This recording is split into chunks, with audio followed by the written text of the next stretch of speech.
Good afternoon, colleagues, ladies and gentlemen, excellencies, please have a seat. I call to order the informal meeting to conduct an interactive dialogue with Mr. Rafael Grossi, a candidate for the position of the United Nations Secretary General. The interactive dialogues mark a critical step in the selection and appointment process for the next Secretary General, while also coming at a pivotal moment for the United Nations. The person we select will be more than the face of this institution. Our choice will send a powerful message about who we are and whether we truly serve all 8 billion people of the world in all their diversity. The multilateral system with the United Nations as its center is under unprecedented political and financial pressure. From a deepening liquidity crisis to fundamental principles of the UN Charter being put into question. The next Secretary General will be entrusted not only by navigating these challenges, but also with advancing essential reforms to ensure the United Nations is fit for the future.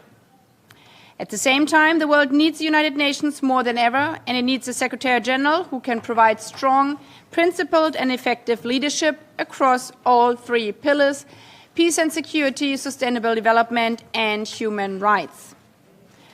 These interactive dialogues, which I convene in line with General Assembly Resolution 79/327, offer a unique opportunity for candidates to present their vision for the future of this organization and for member states and civil society to ask questions and interact directly with candidates.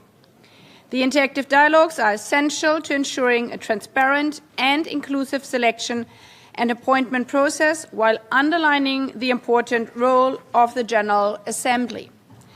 I encourage each of you to make full use of this opportunity, and I thank all candidates for their active participation, member states and civil society for their questions and engagement. But these dialogues do not end in this chamber. They are also an opportunity for people around the world, the very people the United Nations serves, to listen, to engage, and to hold this process to the highest standards. For this decision does not only concern a few, but all of us in and outside the United Nations who look to this institution to reflect the principles and values it champions. While we hear the candidates individually, as I said this morning, a town hall format will follow later in the process. As reflected in my letters dated March 4th and April 15th, 2026, the dialogue will begin with an introduction by the candidate of their vision and priorities for up to 10 minutes, followed by an interactive exchange. Each interactive dialogue will last up to 3 hours. The interactive exchange will take place in 2 segments. We will begin with a 1.5-hour discussion focused on leadership abilities, experience, and skills needed to lead a strong organization that is fit for the future. Following this, we will move into the second segment, which will focus on the 3 pillars of the United Nations: peace and security, development, and human rights. In line with revitalization resolutions, civil society representatives will be invited to pose questions in each of the 2 thematic segments. Before proceeding to hear the presentation of the vision of the candidate, I would like to inform members on how to inscribe to speak in the 2 thematic segments, just in case you didn't listen this morning. Delegations wishing to speak can register their wish to speak by pressing the microphone button later. Delegations are asked to do so at the beginning of each of the 2 segments, as announced in my letter.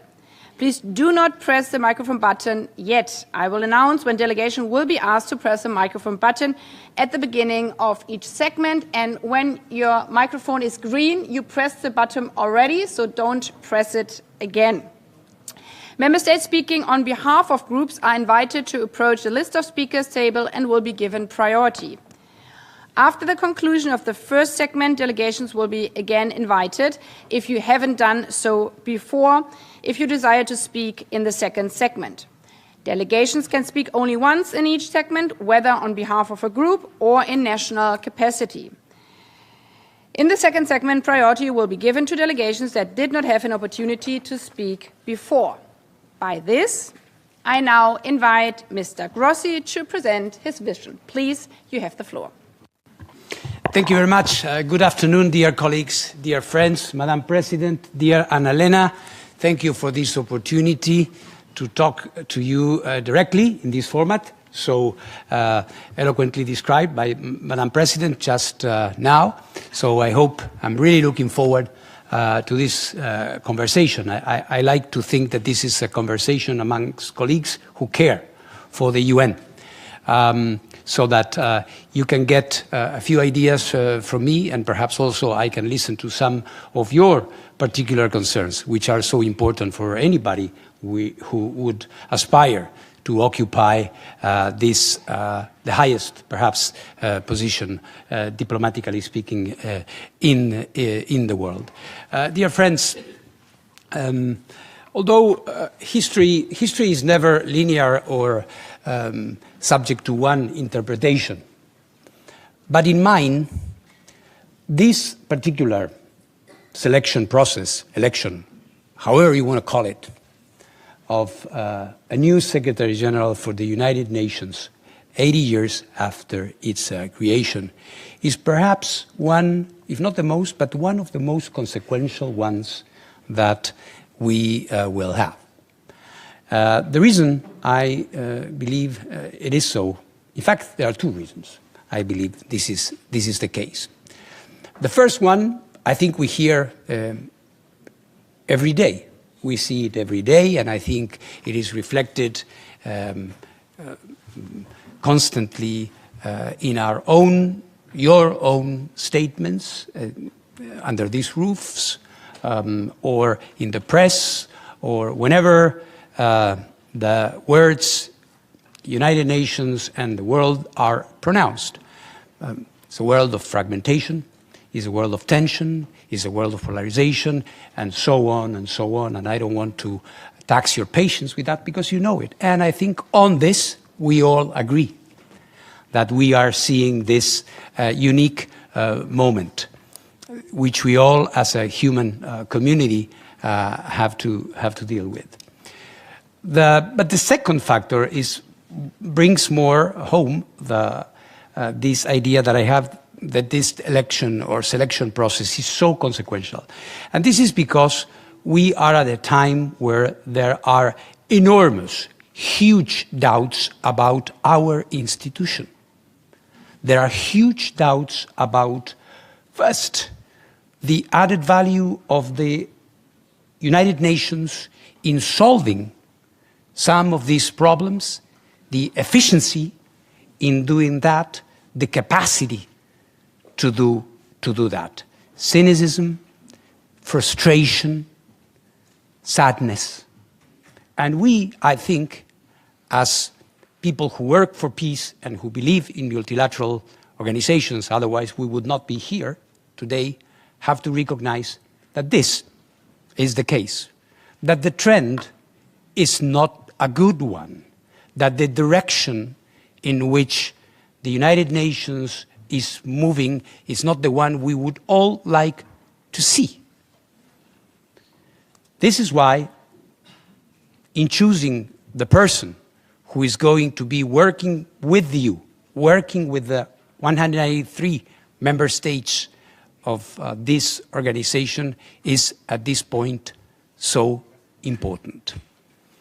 We know, and it is in everybody's mouth, and I believe we are going to have plenty of opportunity as we have this discussion today, that there is this idea of reform, and everybody is trying to look more reformist than the other.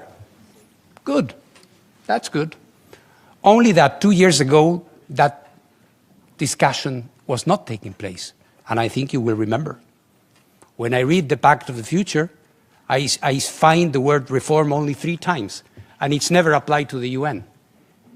Or yes, well, to the Security Council or the international financial architecture, if I remember correctly. but not in the way we are seeing it now. And I think this is good. I think this is good because we have to recognize that this was long overdue. I think, and I praise Secretary General for having taken the courageous decision to launch UNCTAD. And you are all busy with this process.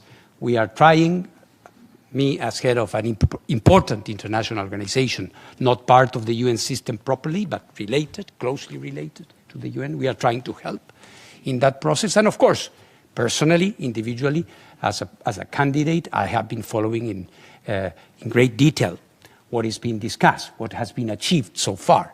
And we are all waiting for the proposals that the Secretary General is going to be putting in front of the General Assembly next fall. So this is good that we have started, but we all know that UNCTAD, as is more a snapshot than a plan for the future. There are ideas there, but we know that it will be upon the next Secretary General and the team who is going to be working with you to implement whatever is agreed, and also to move with other things that are going to be left pending. Because I'm sure, and we all know at this stage, that many of the things that we would like to see are still debated. We are not on a same place on a number of things as derived from the different work streams on which you have been working so far. So that is correct and good, but still it's just a first step of a long road ahead of us. When it comes to what needs to be done in a wider sense, we all have a feeling that in a world where war is prevailing and has returned furiously to Europe and to other places, and in Africa, even in South America, in a certain sense, in the Caribbean, in Asia, there is no continent which has not known the return of war. And this explains why many, and I agree with that, say, where is the UN when it comes to peace and security? After all, 80 years ago, this house was created after the cataclysmic effect of the Second World War, which began in Europe but extended all over the world. So that was the idea. And this is why I think it's important that we think about that. What are the tools? What are the ways and means that we have to make the United Nations count on all of these processes? Because, dear friends, it is not as a result of us saying we need a place at the table that we are going to have it. No. No. It's not happening now. So unless there is leadership able to do that and there is support from the House, this is not going to happen. So we have to concentrate on that. We really do.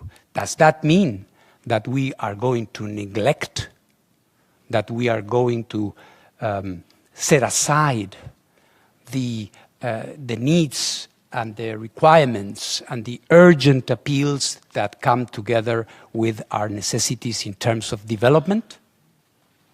Or, by the same token, on human rights? No, not at all. But where can be development where there is war? When there is war, there is death, there is destruction, and there is, talking about development, there is huge deviation from resources badly needed to lift billions out of poverty to the war machine.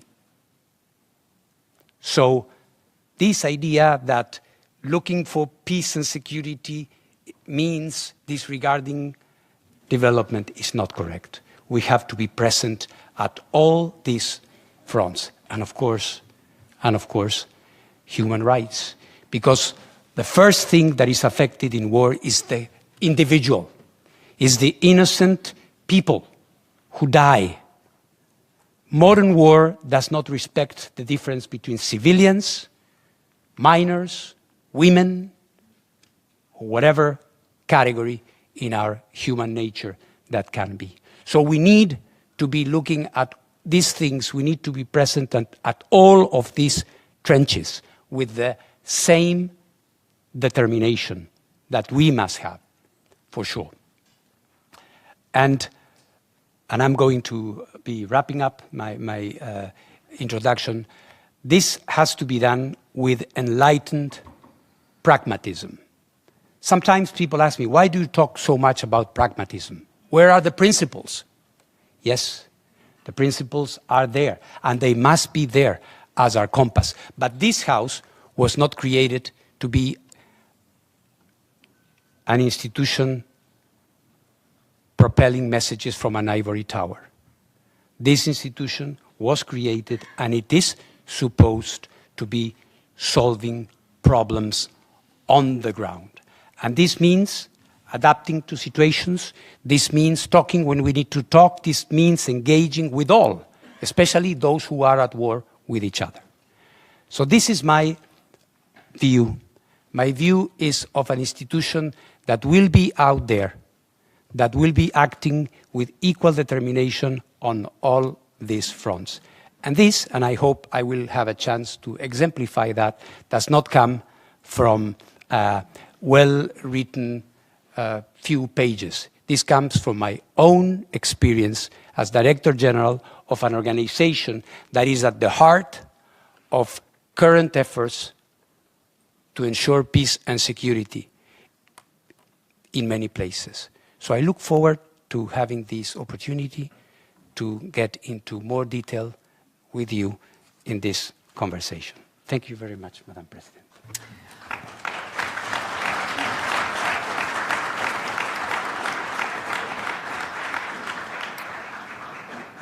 I thank Mr. Grossi. We now proceed to the first segment. Delegations wishing to speak in the first segment are invited to press the microphone button now. Members are reminded that they are encouraged to ask short and focused questions. As said before, then we have more chances for member states later in their national capacity. Intervention should be not more than 2 minutes for delegations speaking in national capacity and not more than 3 minutes for delegations speaking on behalf of a group of member states. Time limits will be strictly enforced by automatic microphone cutoff. A timer will be projected on screen to assist speakers to observe the time limit. The microphone will start blinking 30 seconds before the time limit elapses.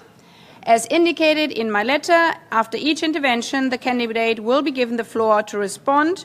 The response should not be more than 2 minutes for question from delegations speaking in national capacity and not more than 3 minutes from delegations speaking on behalf of a group of member states. I will remind candidates of their time limits with my little cards. Civil society questions will be interspersed with questions from member states. As mentioned before, we will now focus on leadership abilities, experience, and skills needed to lead a strong organization that is fit for the future. By this, I will give the floor to the first speaker.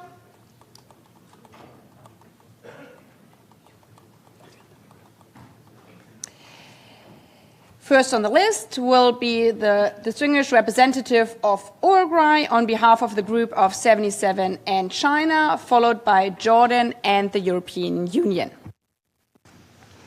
Gracias, señor Rafael Mariano Grossi. The group of 77 and China attaches great importance to the selection and appointment of the Secretary General and reaffirms the need to ensure that this process remains open, transparent, and inclusive in accordance with the relevant General Assembly resolutions.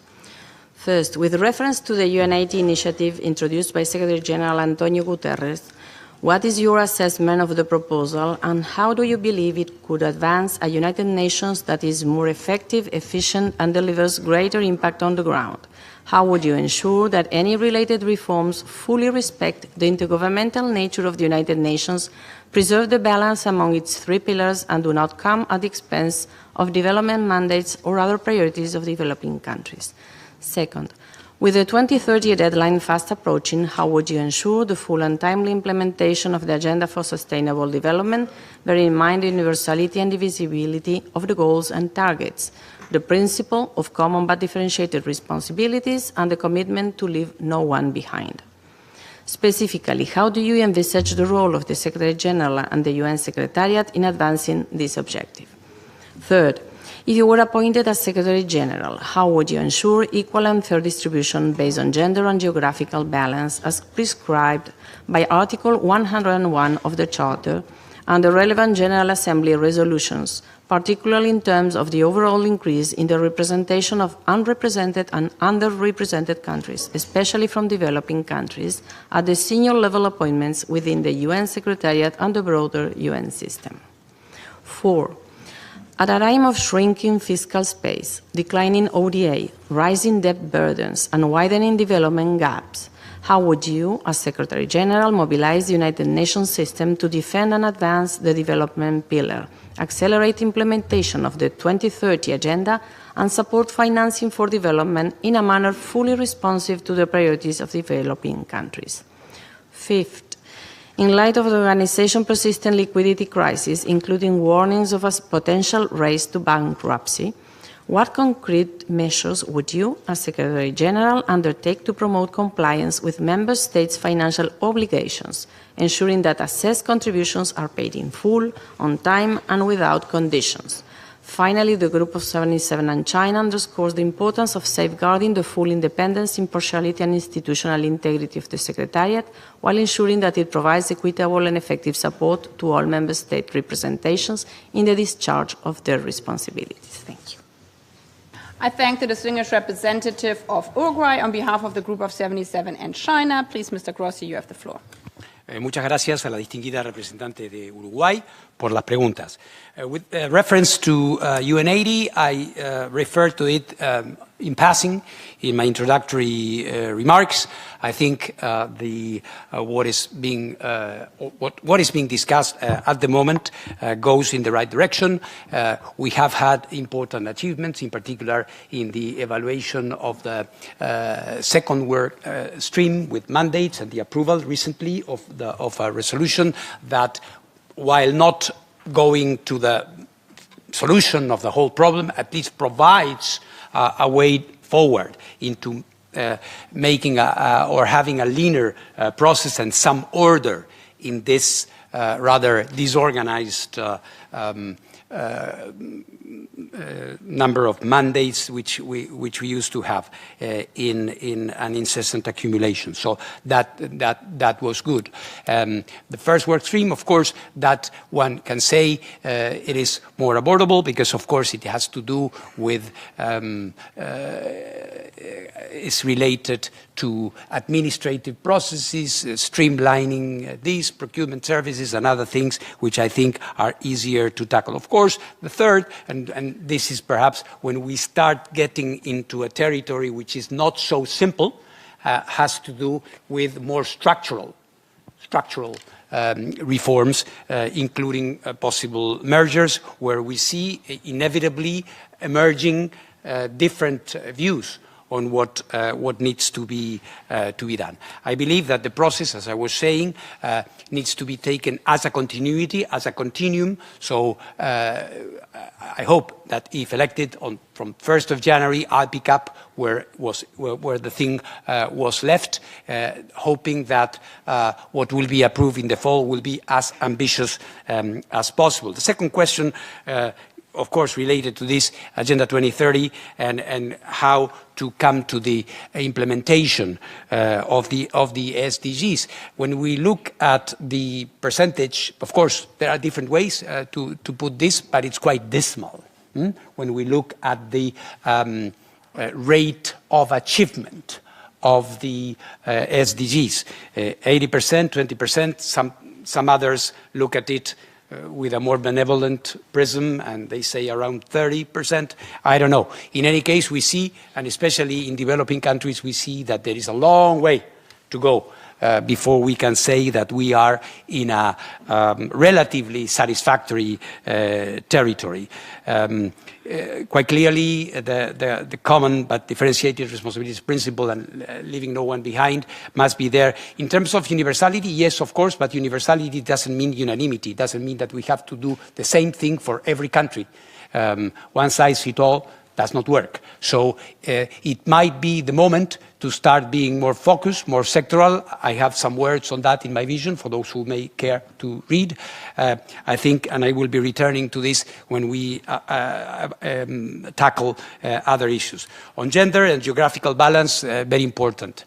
You know, I took over an organization in 2019 with 28% of women, Madam President, 28%, 72% were men. Today is 53% women. And I'm talking about the IAEA in what is, I was told, when I came to the head of that organization, of a male-dominated profession. That does not exist, it's a fiction. And now we have, including in the higher senior levels, we have parity, if not a slight majority of women. And the same applies to representation. Because, of course, geographical, this is what it is in the Charter, actually, geographical representation is what we need, and we've seen an increase of 10% over the past 5 years, which means 2% per year. And for anybody who knows something about human resources and recruitment processes, this is not an easy feat.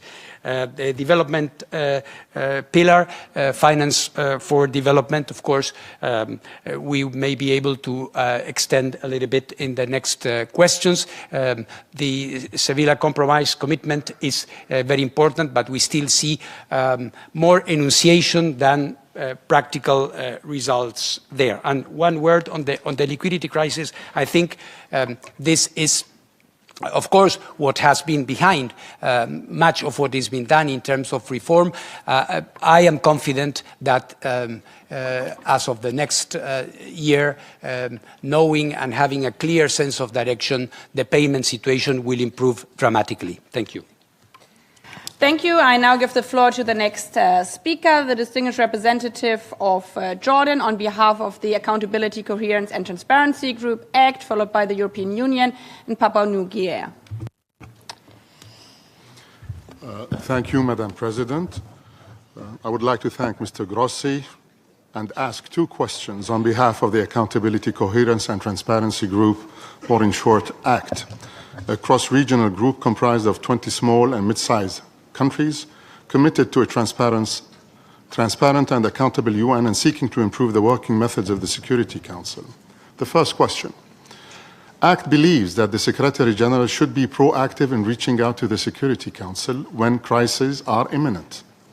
In your opinion, what are the principles that would guide you to bring matters threatening the maintenance of international peace and security to the attention of the Security Council pursuant to Article 99 of the Charter? What specific steps would you take prior to invoking Article 99? And what course of action would you pursue following its invocation if the Security Council remains deadlocked and violations continue? Second and last question, in line with the Charter provisions and the oath taken by the Secretary General, the ACT Group believes that the SG should exercise independence in the selection of senior officials. If elected, how would you build up your team? What will you do to safeguard your independence? How would you take into account factors such as geographic and gender balance alongside merit in those appointments and avoid the continuation of monopolies on senior posts for certain nationalities? Thank you. I thank the distinguished representative of Jordan on behalf of the ACT Group, please. Thank you very much, dear Ambassador and the ACT Group, for those very pertinent questions. On the first, I believe in a constant dialogue between the Secretary General and the Security Council. Of course, Article 99 is there, and it indicates a sense of urgency when something really bad is happening, and the Secretary General says, hey, we have to look at this. I tend to believe, and I, if elected, will have a permanent dialogue with the Security Council. This is indispensable, and in particular with you, with the ambassadors, the PRs of the P5 and the E10 and all the rest. This is essential. The Secretary General, the first port of call for the Secretary General is you, and is the ambassadors here who can provide with an immediate reaction to what is happening. So for me, it is not an issue that it has some extraordinary nature about it. I would see it as a permanent thing. On the second question, Ambassador, on the independence, I would say you have in me the advantage of knowing what I'm doing in Vienna. And the group as well. So I don't have a problem there. I think that having the best people, the best women and men is never difficult to balance against geographical realities. And the geographical element is important because we are the global house, and we need to be reflective of different perceptions. Thank you very much. I thank you. I now give the floor to the distinguished representative of the European Union on behalf of the EU and its member states, followed by Papua New Guinea and the first civil society organization. Thank you, Madam President, and a warm welcome, Mr. Grossi. As leading political, financial, and operational supporters of the United Nations and multilateralism, the European Union and its member states are deeply invested in the UN Charter, international law, and the UN's success on the ground. We therefore fully expect to be working closely with the Secretary General, who clearly shares these principles and values, can match principles to action, and has a clear appreciation of the European Union's role in the UN system. At this critical juncture, the United Nations needs a Secretary General who can build trust, accelerate UN reforms, and deliver solutions that make a real difference in people's lives on the ground.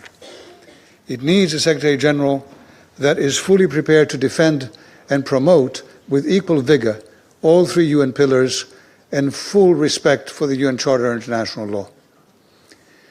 The EU and its member states support all strands of the UN's work equally.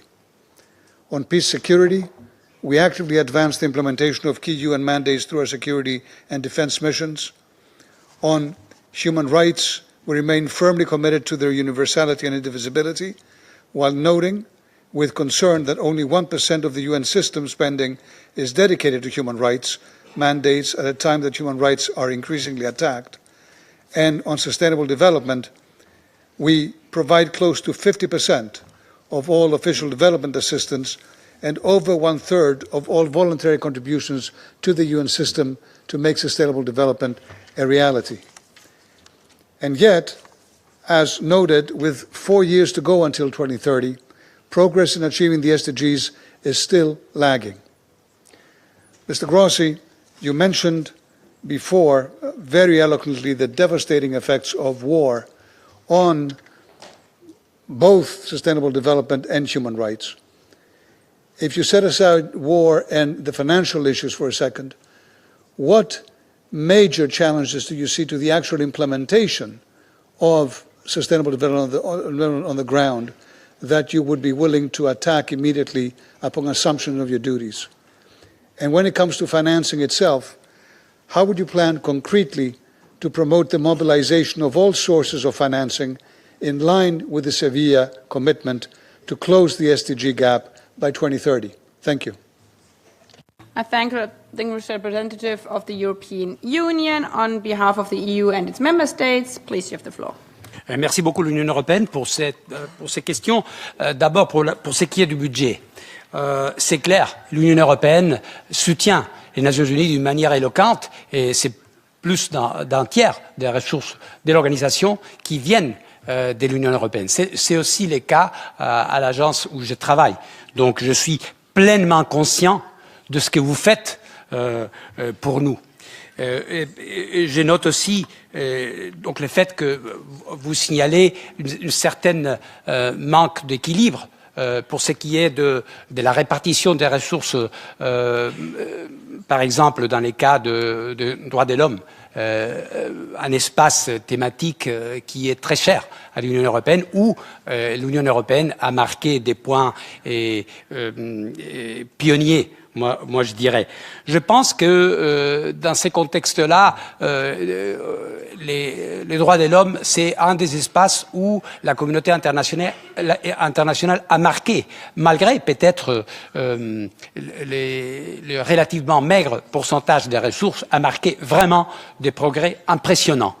Je crois, malgré les problèmes que nous avons, on a développé ensemble les conseils des droits de l'homme, on a des procédures spéciaux, on a une quantité d'outils diplomatiques et politiques pour adresser les problèmes que nous avons. Donc je crois et je suis confiant dans notre capacité de, malgré, je dis, ces apparents manques d'équilibre, de bien travailler dans ces domaines-là. Vous dites aussi, et vous vous référez à la question de financement pour le développement et ce qui a été accompli à Séville. Moi, je crois, et je les signale dans mon document des visions, qu'il faut et il faudra, je crois, un rapport constructif et complémentaire avec les institutions financières internationales. Je pense que pour l'instant, il existe une certaine confrontation où l'on voit une narrative différente et on l'a vu la semaine dernière, je crois, vous avez sûrement suivi les réunions du printemps de la Banque mondiale, du groupe de la Banque mondiale et du Fonds monétaire international, où parfois les mêmes problèmes sont adressés d'une manière radicalement différente si on est à New York ou si on est à Washington. Et je pense qu'on doit avoir la possibilité de converger. Parce que c'est clair, Madame, Messieurs, c'est clair que sans cette vision plus unifiée, il sera très très difficile de faire avancer les objectifs du développement durable. Merci. Merci. I now give the floor to the distinguished representative of Papua New Guinea on behalf of the Pacific Islands Forum, followed by the Civil Society Organization Center for Development of International Law and South Africa. Madam President, I have the honor to, on behalf of the chair of the Pacific Islands Forum, the Solomon Islands, address you today on behalf of the 14 members of the Pacific Islands Forum, represented with presence in New York. We thank the President of the General Assembly for this valuable opportunity to engage directly with the candidates for Secretary General. The Pacific region faces many challenges, some shared by members across this Assembly, others unique to our region. In confronting these challenges, we draw on our strengths, including a commitment to working together through the Pacific Islands Forum to deliver for our people. But no challenge is more pressing than climate change, which will disproportionately imperil the lives, the livelihoods, security, and well-being of the Pacific peoples. Secretary General Guterres visited our region and helped him to appreciate the gravity of this threat and to mobilize the international attention needed. It also allowed him to appreciate the region's leadership and to hear firsthand from our communities on the work they are doing to bolster resilience. During his 2024 visit to Tonga for the Pacific Islands Forum, the Secretary General described Pacific Islands region, and I quote, a beacon of solidarity and strength, environmental stewardship, and peace, unquote. The Pacific and the UN have a long history of collaboration, and we want to ensure that this partnership continues and prioritized under the UN's new leadership. We have two questions for all candidates. First, how would you, as the Office of Secretary General, use the Office of the Secretary General to draw attention and mobilize action to address the unique vulnerabilities of all small island developing states, including Pacific Seas, in particular the impacts of climate change? Second, the UN is often pulled towards crises that dominate headlines, as realities unfold more slowly with irreversible consequences. How will you balance urgent conflicts with existential threats such as impacts of climate change? What criteria will you guide in your decision where attention and political capital will be directed to? I thank you indeed. I thank the distinguished representative of Papua New Guinea on behalf of the Pacific Island Forum. Mr. Grossi, please. Thank you very much, and thank you for the question. I've had the unique opportunity of visiting several times your region. I've been to Solomon Islands, I've been to Fiji. As you know, it's a region that has a complex past when it comes to nuclear tests and other activities that were taking place in that part of the world. And that allowed me to be closer and to have a first-hand look at some of the issues that you are describing in your question.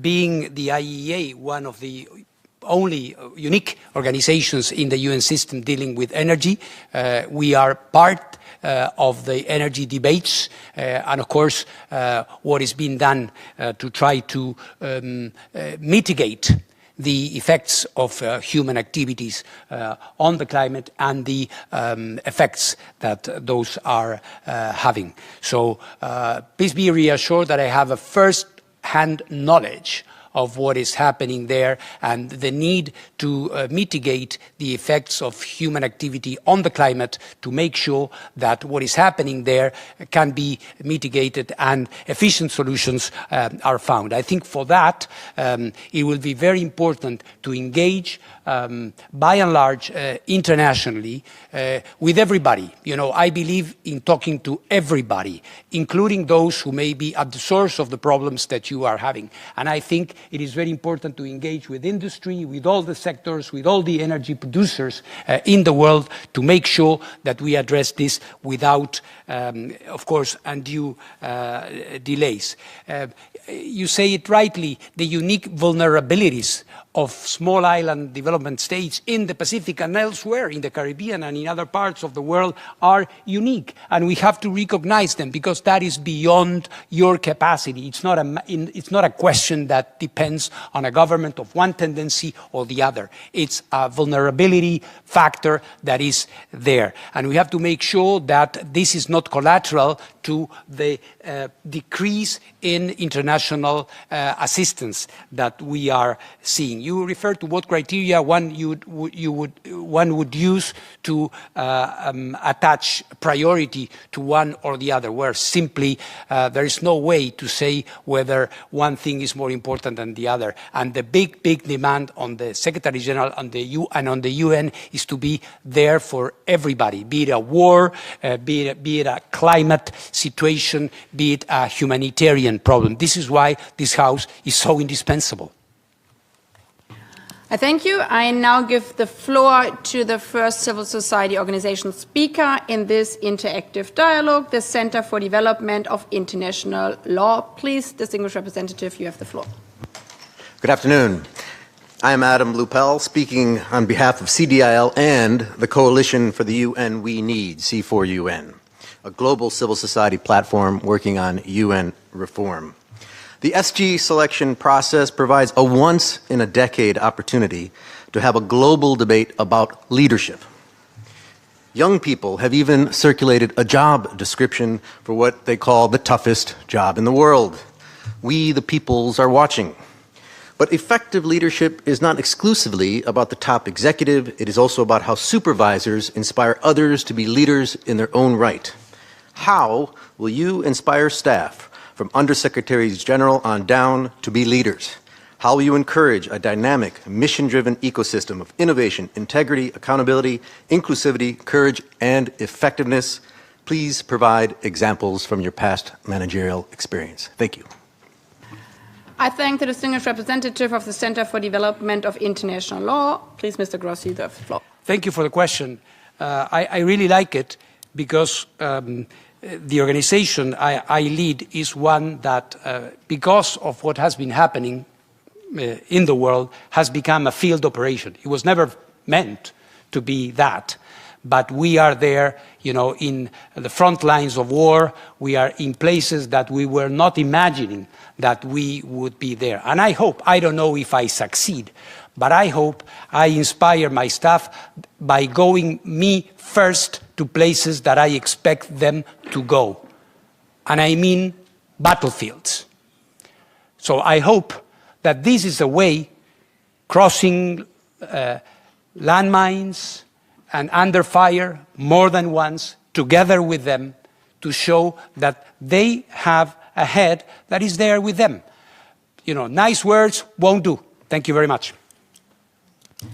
I thank you. I now give the floor to the distinguished representative of South Africa on behalf of the Southern African Development Community, followed by Austria and Egypt. Thank you, Madam President, and thank you for this opportunity to engage with the candidates in this fashion. And Mr. Grossi, welcome, and thank you for the opportunity to engage you in these interactive dialogues. I'll get right to the questions to save time. So on behalf of the Southern African Development Community, the 16 member states, there are multiple General Assembly resolutions on Africa, including on NEPAD and Agenda 2063. As well as the root causes of conflict and sustainable development in Africa, which require follow-up and implementation. How would you ensure, as Secretary General, that these are effectively operationalized? Another question from the group is, which Africa-related commitments from the current Secretary General's tenure would you retain and build on? Then, in light of the organization's liquidity constraints, how would you safeguard development mandates and ensure sufficient funding for Africa-focused programs? Another question the group had was, how would you safeguard the independence of the Office of the Secretary General when major contributors place conditions and make demands under threat of withholding assessed contributions or delaying these contributions?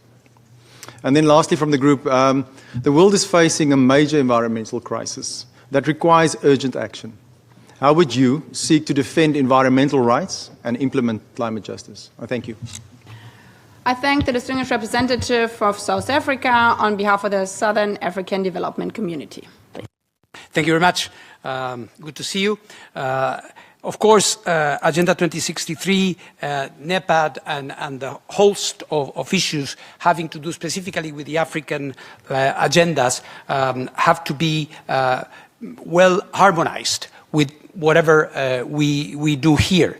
I think that when it comes to the development pillar, it is clear that much of what is done and much what is being discussed in terms of the ability of the UN system to deliver have to do with what is done in Africa. Of course, also in the Caribbean, in Latin America, and in some parts of Asia, but it has to do with that. The Secretary General has been especially committed to Africa, and I think we all admire that. I don't see any reason for that to change, albeit that we will need to adapt to the circumstances that we are having. The development mandates for Africa are there. We don't need to reinvent them. We don't need to rewrite them. If there is something the UN doesn't need is more conferences, and I think we have enough in that sense. This is a time for implementation, perhaps more modest, perhaps less vocal, but more practical. What you say about, of course, the independence and the pressure that comes to the Office of the Secretary General in delivering its mission, believe you me, that being the head of the IAEA, I am quite used to that.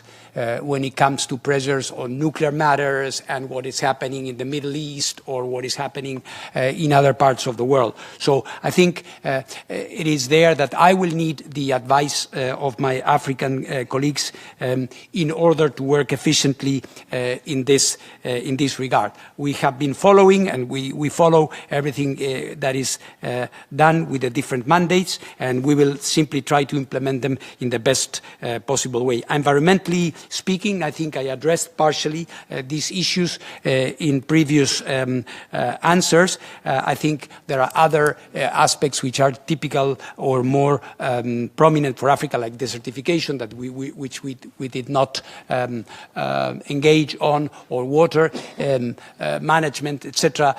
From the IAEA, as you know, with Atoms for Food, with Rays of Hope, and the programs that I have introduced there. We have been working with the colleagues of the African Union and the different sub-regional organizations to try to make a contribution, and it will continue like that. I thank you. I now give the floor to the distinguished representative of Austria on behalf of the group of friends on the rule of law, followed by Egypt and the Kingdom of the Netherlands. Thank you, Madam President, and thank you, dear Director General Rafael Grossi. I have the honor to speak on behalf of over 50 cross-regional members of the Group of Friends of the Rule of Law. In recent years, we have witnessed breaches of even the most fundamental provisions of the UN Charter, including the obligation of all member states to refrain in their international relations from the threat or use of force.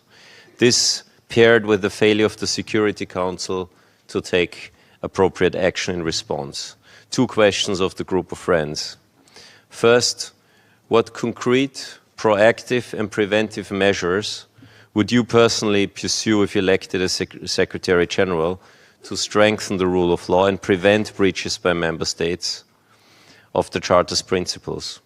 And second, what specific preventive diplomacy initiatives have you launched or would you launch or strengthen? Thank you. I thank the distinguished representative of Austria on behalf of the Group of Friends on the Rule of Law. Please, Mr. Grossi. Thank you very much, and thank you, dear Ambassador, for the question. I think this comes hand in hand with the way in which I, if elected as your Secretary General, would be dealing with breaches to international peace and security. It has to do with that. It has to do with a Secretary General that would be, I don't know if preventing it, but acting on them. Sometimes preventive diplomacy, we haven't had a chance yet, but I'm sure something will come from you on that. Preventive diplomacy is essential, and it's part of the diplomatic trade that we have to try to prevent conflict. But when use of force happens, and it does happen in international relations, the involvement of the Secretary General, the immediate attention, visible immediate attention to the problem is there. And therefore, in doing that, hopefully with some success in addressing this issue that the group is addressing in terms of the concerns about the breaches to international law and the principles enshrined in the Charter not being fully respected. Thank you very much. Thank you. I now give the floor to the distinguished representative of Egypt on behalf of the Arab Group, followed by the Kingdom of the Netherlands and the next civil society organization. شكرا السيد الرئيس. أتشرف بأن ألقي هذه المداخلة باسم المجموعة العربية ونرحب بالسيد رافائيل جروسي لمشاركته في هذا الحوار التفاعلي. السيد الرئيس، تؤكد المجموعة العربية استعدادها للتعاون البناء مع مختلف المرشحين لمنصب السكرتير العام، بما يسهم في دعم دور الأمم المتحدة وتعزيز قدرتها على مواجهة التحديات الدولية الراهنة. وتود المجموعة أن تطرح الاستفسارات التالية على السيد جروسي. أولاً، عودة مرة أخرى إلى سؤال عن النظام الدولي وتطبيق قواعد القانون الدولي. ما هي أدوات السكرتير العام لضمان الاتساق وعدم الانتقائية في التعامل مع الأزمات المختلفة، بما يعزز مصداقية منظومة العمل متعددة الأطراف والأمم المتحدة ويكفل تطبيقا متوازنا وعادلا للمعايير الدولية؟ ثانيا،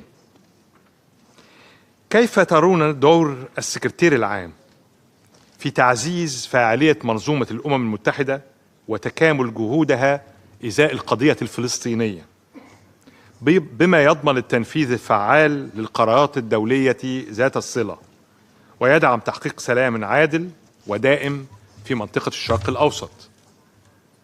ثالثاً، كيف ترون سبل تعزيز الالتزام بقواعد القانون الدولي لا سيما في المجال الإنساني، وبما يضمن دعم دور الهيئات الأممية بما فيها وكالة الأونروا وتمكينها من تنفيذ ولاياتها دون انتقاص وفي ظل ظروف غير مواتية في الأراضي الفلسطينية المحتلة؟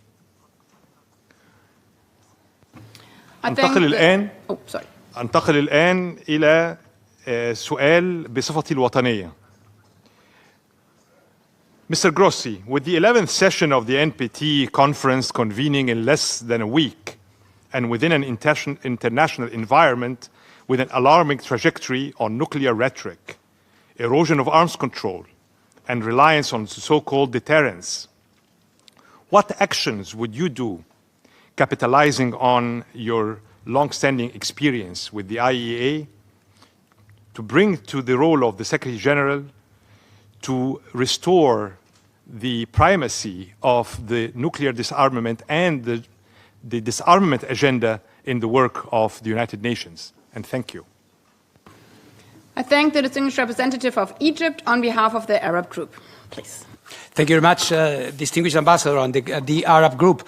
When it comes to what tools the Secretary General has to guarantee non-selectivity, I think in terms of addressing international crisis, I think the tools are an honest mind and an attitude that is fair.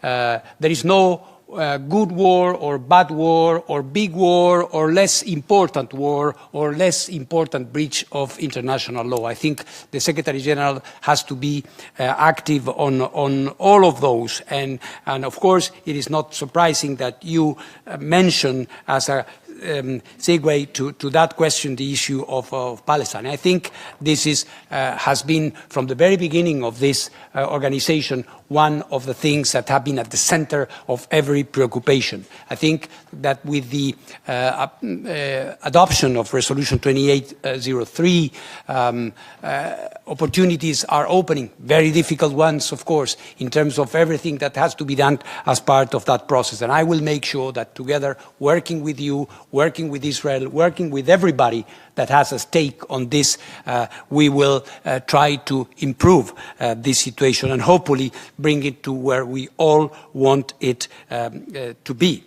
You mentioned the humanitarian aspects. These are, of course, very important, and what institutions have been doing there. I think it is very important that in places, in areas of conflict, we make sure that the action of the United Nations is unimpeded, but also that when we act as UN, we do it taking all the necessary precautions so that we do not add to the problems that are there. We have to be self-critical. We have to accept accountability in every institution. Of course, every institution in the UN has a mission which is noble and has to be supported, but we have to be good at it and accountable for what is happening. The NPT is part of my life, as you know very well, and these days becoming even more important in terms of the international agenda. So I hope that by having a Secretary General that understands what the issues related to nuclear disarmament and how important they are in a world that sees an increase in the nuclear arsenals will allow us to have critically a more collaborative dialogue, including, if I am here, with my successor at the IAEA. Thank you very much. Thank you. I now give the floor to the distinguished representative of the Kingdom of the Netherlands on behalf of the Benelux countries, followed by Jeff, Young European Federalist. Thank you, Madam President. And I have the honor to speak on behalf of the Benelux countries, Belgium, Luxembourg, and my own country, the Kingdom of the Netherlands. And we align with the statement of the European Union. Now, I want to start by thanking Mr. Grossi for his presentation. We consider that the UN needs, above all, a Secretary General with proven leadership and reform credentials, capable of guiding a complex organization in a time of geopolitical tension and financial pressure. We attach particular importance to a Secretary General who can strengthen trust in multilateralism and the international legal order. Someone who can act as a strong convening power across all three pillars and who can proactively contribute to prevention, peace building, and mediation. At the same time, we believe that the role also requires a commitment to the normative foundations of the UN, including human rights, accountability, and adherence to international law. In that regard, could you elaborate on how would you balance impartial mediation and engagement with all parties with the need to speak out and, where necessary, push back when core UN principles are at stake? And finally, could you share your early thinking on the composition of your senior leadership team, including the Deputy Secretary General? How would you approach considerations such as regional balance, gender, and the specific qualities needed to support your priorities and a good functioning UN as a whole? Thank you. I thank the distinguished representative of the Kingdom of the Netherlands on behalf of the Benelux countries. Please. Thank you very much, Madam Ambassador and friends from Benelux. Mediation, diplomatic negotiation is at the heart of what the Secretary General can bring to the position and to the mission it has. In my experience, it is something that is incumbent to the leader, but it's a very difficult thing. I have said before, and I deeply believe that impartial is a very lonely place. Impartiality is a very lonely place, but it's something that needs to be done, because impartiality, which does not mean indifference, or does not mean knowing what is good and what is bad, means that you have to understand why you are acting in a certain crisis. It means that you are there to talk to those who are at each other's throats sometimes. And you have to do it being an interlocutor that is accepted by both, because the Secretary General has to bring solutions, has to open doors where none is open, has to build bridges where they do not exist. And what normally happens is that, of course, A would like you to say things they like to hear, and B, just the opposite. And when you don't do it, they get mad at you. All right. So this comes with a job. So impartiality is exactly what is needed. Means not taking sides because we are aware of why we are there. We are not there to lecture anybody. We are there to protect the Charter, to preserve international peace and security, and to do that in a way that is effective. And I do have examples in this regard when it comes to Russia, Ukraine, when it comes to the Middle East, etc., etc. So that is how I would approach this, Madam Ambassador. In terms of the senior leadership, I think it is too early to name names or to name countries, but it is, of course, for all of us experienced diplomats, that it is clear that we need to make sure that the management team is reflective of all of us in every sense. Thank you very much. Thank you. I now give the floor to the civil society organization being drawn for this session, Jeff Europe, the Young European Federalist, and I invite the Assembly to view a pre-recorded video by Jeff.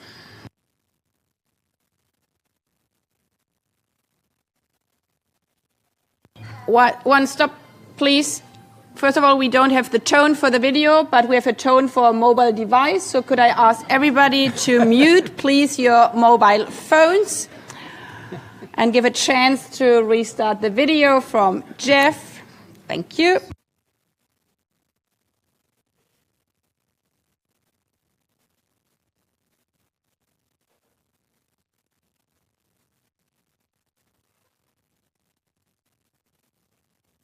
Not working, so we move on with the next group statement. Due to the limited now power we have and the resources tone. of international institutions, So I wait a second. in restraining sovereign nations.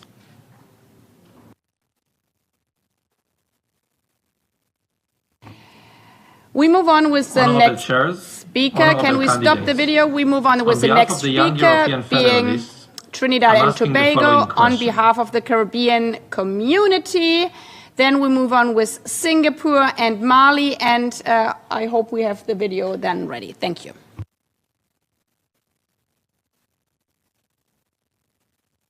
Trinidad and Tobago on behalf of the Caribbean community, please.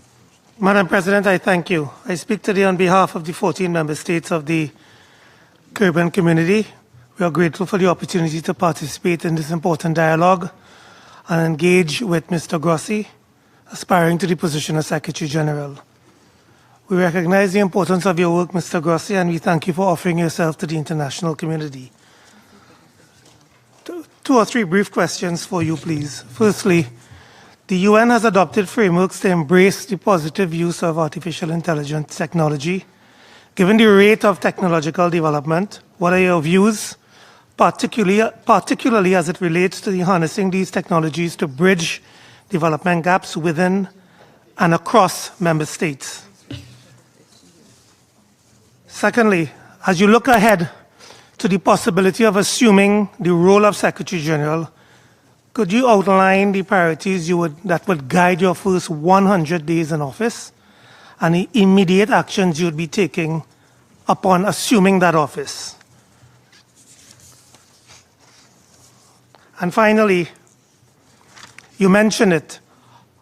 How do you believe the Secretary General can more effectively utilize the tools available under the Charter, including Article 99, and the good office's functions within today's complex political environment? We note that Article 99 has been formally invoked only 4 times in the organization's history, most recently in December 2023, to draw the Security Council's attention to the escalating conflict between Israel and Hamas. In your view, what principles should guide its use going forward, and how can it be leveraged to strengthen preventative diplomacy and early action? Thank you. I thank the distinguished representative of Trinidad and Tobago on behalf of CARICOM. Thank you very much, Ambassador. Good to see you. On the AI, coming from a very technical organization, we do have a lot of interaction with AI at different levels and with companies doing that. So, and we are addressing, albeit from a narrower perspective, some of the issues that have an impact worldwide. And I know that the Secretary General has taken some initiatives, and of course, we have the Digital Compact that was approved side by side with the Pact of Future that is addressing that. I believe that AI, as all technology, is in and by itself neutral. It can be a force for good. And I think at the moment we are having with AI for Good the process very ably led by my colleague at the ITU in Geneva. I think we have an example of how we can make sure that AI is used in a very positive way as a multiplier of economies and not as a problem for them. In terms of priorities in the first 100 days, of course, we know that sometimes abrupt circumstances come up, and one has to concentrate on those. So it's a very, it's a bit difficult to say what I will be doing first. But quite clearly, we will have to be addressing all the issues that we have been discussing, in particular, open crisis, where I think we will have to show that we mean what we said in terms of being active in the solution or in attempts to solve international crisis. So that is a way to reply. And of course, your connected question on Article 99, again, I would refer to my previous comment in the sense that I believe in a constant monitoring by the SG and his team with the Security Council and with the membership at large of different ongoing crises. Thank you very much. Thank you. I now give the floor to the distinguished representative of Singapore on behalf of the Small States Group, followed by Mali, and then the civil society. Thank you very much, Madam President, and a warm welcome to Mr. Rafael Grossi. I have the honor indeed to deliver this statement on behalf of the Small States Group, which is a cross-regional grouping of small states comprising both developed and developing countries. And more than 50 small states have aligned with this statement, and the full list of countries will be made available after this meeting. Mr. Grossi, you very well know that we are living in a volatile and dangerous period in international relations, characterized by geopolitical tension and conflict. And for small states, an effective multilateral system founded on the principles of the UN Charter and international law is not an option, but an existential necessity. The next Secretary General will play a critical role, not only in defending the UN Charter, but also in reinvigorating and reshaping the role and relevance of the United Nations. we look to the Secretary General to safeguard the interests of all member states, especially the interests of the smallest, weakest, and most vulnerable members of the UN. We do not want a world of might is right, where international law and the sovereignty and territorial integrity of small states are violated with impunity. The members of the Small States Group stand ready to work with the next Secretary General and all member states to strengthen the role of the UN and to defend international law and multilateralism. In the interest of brevity, I will go directly to the questions now. First, what steps will you take, Mr. Grossi, to strengthen the role of the General Assembly, especially at a time when the Security Council has been unable to take decisions? And specifically, how will you support and strengthen the office of the President of the General Assembly? Secondly, the Sustainable Development Goals and the Pact of the Future are landmark outcome documents. They provide a roadmap for global action and partnership. How will you commit to accelerate the implementation of the SDGs and the Pact for the Future? Thirdly, we are at a critical moment when public perception of the UN seems to have become critical and even cynical in many countries. How do you plan to galvanize support for the work of the UN, especially among younger people who represent the future in all our societies? Thank you very much. I thank the distinguished representative of Singapore. Please, Mr. Grossi. Thank you, Madam President. Thank you, Ambassador. Thank you. It's good to see you again. On the General Assembly, I think excellent work has been done. Ambassador of Romania is here on the resolution, on the revitalization of the work. The President is here, and we see, at least from my perspective, we see a more visible role of the President and of the General Assembly. I think here a healthy division of labor, of course, is necessary, but is the resonance of the voices of the world come through the General Assembly. So I think the Secretary General will have to have a constant dialogue through the President, but of course with the membership directly, to also get their views on the problems of the day. So you can count on my commitment to listen and to pay attention to the General Assembly.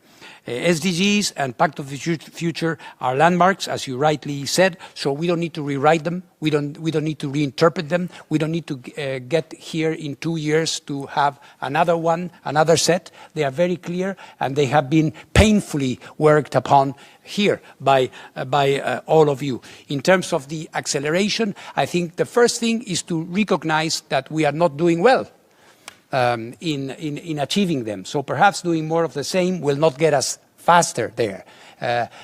Recognizing and having a self-critical attitude, for me, is very important in every area of life.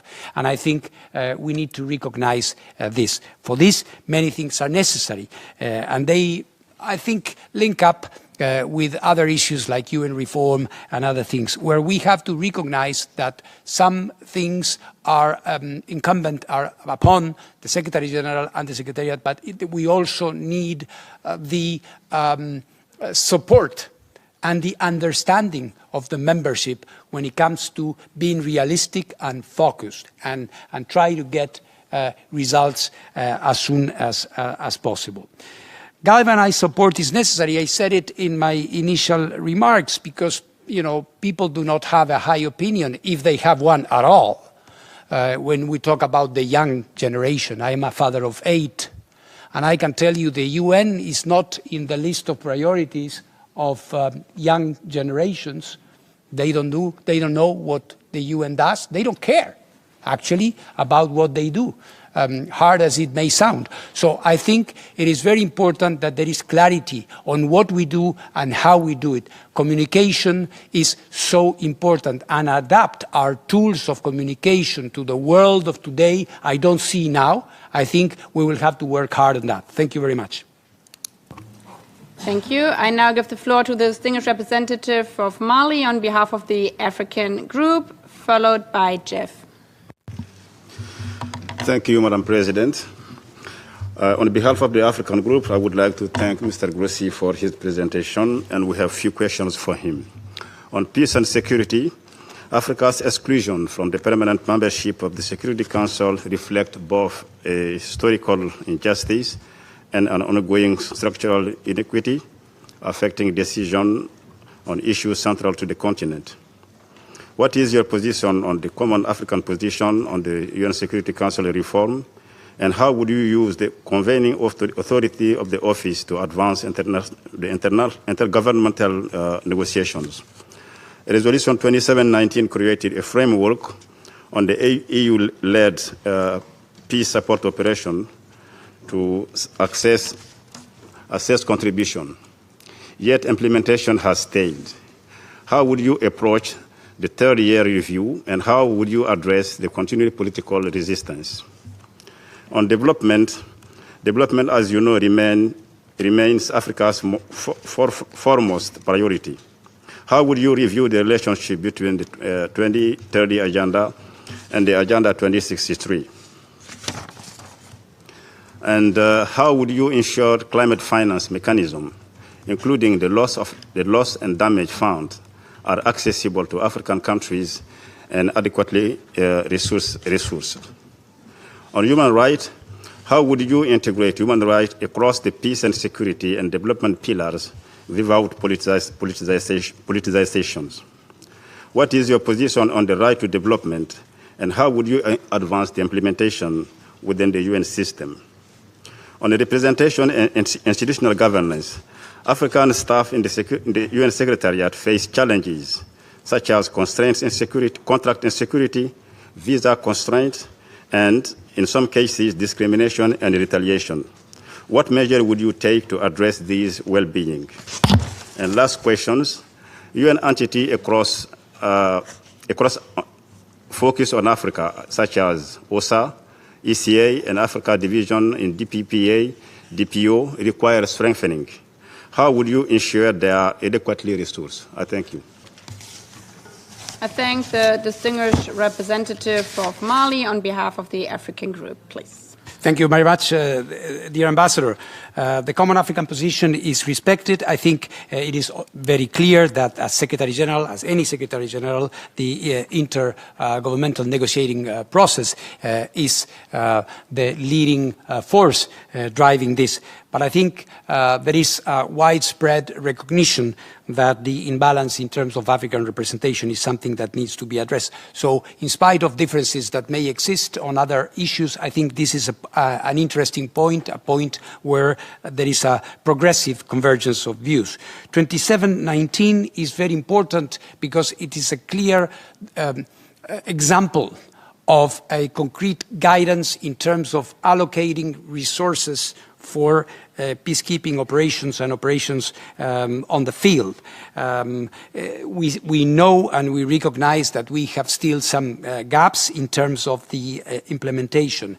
And the third-year review, I'm sure, will provide an opportunity to look into that, especially among main donors and countries in conflict. So I look forward to that. When it comes to climate, you refer to the Loss and Damage Fund. We've seen it as an achievement of one of the recent COPs. At the same time, we need to recognize that the funds pledged are quite meager, to say the least, when we look at, of course, what has been pledged and the gap between that and what is estimated as needs, it's still quite wide. So I believe, again, that not necessarily having agreements on paper turn into concrete solutions, and we will have to work on that. The human rights question that you are putting, I think this is important because in the context of the UNCTAD, as we all know, there is this proposal to establish the human rights group, which it is an attempt precisely to do what you said in the group's question, to have an integrated approach that is going to be making sure that the human rights ingredient is present in other agendas within the UN. So I think that is very, very important. When it comes to, of course, development is something that is absolutely important, and we see it as a pillar. What else can we say? When we see it as a fundamental pillar of the UN, whether we have it as a right or not, and of course it is something that has been approved already in the 1980s. We remember the approval of this declaration. But what we need, dear Ambassador, is results. This is what we need when it comes to the work on this pillar. African staff, job insecurity, I think this is something very, very important, and on which, if elected, I will be working with all of you. We must recognize, of course, that reform is needed, that problems exist, but nothing can be done with a demotivated staff. Nothing.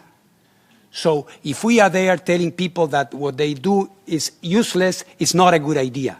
So I believe that we have to be able to motivate our staff, to make them efficient, to move into contract situations that are viable, so to say. So I think this is going to be very important. In terms of internal organogrammic changes, it's something that should be tackled if and when I am elected. Thank you very much. Thank you.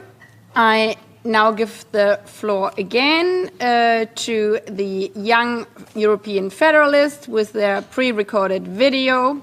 So please screen it. Honorable chairs, honorable candidates, on behalf of the young European Federalists, I'm asking the following question. Across the world, armed conflicts are flaring up due to the limited power and resources of international institutions in restraining sovereign nation-state actors from pursuing power-driven and unilateral, dangerous international policies. Would your approach for structurally reforming the United Nations involve federalist principles such as subsidiarity and interdependence as central organizing features?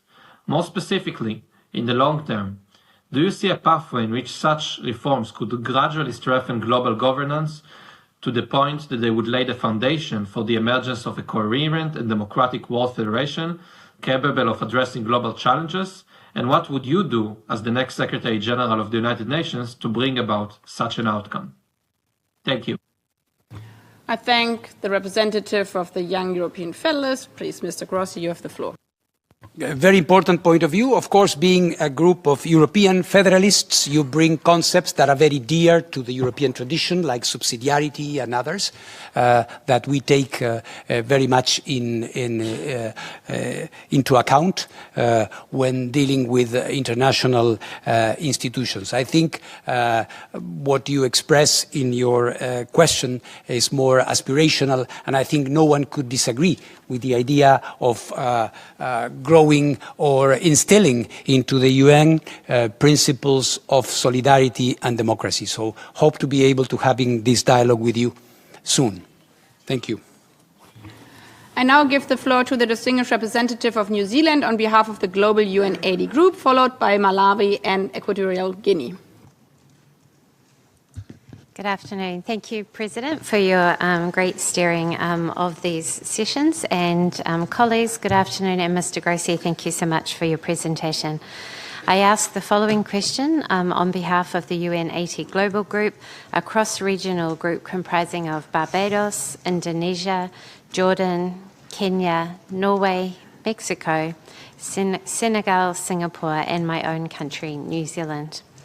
Mr. Grossi, if elected as the next Secretary-General, what will you do to meaningfully restore trust between the Secretariat and Member States, between the Executive Office of the Secretary-General and the rest of the UN system, and of course, as you heard from others who have asked you today, the restoring of global confidence in the UN more generally? Thank you. Really looking forward to that. I think it's very important that we have open channels of communication.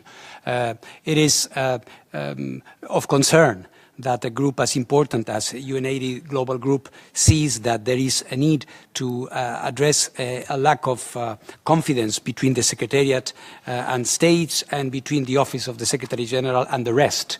I think it's quite a stern assessment. So it's something that I bring with me. I believe, and this is what I try to do at the IAEA, to have a constant dialogue with everybody, to have an open door policy. Everybody knows in my agency that anybody can come to see me, and it happens all the time, or through town halls regularly. So I fully believe in that. Thank you very much. Thank you. I now give the floor to the distinguished representative of Malawi on behalf of the least developed countries. Thank you. Good afternoon, PGA Excellencies. I have the honor to speak on behalf of the group of least developed countries. And thank you, Mr. Grossi, for your presentation.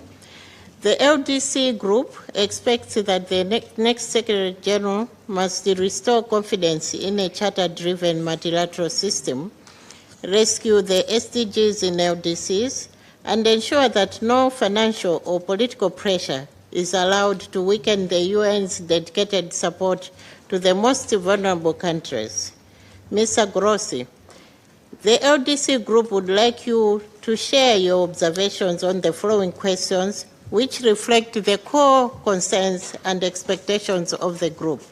I will also end up with one question in my own capacity.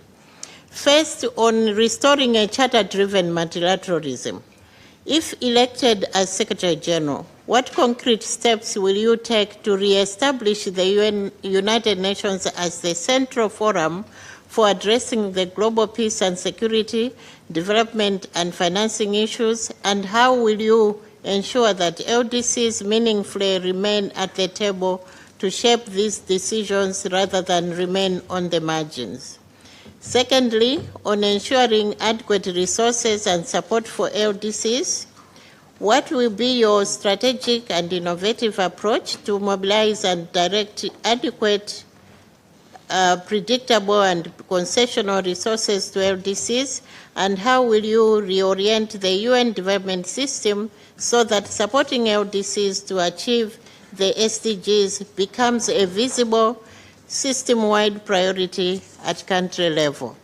Third, regarding protecting dedicated LDC support in a time of UN budget cuts and declining ODA, in the face of ongoing financial constraints, how will you ensure that resources and dedicated support to LDCs, including to the LDC dedicated UN mechanisms, are protected and strengthened rather than reduced? And what specific measures will you put in place to ring-fence this support from across the board cuts? Fourth, as the UN faces unprecedented challenges from within and outside, what strategic approach will you undertake to reinvigorate the UN's development pillar to deliver transformative system-wide support for LDCs, ensuring that the promise of the UN Charter translates into tangible, lasting progress for those furthest behind? Then finally, in my own national capacity, what innovative strategic I thank the distinguished representative of Malawi on behalf of the least developed country, sustainable development at the end. Please, Mr. Grossi, and we will hear next Equatorial Guinea and Palau. Thank you very much for those questions, including the last one. I think I got it. In terms of the general problematic of LDCs, but also of other special groups, I think you have well-defined sets of priorities in the Doha, Awaza, and Antigua and Barbuda agendas. I think these 10-year programs are very clear in laying out the specific and more, I would say, urgent themes that are fundamental for least developed countries, and of course the landlocked and the small island developing states that are in this group, that I don't want to lump them together, but in a way conceptually at least to say, as I think I indicated before, that they should not be a collateral to this general trend that comes into view when we see the steep reduction or decrease in official development assistance and figures in this area. You mentioned the idea of a strategic approach. I think I would be listening to you instead of me trying to impose on anybody a strategic approach. I think the priorities of the groups, especially the most vulnerable groups, are very clear. What the Secretary General can do for you is to keep the importance and highlighting them at every opportunity, in particular in the dialogue with international finance institutions that needs to be cooperative, that needs to be mutually respectful, and of course with individual actors. Thank you. Thank you. I now give the floor to Equatorial Guinea on behalf of the group of Portuguese-speaking countries, followed by Palau and Japan. Excellency, Madam President, Excellency, Mr. Grossi, thank you for your briefing. I have the honor of speaking on behalf of the community of Portuguese-speaking countries. The CPLP spans 4 continents and is home of over 280 million people. United by a common language, shared heritage, and strong cultural ties. We are also connected by the ocean, which is central to our economies, our culture, and our future. We attach the highest importance to the United Nations and to the principles of multilateralism. In this spirit, and given the Secretary General's central role in guiding the organization, we have consistently held that the Secretary General must be fully committed to advancing meaningful UN reform and upholding the values and purposes enshrined in the Charter. We also underline the need to ensure the full and balanced implementation of the UN's main pillars, peace and security, human rights and development, as the foundation for a more effective, credible, and responsive United Nations. In this context, Mr. Grossi, Excellency, we would welcome your views on the following. How would you position the ocean within the United Nations agenda and advance concrete action in areas such as implementation of the BBNG agreement, combating illegal, unreported, and unregulated fishing, and mobilizing financing for a sustainable blue economy? I thank you. Muchas gracias. I thank the distinguished representative of Equatorial Guinea on behalf of the group of Portuguese-speaking countries. Please, Mr. Grossi. Muito obrigado. Infelizmente não podemos falar português, but I will try to answer to your question saying that, of course, the Portuguese-speaking community is a transatlantic community and beyond, is a community that reflects values and has unique features. Of course, based on historic achievements of sailors and all, it is obvious that ocean, also because of geography, has such a central importance in your preoccupations. And I think BBNJ, as law of the sea, and as many other achievements in terms of international law, the problems related to sea level rising and all, and these new trends that are appearing must find an adequate reflection in our preoccupations and work. So I can assure you that we will be attaching importance and priority to those and working with you and your group on those. Thank you very much. Muito obrigado. Thank you. I now give the floor to the distinguished representative of Palau on behalf of the Alliance of Small Island States. Madam President, thank you for convening this important dialogue, and I also wish to thank Mr. Grossi for your interaction with us today. I have the honor to speak on behalf of the 39 members of the Alliance of Small Island States, and as a group of countries in special situations, the credibility of the United Nations lies in its ability to respond to the unique circumstances of SIDS, correct long-standing inequities, and deliver results for the most vulnerable.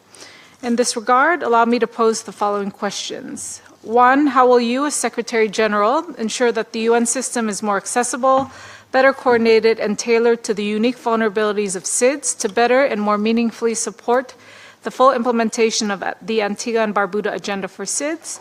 And my second question is a follow-up to your response to my colleague from Papua New Guinea on behalf of the Pacific Island Forum.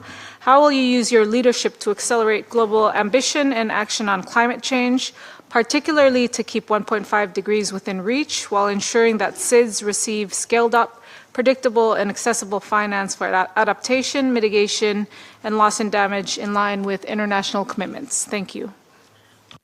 I thank the distinguished representative of Palau. Thank you very much, Palau. Thank you, Ambassador, for that. As I said before, I'm very much aware of the Antigua and Barbuda agenda and what is there, and also, as in previous answers I provided today, on the unique vulnerabilities of countries like yours. Since I have visited the region, I am aware of that. The global ambition on climate and what we need to do there are at the heart of my mission already today in the job I do. Today as head of the International Atomic Energy Agency. So I would like to have a reinvigorated dialogue on energy matters from the UN. I think there is a bit of a deficit here, and would like to work together with those having an existential approach to these issues, and also others that do not see it as an existential thing, but as a driver for their economies. So looking forward to that. Thank you.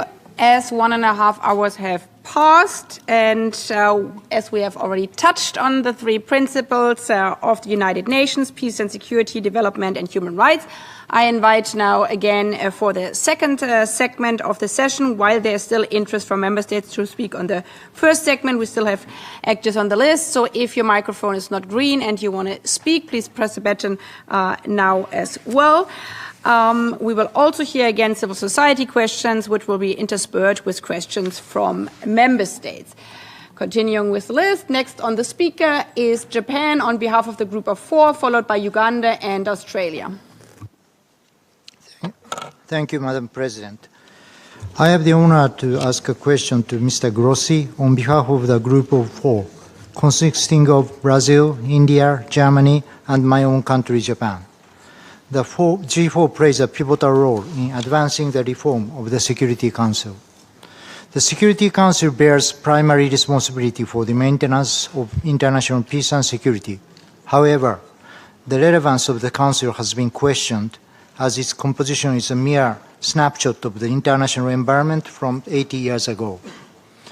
As the next Secretary General, what specific initiatives do you intend to take to reform the Security Council? Since I have the floor, I would like to ask 2 questions in my national capacity. Japan strongly believes in standing by the principles of the UN Charter and defending the international order based on the rule of law. I would therefore like to ask about your strategy for the UN to promote the observance of development of international law, including through strengthening support to legal institutions such as ICJ and ILC. Second question, amid growing uncertainty in the international community with a number of conflicts, Japan believes the perspective of human security, which links development and peace seamlessly, is indispensable for addressing existential challenges. How do you mobilize multilateral systems centering on the UN agencies, which often criticize for silos and duplication of functions? As a chief executive officer,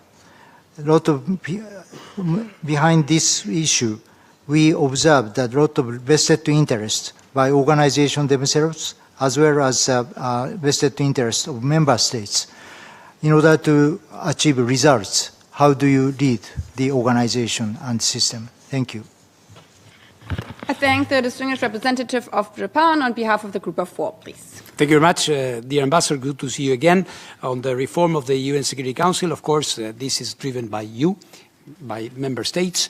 The Secretary General can play a role in terms of facilitation, in terms of providing with an environment that would be conducive to a good and fair discussion among all. I don't see the Secretary General as having a magic wand to solve such a complex matter, but we recognize the importance of it and hope to be working and having the conversation with everybody on this very topical issue. We know that time has passed, we know that circumstances have changed, but of course coming to a solution that will be good for all is a challenge ahead of all of us, and I look forward to having that discussion with you.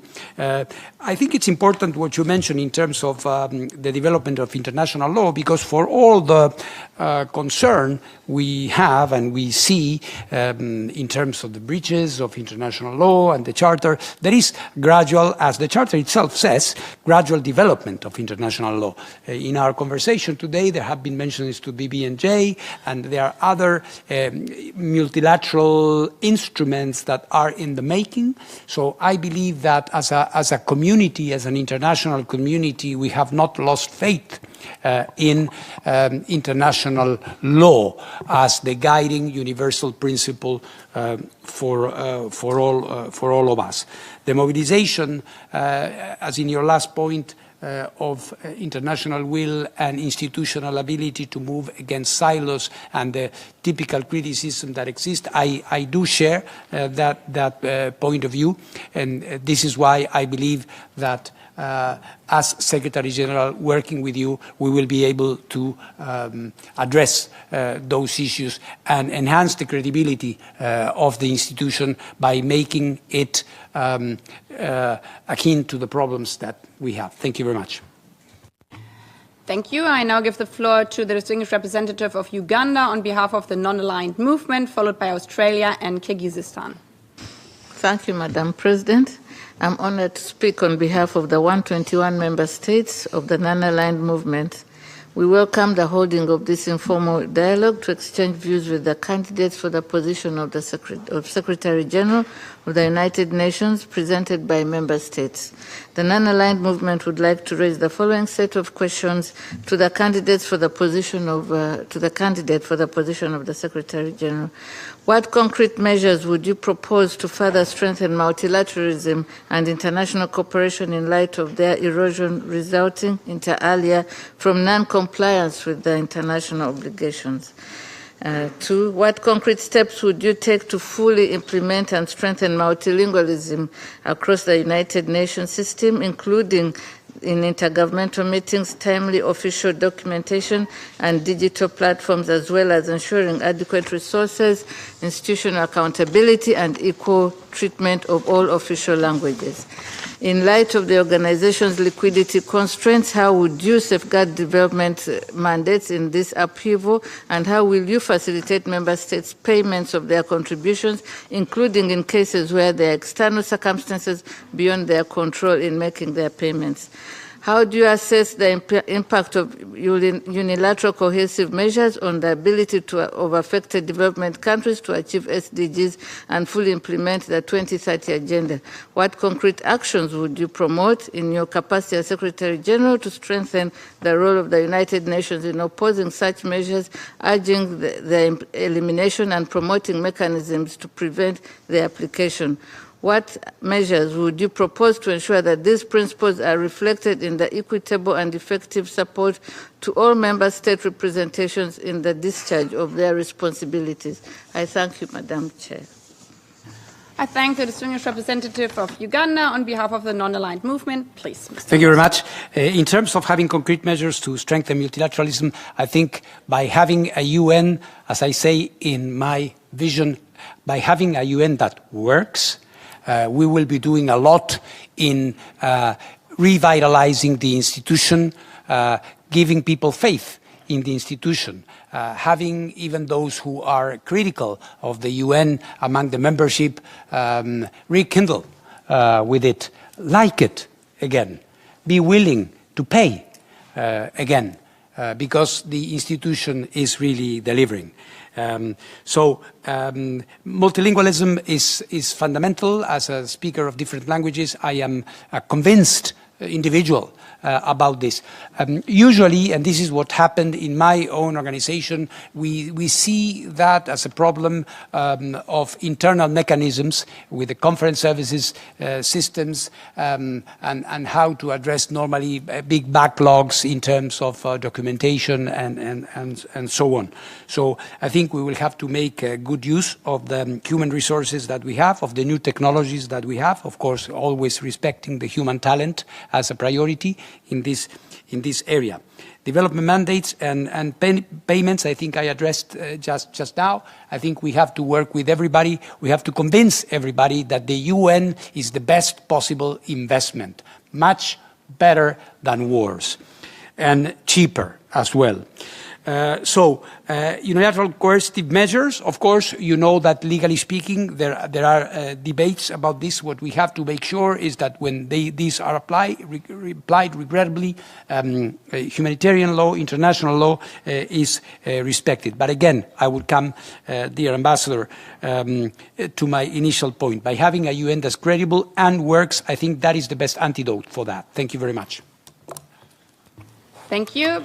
I now give the floor to the distinguished representative of Australia, also speaking on behalf of New Zealand. Madam President, Excellencies, Mr Grossi, I have the honour to address you today on behalf of New Zealand and my own country, Australia.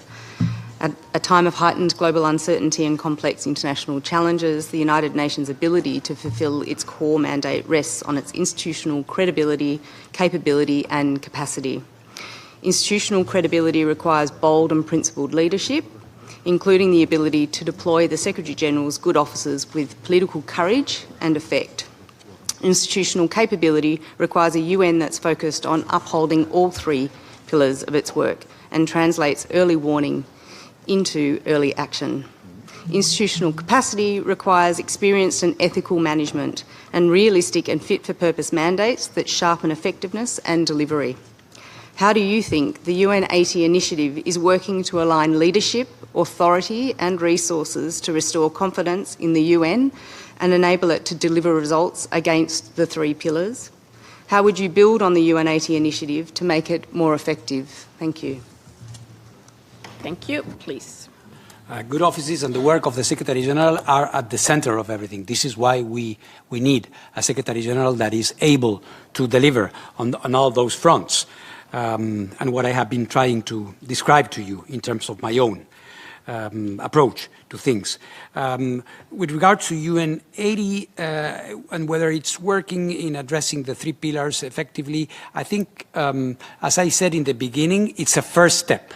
So not yet, of course, but it is not the aim of the exercise. My impression is that UN80 was an indispensable first step into trying to have a good diagnosis before the therapy comes. There are certain steps that are moving into that area of addressing problems and trying to solve issues, but it is my impression that it will be a joint effort for all of us, including me, if elected, to address. Thank you very much. Thank you. I now give the floor to the distinguished representative of Kyrgyzstan on behalf of the landlocked developing countries, and then we move to the member states in their national capacities. Madam President, Mr. Grossi, dear colleagues, I have the honor to deliver this statement on behalf of the group of landlocked developing countries. Landlocked developing countries, or LLDCs, represent 32 nations and over 500 million people. Their defining challenge is geographic. Without direct access to the sea, they depend on transit through neighboring countries. This results in higher trade costs, longer delays, and greater vulnerability to external shocks. These structural constraints continue to shape their development path and limit their full participation in the global economy. And we welcome the convening of this interactive dialogue, which provides an important opportunity to engage with candidates for the position of Secretary General at a critical time for the multilateral system. We would appreciate your views on how to strengthen system-wide coherence so that global commitments translate into the measurable progress at the regional and country levels, including through enhanced engagement of United Nations resident coordinators and country teams, and the effective integration of LLDC priorities into UN Sustainable Development Cooperation frameworks. Furthermore, we would like also to hear from you how will you envisage strengthening the capacity, resources and institutional role of the Office of the High Representative for the least developed countries, landlocked developing countries and small island developing states, so that it can effectively fulfill its mandate's functions, particularly in supporting coordinated follow-up, mobilizing international support, enhancing advocacy and assisting LLDCs in the implementation. I thank you. I thank the distinguished representative of Kyrgyzstan on behalf of the landlocked developing countries. Of course, thank you very much, Ambassador, for that. Of course, AWASA includes all these points, not surprisingly, transport, connectivity, all these points are so crucial for landlocked developing countries. And as I said, they are well defined. The issue is how better to integrate those. You mentioned it at two levels. You mentioned it at the level of the wide implementation of the agendas, and also institutionally and organically in terms of the Office of the High Representative. I believe, and I think you were right in pointing to the issue of the regional coordinators and the country teams, the resident coordinators, sorry, and the country teams as essential in terms of the delivery that has to be there. In my opinion, the office, of course, has a very, very special job to do in terms of integrating efficiently with other parts of the Secretariat, and I intend to enhance its role in this regard. Thank you. I now give the floor to the distinguished representative of Andorra, still on behalf of the group of the Francophonie ambassadors. Merci, Madame la Présidente. Le groupe francophone vous remercie, Monsieur Grossi, pour l'exposé de votre vision stratégique.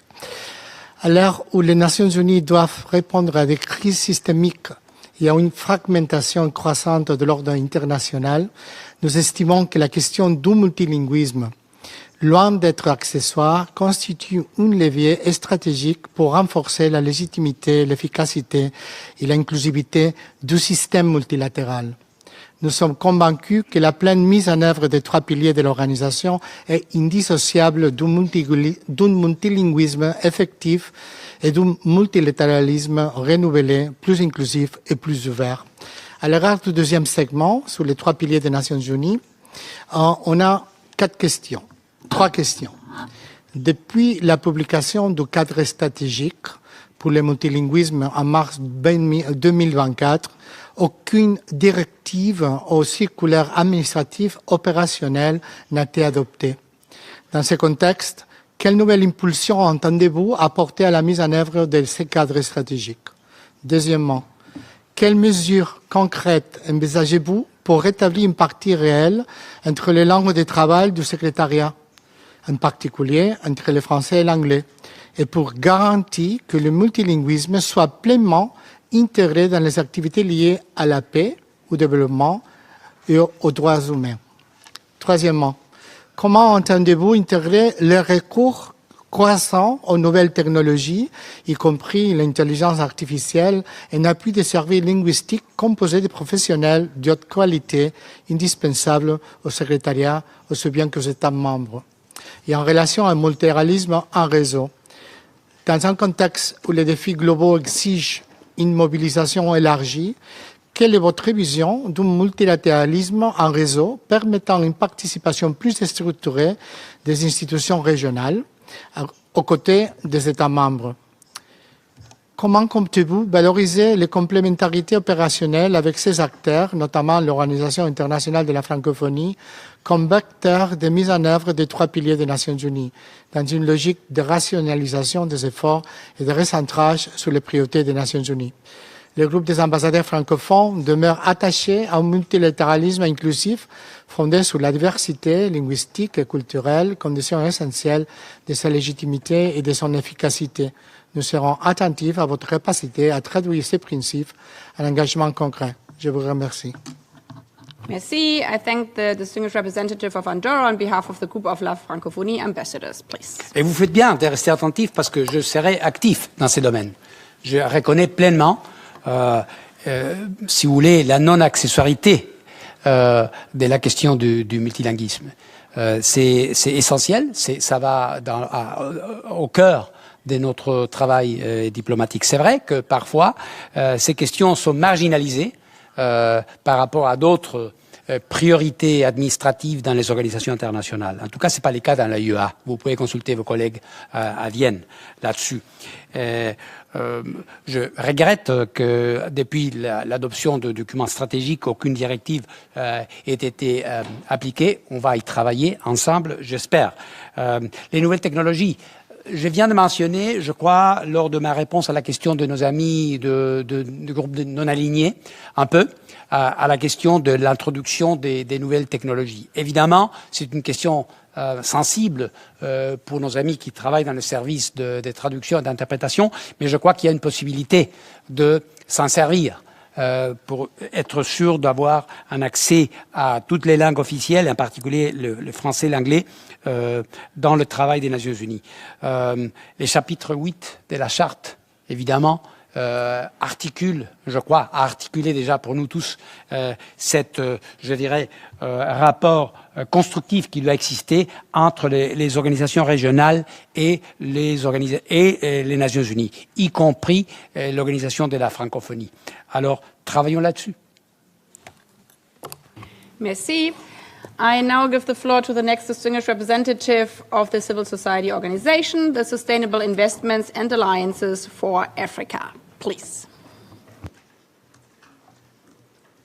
Yes, Madam President, Mr.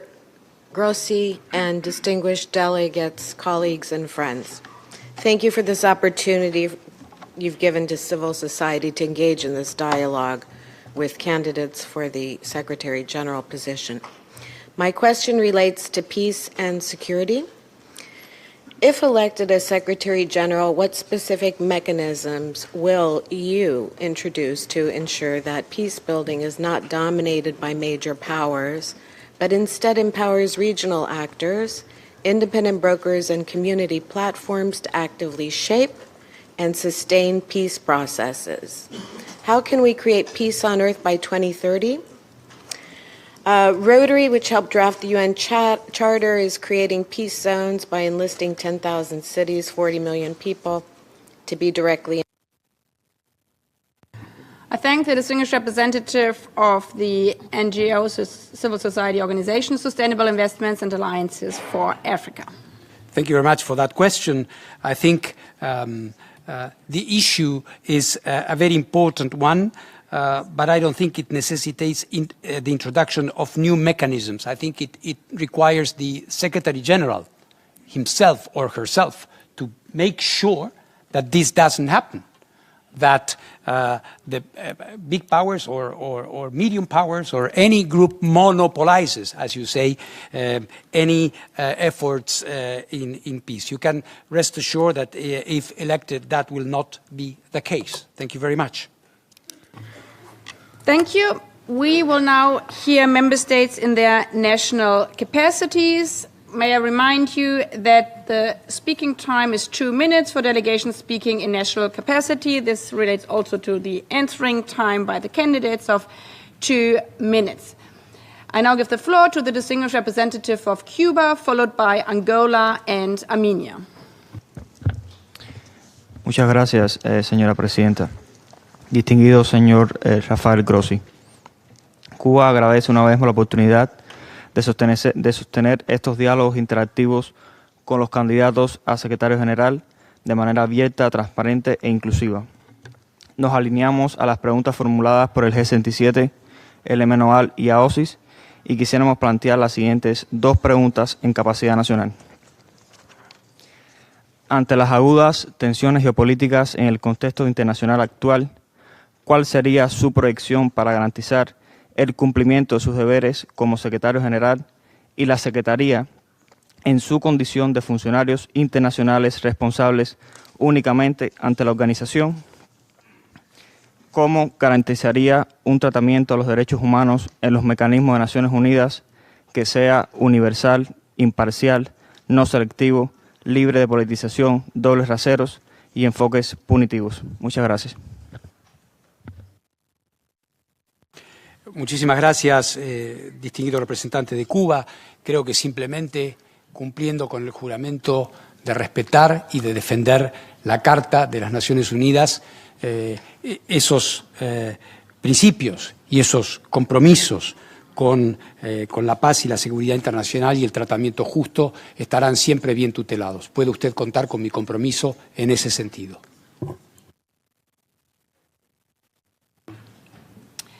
Thank you. I now give the floor to the distinguished representative of Angola.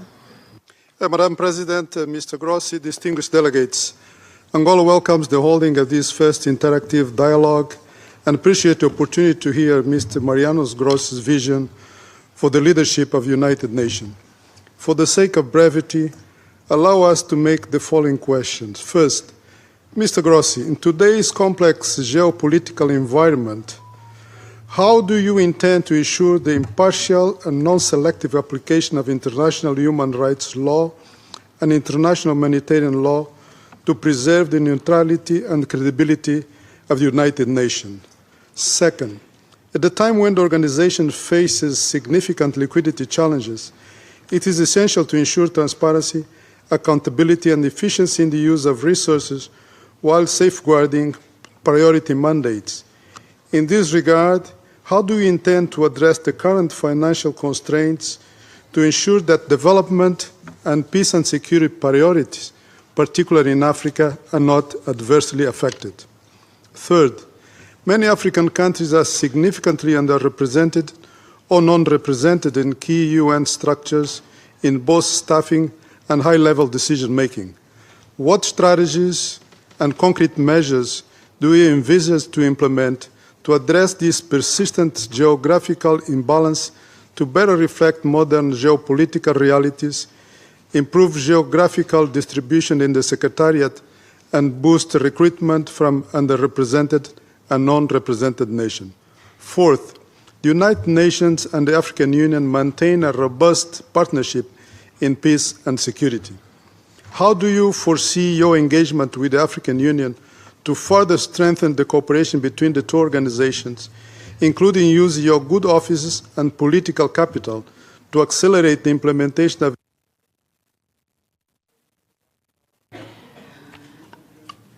I thank the distinguished representative of Angola. Please, Mr. Grossi.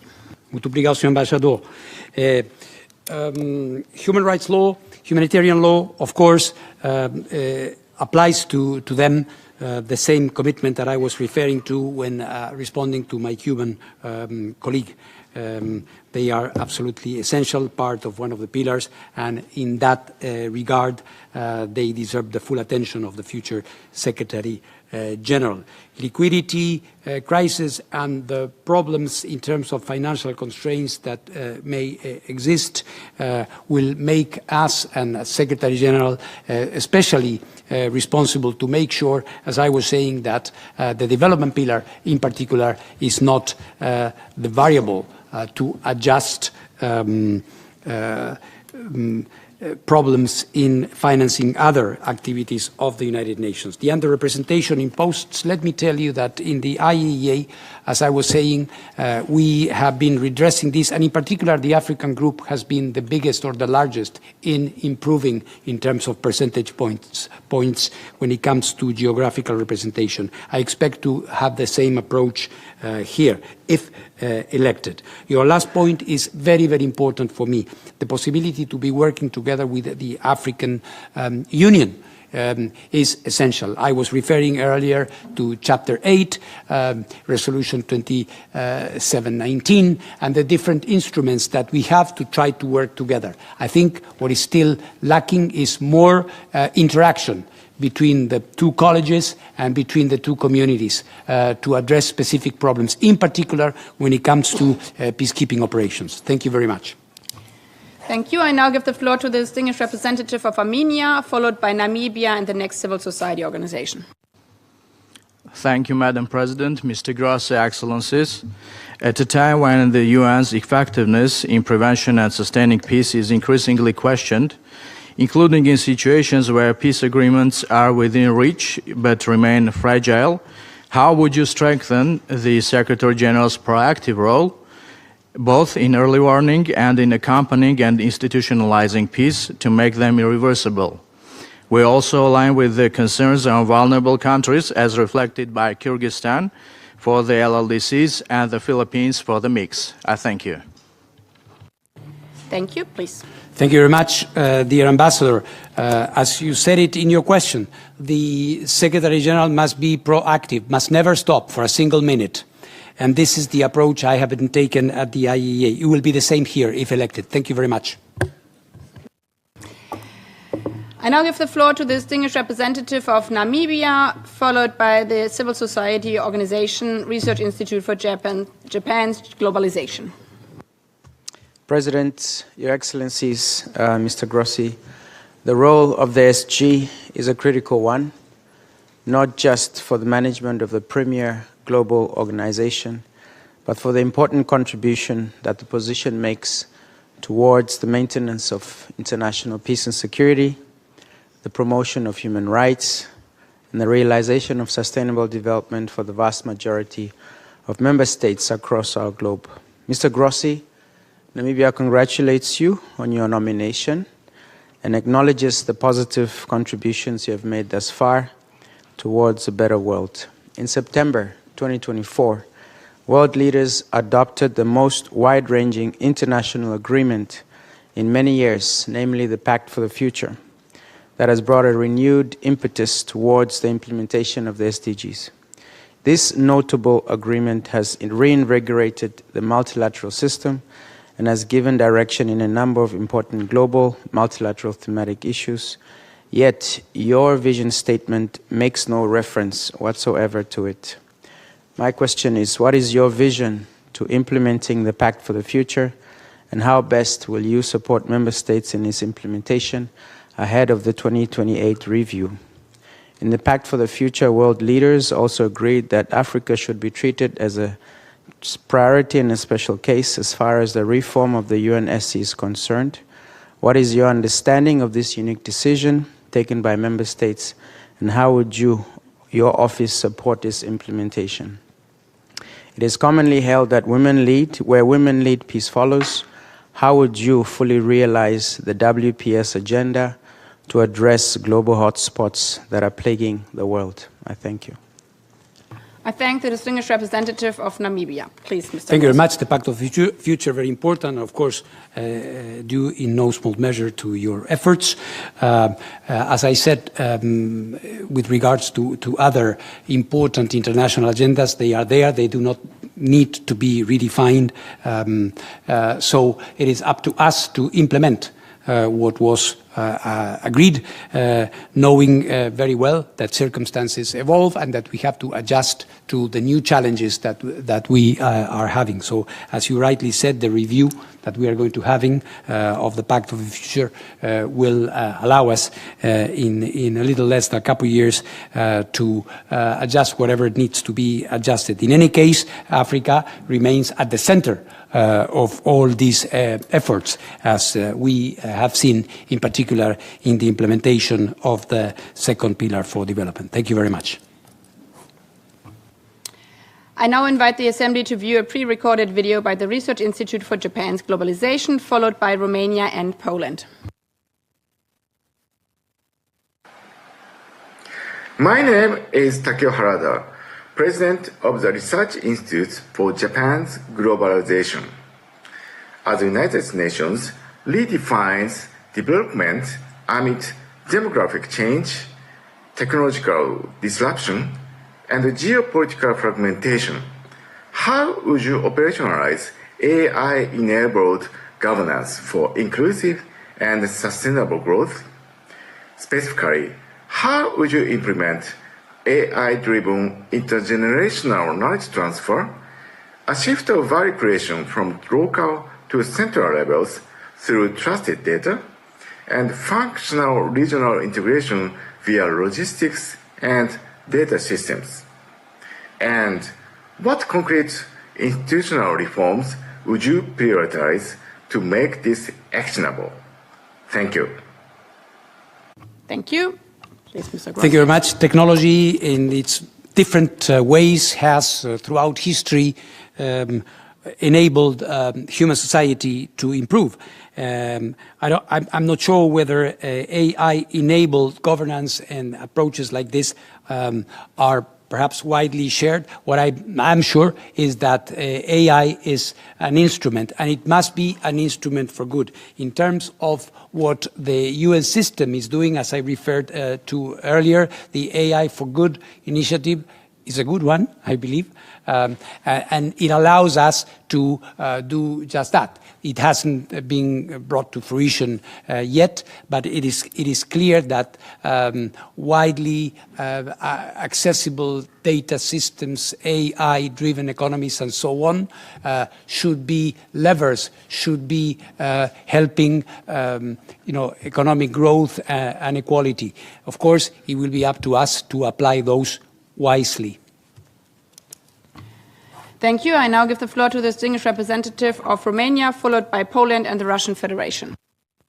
Thank you, Madam President. I very much welcome this interactive dialogue. I'm almost tempted to advertise the interest of my delegation to open up for a coalition of countries to speak earlier, but it's a good investment in multilateralism.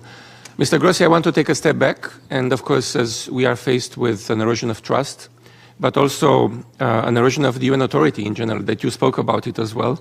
There are also assessments that say that the international rules-based order that has been created 8 years ago, exactly the same time as the United Nations, has been eroded or at least seriously undermined in the past period, a number of conflicts.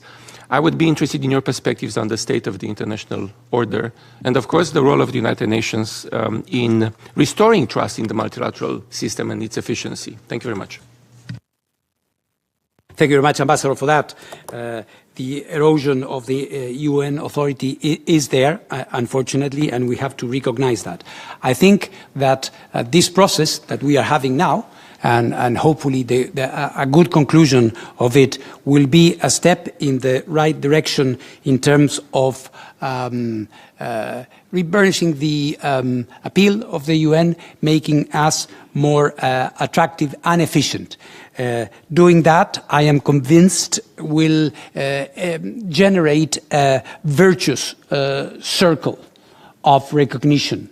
When the UN again is at the center of solution of international conflicts, when the UN is seen as a lever for development, when the UN is not seen just as a declaratory platform, I think this authority that is being eroded, I think will start regain strength. One important thing, which is encouraging, I believe, is that for all that we can say in terms of this erosion that you mentioned, and I share, what we see is that there is no loss of faith in the institution itself and in the existence of the UN. People may be saying the UN is not working well, or the UN is having a gap here or there, but we don't see people saying we should finish with the UN. It is not what we need. We need, I don't know, smaller institutions or platforms, etc. This is our global platform, our common house. We need to protect it. Thank you very much.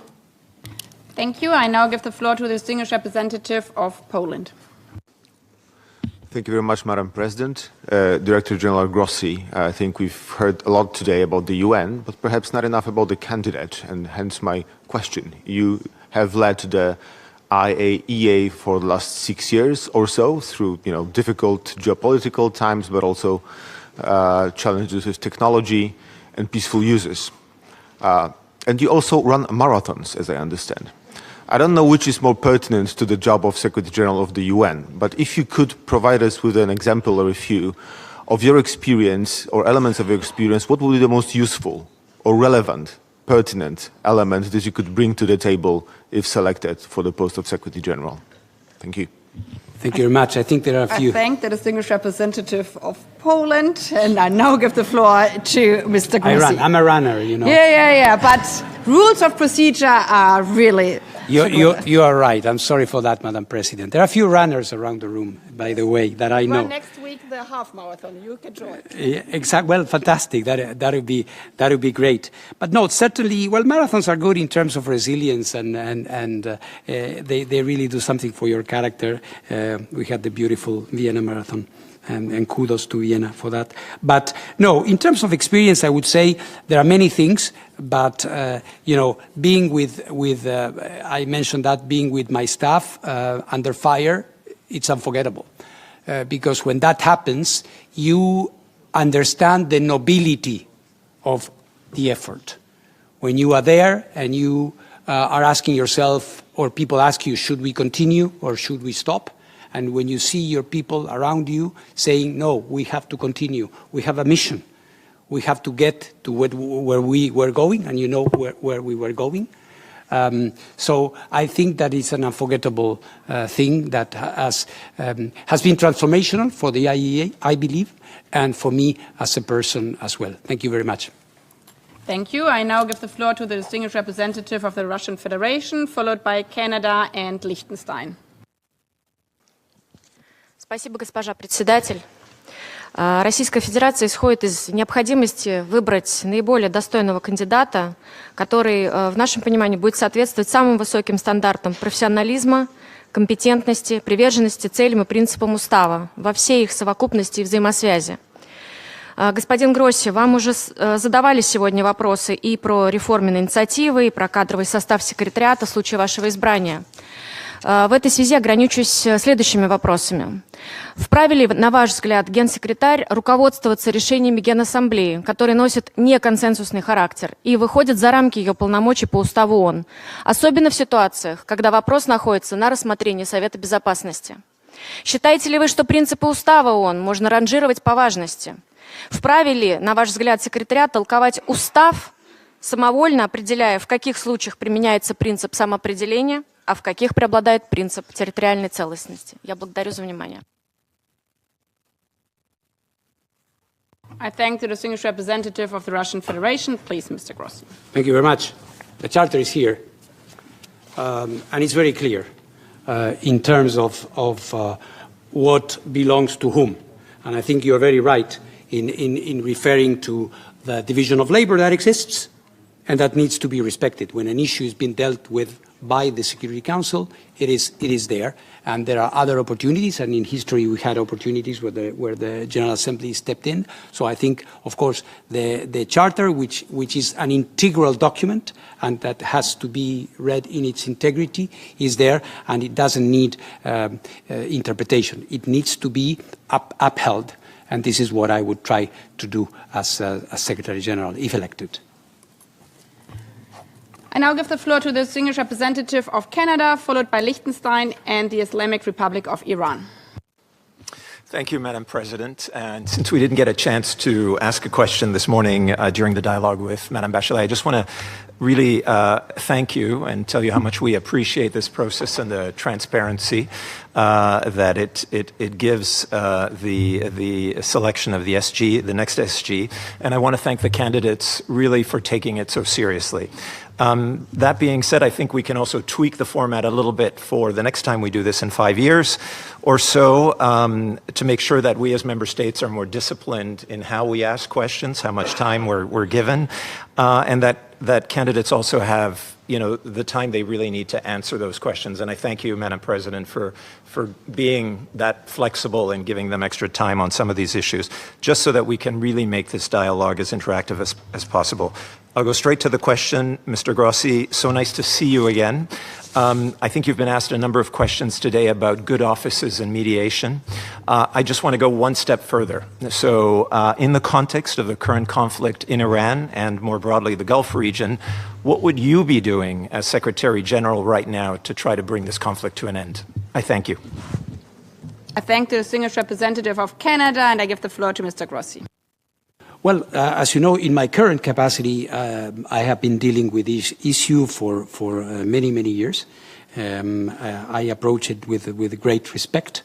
And I believe, I always believed that there should be a role for the UN, in particular if, as we all hope, the current negotiations bring the belligerents closer to some form of arrangement, understanding, or peace. As we know, this is an issue that is multifaceted.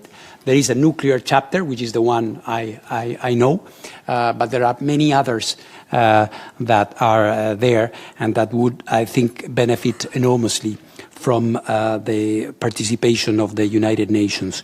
My approach would be of course, that is not up to the SG to decide, but to show that the UN could make a tangible, real contribution to the solution of a crisis like this one. Thank you very much. Thank you. I now give the floor to the distinguished representative of Liechtenstein, followed by the Islamic Republic of Iran and Lithuania.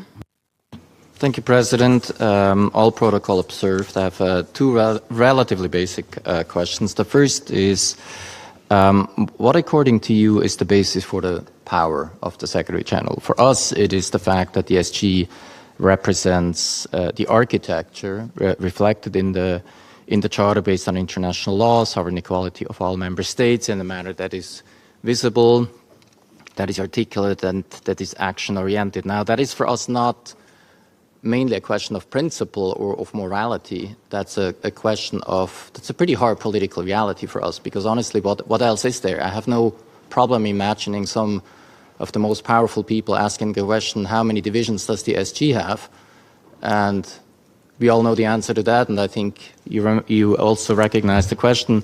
I'm not trying to get you to agree with me, I'm just trying to understand what, in your view, the basis of the power of the SG is. The second is I'm very interested in your views on how you make decisions. If you can elaborate a bit on how you make decisions, because obviously that is the biggest part of your job, and you're doing that now on a daily basis. You've talked a bit about inclusivity and consultations. Who do you choose for your inner circle, and what do you expect from your inner circle? And ultimately, the decision is yours. It's your responsibility. What are the criteria that you apply, and very specifically, do you think in the theory of decision-making there is a role of emotional intelligence in decision-making, or do you believe that's something that's best left out of decision-making? Thank you. I thank the distinguished representative of Liechtenstein. Please, Mr. Grossi. Thank you very much. Very thoughtful questions. I would like to think, if I may, redefine a point of on your question. I like to talk about the authority of the Secretary General as opposed to the power, because as you rightly said, the Secretary General does not have many divisions or material power as such, but it has an authority that is a noble word that is derived from the Charter. And that is supported by all. So while being truth that the Secretary General would never be able to match the material power of states, it has this support, and it embodies, in a certain sense, this common idea of moderating force, a force for good, a bridge builder, which is not impossible, in my opinion. In terms of the decision making, I think you are right in reminding that at the end of the day, the decision is to the person that is in charge, but decisions need to be well informed. I believe, in particular, in an organization which is very technical as mine, I believe in good advice but ultimately I take the decisions, of course, in where I am. So, and in terms of inner circles and the rest, you know, being, I imagine being someone who loves football and who is a coach for young people, I like to see that as an analogy of a good coach. A good coach takes the decision but knows how to pick and choose the best around. Thank you. I now give the floor to the distinguished representative of the Islamic Republic of Iran, followed by Lithuania and the next civil society organization. Thank you, Madam President. Bismillah ar-Rahman ar-Rahim. The Islamic Republic of Iran views the Secretary General not as a mere administrative official, but as the guardian of the UN Charter. The key issue is whether the next Secretary General will firmly uphold the UN Charter, particularly the principle of the prohibition of the use of force under Article 2, Paragraph 4, peremptory norm of international law. Recent acts of aggression by the Israeli regime and the United States against my country, Iran, including unlawful attacks on safeguarded nuclear facilities, raise a critical concern. Can silence or ambiguity in the face of such clear violations be reconciled with this responsibility? In this context, our clear questions are: will the next Secretary General take an explicit and public position without hesitation in response to blatant violations of the Charter in any and all parts of the world? Will the next Secretary General be willing, even in the face of major powers, to fully uphold the principles of impartiality and independence enshrined in Article 100? And ultimately, will the next Secretary General defend in practice, not merely in words, the equal rights of all sovereign states, in particular the rights outlined in Article 105 of the Charter, or will we continue to witness their persistence of double standards? We believe that the Secretary General should be the voice of justice, a defender of international law, and one who does not remain silent in the face of clear violations of the Charter. In our view, the credibility of the United Nations now more than ever depends on a principled and responsible choice.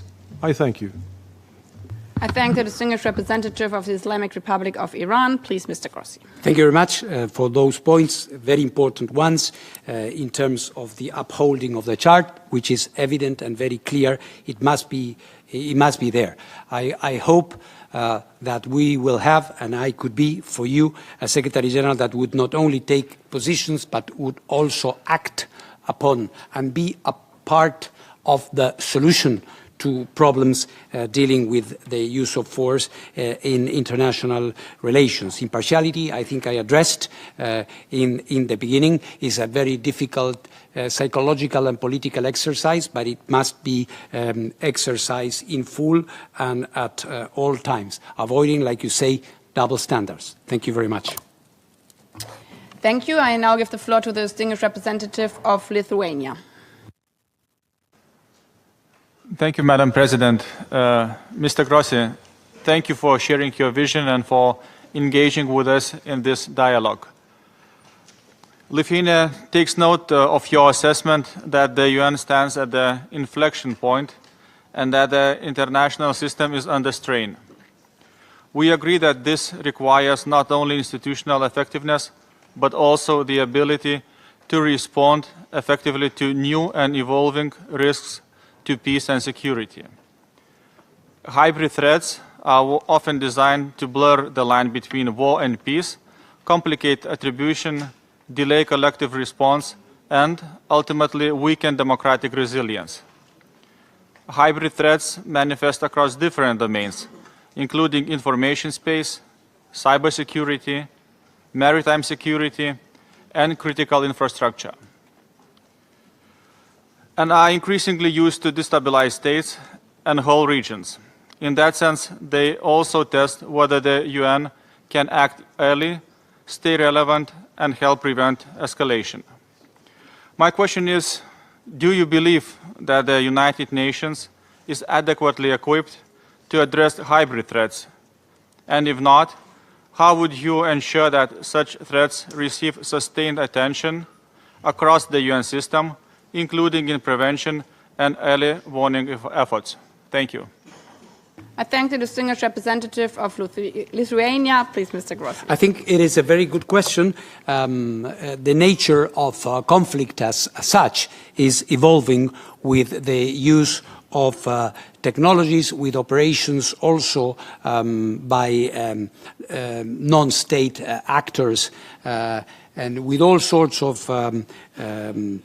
factors, external factors that do not conform to the traditional way to understand conflict. Some of what you are saying has been seen in recent discussions about peacekeeping operations and the ability of those who have to have the necessary technologies and be equipped with the necessary means to address some of these challenges on the field. So I would say that whereas I don't see the UN totally unprepared for that, I don't see that, I do share with you the impression that this is an area where we should enhance our work, not only here, but by using experience and the talent that we have in the system, like, for example, UNODC in Vienna and other organizations. Thank you very much. Thank you. I now give the floor to the civil society organization Equality Now. Please, you have the floor. Thank you very much. I'm speaking on behalf of Equality Now, a worldwide human rights organization dedicated to securing the legal and systemic change needed to end discrimination against all women and girls. Beyond ensuring gender parity within the United Nations, what will you do to promote and protect transformative gender equality, both internally at the UN, by eliminating sexual harassment, for example, and externally when women and girls in all their diversity are bearing the brunt of gender-based violence, including conflict-related sexual violence and tech-facilitated gender-based violence? Not one single country has achieved legal equality between women and men, according to the World Bank, and even the word gender is under attack by some member states, as we recently saw the Commission on the Status of Women. Thank you. Thank you. I thank the distinguished representative of Equality Now. Please, Mr. Grossi. Thank you very much for that question, which is very pertinent. I think that this is not a matter of terminology, it's a real problem that we need to be addressing. Protecting women and young girls is something which is essential, and we are far from having reached the point that we should be reaching. There are important efforts carried out by the United Nations, and I think we have to recognize that some of those have been bearing fruit in terms of field deployments, in terms of sexual abuse. In all these areas, I have seen progress being made. But of course, it's a permanent effort, and you do well in reminding us that we should continue and do better. Thank you. I now give the floor to the distinguished representative of the Observer State of Palestine, followed by Djibouti and Peru. Thank you, Madam President, and thank you, Mr. Grossi, for your comments and your responses. You won't be surprised by the question coming from Palestine. It's about the UN and the staff that you have mentioned. We live in a period where the UN is subject to attacks, where we've seen UN personnel killed, maimed, detained, abused. Many of those were Palestinian nationals or operating in Palestine. This often starts with incitement against the UN and against its agencies, its personnel, sometimes within these walls. As the face of the UN, if you were the Secretary General, how would you respond to that incitement and help in protecting these people who represent the UN, what it stands for, the Charter, and humanity at its best in its noble mission on the ground, trying to help civilians in dire need and in very complicated situations? Thank you very much. I thank the distinguished representative of the Observer State of Palestine. Please, Mr. Grossi. Thank you very much for that question. It's a very pertinent one. Of course, working with the staff and for the staff is very important for the Secretary General, which is the chief, among other things, the chief administrative officer of the institution. And the IAEA, I work very closely with the staff association, working with them, listening to them, to their problems, and I intend to do the same if elected. I think that staff also has to respond to the highest standards in their behavior, and it's a joint effort, staff and Secretariat together. And I believe that if there is any criticism undue and unfair, of course, as Secretary General, I will address it immediately. The staff always is our strength. Thank you. I now give the floor to the distinguished representative of Djibouti, followed by Peru and Kenya.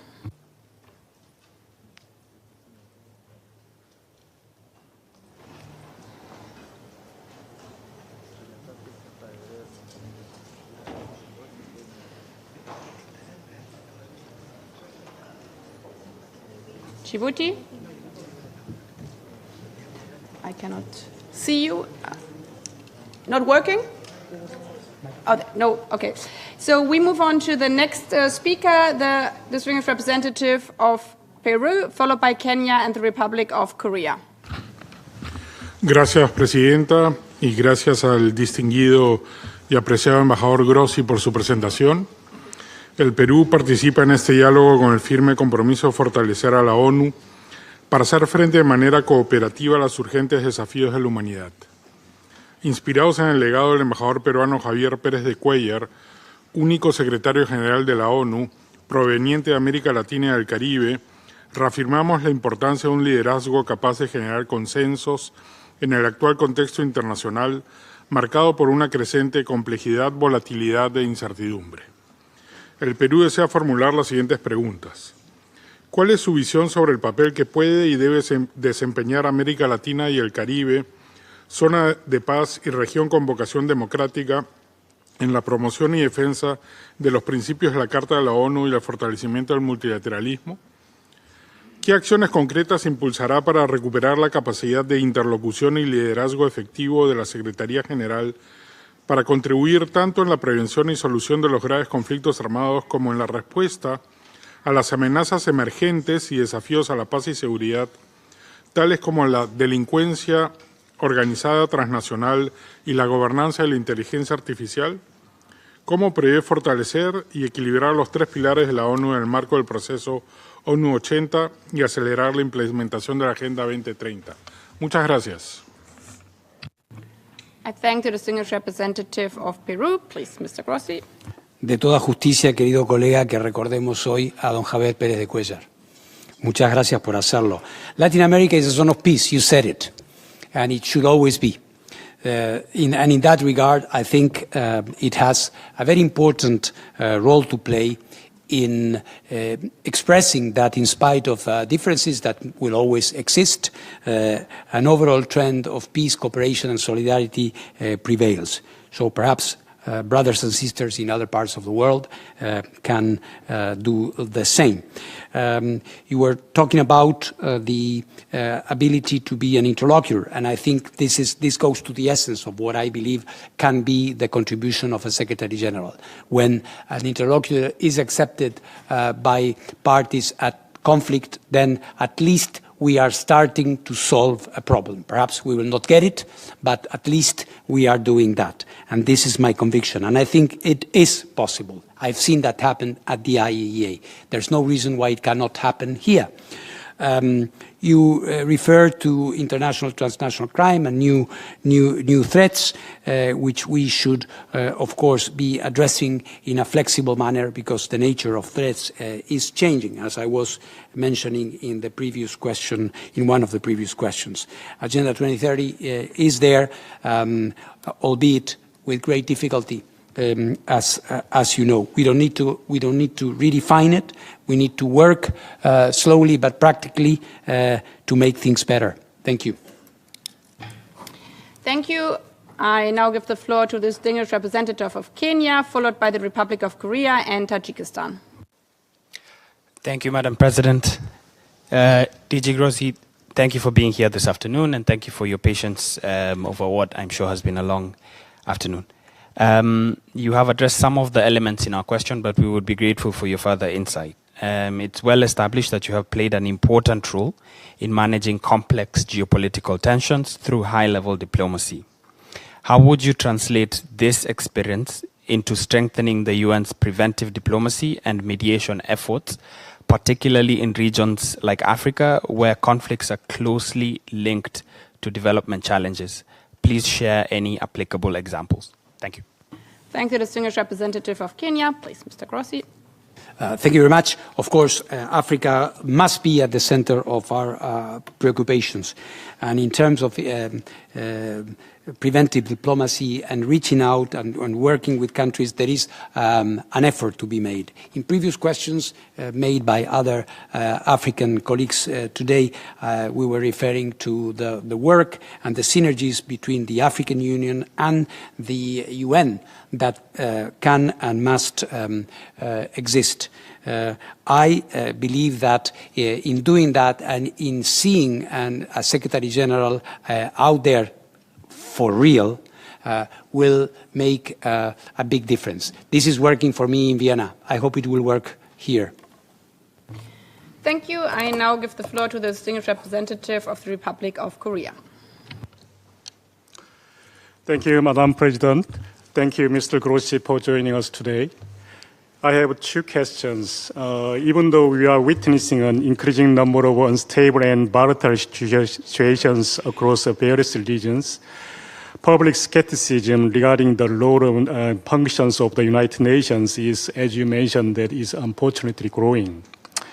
While global attention is largely focused on the pressing geopolitical issues, such as the Middle East and Ukraine, there remain long-standing challenges that continue to threaten international peace and security, such as those on the Korean Peninsula.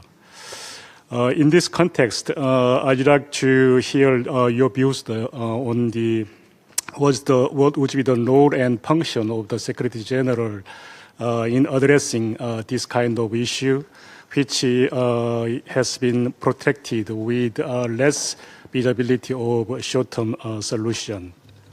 And second thing is that as shown by the recent casualties sustained by UNIFIL personnel, the peacekeepers and humanitarian workers operating in conflict zones are facing serious and escalating threats. How would you ensure the safety and security of peacekeepers and humanitarian personnel on this ground? Thank you. I thank the distinguished representative of the Republic of Korea. Please, Mr. Grossi. Thank you very much, Madam President.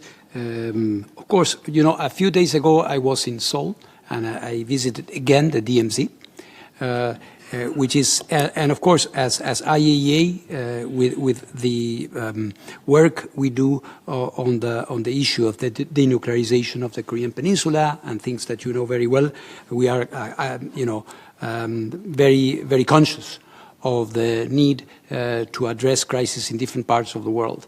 And here we have a clear example. And I know that there are gradual efforts there, and I am persuaded that there will be an opportunity to join efforts and to work together, UN and the Korean Peninsula to work together. We see there we still see there the flag of the UN flying proud. And we are reminded of the history that your country went through. So I think it is one of the inspiring things that we have in front of us. Peacekeepers, of course, face very, very difficult situations. I intend to give enormous priority to this. We are seeing conflicts, important ones, where the peacekeeping funding situation is very bad.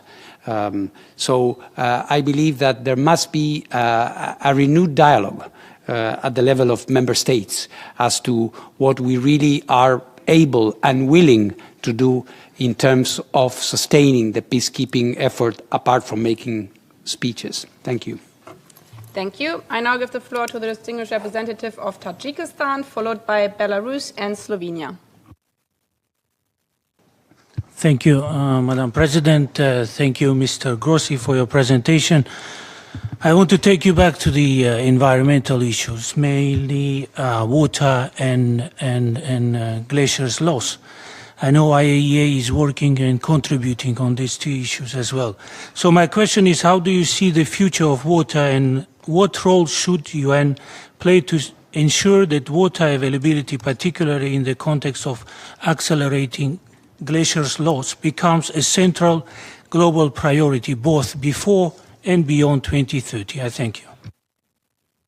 I thank the distinguished representative of Tajikistan. Please, Mr. Grossi. I recognize the leadership of your country in this area. As you know, we have been working with the IAEA through the isotopic hydrology specialists on the protection of glaciers and access to water, which is, of course, badly degraded because of the current circumstances. I think that having had this leadership with your country, together with the Netherlands in the past and other countries that took that to heart within the UN system, I believe that we need to continue bringing this to the attention of the international agenda. Sometimes we look more into other things, but of course access to water is essential and strategic, and we will continue doing that.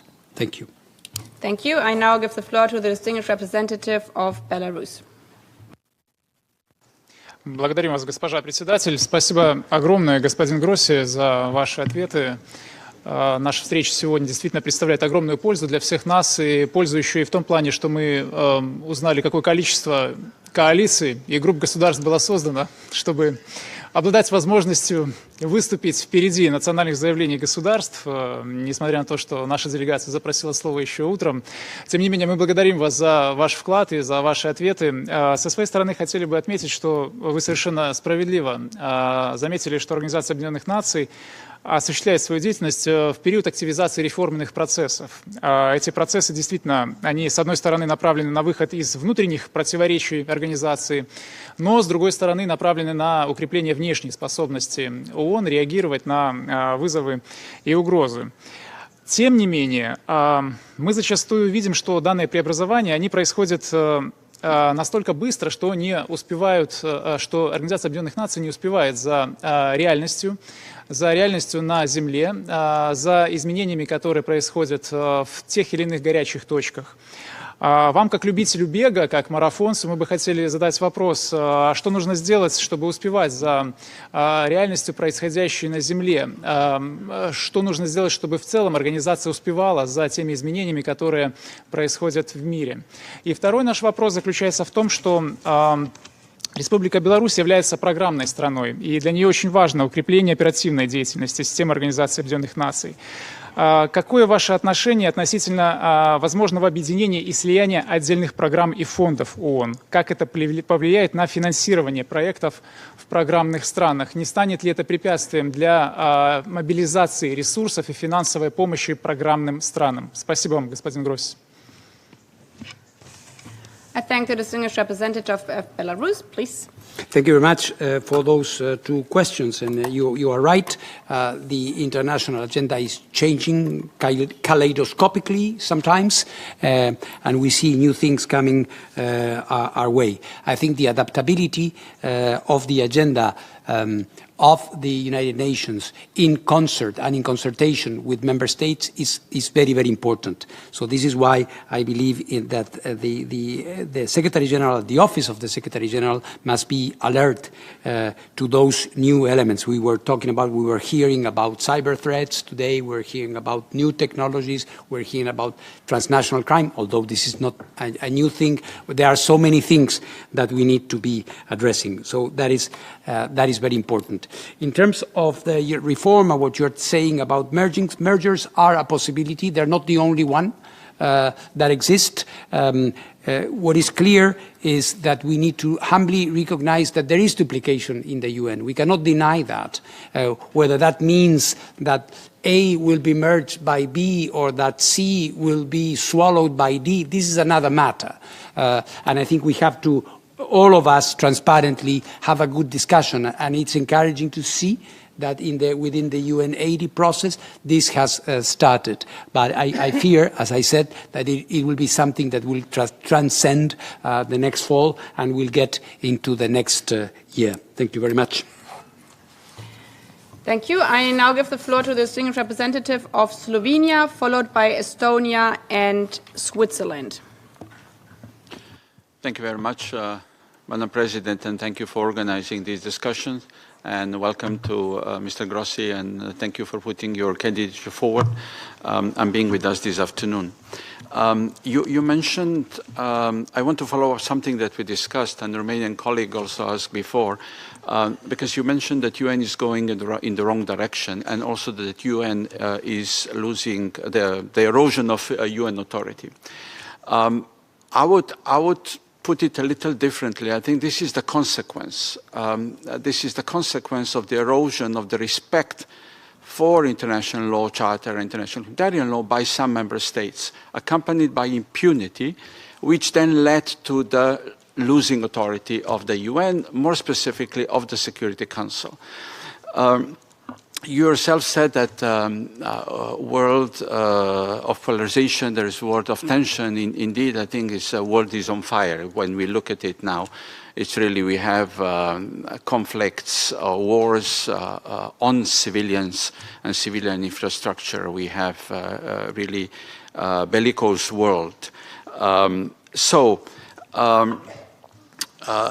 I would rather than talking about the UN going the wrong direction, I think the world is going in the wrong direction.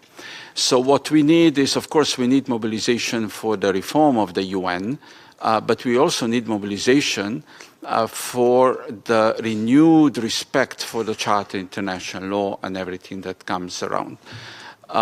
So for that, I think we would need somebody to lead the way. We need leadership for peace, as we said it. Do you believe that, as the Secretary General, you can lead mobilization against impunity? I thank the distinguished representative of Slovenia. Please, Mr. Grossi. Thank you very much, Ambassador. We have had some of this discussion before, and I always enjoy the very thoughtful and deep concepts that you bring to the table. I must say, coming where I come from, you won't be surprised that I say that it takes two to tango. And frankly, you're right. I mean, there is, of course, the problems inherent to the Secretariat. I address those because I aspire to be your Secretary General. So this is why I'm putting the focus on that. But you are right that we need to reestablish this credibility. But at the end of the day, it's about us being together. But I thank you for highlighting that, and I do not disagree with you. Thank you. Thank you. Given the time, 5 minutes to 6, and as this morning, minus the introductory remarks, we will end the questions at 8 minutes after 6 p.m. We will have time for 3 or 4 more questions, depending how short they are. I will give now the floor to the next speaker, the distinguished representative of Estonia, followed by Switzerland and the United Kingdom, and then we see what the time says. Thank you, Madam President. Thank you, Mr. Grossi, for your presentation and for your engagement today. My first question is pretty straightforward. What are the first 3 things you would do as a Secretary General if you get appointed to this position? My second question pertains to Ukraine. End of last year, the General Assembly adopted resolution, Return of Ukrainian Children, which requested Secretary General to exercise his good offices to ensure the immediate, safe and unconditional return of all Ukrainian children unlawfully deported and forcibly transferred by Russia. What would be your steps as the Secretary General to implement this mandate and ensure effective and coordinated UN action? And my final question is with regards to the SG selection process. The General Assembly has called for all SG candidates to publish any funding resources they have relating to their candidature. This is an important provision for accountability, transparency, and credibility of candidates. Do you plan to publish more detailed and updated campaign financing disclosures throughout the process? I thank you.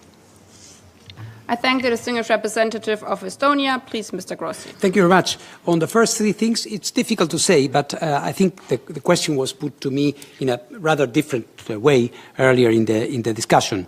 I think what we need to do, if having the honor of being elected, would be to for all to see that the new Secretary General is rolling his sleeves. In this case, if it was me, and starting from the first day, dealing with the important things that are there in front of us. Some of them will be the same, some of them will continue, and some might be new. But showing commitment, assertiveness, and action will be very, very important to really confirm that this trust that is being put into the new Secretary General was well justified. In terms of Ukraine and the war and everything there is no interaction at the moment at the UN level. So I hope to be able to, in the same spirit that I have been doing from the IAEA, to have a good discussion with belligerents on all the aspects of the conflict, including the one that you refer to. The third, of course, transparency is all. You know, on this issue, I don't have much to add because I'm paying from my own pocket. I paid my ticket to come here. I'm paying my hotel. I'm paying my meals. So frankly, I don't have anybody paying anything for me other than myself. So perhaps that is a reiteration of the letter I sent, or through the Argentine mission that was sent last November. So I don't have any additional information than to repeat that when I'm involved in anything having to do with the selection process, it's my own private funds that finance it. I hope this is satisfactory. I thank you. I now give the floor to the distinguished representative of Switzerland, followed by the United Kingdom. Merci Madame la Présidente pour cette opportunité et merci à Monsieur Grossi pour votre présentation et les réponses. Quelques questions de follow-up. Merci de vouloir protéger si clairement la charte et le droit international. Et on a tourné déjà autour de cette question à plusieurs fois. On se voit face à des attaques très concrètes, que ce soit contre les principes de la charte ou un massif backlash contre les droits des femmes qui vont derrière les acquis de Beijing, ou contre le changement climatique, la durabilité qui vont derrière l'agenda 2030. D'accord, il faut deux pour le tango. Comment allez-vous nous aider à restaurer ces acquis qui sont tellement importants? Deuxièmement, vous avez aussi clairement dit combien c'est important d'avoir un staff motivé. Si vous reprenez ce mandat, on sera 2 ans après le début des réformes urgentes et nécessaires, mais des milliers de personnes ont perdu leur poste et c'est pas un secret que l'atmosphère n'est pas très bonne. Comment allez-vous restaurer la confiance du staff au-delà des contrats et de la porte ouverte, qui est la source la plus importante, et assurer que ce n'est pas les plus jeunes ou les femmes qui vont perdre leur poste. Et ça nous amène aux jeunes. Vous avez dit que les jeunes ne croient plus aux Nations Unies. J'espère bien entendu que vous n'avez pas raison, mais dans tous les cas, on a besoin d'eux pour le futur des Nations Unies. Comment allez-vous les engager dans le futur? Merci beaucoup. I thank the distinguished representative of Switzerland. Please, Mr. Grossi. Merci, Madame l'ambassadrice. C'est très bien de vous revoir cet après-midi. La restauration des acquis, je crois que ça dépend du dialogue et de la capacité du secrétaire général d'être crédible. Les autres, les interlocuteurs auront ses raisons et ses principes et ses priorités, mais nous avons besoin d'un secrétaire général qui soit capable de regagner cette crédibilité. La question du staff, ça me préoccupe énormément. Je crois qu'il faut de toute façon reconnaître que nous devons mener un effort de rationalisation administrative et que ça pourrait comprendre la perte ou la réduction de postes. Ça a déjà eu lieu pour l'approbation du budget de cette année-ci que vous avez approuvé. Et donc je crois qu'il faut travailler avec les associations du personnel de manière professionnelle. Ça s'est fait d'une manière professionnelle, si cela doit être fait. Mais moi je crois au staff. À l'agence où j'ai travaillé aussi à l'OIAC, comme vous savez peut-être, et j'ai toujours été entouré par des professionnels du plus haut calibre. Donc je crois qu'il faut les motiver, il faut les traiter bien, avec justice. Pas des privilèges, évidemment, pas des privilèges, mais un traitement juste. Pour le jeune, je crois qu'il faut d'abord les entendre, ça c'est très, très important, et deuxièmement, il faut savoir communiquer, parce que je crois qu'on ne le fait pas assez bien, et ils ne comprennent pas pourquoi le travail des Nations Unies et des organisations sur le terrain est aussi essentiel. Merci. I now give the floor to the distinguished representative of the United Kingdom, and given we have a few minutes, followed by Ireland.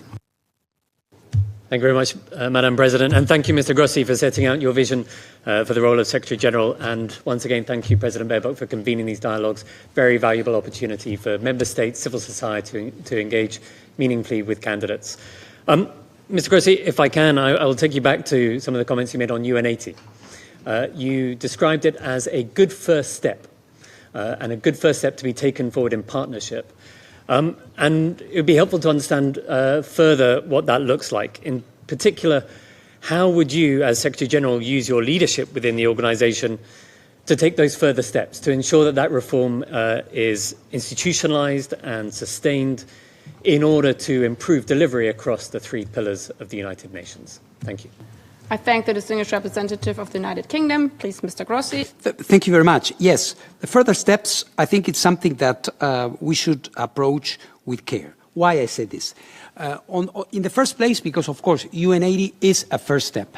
It couldn't be otherwise. We had to start somewhere, and it sometimes is, you know, the clean sheet of paper is the most difficult thing, and we are all grateful that this has been done. But this has revealed the dimension of the problem as well. Perhaps we knew it, perhaps you knew it in London or others in other places, but we knew it, that we had to do something, and we are starting. So my impression is that we should, from the wisdom of member states, have a direction set, but we should also avoid the other danger of getting into a self-consumed exercise, a never-ending exercise that will take, you know, in a loop, that will take us from one thing to the other, and from the review of the reform and the review of the review of the reform. And I think that is a danger, and we are all multilateralists, so we are family here. We suffer from that a lot in the UN system in general. So I think we need to have this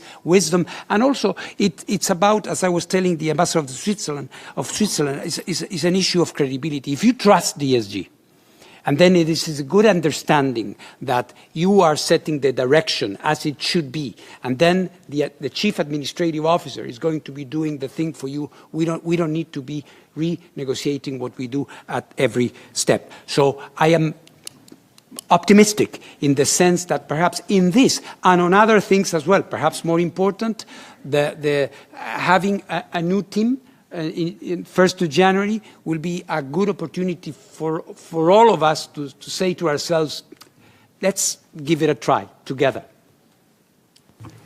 Thank you. I now give the floor as the last member state speaker of this day to the distinguished representative of Ireland. Thank you, President, and thank you, Director General. Whatever about the Vienna Marathon, I'm delighted to cross the line after what's been a very, very long day today, but it's been a really good day and a really useful interactive dialogue, and we're looking to two more tomorrow. Just a very simple question, because a lot has already been asked, but in our discussions here on reform, one idea that's been put about has been changing the term of the Secretary-General from a two-term to a one-term. I suppose one term maybe perhaps bolder, more ambitious, a sprint as it were, two-term, maybe more cautious, a marathon. So in your view, what's better for the United Nations and for Member States, one term or two? I thank the distinguished representative of Ireland. On a technical note, this will be taped, this session here for the future. I now give the floor to Mr. Grossi to answer this question and also as a final wrap-up. Yeah. Dear Ambassador, up to you. Up to you. But let me finish by, first of all, thanking you, Annalena. Thank you, Madam President, for having allowed and organized this. I really enjoyed it, having this opportunity to have this direct conversation with you. And like the UNCTAD, this is a first step in the right direction. So thank you very much.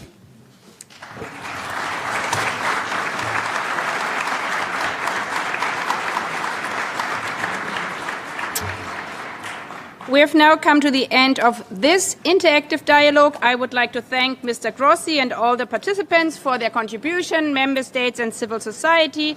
Before adjourning, we haven't adjourned yet, before adjourning, I would like to remind members that the next interactive dialogue with Ms. Rebeca Grynspan, MIFIUS, will take place tomorrow morning at 10 a.m. sharp in this chamber. And on a technical note, for the technicians, please could you, with relation to the temperature in this room, have it less cold tomorrow, not only because we spoke about energy savings, but to ensure that we are not sick after tomorrow's 6 hours in this room. By this, the meeting is adjourned. Have a good evening. Thank you. Good morning on this very sunny Tuesday.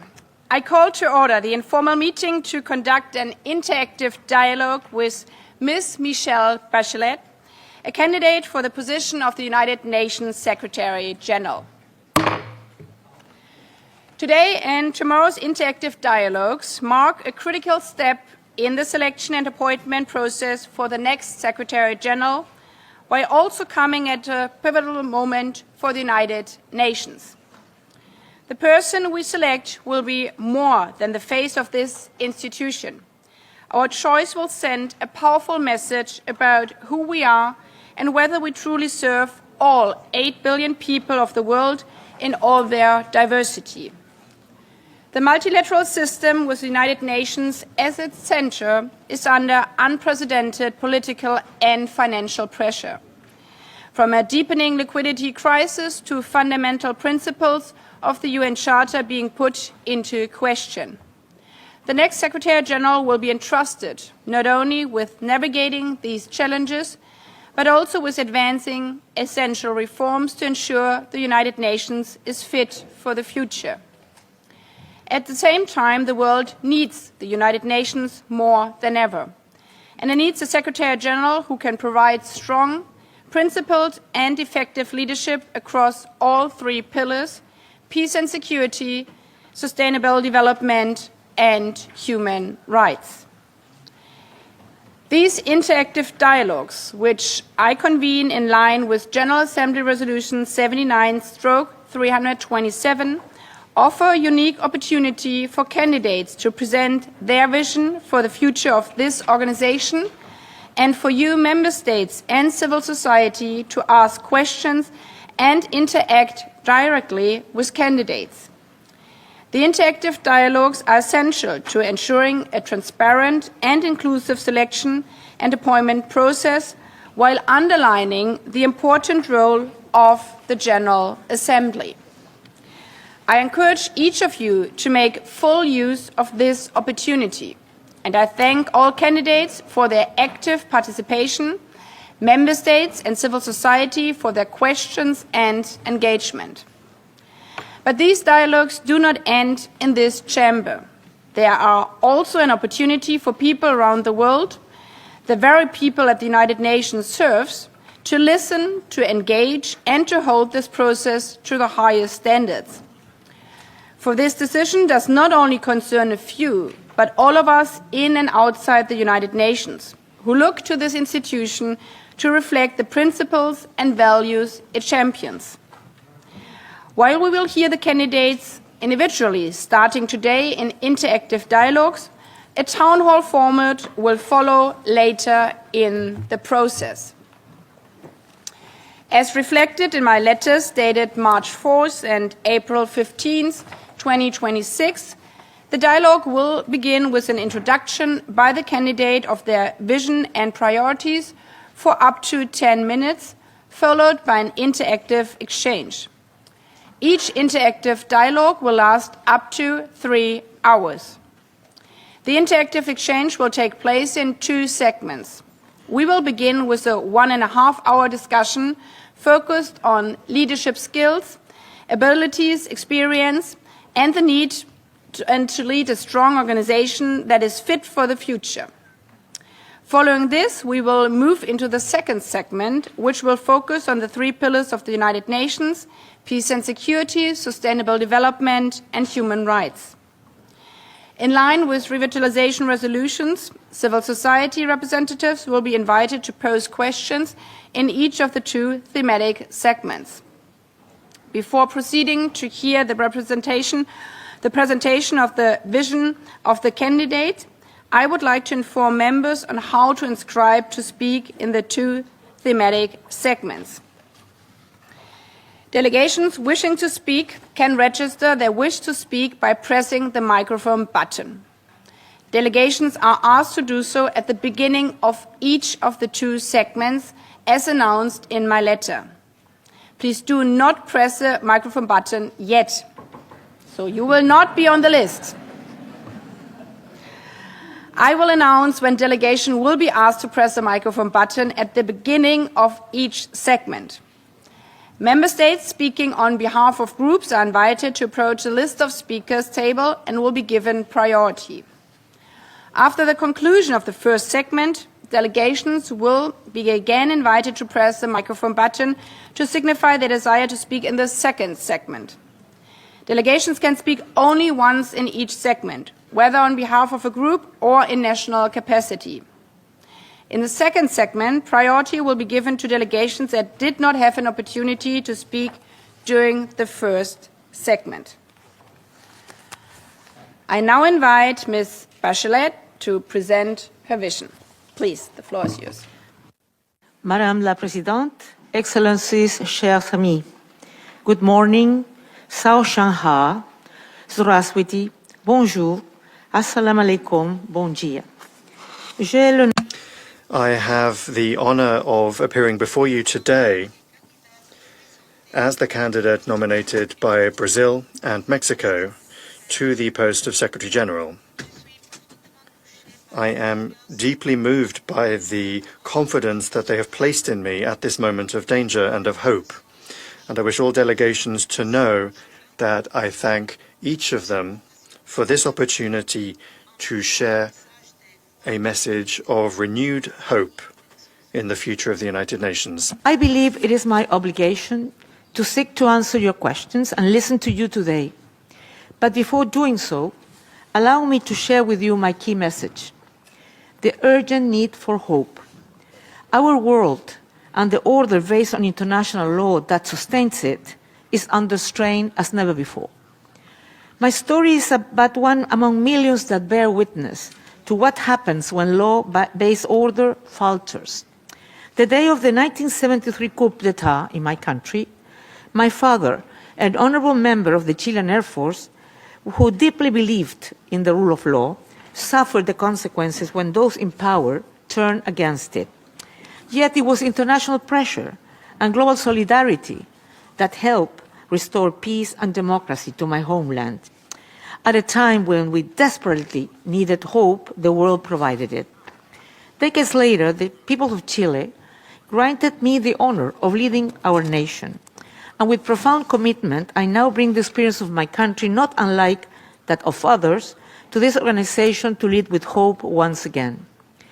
I was elected twice as President of the Republic, the first woman in this position.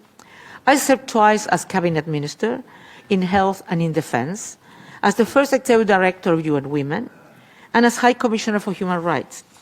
In almost 20 years of public life, both national and international, I have paired the defense of human principles with realistic, practical leadership. Peace and development demand this balance. Trust in the international order and trust in our institutions are mutually reinforcing. Both require robust experience and a firm commitment to the UN Charter. I stand before you to reclaim the urgent need for dialogue, because deliberation and multilateral cooperation have been the operative platform upon which this organization was built, and they remain the bridge to our future. My own vision was born of the difficult and sometimes improbable miracle of dialogue, even when all odds are against it. I know it can deliver, because I have seen it transform the impossible into achievable. We must all remember Article 33 of the Charter, which mandates solutions through negotiation, inquiry, mediation, and conciliation. Today, I solemnly commit to upholding this mandate of dialogue in all my actions. I also commit to consistent and full adherence to the Charter, the best assurance all member states can have of impartiality, and the necessary foundation of trust. We need a modern UN, focus on real, sustainable, and verifiable results, leading through managerial efficiency, coherence, and trustworthy leadership. I envision a United Nations that anticipates, prevents, creates, and unites with one overarching goal: serve member states and their citizens. This organization and its complex system remains the most ambitious, generous, and successful collective project by states in history, from civil aviation to humanitarian assistance, from intellectual property to monetary stability, from peacekeeping to meteorology. The UN system is woven into the very fabric of our daily lives. This is where the inspiration for and the cause of our urgent hope lies, that hope that will allow us to unleash the full potential of multilateral cooperation and to unite the peoples of the world around common solutions. Let's act in an environment of deep uncertainty, strategic competition, expanded armed conflicts, grave violations of international law and human rights, deepening inequality, disastrous climate change, and technological disruption. Trust in institutions have been severely weakened. And yet, precisely because the stakes are this high, the raw material for transformation has never been more abundant. Fractures expose the architecture that needs redesigning. Disruption forces the imagination that incremental progress never demands. It is not that difficulty carries a silver lining. It is that difficulty is the only forge in which durable solutions are made. So this is the moment that calls for exactly the kind of leadership this organization was built to provide. And it is this conviction that animates my candidacy. The United Nations remain the one place on earth where every nation, large or small, powerful or vulnerable, can speak to every other nation. The only house where all bases share the same roof.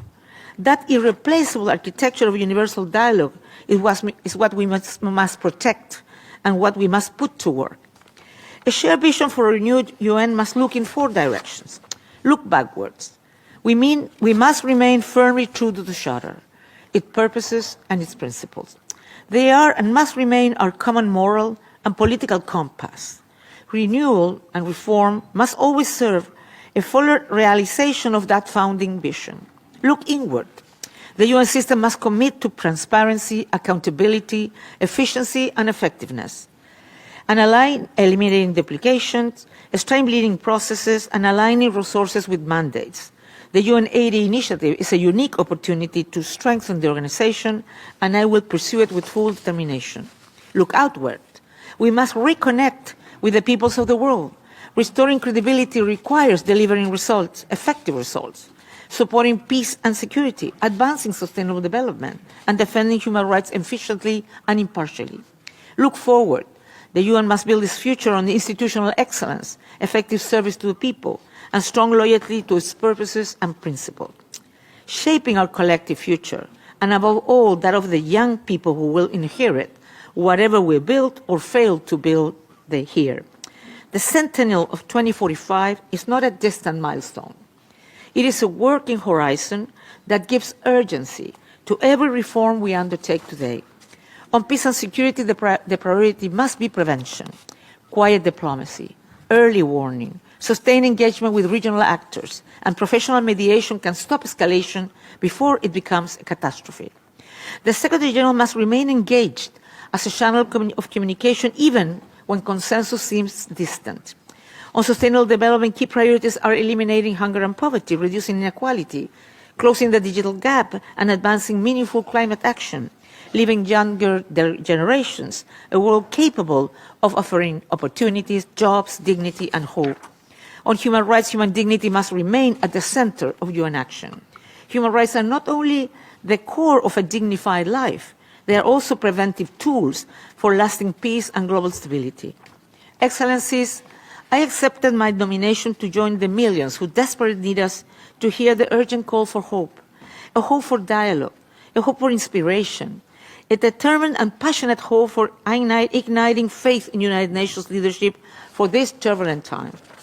Let me remind you of Nelson Mandela's final address to the United Nations, delivered in this very building, where he urged for what he called a workable dream, a hope that leaders would emerge who would not allow that any person should be denied their freedom.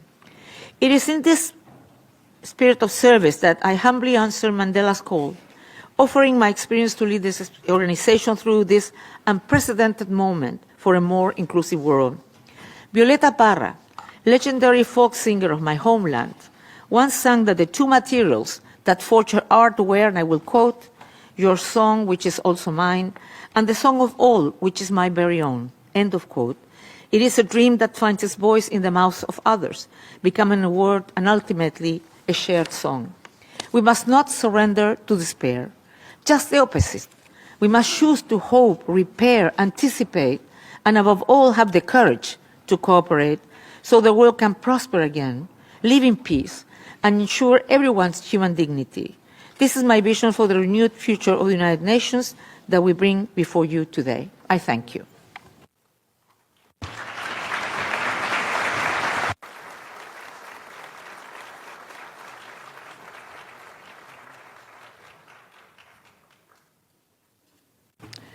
I thank Ms. Bachelet. We now proceed to the first segment. Delegations wishing to speak in the first segment are invited to press the microphone button now. Members are reminded that they are encouraged to ask short and focused questions. Interventions should be not more than 2 minutes for delegations speaking in national capacity and not more than 3 minutes for delegations speaking on behalf of a group of member states. Time limits will be strictly enforced by automatic microphone cutoff. A timer will be projected on screen. To assist speakers to observe the time limit, their microphone will start blinking 30 seconds before the time limit elapses. As indicated in my letter, after each intervention, the candidate will be given the floor to respond. The response should not be more than 2 minutes as well. I will remind candidates of their time limits. Civil society questions will be interspersed with questions from member states. As mentioned before, we will now focus on leadership abilities, experience, and skills needed to lead a strong organization that is fit for the future.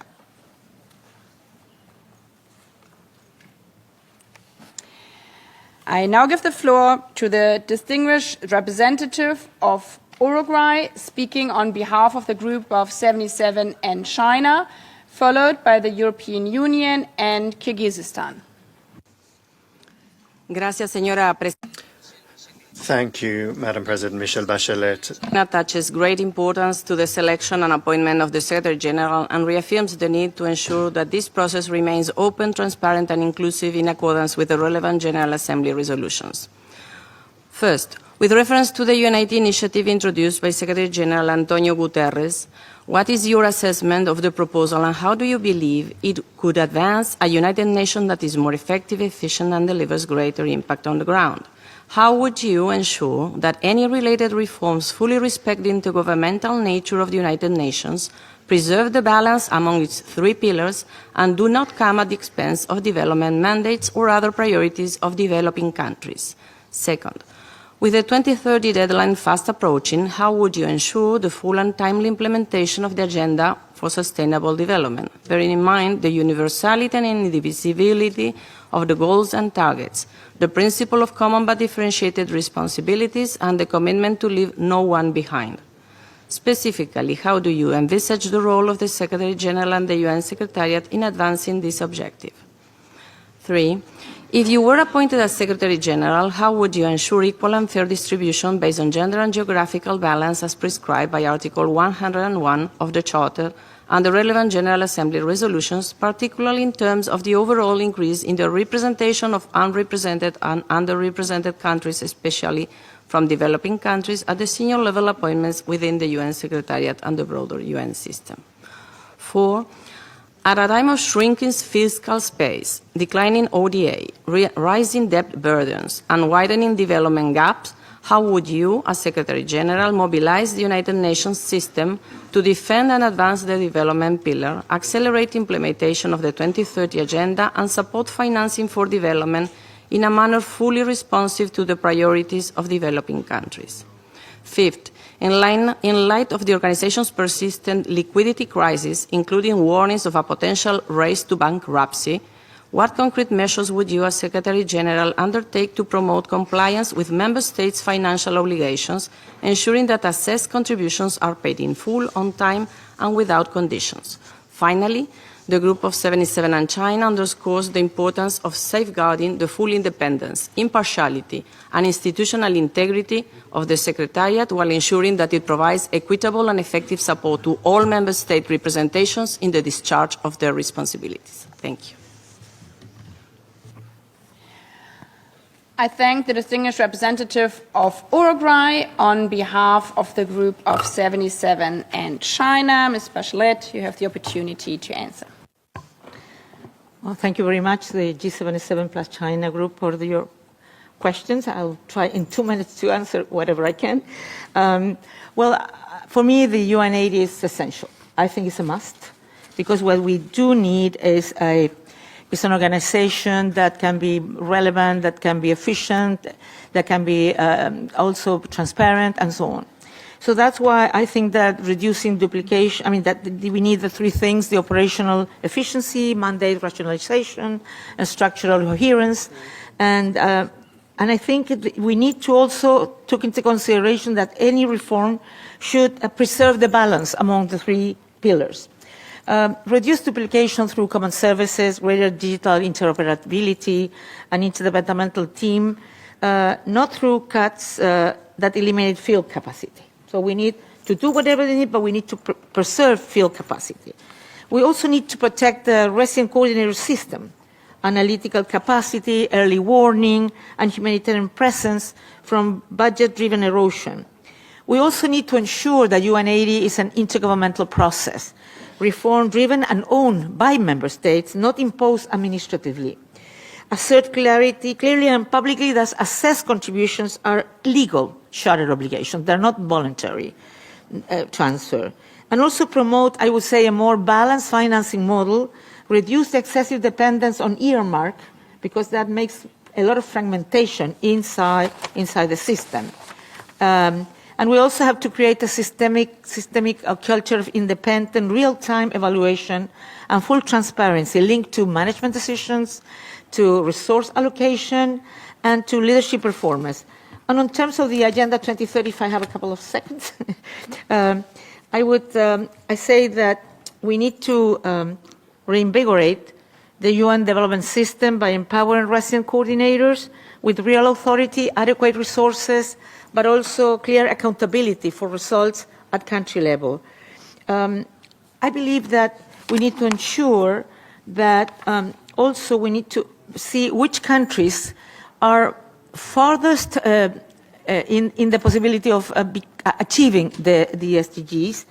And we need to think on the metrics beyond GDP, because multidimensional vulnerability indices that capture mirror what is actually happening. And finally, I have to identify and systematically address SDGs bottlenecks: poverty, hunger, climate, social protection, gender equality, and state capacity. I thank you. I now give the floor to the distinguished representative of the European Union on behalf of the EU and its member states, followed by Kyrgyzstan and Egypt. Thank you, Madam President, and a warm welcome from the EU and its member states, Ms. Bachelet. As leading political, financial and operational supporters of the UN and multilateralism, the European Union and its member states are deeply invested in the UN Charter, international law, and the UN's success on the ground.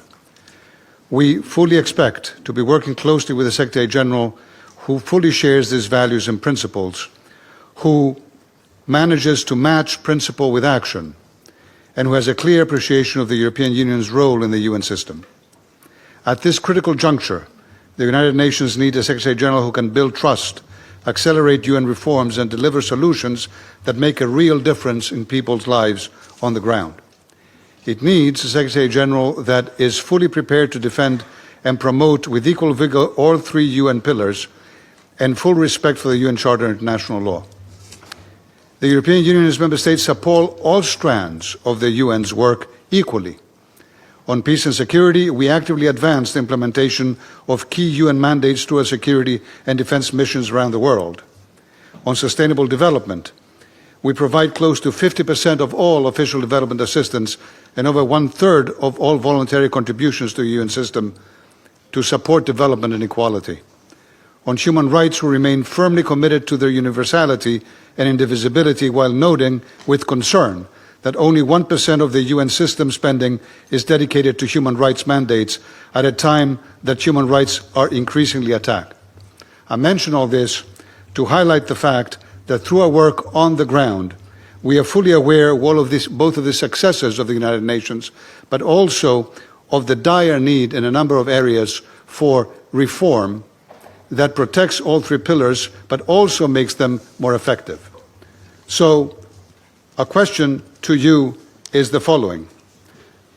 How will you ensure the continuity of the ongoing UNAIDS initiative? If you could reform one thing during your first 100 days in office to make the UN more effective in delivering on any of its core mandates, what would that be? And can you offer an example of a major reform that you promoted successfully in your previous tenures? And what lessons did you learn that could inform your approach to broader UN reform today? Thank you. I thank the distinguished representative of the European Union, speaking on behalf of the EU and its member states. Thank you very much for this question and all the context that has been mentioned. Yeah, well, I do believe, I personally believe very strongly that the three pillars are so intertwined. I know we're going to discuss about the programming issue later, but I want to say this because for me it would be very important, because I believe there will not be peace, no peace without development and without human rights. So that means that if I'm selected Secretary General, I will give my biggest efforts. I will strive to ensure that three pillars can get enough support in terms of financing, in terms of political support, and in the sense that what would be the big or the one thing I could do at the beginning. I believe there are some of these issues that depend on member states, and probably one of the most important will be on what is going to be done on mandates, because it's also very important in terms of how the UN will continue developing. And for me, because on all the things that us as candidates will promise, one of the things that will be really important to have since the beginning are mechanism of follow-up, of, if I would say, accountability, on ensuring that also independent evaluation and assessment of what is being done in terms of the reform. Because usually people, from when they get in love with something, if I may say, they tend not to be very self-critical.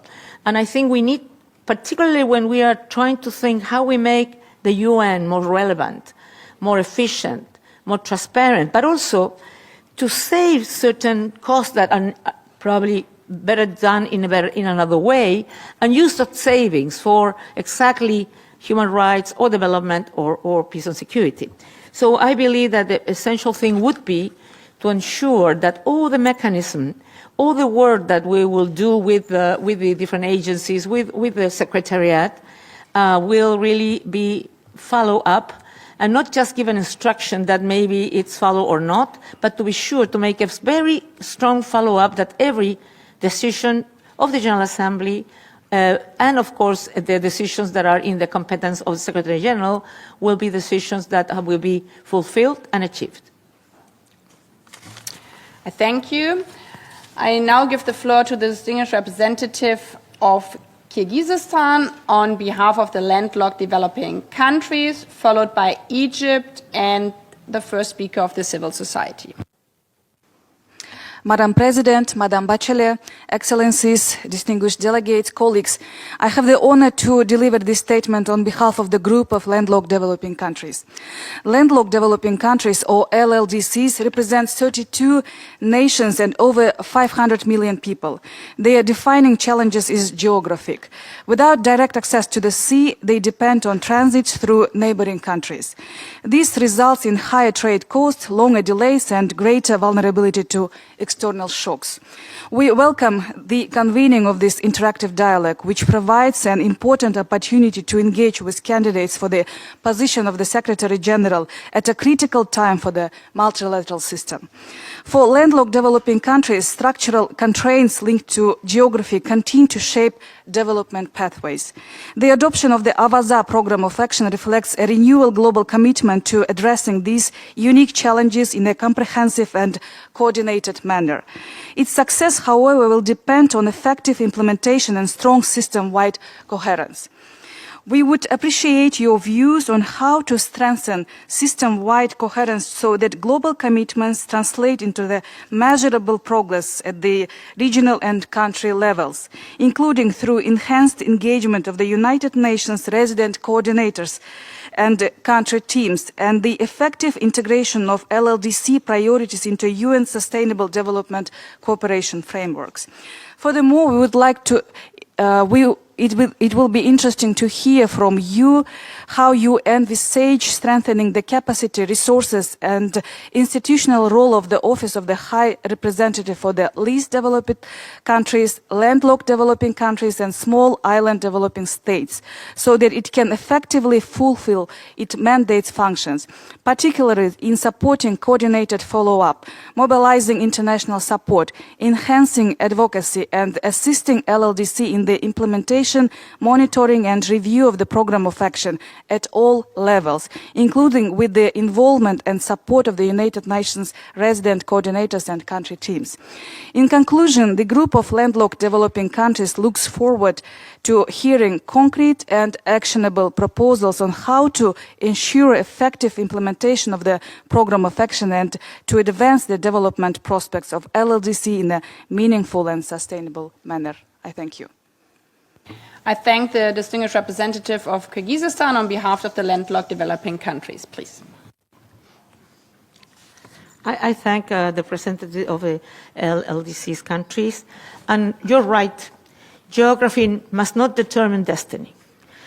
But it is the possibility that the multilateral system exists precisely to correct the accidents of geography and history. And I will hold to that promise.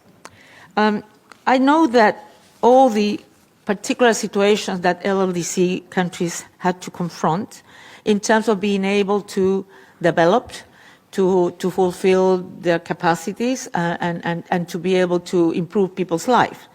And I would say that I intend to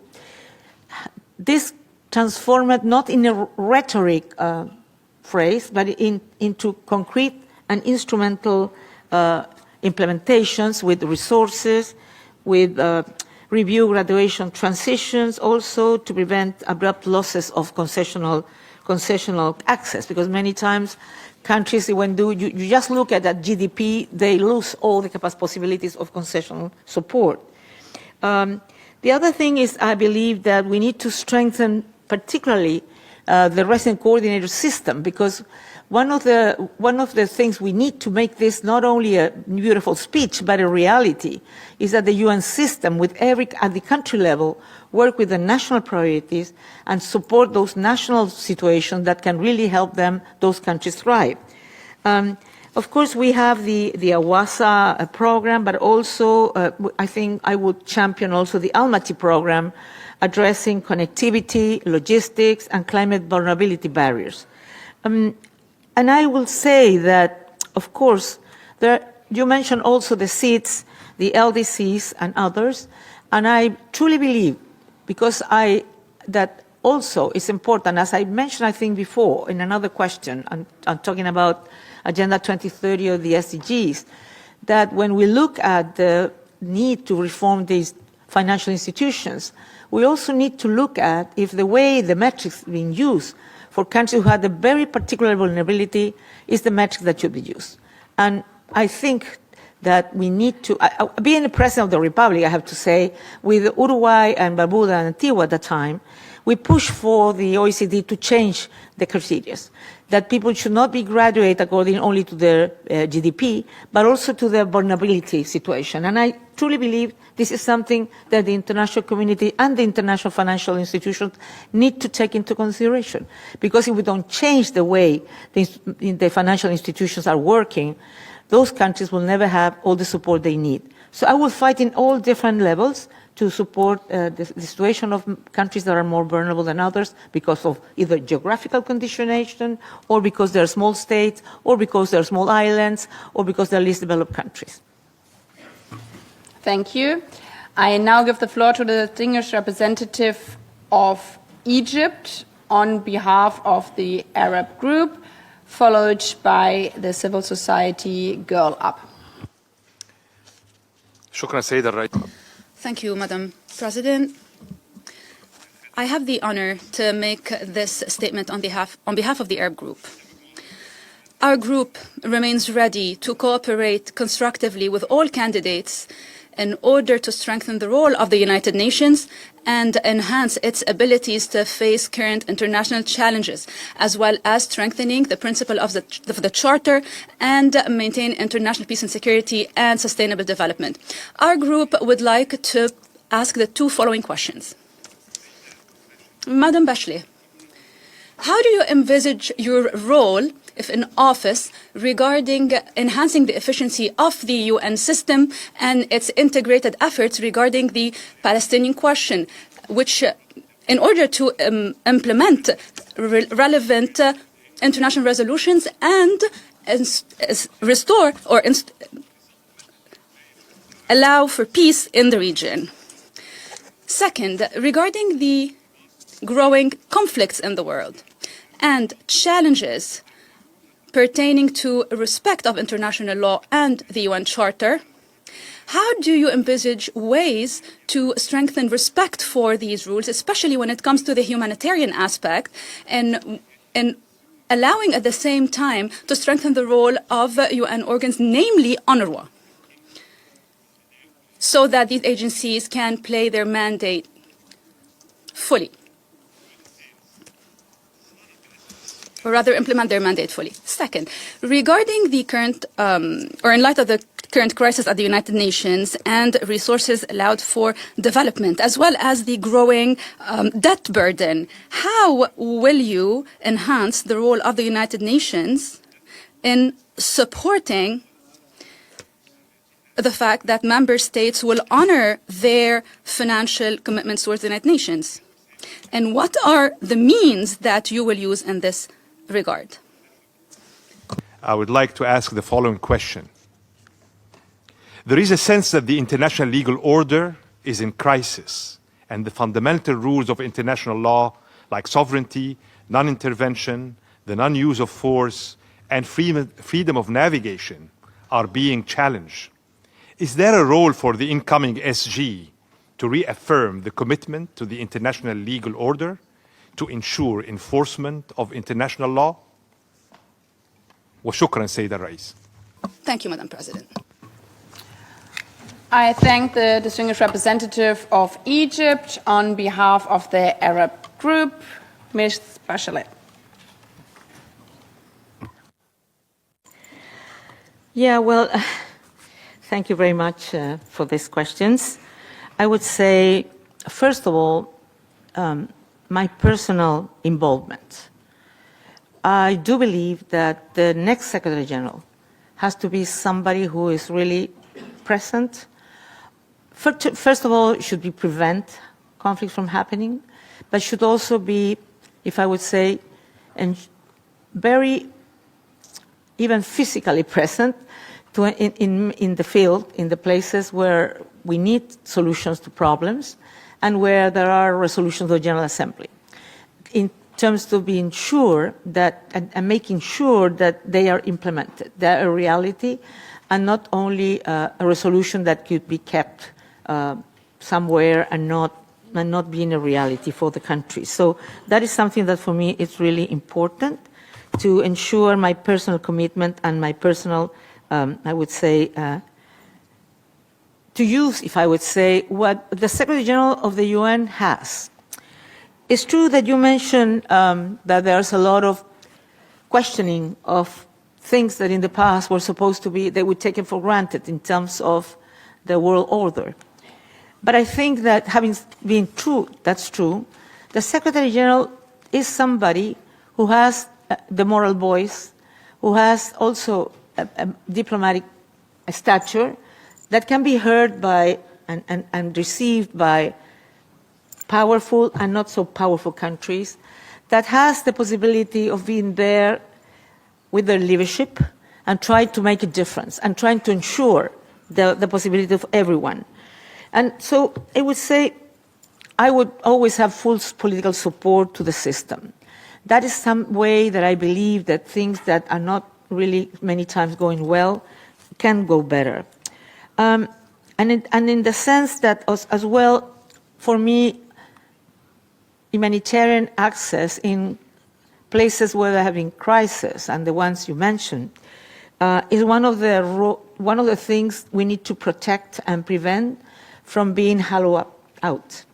One of the problems that I see, even though I completely agree on the UNCTAD, is that what we need to ensure and that it will not hollow out issues that are really important to happen. And one of those is that organizations like UNRWA and others who are doing a great humanitarian assistance can having the resources, the political support, and also the capacity to do the job we have entitled them to do. In terms of the global order, well, one of the things that I know that this is something that is not only the task of the Secretary General. Member states have a very important role to play. But I'm still a believer that multilateralism is essential, and it's essential more than ever. And that we need to put our voices together. And that's what I make my first intervention. I was speaking about dialogue to inspire hope, because I do believe that multilateralism is that what this building and this place represents is the only way to deal with the challenges that we have in front of us. I know that there's a lot of trends that goes in other direction in different areas. You mentioned some of them. But I truly believe that the SG has to speak out, has to convince member states and the parties, try to show why to have a rules-based order where everybody feels protected, represented, is not only the just thing to do, but the smart thing to do if we want a peaceful and better world for everyone. I thank you. I now give the floor to the distinguished representative of the First Civil Society. We will hear a pre-recorded video by Girl Up. Hello, my name is Rebeca Grynspan and I use Rafael Grossi. In my work as a Girl Up youth leader promoting public accountability in Ecuador, I am aware that heads of institutions such as the Secretary General operate in environments where political constraints may limit action. What is one decision you have taken in your career where you prioritize impact over political experience? And how will that shape your leadership if elected? please. Well, what you ask is the history of my life. I have never thought that I should have to make decisions that could be, that will make me stay in some place if that doesn't have an impact. I truly believe that what the world needs is somebody who is not fighting for the post, but is fighting for the principles, the values, and for a better world for everyone. And particularly, is what I always done. And if I'm selected Secretary General, I will do the same. I will have the same attitude and the same, if I would say, conduct, because I have had the honor to be in so many issues that the only reason to try to be a candidate for SG in a world that is not easy, you can agree with me on this, is because I really believe that if you are a Secretary General, it has to be worthy for the people of the world.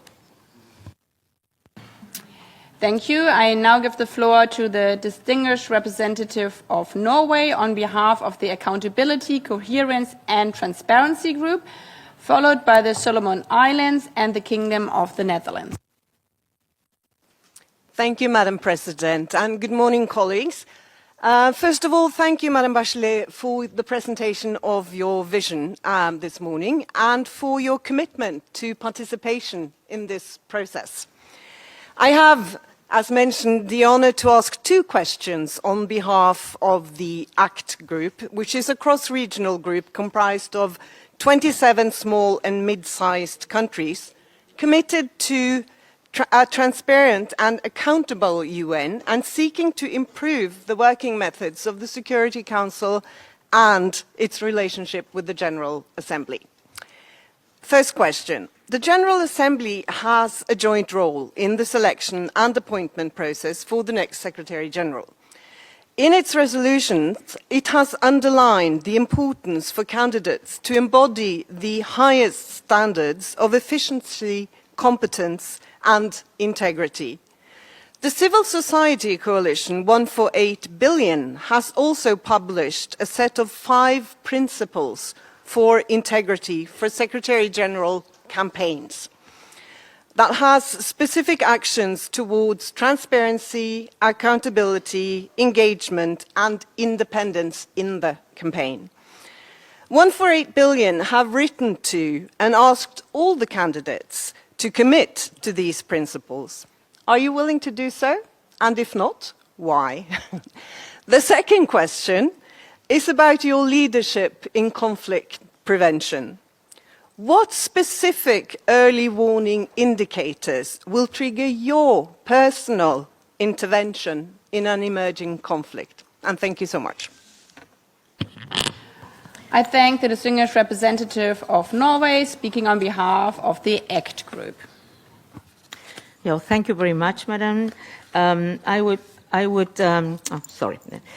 say that the principles put forward by 148 Billion reflect the same standards of transparency, independency, and I would say accountability that I believe most guide both the selection process and the conduct of the Secretary General's office.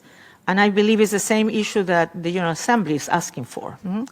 I do believe that civil society plays a really important role in holding both candidates and the organizations accountable. And their voice in this process, I believe, is legitimate. And the principles for integrity are consistent with what the General Assembly itself has called for. But I would go further and said that this principle should not end with the campaign.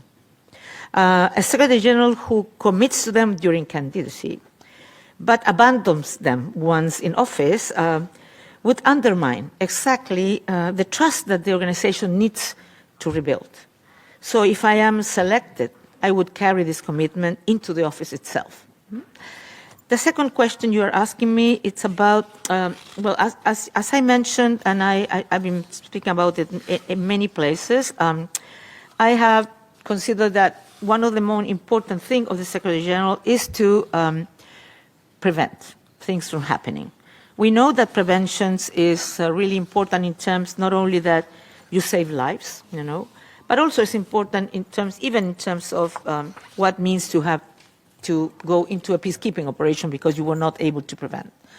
And there's a lot of things we all know, and the Charter explains which are the main mechanisms that the Secretary General and, of course, also the United Nations can use in terms of early warning system, in terms of mediation, of good officers, etc., etc.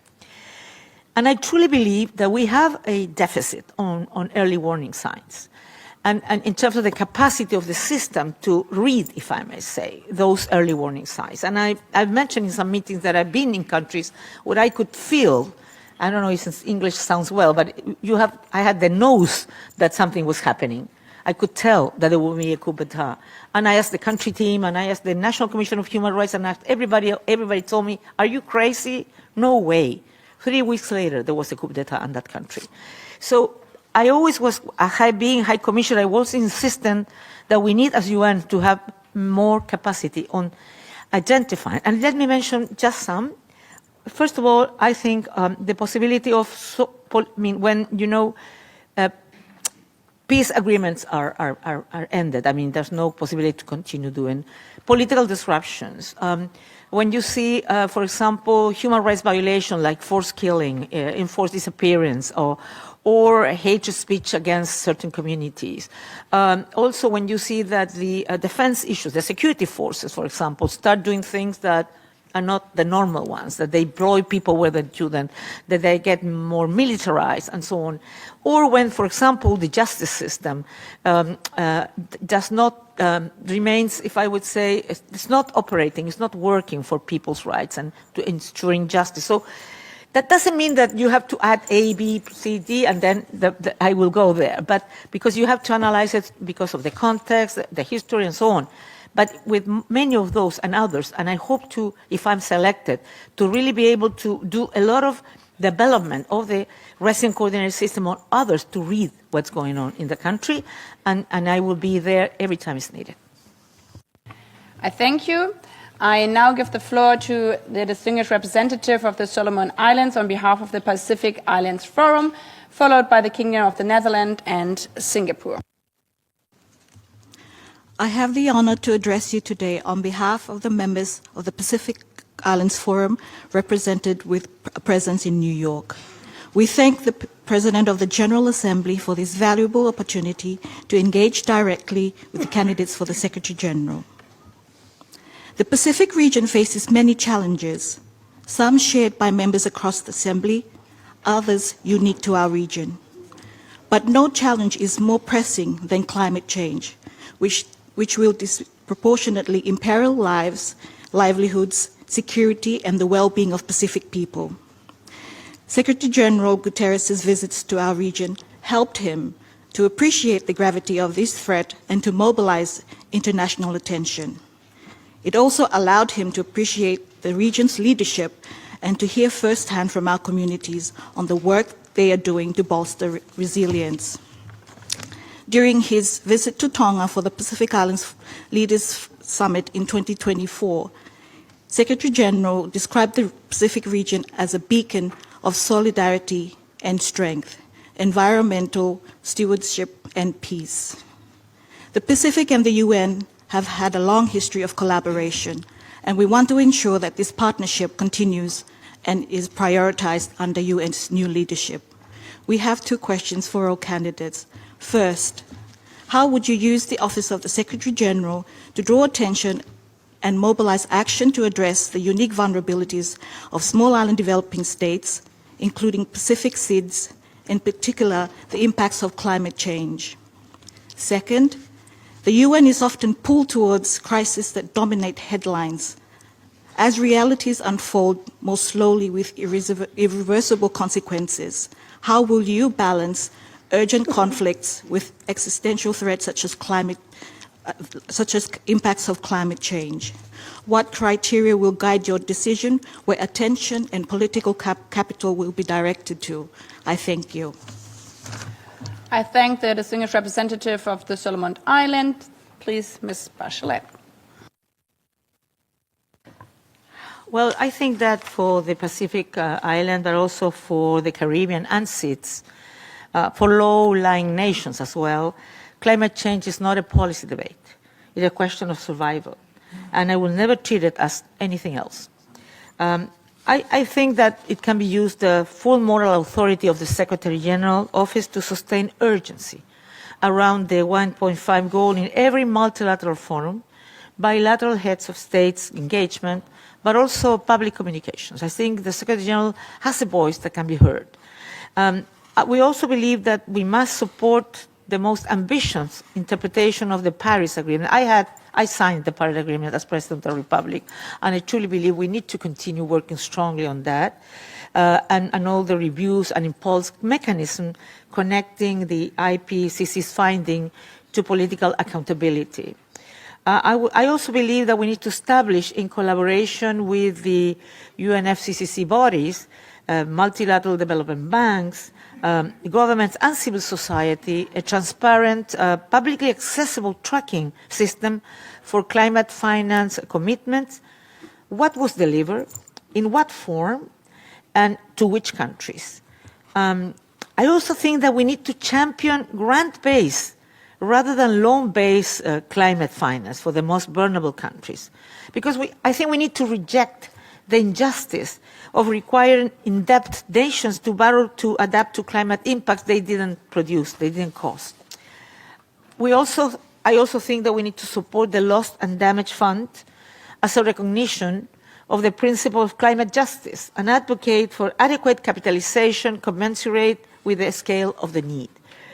I also believe what the Secretary General should use every relevant bilateral and multilateral engagement to raise climate finance delivery at a standing political priority. So I would say climate change, but we used to talk in the UN before, like the triple planetary crisis, climate change, pollution, and also loss of biodiversity, because they're all very intertwined, has been for many years one of my oceans and how we protect marine areas has been one of my important issues that I've been dealing with for many years.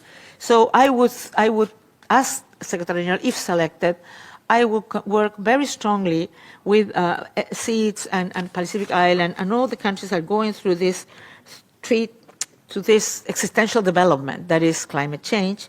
And of course, in the case of SEEDS, translate the Antigua and Barbuda agenda into real financing reform, incorporating, as I said before, vulnerability into all access criteria. And I will insist in all the multilateral places and all the bilateral places that climate change should not be something that is forgotten, because it is, I would say, the biggest threat to humanity. I thank you. I now give the floor to the distinguished representative of the Kingdom of the Netherlands on behalf of the Benelux countries, followed by Singapore and the next civil society organization, 148 billion. Thank you, Madam President. I have the honor to speak on behalf of the Benelux, a long-standing regional partnership comprising Belgium, Luxembourg, and my own country, the Kingdom of the Netherlands. I align with the statement of the European Union. And I thank Ms. Bachelet for sharing her vision and her long-standing commitment to human rights. We particularly value your emphasis on prevention, accountability, and the centrality of human rights across all pillars of the UN. We see strong resonance with our belief that the Secretary-General must serve as a guardian of the UN Charter and international law, and as a voice of moral authority, especially in times of increasing geopolitical tension. We consider that the UN needs, above all, a Secretary-General with proven leadership and reform credentials, capable of guiding a complex organization in a time of geopolitical tension and financial pressure. We attach particular importance to a Secretary-General who can strengthen trust in multilateralism and the international legal order, act as a strong convening power across all three pillars, and who can proactively contribute to prevention, peace-building, and mediation. At the same time, we see a need to strengthen the UN's financial sustainability, accountability, and system-wide coherence. We would be interested to hear more about how you would approach modernizing UN management systems and financing, ensuring greater transparency, efficiency and coherence across the system, particularly in the light of the ongoing discussions on UNCTAD? And finally, could you share your early thinking on the composition of your senior leadership team, including Deputy Secretary General? How would you approach considerations such as regional balance, gender, and the specific qualities needed to support your priorities and the good functioning of the UN? I thank you. I thank the distinguished representative of the Kingdom of the Netherlands on behalf of the Benelux countries. Please, Ms. Bachelet.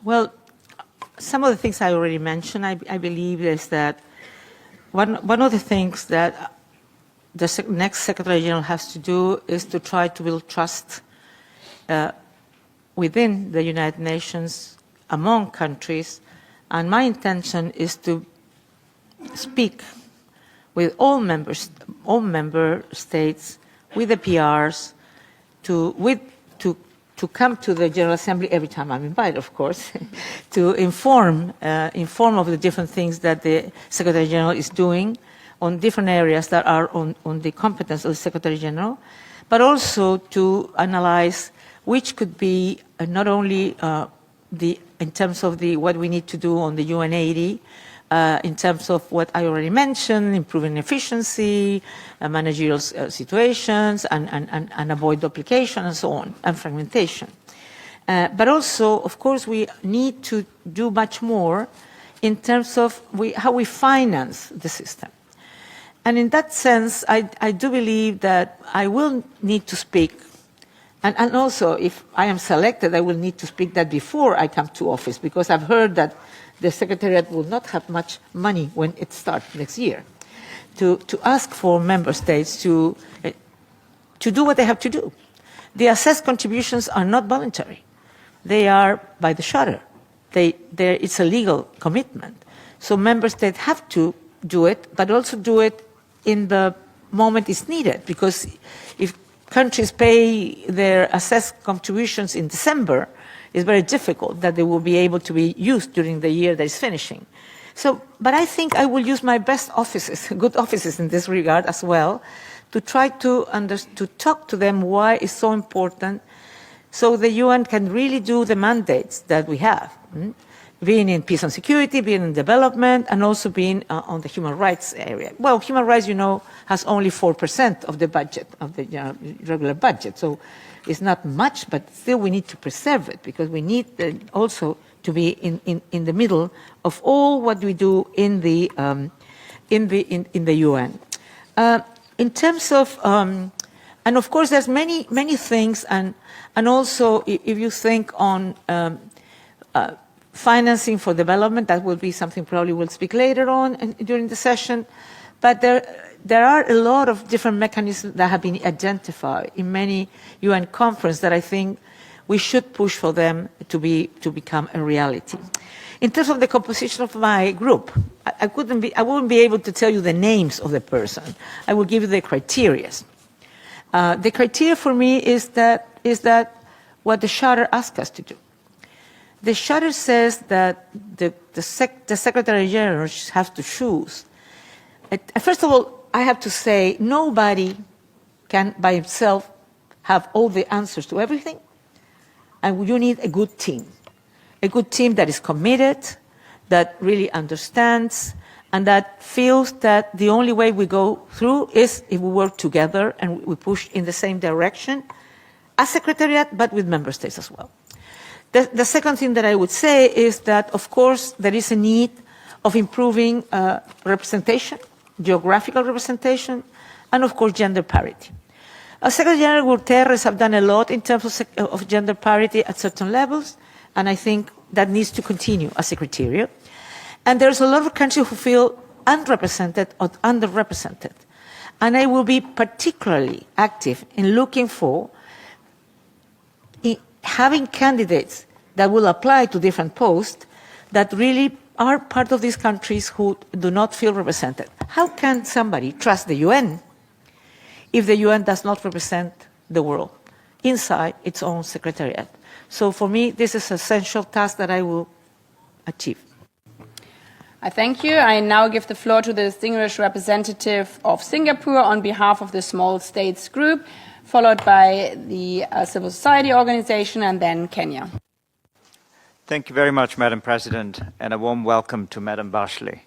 I have the honor to deliver this statement on behalf of the Small States Group, which is a cross-regional grouping of small states comprising both developed and developing countries.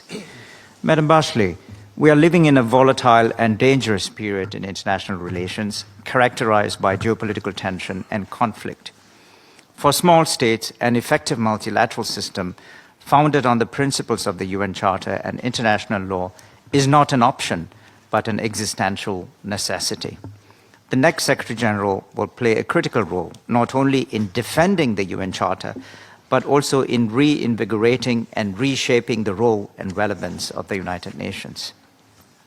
We look to the Secretary General to safeguard the interests of all member states, especially the interests of the smallest, weakest, and most vulnerable members of the UN.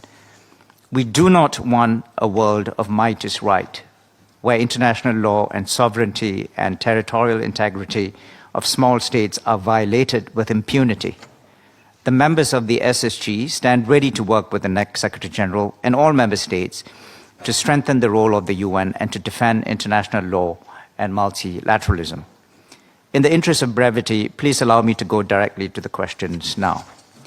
First, what steps will you take to strengthen the role of the General Assembly, especially at a time when the Security Council has been unable to take decisive action?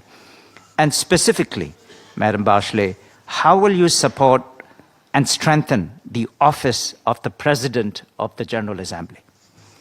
Second, the SDGs and the Pact for the Future are landmark outcome documents which provide a roadmap for global action and partnership. How will you accelerate the implementation of the SDGs and the Pact for the Future? Thirdly, we are at a critical moment when public perception of the United Nations seems to have become critical and even cynical in many countries. How do you plan to galvanize support for the work of the UN, especially among younger people who represent the future in all our societies? Thank you. I thank the distinguished representative of Singapore speaking on behalf of the Small States Group. Please, Ms. Bachelet. Well, I believe the Pact of the Future has a really important role in terms of ensuring that we can be successful to accelerate the Agenda 2030 and the achievement of the SDGs. And I will do my best in terms of organizing the part of that is in my competence, that could be in my competence, that would be how we organize the internal system in terms of the resident coordinator system, in terms that they work with this is a universal political and moral compass, the Agenda 2030 and the Pact of the Future. But every country does not have the same obstacles and the same problems to be able to solve their shortcomings. So I believe this needs to be done. I need to push for it. Has to be work at the local level, at the country level, where the UN community system will work with the countries for the national priorities and look at what are the bottlenecks they have in each particular issue to see how the UN system can be really, really helpful in supporting with good strategies to build capacity in case that's needed and to put the money where is also needed. I think that is something that we need to do in terms of really making this a reality. And the second thing that I would say is that I'm trying to...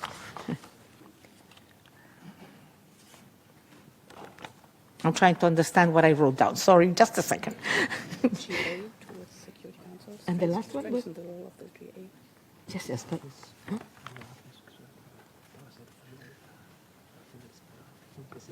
Sí. No, pero el tercero, sí. And I was trying to identify the third one. And I think in terms of the office of the PGA, I believe they should have appropriate funding recognized also as the voice of the most universal and democratic organ, and work closely with the PGA. That would be my main issues. And the third was,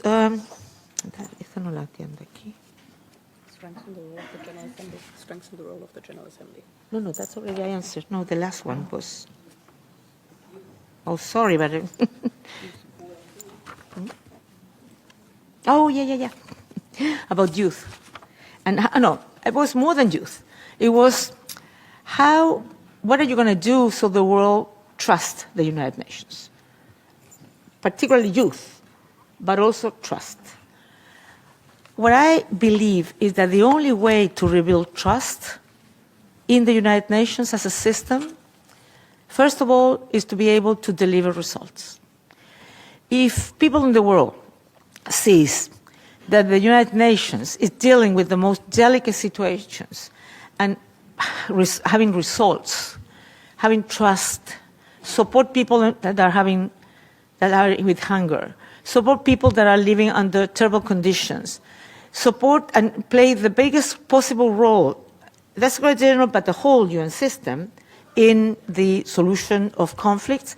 That's the only way that the world will believe that the United Nations is a meaningful organization, but also young people who will have hope that the world can be better also for them.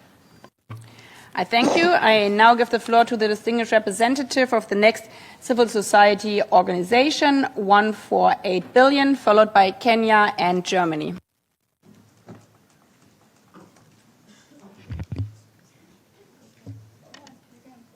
Thank you. Aditi Gorur with the 148 billion campaign.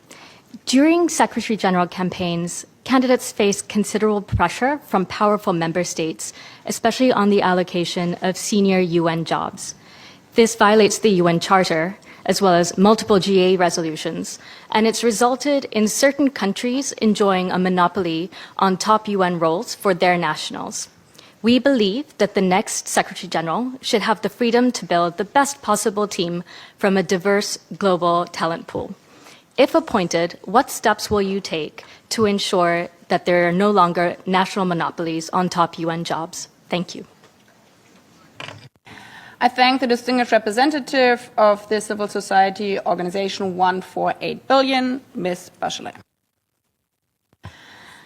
Well, I think the main step that you can have is to have the conviction, as I said before, that you need the senior post, being it from CB, from special envoys, from different organs depending of the Secretary General, but also inside the Secretariat in terms of senior post, that they will really represent the world. And I believe that should be like that. And I have to say it's sometimes not easy. Sometimes it will mean at political cost. But if you are convinced that you want the world to see the UN as really as representative of the diversity of countries that we have, of the diversity of situations that are not the same when you are dealing with different challenges, being it peace and security, being development with human rights, or being in the possibility of a small state to be able to thrive. I think you need to have people in charge that will really be able to represent those perspectives and to ensure that the Secretary General never forgets and also plays a role that no one at the UN forgets those situations and can play an important role in trying to improve the conditions of all of those countries. And in that sense, I have to say, being a President of the Republic my first time, it was a story in my country as well, where there were certain ministries that were like for certain parties. And I thought that was not a good idea. I think you need always rotation. First, representation of the diversity, geographical, gender parity, but also representation. And so what I'm saying, I'm not afraid of doing that. I've done it in the past, and I will do it if it's necessary, because it is necessary in the UN. That's my conviction and my commitment. I thank you. I now give the floor to the distinguished representative of Kenya on behalf of the UNAID Global Group, followed by Germany and Uganda. Thank you, Madam President. I will ask the following question on behalf of the UNAID Global Group, a cross-regional group comprising of Barbados, Indonesia, Jordan, New Zealand, Norway, Mexico, Senegal, Singapore, and my own country, Kenya. Excellency Ms. Bachelet, if elected as the next Secretary General, what will you do to meaningfully restore trust between the Secretariat and Member States, the Executive Office of the Secretary General and the rest of the system, and global confidence in the United Nations? And thank you. I thank the distinguished representative of Kenya on behalf of the UNAID Global Group.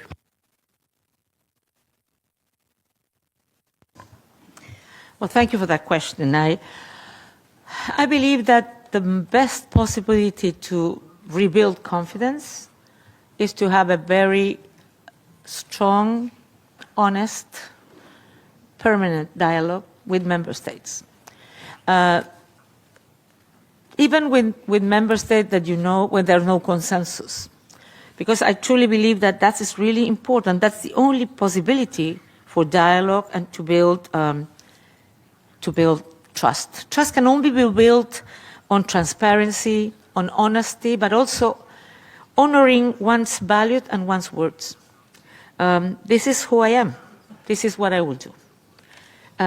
Values are really important as well. But I think one of the important things, but that happens in politics as well, I have to say.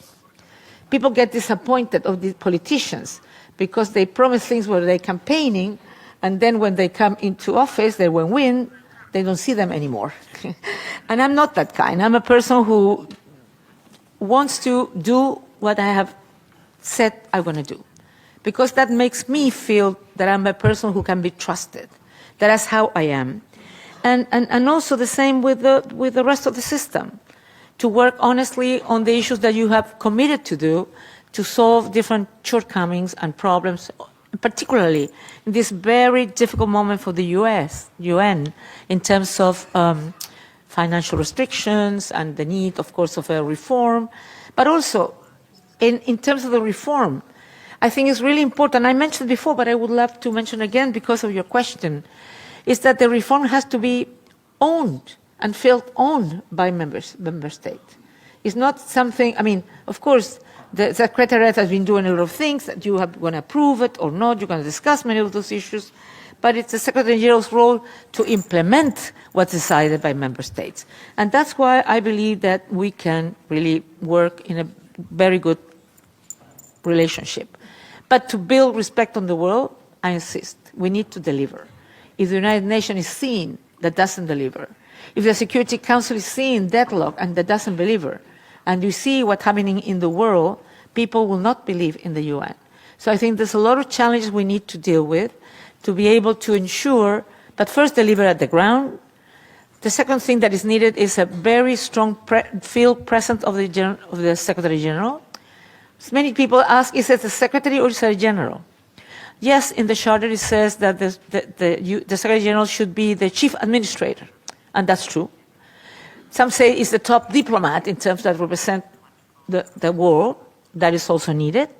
But also a general in the sense of being in the field, of working very strongly in prevention, and working very strongly where conflicts arise, but also where we have all kinds of other issues like lack of development and problems with human rights. I feel that it has to be a very present Secretary General. I thank you.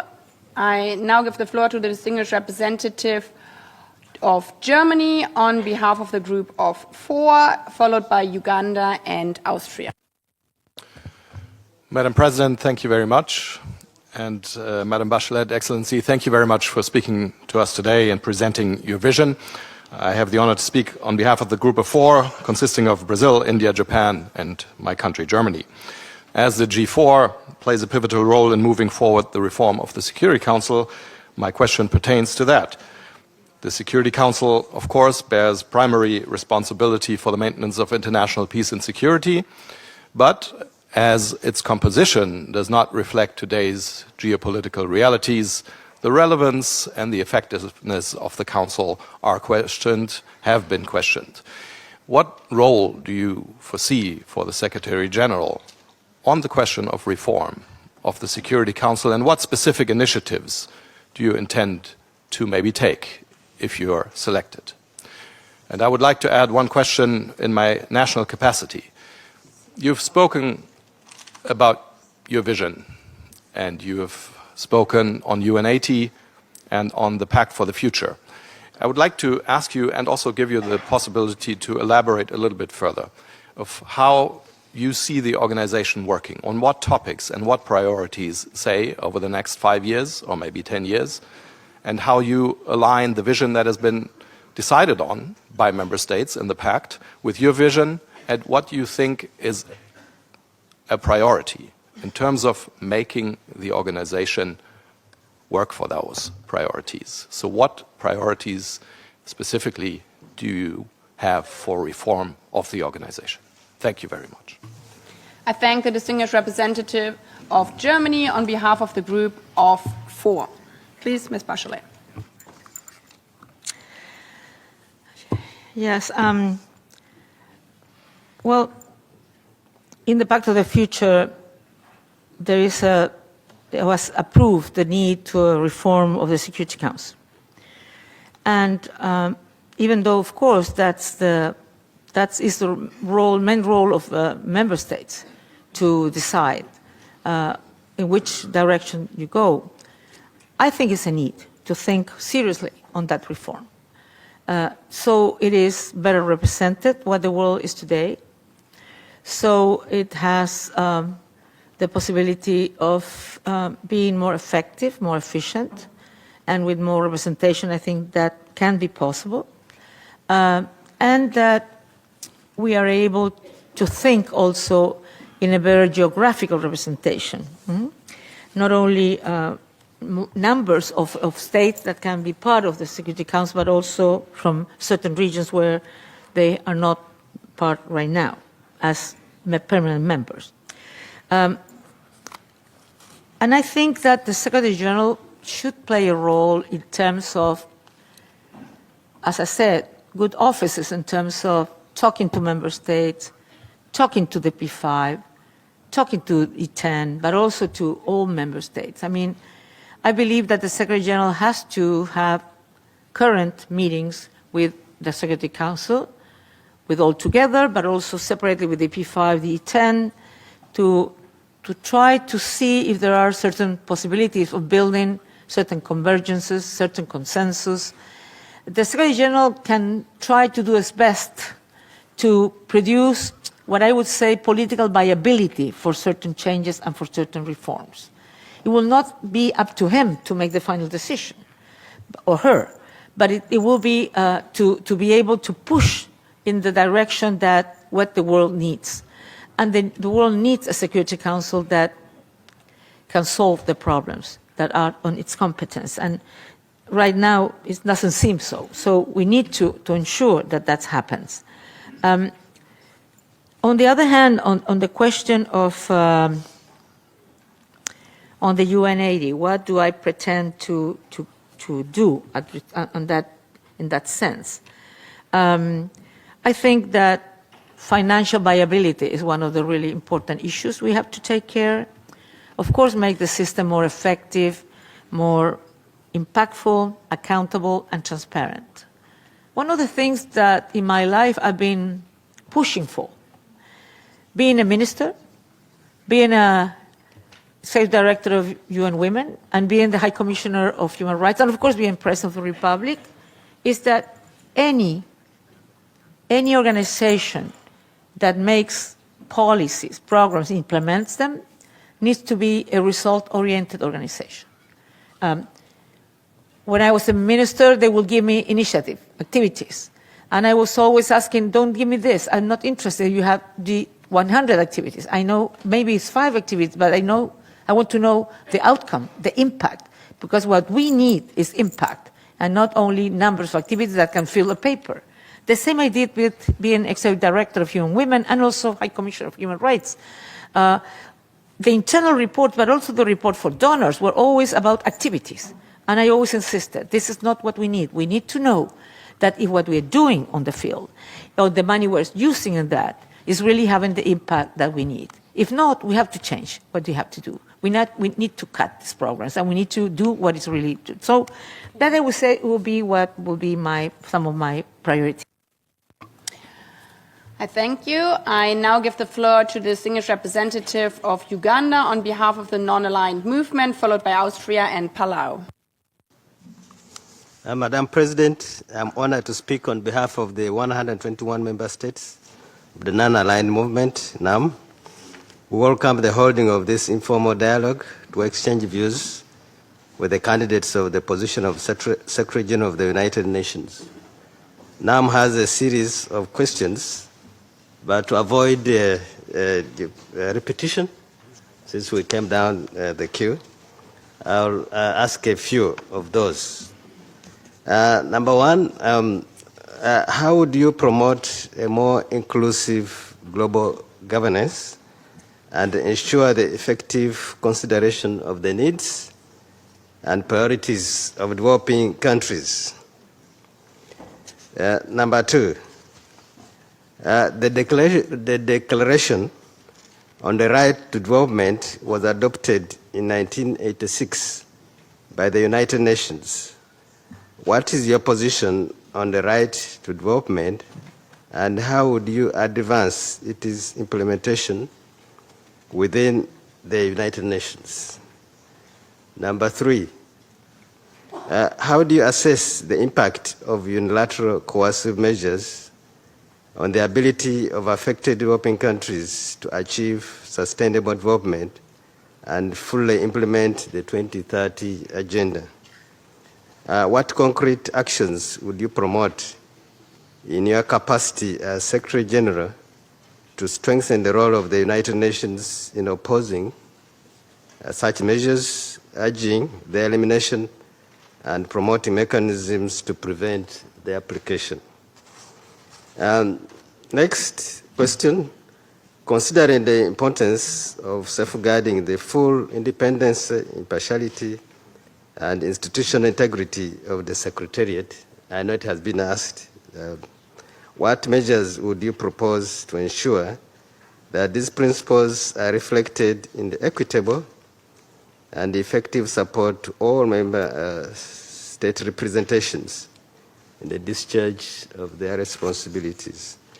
Related to that, which has come also, which was asked, I have 35 seconds, is in terms of the concrete measures you would propose to strengthen multilateralism and international cooperation in the light of their erosion resulting earlier from non-compliance with international obligations. I thank you.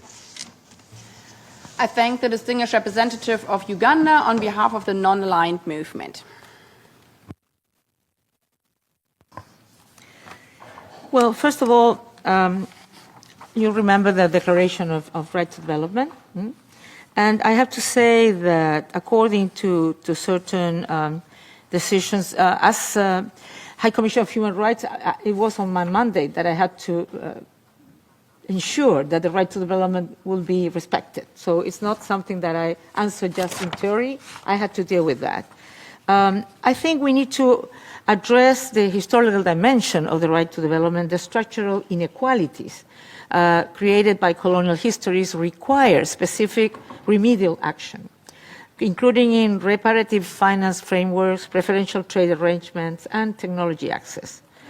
I think that the Secretary General advocacy on development finance, trade rules, debt restructuring, and technology transfer is explicitly grounded in the right to development, connecting economic policy debates to their human rights foundations. I always have defended the universality, indivisibility, interdependence of all human rights. So I believe all human rights are important rights, from the social, economic, political, civil rights, and of course, the right of, now it has been discussed a couple of years ago, of a healthy environment, and now the right to development. I think we also need to connect the right to development to climate justice. The right of developing countries to pursue their development aspiration while bearing a disproportionate burden of climate impact is a human rights challenge. It's not only an economic and environmental one. And in terms of the unilateral coercive measures, my impression is that the unilateral, the Charter says exactly when you can enforce certain measures and when not. And unilateral coercive measures usually are not in the spirit of the Charter. And the other thing that we all know is that usually unilateral coercive measures affects people, the normal people on the ground. Doesn't affect the ones you're supposed to punish, the ones who are violating rights or so on. And that means that the universal measures, of course, they're not helping to solve the crisis. And many times they're aggravating the humanitarian crisis, affecting more to the more vulnerable. So I think that the international community, through the resolutions of the UNGA and also the Council of Human Rights, have recognized the need to avoid this kind of measures that can be not in the line of the international right and affect the stable development of countries. So I think this is an issue that requires dialogue, requires to understand that there are different sensibilities about it, and also to renovate commitment with collective solutions that can, if I would say, make the multilateral system more strong. Okay, I'll end here. Thank you.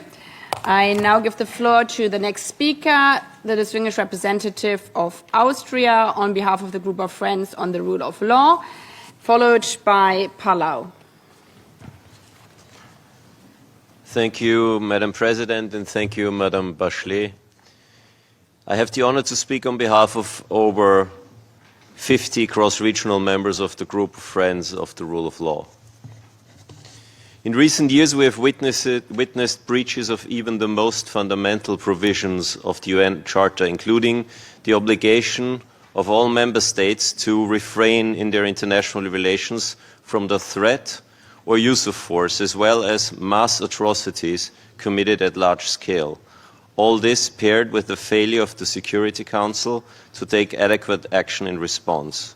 So the two questions of the Group of Friends of the Rule of Law to you are: first, what concrete, proactive and preventive measures would you personally pursue if elected as Secretary General to strengthen the rule of law and prevent breaches by member states of the Charter's principles and of international law? And second, what specific preventive diplomacy initiatives would you launch or strengthen? I thank you. I thank the distinguished representative of Austria on behalf of the Group of Friends on the Rule of Law.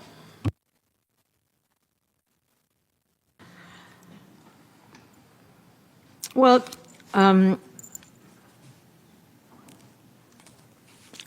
I believe that we all need to be responsible for the assurance that the rule of law is that member states are in compliance with the rule of law and on all the principles of the Charter and, of course, of the international law. But I believe that when this is not in compliance with the Charter, the Secretary General have many possibilities. One is to talk, to dialogue with the parties who are violating in some way this or not respecting or not in compliance with it, to ensure that, to try to change that situation. The second is to talk to the Security Council on this situation and with the General Assembly on that to see what can be done. But at the end, if nothing works, the Secretary General has to speak out, calling member states to really respect the Charter, to really respect the international law and the rule of law. And what initiatives in prevention, if I would say, in this, I think I mentioned before that we need to be very hands-on the possible crisis, to identify which can be the conflict that can arise, and where we can do as much as possible from the ground to try to avoid crisis from happening, being it internal crisis or between countries, between parties. I think that the Secretary General has to talk to the parties in conflict and convince them to find pacific solutions to the conflicts. For that, he needs to understand exactly what's going on, what are the real problems. Sometimes words say something, but the real problems are other. In the past, when I went to a country, I sat down with two different ethnic groups that they were killing each other on the weekends. And I tried to understand exactly what was the problem. And in that case, in particular, the problem was the lack of water or the lack of land. Some were farmers, some were herders. So afterwards that, I spoke with the governors and the President of the Republic to say, we need to find better possibilities for everyone in your country, because otherwise this kind of problems will continue happening, if I might say. So I always think that, maybe because I'm a medical doctor, I always try to understand the root causes and try to see how I work through these root causes to try to prevent things from happening. There's a lot of preventive diplomacy that can be done. And the thing is that we have to be very aware of what's happening, from the ground to the General Assembly, Security Council, but also in the case of the Secretary General. And of course, at the end, it's not very preventive, though.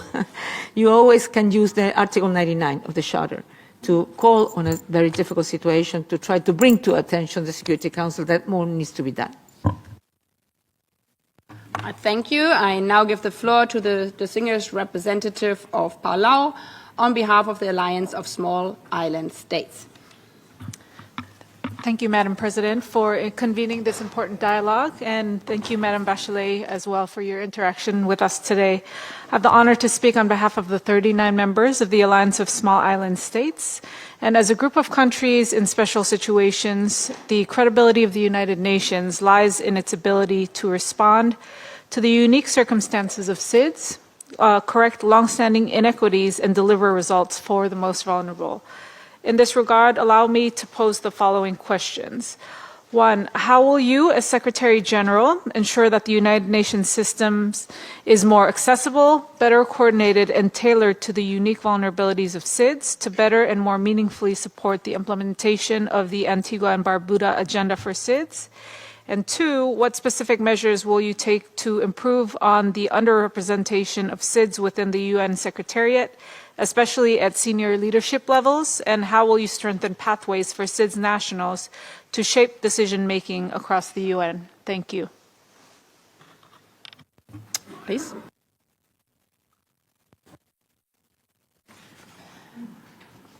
Well, I mentioned before some of the issues in terms of the SIDS that I really understand that has a lot of obstacles in terms of development, but also that climate is a very important and is existential development challenge for the SIDS.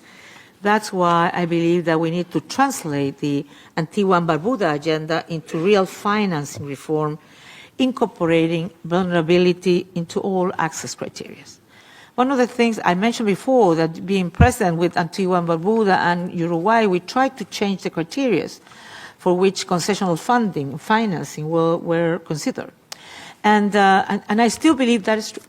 I still believe that we need to include not only the GDP criteria, but an index of vulnerability. But it should be a multidimensional vulnerability index. I mentioned this because I did it before. It didn't work at the time. We didn't have success. But I think every time it's more clear.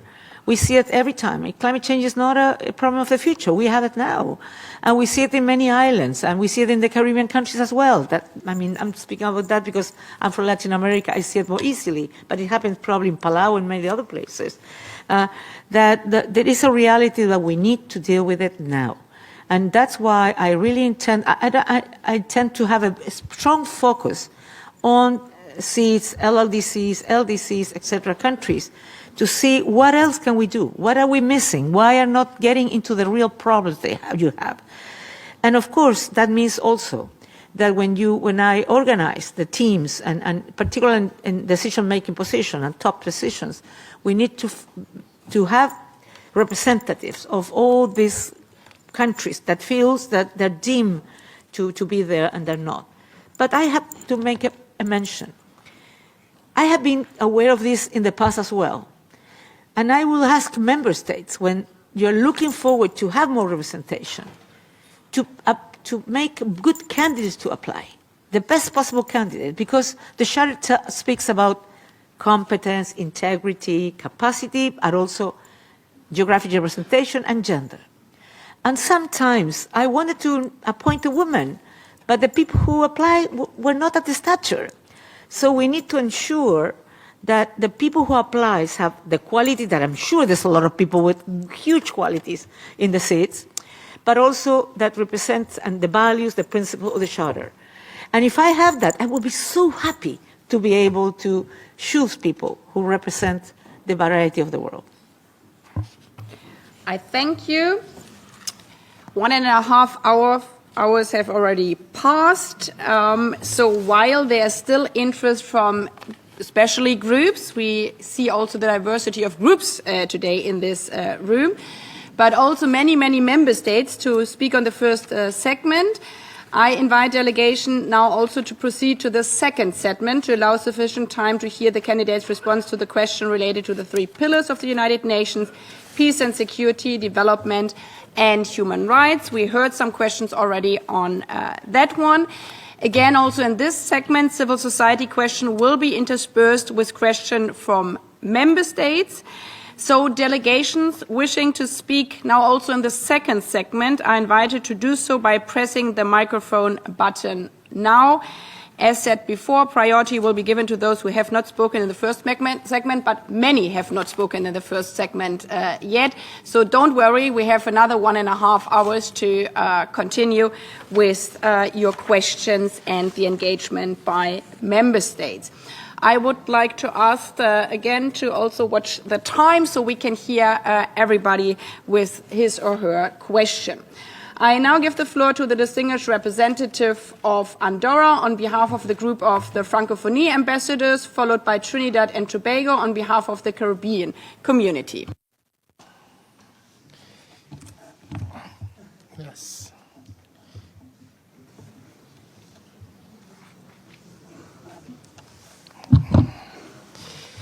Oh, oui, pardon. Je suis... Apologies. It seems to be working now. Thank you very much, Madame Bachelet, for presenting your strategic vision. I'll be very brief. We are convinced that the full implementation of the 3 pillars of the organization is indissociable from effective multilingualism and a renewed multilateralism, which is more inclusive. In this regard, I have 3 questions on multilingualism, which is key for the implementation of the 3 pillars. Since the publication of the strategy for multilingualism in March 2024, many administrative or no administrative guidelines have been adopted yet on this matter. So what kind of initiatives do you tend to do to move forward these strategies? Second question, what specific measures do you envisage to have genuine parity between the working languages of the Secretariat, English and French, and to make sure that multilingualism is fully integrated into activities pertaining to peace and development and human rights? And lastly, how do you intend to use new technologies such as AI to enhance linguistic services using the highly qualified professionals that the Secretariat already has at its disposal? Given all of this against a backdrop in which there is a need for multilateralism, how do you envisage greater participation of regional bodies within this kind of multilateralism, and how do you intend to work with other stakeholders, such as the International Organization of the Francophonie, to implement the 3 pillars of the organization, given the current resource constraints? Thank you. Merci.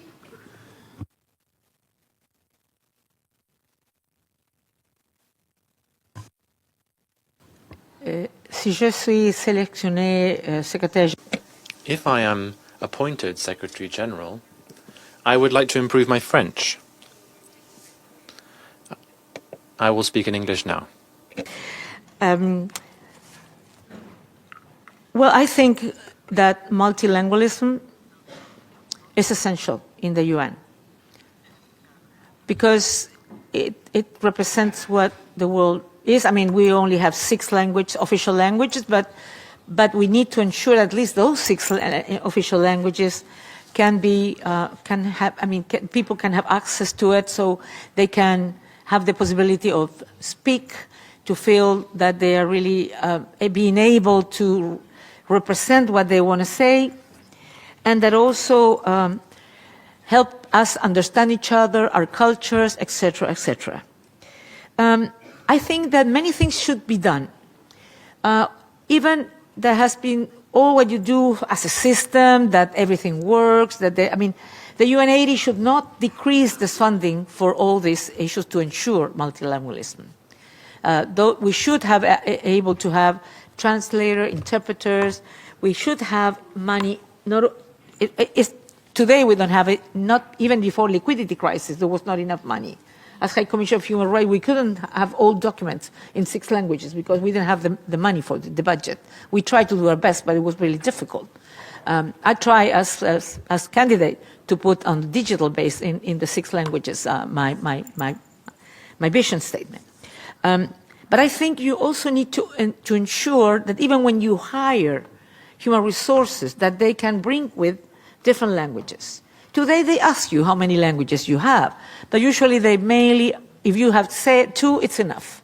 But I think when you're thinking on diversifying your team, that means not only another language, but another history, another tradition, another perspective that can enrich the UN.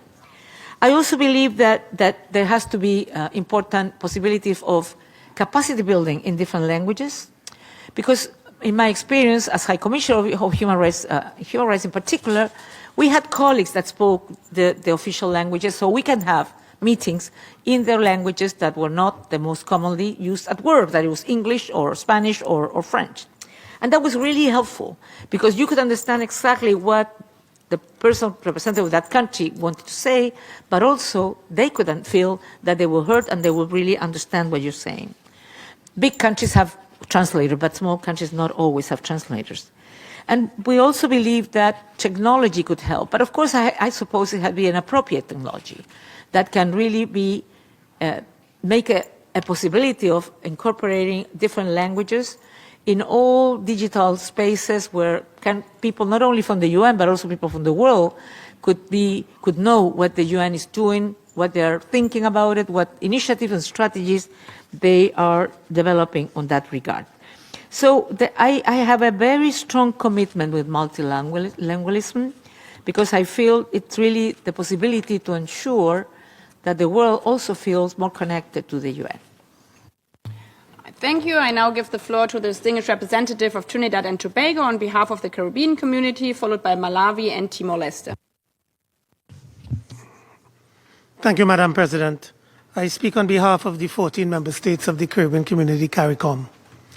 We are grateful for the opportunity to participate in this important dialogue and to engage with the distinguished candidate aspiring to the position of Secretary General. We recognize the magnitude of this responsibility and commend all candidates now and in the future for their willingness to serve the international community at such a pivotal moment. Ms. Bachelet, my delegation thanks you for your thoughtful and comprehensive vision statement, which provides a strong foundation for today's exchange and frames the context for the questions I would raise on behalf of the Caribbean community. 2 brief questions.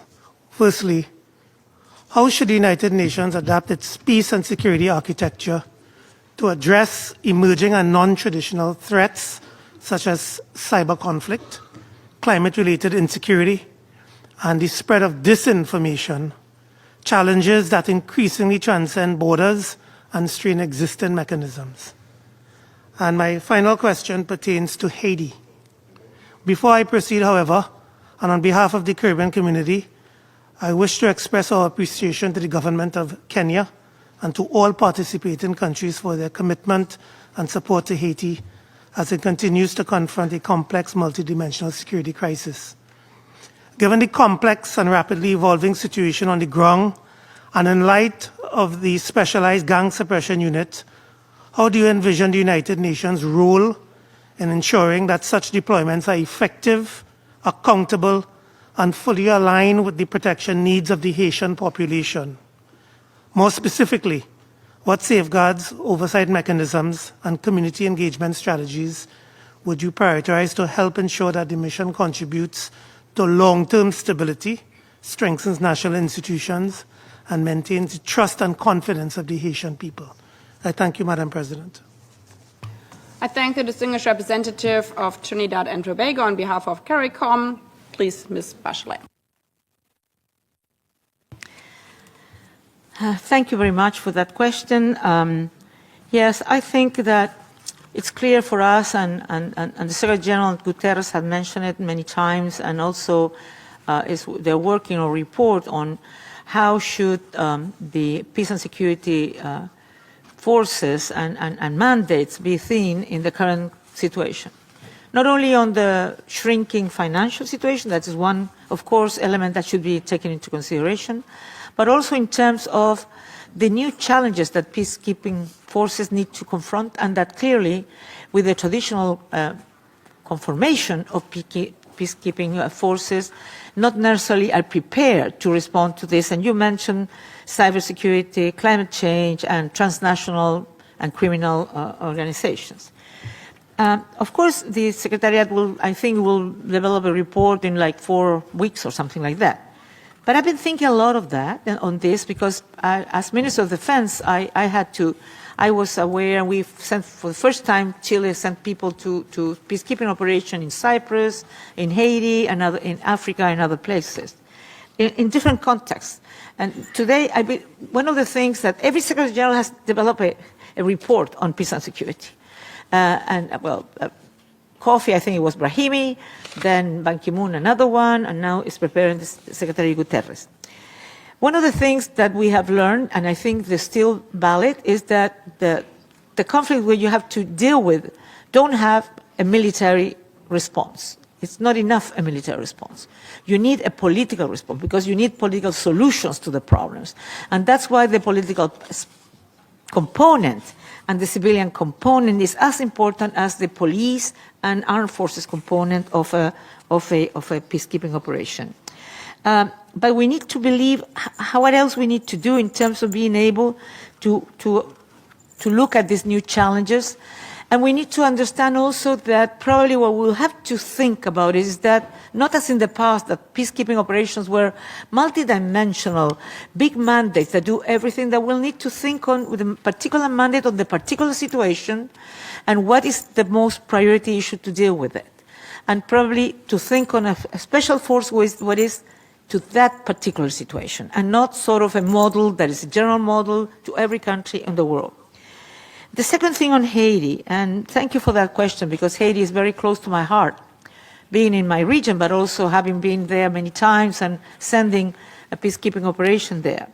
And there is a huge complexity.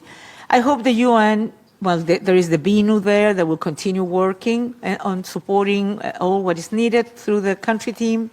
But also, of course, we will have the GSF, the Gun Suppression Force, that will be supported by this office of the UN to support logistically, operationally, and I think this is really important. One thing, though, that concerns me, to be honest, and I think we need to be very alert on that. Of course, we need to suppress gangs, but 50% of the gangs are children, and children and young children, probably doing the least important roles on gangs, but there's a lot of children. So we need to, I think, when the work is done by member states who have, like Kenya and others, who have been so generous to go into this job, is to look how these jobs are done and be aware that there's a lot of those combatants that are children? And what are the kind of measures to be taken to avoid that this can be a terrible situation? But Haiti needs to be supported. Thank you. I now give the floor to the distinguished representative of Malawi on behalf of the least developed countries, followed by Timor-Leste and the next civil society organization. PGA, Excellencies, I thank Madam Bachelet for presenting to us her vision of the position of the Secretary General. The LDC Group welcomes this transparent and inclusive process for the selection and appointment of the next Secretary General. The LDC Group expects that the next Secretary General must restore confidence in a charter-driven multilateral system, rescue the SDGs in LDCs, and ensure that no financial or political pressure is allowed to weaken the UN's dedicated support to the most vulnerable countries.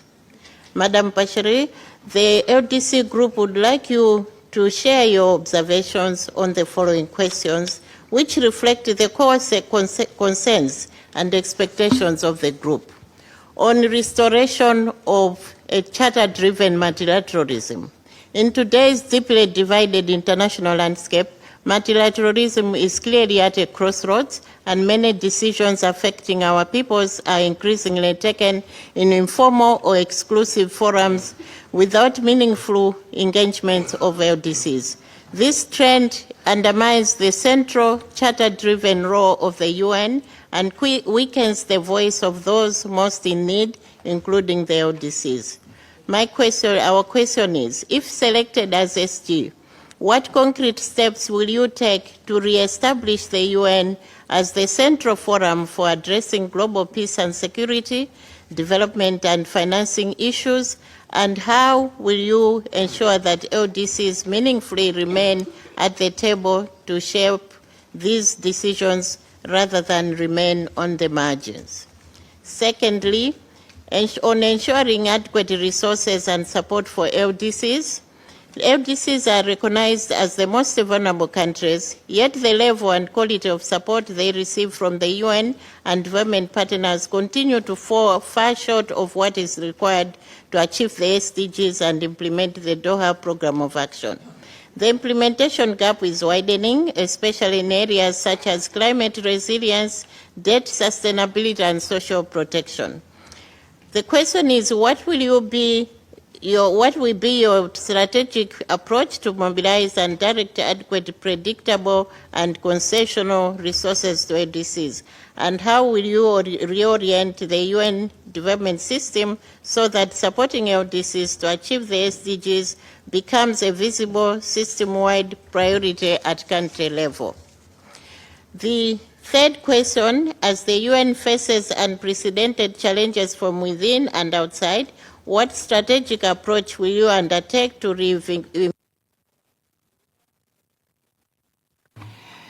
I thank the distinguished representative of Malawi on behalf of the least developed country. So the last one was UN Development Pillar. I now give the floor again to Ms. Bachelet, followed by Timor-Leste and the civil society. Well, if I would say it in a very soundbite way, is that no decisions on LDCs without the LDCs sitting on the table.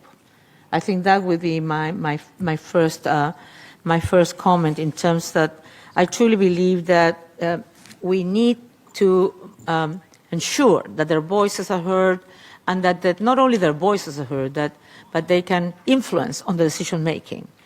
The second thing is we need to mobilize funds for LDCs, and how we do that. I think we need to convince that development of all is in the interest of all. And this, of course, goes not only to the LDCs, but all the other groups that already have spoken, the SEEDs, the LLDCs, etc. This is really important, and I believe that we can do that, and we need to do that. It's obvious for many of us, when you are not having the possibility of ensuring development, when you are living under climate crisis, there's a lot of these situations that you also described, Madam, representative, is that they feel migration, they feel conflict, they feel a lot of issues that afterwards, if you don't do what you need to do and you have to do, preventing these things from happening, the international community, the General Assembly, and sometimes Security Council will have to deal with it in a more costly manner, costly in terms of lives of people, but also costly in terms of the needs of funding for that. The other thing that I wanted to mention was the issue of, I think, the UN, you mentioned the middle-income countries as well. I think we need to have a UN approach for middle-income countries. Because, as we all know, being middle-income usually makes you not beneficiary of many of the financing possibilities, among others, concessional fundings. But we also know that middle-income countries hold the majority of the poor of the world. So, again, there's something we're not doing right, because we have a problem there, but the mechanism that we're developing cannot help the ones who need a lot of help. So I do believe that it's really needed to dedicate that a particular approach to ensure how mix are not overlooked by income per capita metrics that is happening today. The other thing that I think is important is that if the pillar of development, the very essence of the UN, if we fail developing countries, the UN fails. So we need to have a strong commitment on this. And one thing that you didn't mention, but for me is really important, and particularly in Africa, is that, and I mentioned in my initial words, is that we need to think on youth. Because in Africa in particular, youth, I mean, in Latin America and the Caribbean, in parts of Asia and in parts of Europe, the fertility rates are not very high. But in Africa, it will continue growing the population. We'll have a lot of young people. So we need, on one hand, to be part of the processes, being it peacekeeping processes, development process, their voices to be heard, but also creating jobs so they can have hopes and opportunities. Thank you. I now give the floor to the distinguished representative of Timor-Leste on behalf of the Committee of Portuguese-Speaking Countries, followed by the next civil society organization and Mali. Excellency, Madam President, Excellency, Madam Bachelet, thank you for giving your briefings on your vision as the UN Secretary General. I have the honor of speaking on behalf of the Community of Portuguese-Speaking Countries. The CPLP spans 4 continents and is home to over 280 million people, united by a common language, shared heritage, and strong cultural ties. We are also connected by the ocean, which is central to our economies, our cultures, and our future. We attach the highest importance to the United Nations and the principles of multilateralism. In this spirit, and given the Secretary General's central role in guiding the organization, we have consistently held that the Secretary General must be fully committed to advancing meaningful UN reform and upholding the values and purposes enshrined in the Charter. We also underline the need to ensure the full and balanced implementation of the UN main pillars as the foundation for a more effective, credible, and responsive United Nations. In this context, we would welcome your views on the following. How would you position the ocean within the UN agenda and advance concrete action in areas such as the implementation of the BBNG agreement, combating illegal, unreported and unregulated fishing, and mobilizing financing for a sustainable blue economy? I thank you. I thank the distinguished representative of Timor-Leste on behalf of the Committee of Portuguese-Speaking Countries, Ms. Bachelet. Please, you have the floor.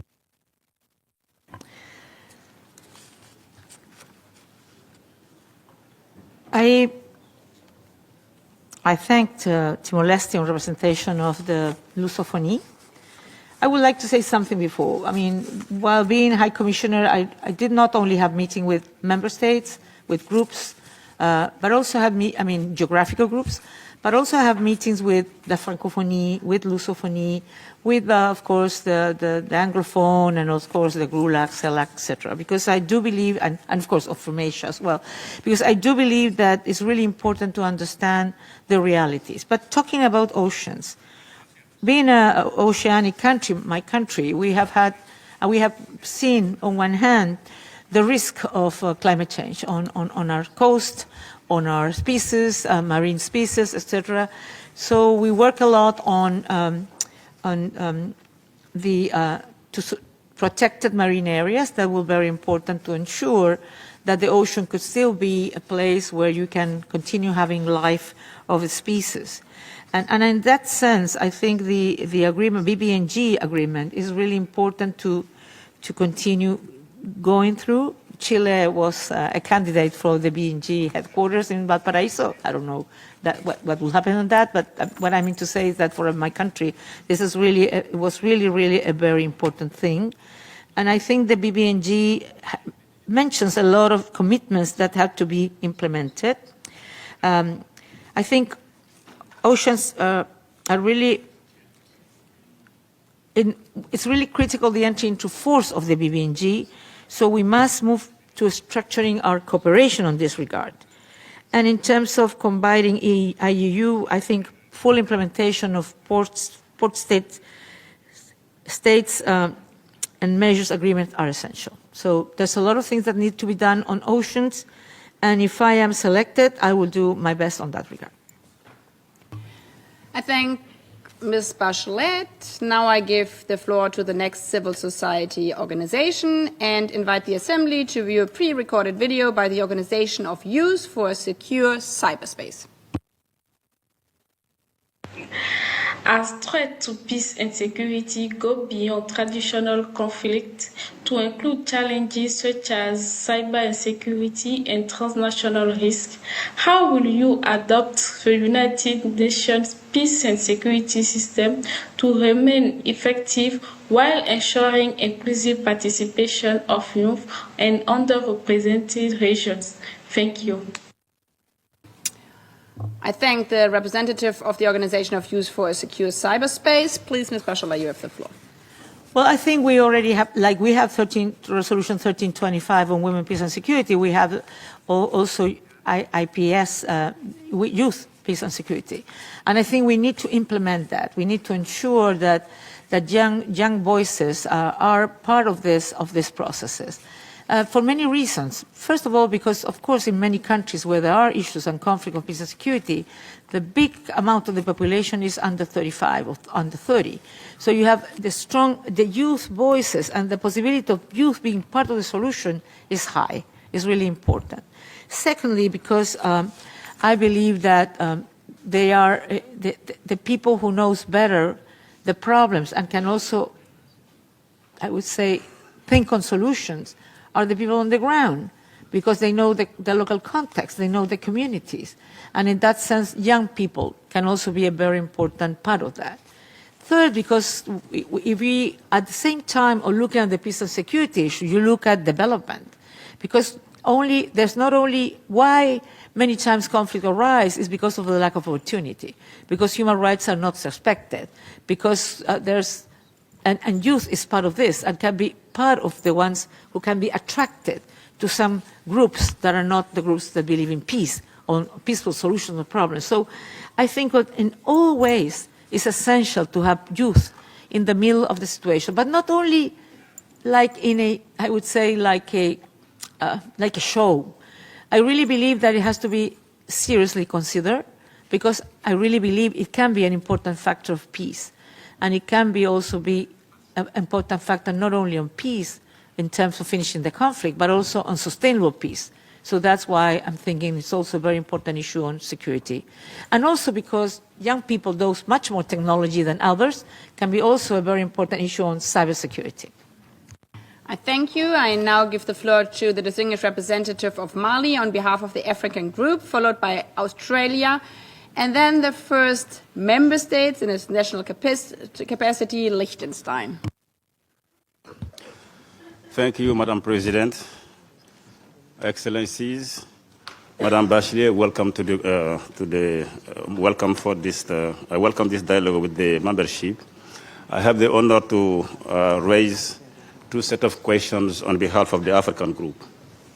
The first set of questions will be on peace and security, and the second one will be on development. On peace and security, Africa's exclusion from permanent membership of the Security Council reflects both historical injustice and the ongoing structural inequity affecting decisions on issues central to the continent. What is your position on the African Common Position on the reform of the Security Council, and how would you use the convening authority of the office to advance intergovernmental negotiations? Second question on peace and security. The resolution 2719 of the Council created a framework for the AU-led peace support operation to assess contributions, yet implementation has stalled. How would you approach the third-year review, and how would you address the continued political resistance? The third question I have concerning the peace and security concerns Africa's country feature prominently the peace-building commissions. How would you strengthen its role and ensure adequate resourcing for peace-building fund? On development remains Africa's foremost priority. How would you review the relationship between the Agenda 2030, the 2030 Agenda and the Agenda 2063? And how would you ensure UN support is anchored in African-owned development framework? What concrete action will you take to advance reform of international financial architecture, including improving African representation in international financial institutions and addressing bias in credit rating system? Africa loses more through illicit financial flow than it receives in official development assistance. What priority would we assign to addressing these flows and strengthening domestic resources mobilizations? How would you ensure climate finance?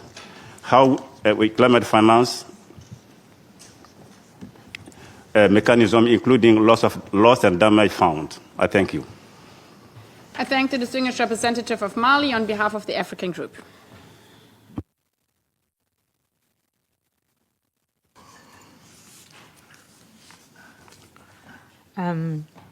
Well, I think that on regard of the UN Security Council reform, there are different models, I understand, but all understand the need for adequate representation and addressing historical injustice. So I think it's critical to ensure Africa's voice in the Security Council. In terms of and the same happens with the IFIs. I truly believe that AIFIs need to be reformed in many areas, distinct issues, but on one, it has to have a better representation of the world today and not what happened after the Second World War. So we also need to improve IFIs reforms so that we can have those voices there, analyze exactly, I mentioned before, if the mechanisms that today are working in the World Bank on IMF are the ones that countries more in need are needed. And my impression is not. And that the only way to produce those changes is to have, in the places where decisions are made, the better representation of the voices of Africa and other places of the world that are not well represented and where the current mechanisms are not working. On Resolution 2719, I think this is a great advance because I believe that peace and security needs a bigger alliance between the UN and also regional forces. I believe that also there is places where maybe the UN is not better placed to do the job, but it's the regional organizations through its security forces who can do a better job. But in that sense, the commitment of the UN to support with at least 75% of the budget, I think is a very important advancement that needs to be ensured that it could be, that it really will be supported. In terms of what you ask about development and priorities, yes, there will be an important given by myself in ensure how you can mobilize natural resources. There are many countries who are looking forward to look for even internal resources, how they fight tax evasion, how they fight tax avoidance, how they fight illegal flow of money, and that is really important things that we can work together, help building capacity to be able to do so. Also, how they are able to mobilize private sector money in those countries that can also deal with the same issues and go to also understand that everybody benefits when the country is going well. And on finance, I already mentioned that we don't only have the Global Fund for Climate Action, but also the Fund of Loss and Damage that I believe exists. It needs more money, it has to be, but we need to make better use of those funds. I thank you. I now give the floor as the last speaker for groups to the distinguished representative of Australia, also speaking on behalf of New Zealand, followed by Liechtenstein and Sierra Leone. Madam President, Excellencies, I have the honour to address you today on behalf of New Zealand and my own country, Australia. At a time of heightened global uncertainty and complex international challenges, the United Nations' ability to fulfil its core mandate rests on its institutional credibility, capability and capacity. Institutional credibility requires bold and principled leadership, including the ability to deploy the Secretary-General's good offices and political courage and effort. Institutional capability requires a UN that's focused on upholding all three pillars of its work and translates early warning into early action. Institutional capacity requires experienced and ethical management and realistic and fit-for-purpose mandates that sharpen effectiveness and delivery. How do you think the UNCTAD initiative is working to align leadership, authority and resources to restore confidence in the UN and enable it to deliver results against the three pillars? How would you build on the UNCTAD initiative to make it more effective? Thank you. I thank the distinguished representative of Australia, also speaking on behalf of New Zealand.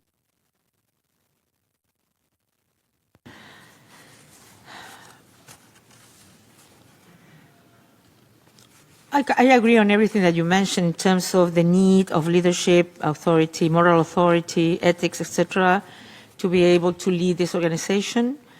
I also think that the three pillars are essential, and I also believe that UNCTAD is a must. But having said that, what we have to avoid is that the UNCTAD could be used by some people, could be thought on something in terms of hollow out certain mandates to privilege peace and security and underprivilege, if I would say, development and human rights.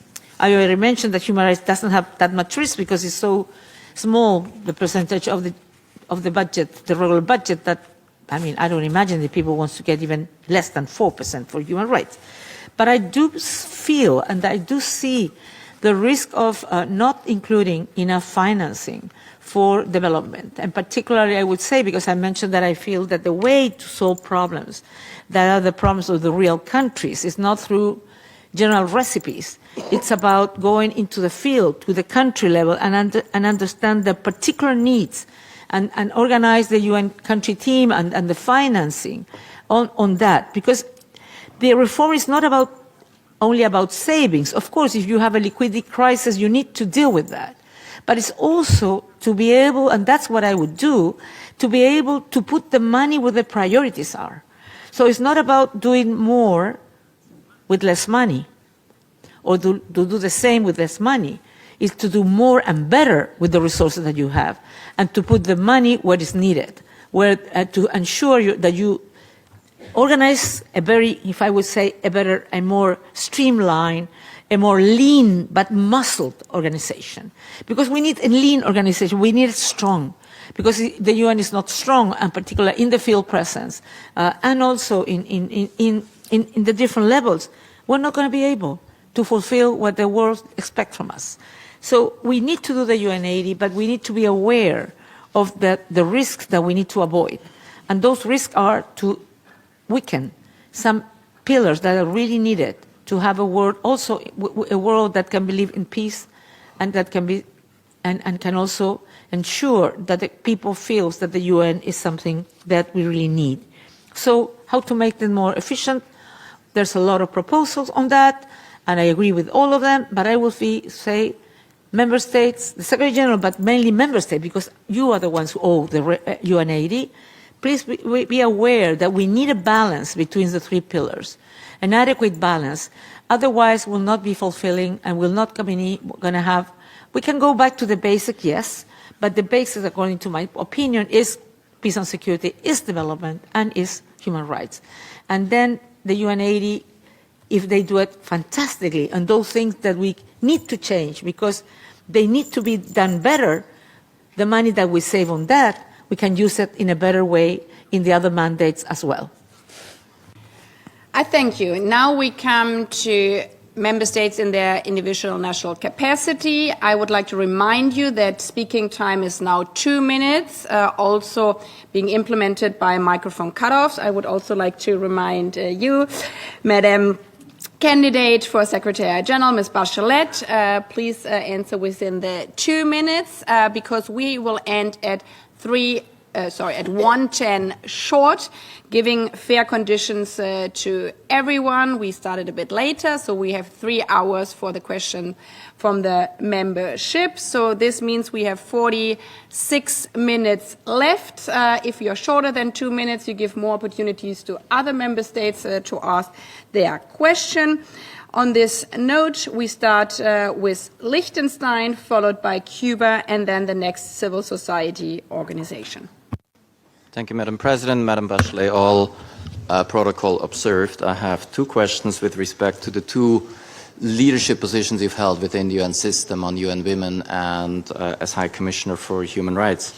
You must undoubtedly be aware that we're currently discussing a possible merger of UN Women and UNFPA. Given your really unique experience and expertise, because you essentially built that office, UN Women, is this something that you recommend us to do? Is this a good idea?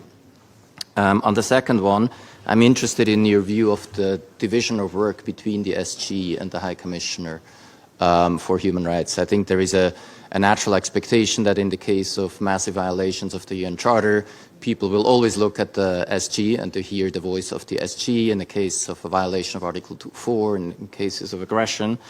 Do you believe there is also a case to be made that the SG has to be vocal with respect to the other most serious crimes under international law? Let's say with respect to the Genocide Convention in cases of massive violations or possible massive violations for international humanitarian law or crimes against humanity.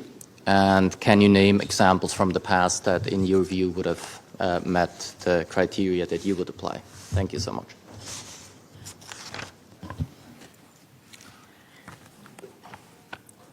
Should I answer? Yep. Okay. Well, I haven't read the report that makes an analysis of the merging of UNFPA and UN Women. I have heard rumors, but I haven't read it directly. So, but I also heard that member states have discussed about this and asked for alternatives, options. I do believe that all alternatives need to be looked at to see what are we looking after. Because one of the concerns that some people have is that the merge could weaken the mandate, in particular on women's rights and women's empowerment and gender equality. That is one concern that member states have and some other people have. I believe whatever decision is made needs to take into consideration what are we really getting out of that alternative that has been chosen. Is there real duplication? Is there a lot of duplication? Because if there's duplication, it can be solved not necessarily merging. You can solve, if it's small, the duplication, you can solve it in another way. If not, maybe you have to merge. Is it that the mandates collide with each other? Well, I have the impression that other than violence against women, the mandates are very different. Both mandates are very different. So, but I have to say, I cannot give a different opinion because I haven't seen the studies. Emerge some years after a new institution was created should not be only the consideration of cuttings, if I would say. It should be not because the money is essential. Of course, the money is essential, but it should be more substantive. It should be but because we really believe that Emerge will produce the best results for both mandates. Otherwise, maybe it's better to look for different options. In terms of the Secretary General and High Commissioner, I do believe that the High Commissioner always has to be the voice of the voiceless and has to sometimes finger point, sometimes not finger points, and do all the things needed, preventive diplomacy, etc. But when we're talking about genocide, atrocities against humanity, silence is not an option.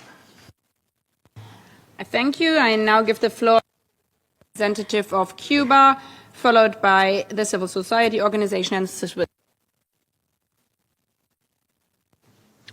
Señora Presidenta. Madam President and distinguished Ms. Michelle Bachelet, Cuba welcomes the opportunity for these interactive dialogues with the candidates for the post of Secretary General in an open, transparent and inclusive way. We align ourselves with the statements made by the G77, the NAM and AOSIS, and we'd like to ask the following two questions in our national capacity. First, faced with the growing escalation of conflict and the proliferation of bellicose narratives, what actions will you take as Secretary General to promote a culture of peace, the peaceful settlement of disputes, and respect for the principle of the non-use of force? And second, faced with the persistent failure to comply with financial and climate commitments by developed countries, what role should the UN play in guaranteeing the accelerated implementation of the Sevilla Commitment and other multilateral agreements, above all to mobilize new, additional and predictable resources and to ensure the effective implementation of those commitments, including debt relief? Thank you. I thank the distinguished representative of Cuba. Please, Ms. Bachelet, you have the floor.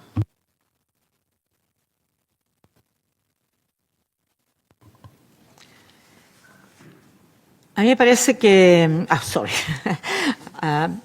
I would say that the Secretary General can also use his voice to promote a culture of peace and, of course, to insist on the principles of the Charter.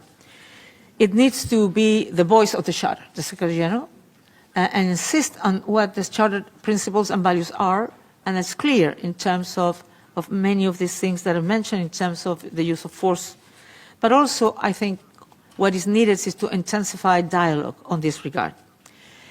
And in terms of how can the UN guarantee the acceleration of the Sevilla agreements, in particular on the debt relief, I have mentioned some things that I do believe that the IFIs need to be reformed. And all of this consideration need to be included. How there can be mechanisms that are more agile to restructure the debt, and to think also on the debt relief, or even on the postponement on the debt service on many of countries who are dealing, for example, with natural disaster, climate disaster, or even conflict, armed conflict. So there's a lot of things that can be done. Probably one thing that many countries have been working on is how we think on what we call global public goods, and how member states can develop sort of a fund to deal with these global public goods, and among others is climate change and climate disaster and so on. I believe that it's in the benefits of all member states to think on, there are these challenges that affect all of us, so we need to deal, all of us, in terms of with global public goods financing to see this global public goods. But Sevilla has lots of mechanisms. And what we need now, but of course it didn't include any financing to it. So what we need now is to think of what are we going to do to mobilize political will. That would be my obsession, if I may say. which is critical for reforms to be possible. Without such will not be possible. Will not be able if we are not able to mobilize political will and for after that financial support. I thank you. I now give the floor to the International Federation of Business and Professional Women, speaking in person here for civil society, and who was chosen, like many other civil society organizations, by a lottery system. Hi, good afternoon. Emily Van Vleck on behalf of BPW International, a global network of business and professional women's organizations representing over 100 countries. Our question today is, how do you intend to position women's economic empowerment as a central driver of peace building and sustainable development within the United Nations systems? And what concrete mechanisms will you establish to engage structured partnerships with global civil society organizations to deliver measurable and scalable impact? Thank you. I thank the representative of the International Federation of Business and Professional Women. Please, Ms. Bachelet, you have the floor. Well, as you probably know, gender equality, women's empowerment has been one of the issues that I have done my whole life, and I've tried to find out which are the strategies that can work on this regard. And I truly believe as well that women can be very important agents of change and, of course, agents of peace. So on one hand, we truly need to, I mean, there's like 132 countries that already has its own national policies on 1325.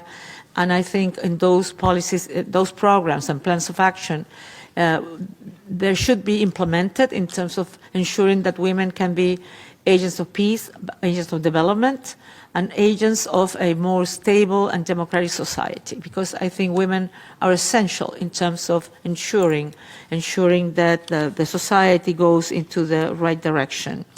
And what concrete steps that we would do to include civil society?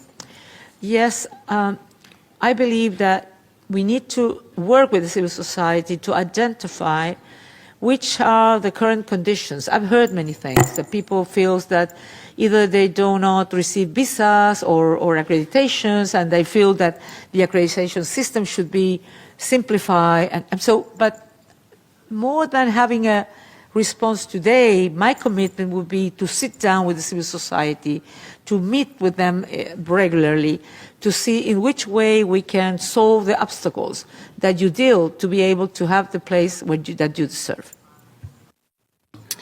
I thank you. I now give the floor to the distinguished representative of Switzerland, followed by Romania and Indonesia. Merci, Madame la Présidente. Thank you, Madam President. Switzerland welcomes this format, which promotes transparency and an exchange between the candidates and all of the member states and civil society. Thank you, Madam, for your vision and for your availability to participate in this marathon Q&A session. First question, the Secretariat is facing major financial constraints at the moment. How would you envisage the situation of staff at the moment, devoted staff who are under enormous pressure? The second question, the United Nations Charter defines the role of the Secretary General as someone whose independence should be protected at all times. How would you react if a permanent member of the Security Council acts in violation of international law? Could you describe a situation in which you would oppose a member of the Security Council, and what kind of consequences do you think would follow? Thank you. The distinguished representative of Switzerland, please, Ms. Bachelet.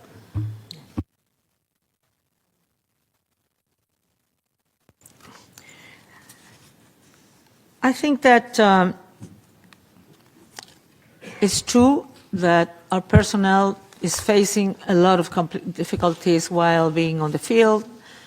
And that's why I do believe that we have to have human resources policies that support them, value them, protect them. But not only that, I also believe that we need to have mobility policies. Having been as High Commissioner, we had colleagues there that were in very difficult duty stations, even duty stations where they couldn't bring the family for years. And they wanted to go into other places, easier places, or even headquarters. And it was not possible. And I asked, and I talked to human resources here in New York to say, look, we need to have a mobility strategy. I mean, if people want to go up in their career, they cannot be always in headquarters. They need to go to the field. They need to be there with the people. They need to understand what the real conditions are on the ground. So I really believe what we need to do to look all what we can do to support our people. We also, even during the pandemic, we also created, I would say, mental health support, because it's very difficult for our people to being during the pandemic times, but also having the commitment to continue fulfilling their jobs. But also we expect service and effectiveness anyway. So we can protect, support, but also we expect commitment, and we expect the possibility of being effective. Yes, that something is everybody asks is how are you going to deal with the political pressures, particularly from the more powerful countries, and how you can avoid political pressures. I don't think political pressures can be avoided, but what you have to have is a real attitude on how you deal with that. And in my life, have shown that I can be independent. Every time that was needed, I could be independent. Even I received a lot of pressure. I thank you. I now give the floor to the distinguished representative of Romania, followed by Indonesia and Namibia. Thank you, Madam President. I want to use 10 seconds of my time to acknowledge the important work, the solid work that you have put together in this process, and the acknowledging the complementary role of the Security Council of the General Assembly in selecting the Secretary General as defined through the revitalization process. Mrs. Bachelet, I think a number of questions have been addressed. I want to ask you something about the trend that we see here in the United Nations. There is we are faced with increasing situations on different topics where consensus is no longer possible or not feasible. And I would like to get your view on the preservation of consensus as a prerequisite for the legitimacy and sustainability of the United Nations, and how do you regard the tentative shift to a more majority-based decision-making processes? Thank you very much. I thank the distinguished representative of Romania, please. I believe that consensus must be chased always, always. We have to be, I don't know if the word is stubborn or persistent, but both of these. You need a lot of persistency to try to get to the biggest possible consensus. Though that means that at the same time, we cannot paralyze. Some people have the opinion that consensus is not synonymous with unanimity. That consensus means the big majority. But that's something that the member states have to decide, how they understand consensus. But I truly believe that if possible to get consensus and the big majorities or the whole majority or the big majorities of member states after one decision is key to the relevance and the importance of what UN is doing. Is it always possible? I'm not sure. Being a president, we try to do that, but sometimes it's not possible. And sometimes not even possible in your own coalition, if I may say. So it's up to you, member state, to decide how you deal with this issue of consensus. But the only thing I would say, lack of consensus cannot mean silence, cannot mean paralysis. Thank you. I now give the floor to the distinguished representative of Indonesia, followed by Namibia and the next civil society organization. Thank you, Madam President.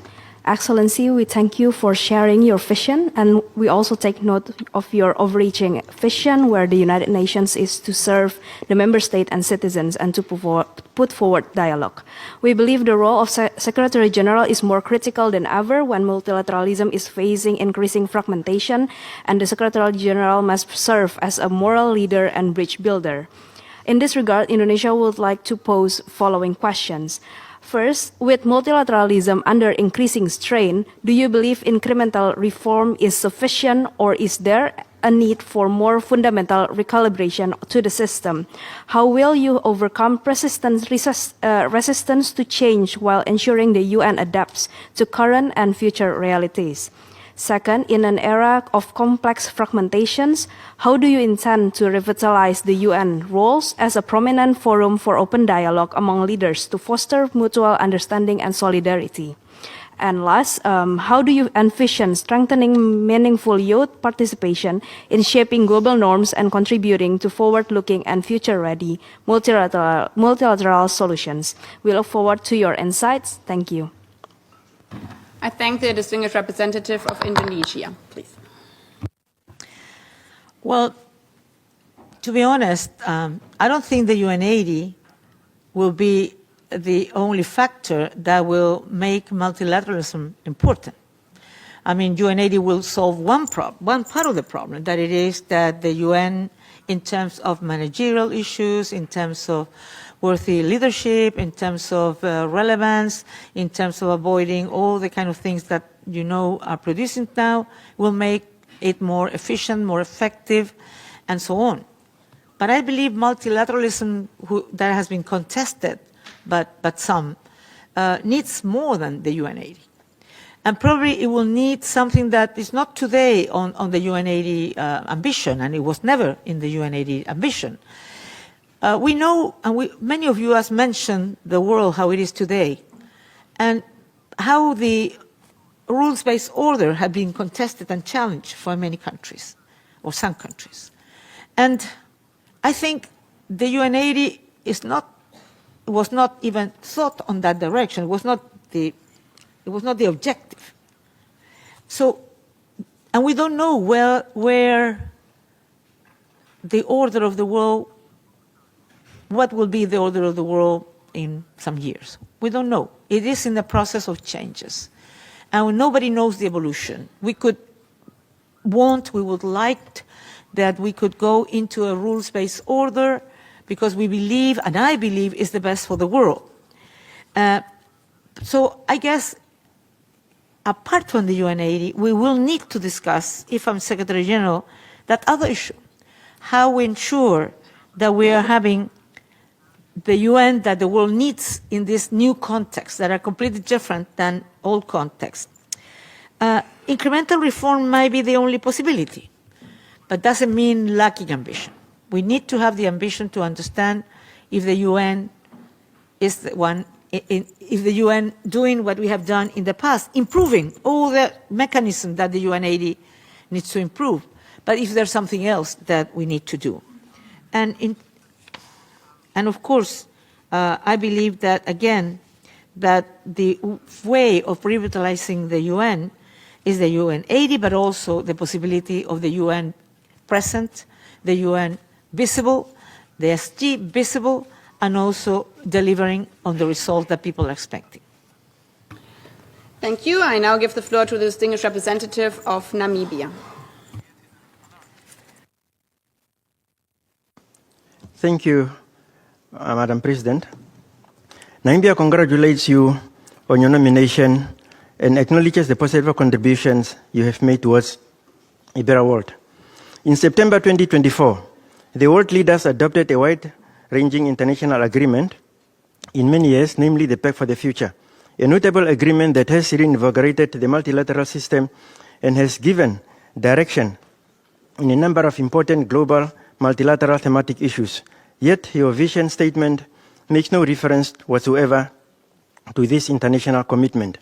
My questions are as follows. 1, what is your vision to implementing the Pact for the Future, and how best can the Secretariat support Member States in its implementation ahead of the 2028 review of the Pact? 2, in the Pact for the Future, world leaders agreed that Africa should be treated as a priority and as a special case as far as the reform of the United Nations Security Council is concerned.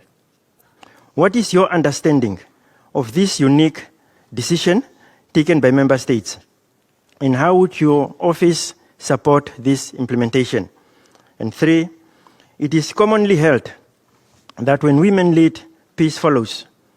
And in the true spirit of the Women, Peace and Security agenda, what advantage would you, as a woman, be bringing in addressing global hotspots that are plaguing the world, particularly in Gaza and Sudan? I thank you. I thank the distinguished representative of Namibia, please. Yeah, I mentioned in some of my interventions the Pact of the Future because I really value it. I think it was a great result. It was an agreement that really put the essential, important commitments of the international community, of the General Assembly, and I think we need to implement it. I understand the Secretariat is working on ways to implement it, and of course we will implement it and continue on that direction. I believe that it was really important that the Pact of the Future considered that Africa wasn't a priority, because it is a priority. Of course, we all know that Africa has huge opportunities, but also it has challenges, and many of those challenges need to be considered in a very specific way. And also, I already mentioned that on the Security Council, we need a better representation.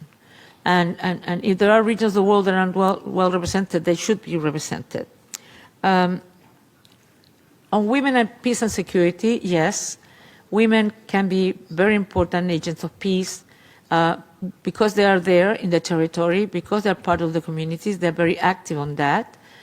Because women tend to dialogue, that doesn't mean that women cannot fight and cannot be aggressive sometimes or cannot be like any other person, but women understand the importance of dialogue, the importance of peace, because there are the children who go to war, there are the children who have to go as soldiers, and because they understand also that the importance of a sustainable peace society will provide to their families, to their future generation, opportunities that conflict and war does not provide.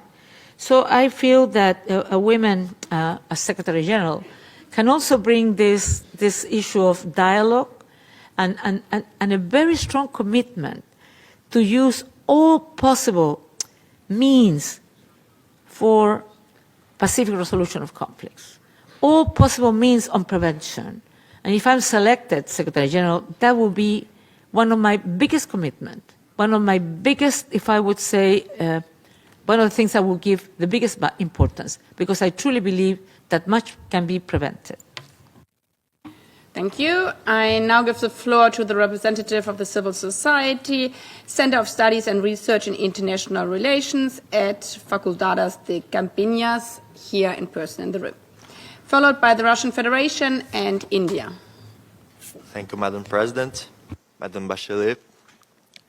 As a youth researcher from the Global South, I would like to ask what your commitments and as a SG for guaranteeing meaningful, inclusive and sustainable youth participation across the United States. The youth is a very diverse bloc, so how do you plan to ensure that youth voices, especially those from marginalized communities, are not only heard, but truly integrated into the UN decision-making process?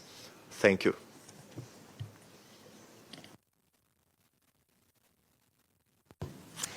Well, I think that the only possibility for that is that not only you can discuss on which can be the role of youth using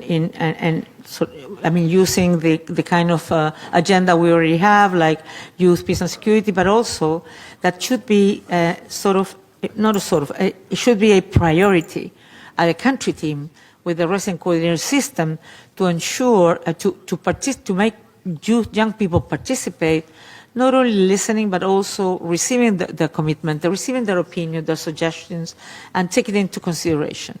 Because it's not about bringing young people to be listened and then do anything about it.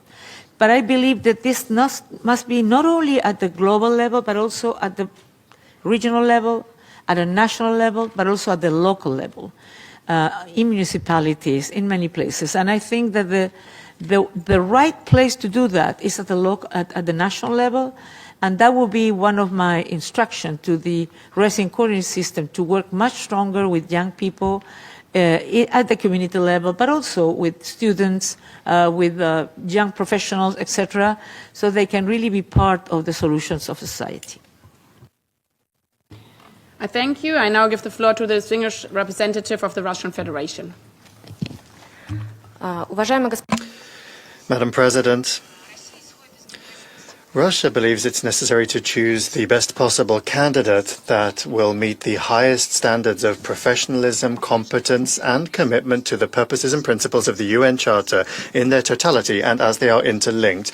Part of my questions have already been asked by other delegations, and so in that regard, I would like to ask Ms. Bachelet, does the Secretary General has the right is right to be guided by General Assembly decisions that do not enjoy consensus and which go beyond their purview under the UN Charter, particularly when that issue is being considered by the Security Council? Secondly, do you believe that the principles of the UN Charter can be ranked in order of importance? And does the Secretary have the right to interpret the Charter and arbitrarily decide in which cases the principles of self-determination should be applied and in which territorial integrity should be applied? Thank you very much.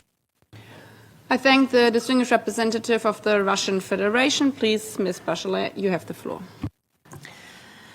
Well, I think that each organ of the United Nations must act within the competences assigned to it by the Charter, and the whole Charter, not part of it. The Secretariat, being a principal organ of the United Nations, must do it, not more, no less. So this is what I will do if selected. And I will abide by all decisions of the General Assembly and all other organs of the UN. I believe that is my duty as Secretary General, and I will apply this consistently.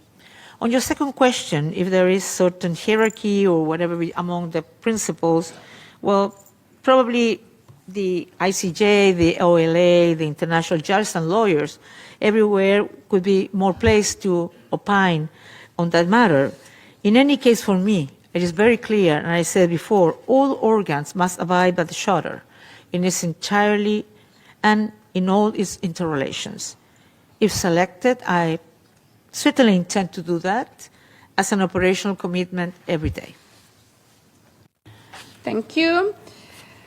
We have now 12 minutes left, so we have to see how many more speakers we can take. The shorter you are, the more speakers we can hear. The next ones on the list are India and Peru.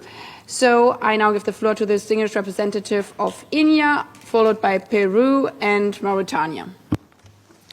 Your Excellency, President, distinguished candidate, Excellencies, all protocols observed. A large number of key points and issues were covered in these ongoing discussions. The 9th decade of the UN must be one of leadership and hope. We appreciate your efforts in articulating your vision and plan of action to the member states. I would like to raise two issues and seek your perspectives on the same. One, it is evident that today the UN Security Council framework reflects the realities of a different era. Your vision statement advocates sustaining and advancing ongoing reforms at the UN. I request you to elaborate the steps you plan to pursue in order to realize this objective.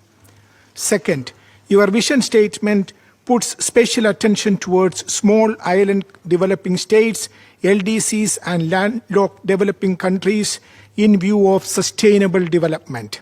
We are keen to know more about your thoughts and approach towards achieving the developmental goals of the Global South. Thank you. I thank the distinguished representative of India. Please, you have the floor.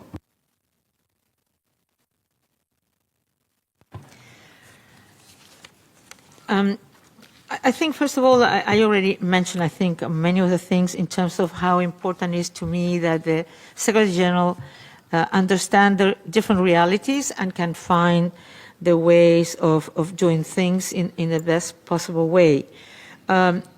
It's clear for me that the UNCTAD process had to be really reflecting what's going on and can be implemented with long strength. But of SIDs, LDCs, LLDCs, and PMAs, I truly believe that, first of all, there are enormous amount of all the member states of the UN. They have to have their priority they really need. They have to have the finance, political priority, first of all, but also from that political priority, and also, as I mentioned before, you also need to ensure that they're well represented in the different decision-making positions at the UN and at the Secretariat, and that so that their voices are heard not only in certain particular group meetings, like talking about the situation of SDGs, of of LDCs and seeds and so on, but on the daily basis. And I think that also, as I mentioned before, the possibility of ensuring that at the country level this is really accepted. But also, I think that structural reforms that combine efficiency, effectiveness, that can strengthen the ability to serve member states is something that will be an important part of my tenure if I'm selected, but also prioritizing the needs of the Global South. Thank you. I now give the floor to the distinguished representative of Peru, followed by Mauritania. Gracias. Thank you, Madam President.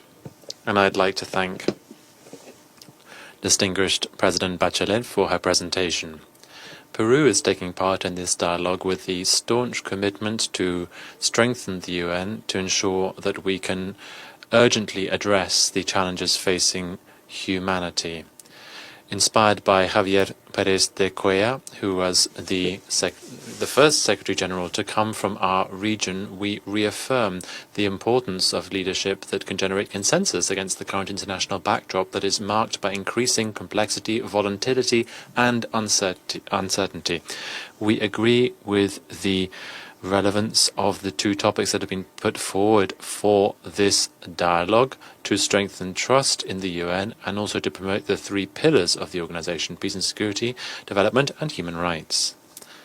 Peru, in line with what the Act has put forward, we'd like to make the following questions. What is your vision on the role that Latin America and the Caribbean can and should play as a region of peace and democracy to help defend the principles of the UN Charter and strengthen multilateralism? How can we balance the three pillars of the UN within the context of the UNCTAD process and accelerate the implementation of the 2030 Agenda? What specific measures will you promote to increase the effective leadership of the Secretary General to contribute to preventing and solving the major armed conflicts that are raging today, and also to address the emerging threats to international peace and security, such as organized transnational crime and the matter of AI governance? Thank you. I thank the distinguished representative of Peru. Please, you have the floor. Muchas gracias. Thank you very much for your questions.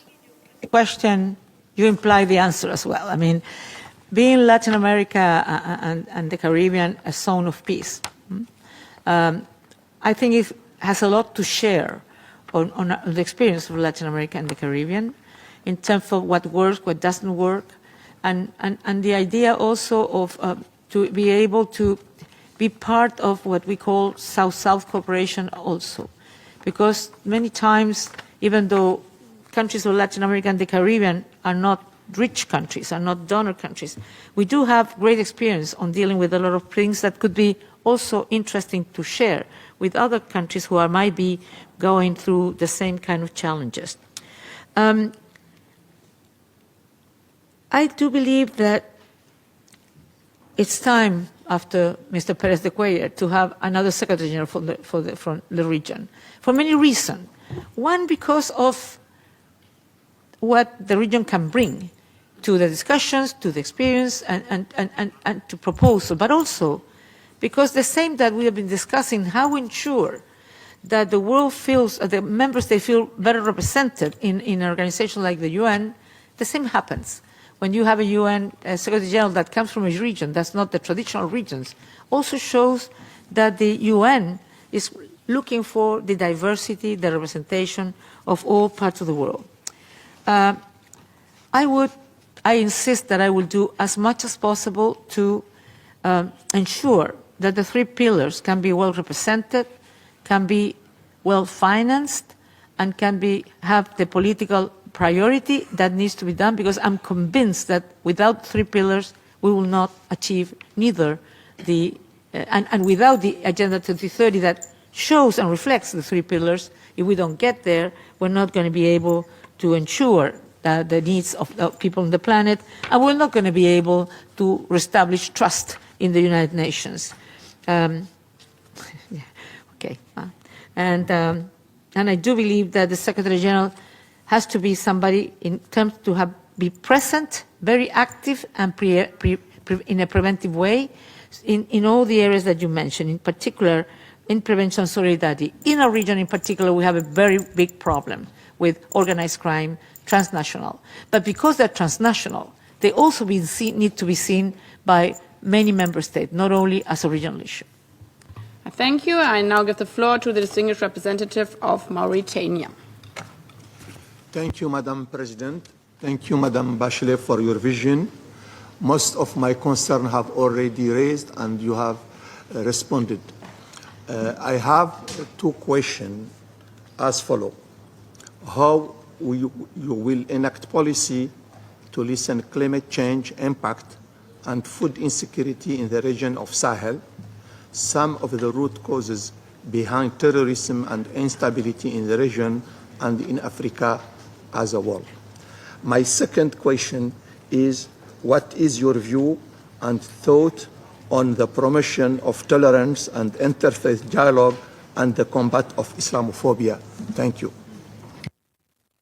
I thank the distinguished representative of Mauritania for giving the floor to Ms. Bachelet. The last speaker we will hear, given the time, is the representative of the United Kingdom. Please, Ms. Bachelet, you have the floor. Yes, I agree with that. When we're thinking on crisis on the Sahel or problems on the Sahel, we need to look at the root causes. I mean, not only the Sahel, but because you're asking about the Sahel, that's the region where you come from. And I think you mentioned it right. There is a mix of climate change issues that produces changes in the agriculture possibilities, but also ethnic groups, conflicts that makes farmers and herders many times not being able to develop adequately their task, produce food insecurity, and food insecurity is the source of conflict. So again, that's why we need to go and think on the needs to balance the three pillars, because when we talk about conflicts, we need to balance, and it's essentially a matter of political choice.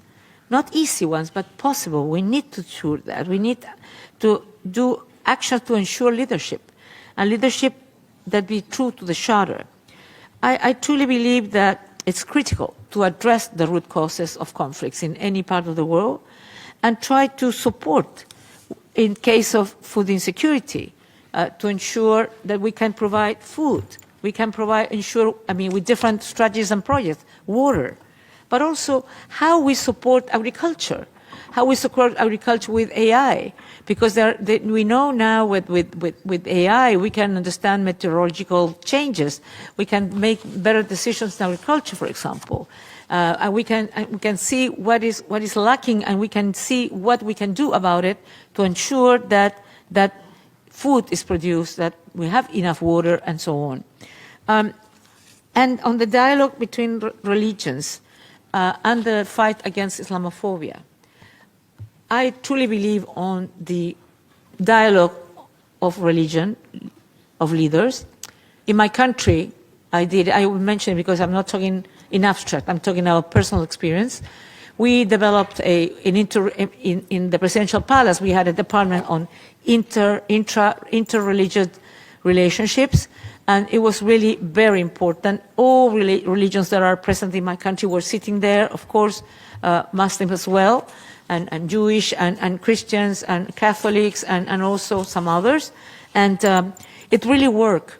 And it really worked well to find solutions to many problems.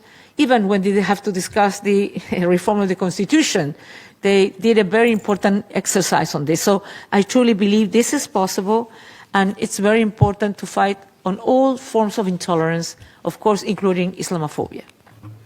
I thank you. As a last speaker for the morning session, I give the floor to the distinguished representative of the United Kingdom. Thank you, Madam President. And thank you, Madam Bachelet, for setting out your vision for the role of Secretary General and your explanations over the past 3 hours. And thank you, President Baerbock, for convening these dialogues. We welcome this initiative, which offers member states and civil society an opportunity, a meaningful opportunity, to engage in this important process. Now, I would like to focus on UNCTAD. You have answered questions so far on the substance and the direction. I would like to focus on the follow-through and leadership. UNCTAD rightly is framed as a continuous process rather than a one-off exercise. How would you, as Secretary General, use your leadership within the organisation to ensure that reform remains institutionalised and sustained in order to strengthen delivery across all 3 pillars of the United Nations? Thank you. I thank the distinguished representative of the United Kingdom. Please, Ms. Bachelet. Yes, I agree that any reform has to be continuous. It cannot be a one-day activity. And so you need to ensure that how you organize the work at the UN, I'm talking about the UN system, follows, first of all, has clear targets and goals and timelines to ensure that these are implemented the way they have to be. But, you know, my experience is you also need to change culture, if I may say. You can change sometime mechanism, but if you don't change the culture of the people, they might want the next day to come back to what they did always before. And the second thing is to be persistent.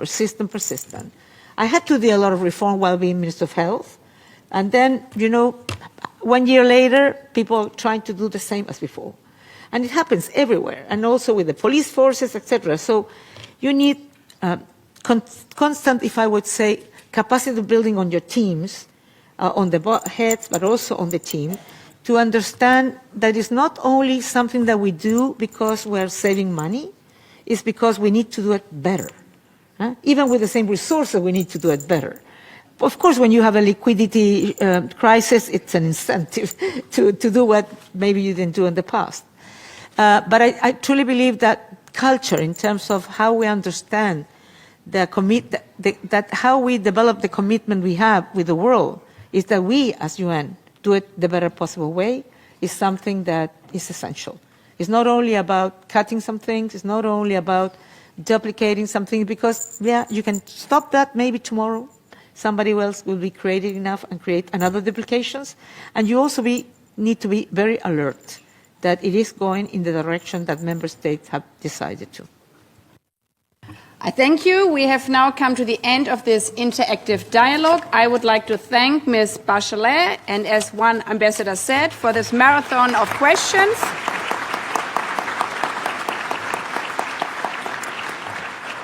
I would also like to thank you, the member states. I know that there were many more member states on the list. So as we are coming back in the afternoon, if you're speaking maybe also to the groups, the sharper and shorter the question of the groups, the more opportunities for member states. Before adjourning, I would like to remind member states that the next interactive dialogue will be with Mr. Rafael Grossi.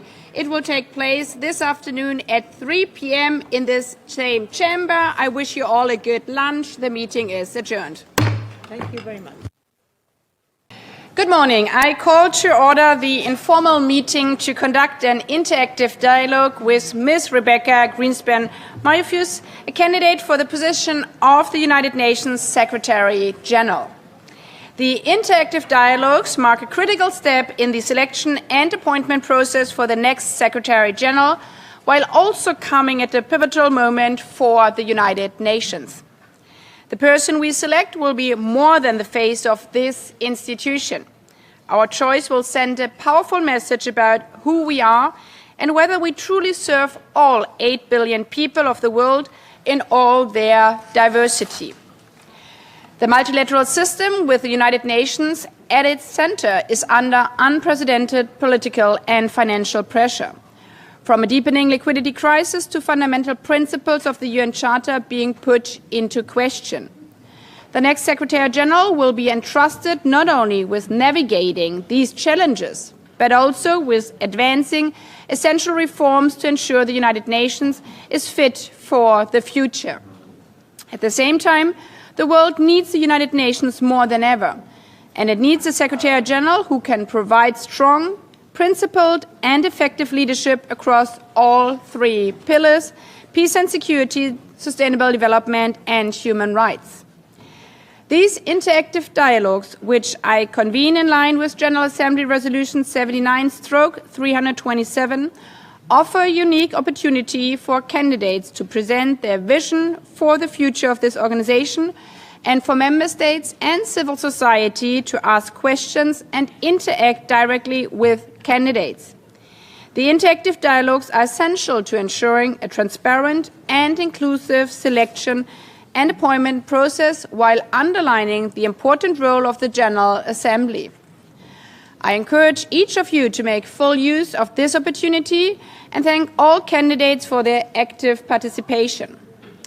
Member States and civil society for their question and engagement, and encourage solidarity between Member States to be short and sharp. But these dialogues do not end in this chamber. They are also an opportunity for people around the world, the very people the United Nations serves, to listen, to engage, and to hold this process to the highest standards. For this decision does not only concern a few, but all of us in and outside the United Nations who look to this institution to reflect the principles and values it champions. While we hear the candidates individually, a town hall format will follow later in the process, as announced yesterday. As I reflected in my letters dated March 4th and April 15th, 2026, the dialogue will begin with an introduction by the candidate of their vision and priorities for up to 10 minutes, followed by an interactive exchange. Each interactive dialogue will last up to 3 hours. The interactive exchange will take place in 2 segments. We will begin with a 1.5-hour discussion focused on leadership abilities, experience, and skills needed to lead a strong organization that is fit for the future. Following this, we will move into the second segment, which will focus on the 3 pillars of the United Nations: peace and security, development, and human rights.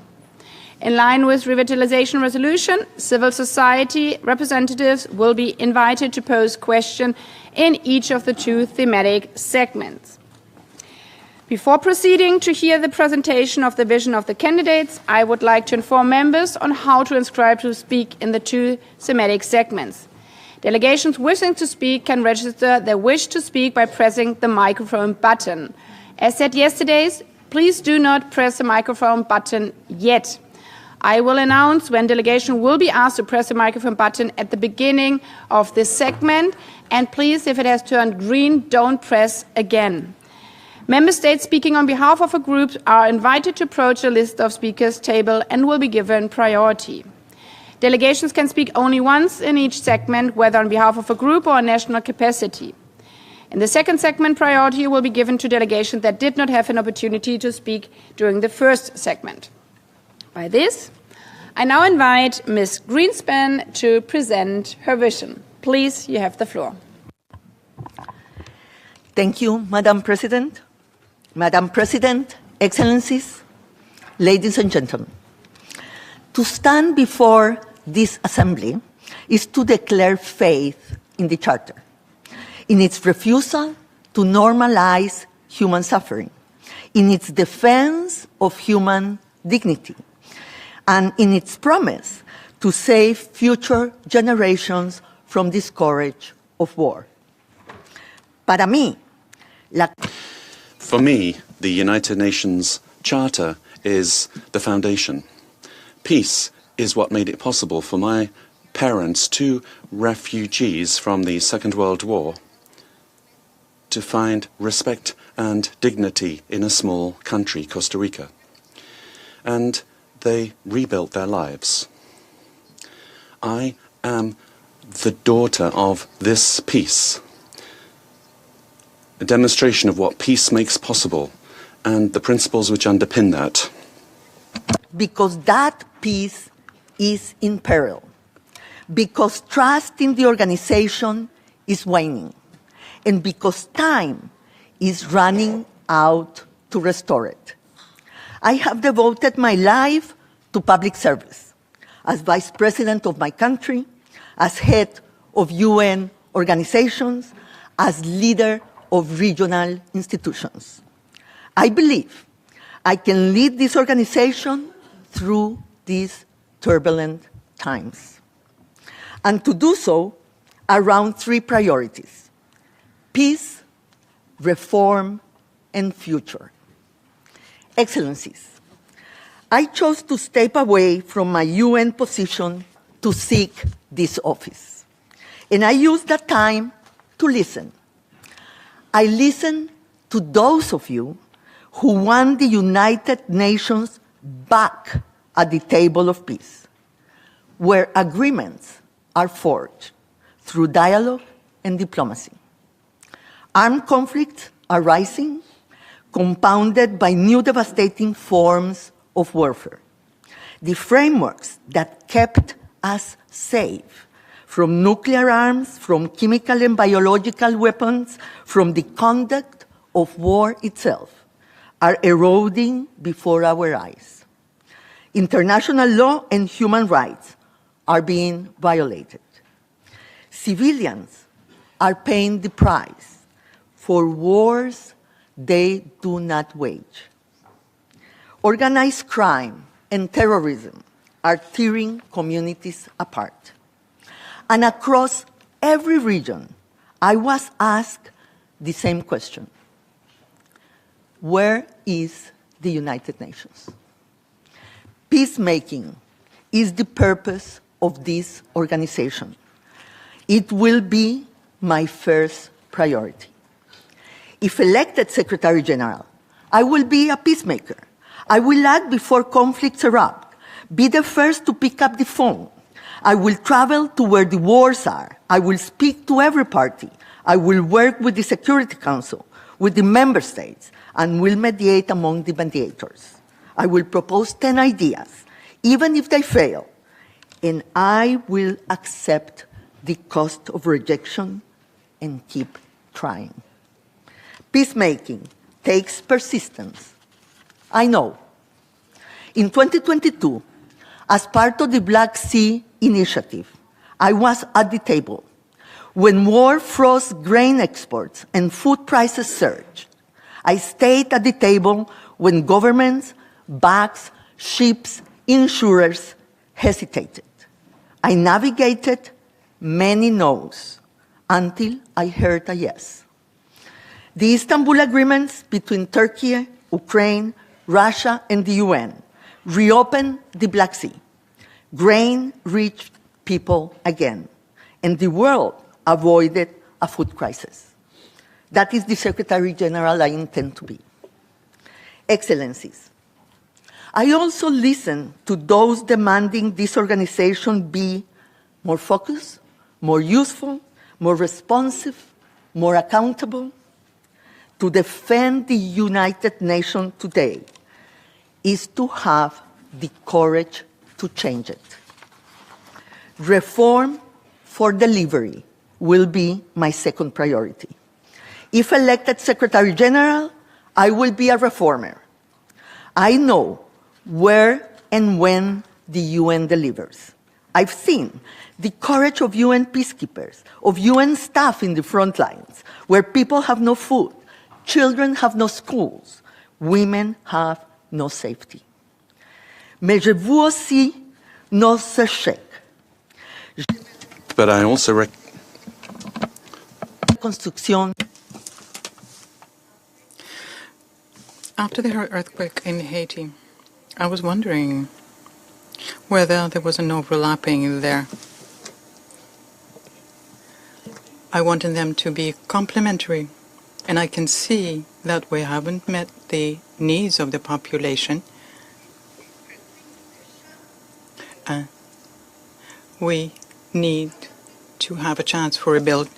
At the UN Global Crisis Response Group, I coordinated across agencies to answer the global food, fuel, and financial crisis that shook economies in 2022. At UNCTAD, I rebuilt the trust of a divided board and built the capacity to answer crises as they unfold, when cutting 20% of my post in the middle of the liquidity crisis. Every institution I have led, I have reformed with you, the member states. I will do the same as Secretary General. I know these rooms. I sat here as Vice President of my country. I know the pressures you carry, how much it matters that every delegation is heard. As steward of your organization, I will be accessible to all member states and work with you in driving delivery. Excellencies, I listen, finally, to those who look at the future and worry about their jobs, about this planet. We are in a world of profound transformation. The return of multipolarity, the arrival of artificial intelligence, the reshaping of trade, the promise of clean technologies. In the middle of so much change, it is natural. People feel uncertain, afraid of being left behind. The problem is when fear becomes its own narrative, distrust the default approach, and fragmentation the result. But the truth, Excellencies, is that we can fragment our actions, but we cannot fragment all of our problems. The ocean that rises on one shore rises on every shore. The algorithm created in one country reshapes lives in every other. The ships, the minerals, the materials that will build this century all depend on supply chains that transcend all regions. None of this can be faced alone. Shaping cooperation for the future is my third priority. If elected Secretary General, I will work to ensure the future has room for all of us, nations large and small. I will stand with countries as they develop at home, lifting people out of poverty. I will work alongside other nations and institutions to lift the structural barriers no country alone can lift. And I will also partner with those at the frontier of change, where new technologies can accelerate development and amplify our delivery. The UN does not have to do everything. The UN remains unique, but unique does not mean alone. Excellencies, this organization was born on the other side of destruction, on the other side of broken trust, on the other side of total war, when all that remained was hope and the courage to build on it. No matter how difficult the circumstances, how adverse the challenge, how fraught the crossroads, there is always a choice. There is always another road. Ladies and gentlemen, I am asking you to choose with me to make peace, to reform for delivery, to cooperate for the future. This is the road I offer, the road I am ready to walk with you. And I thank you.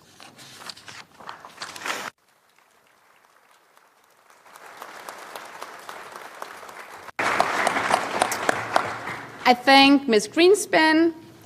We now proceed to the first segment. Delegation wishing to speak in the first segment are invited to press the microphone button now. Members are reminded that they are encouraged to ask short and focused questions.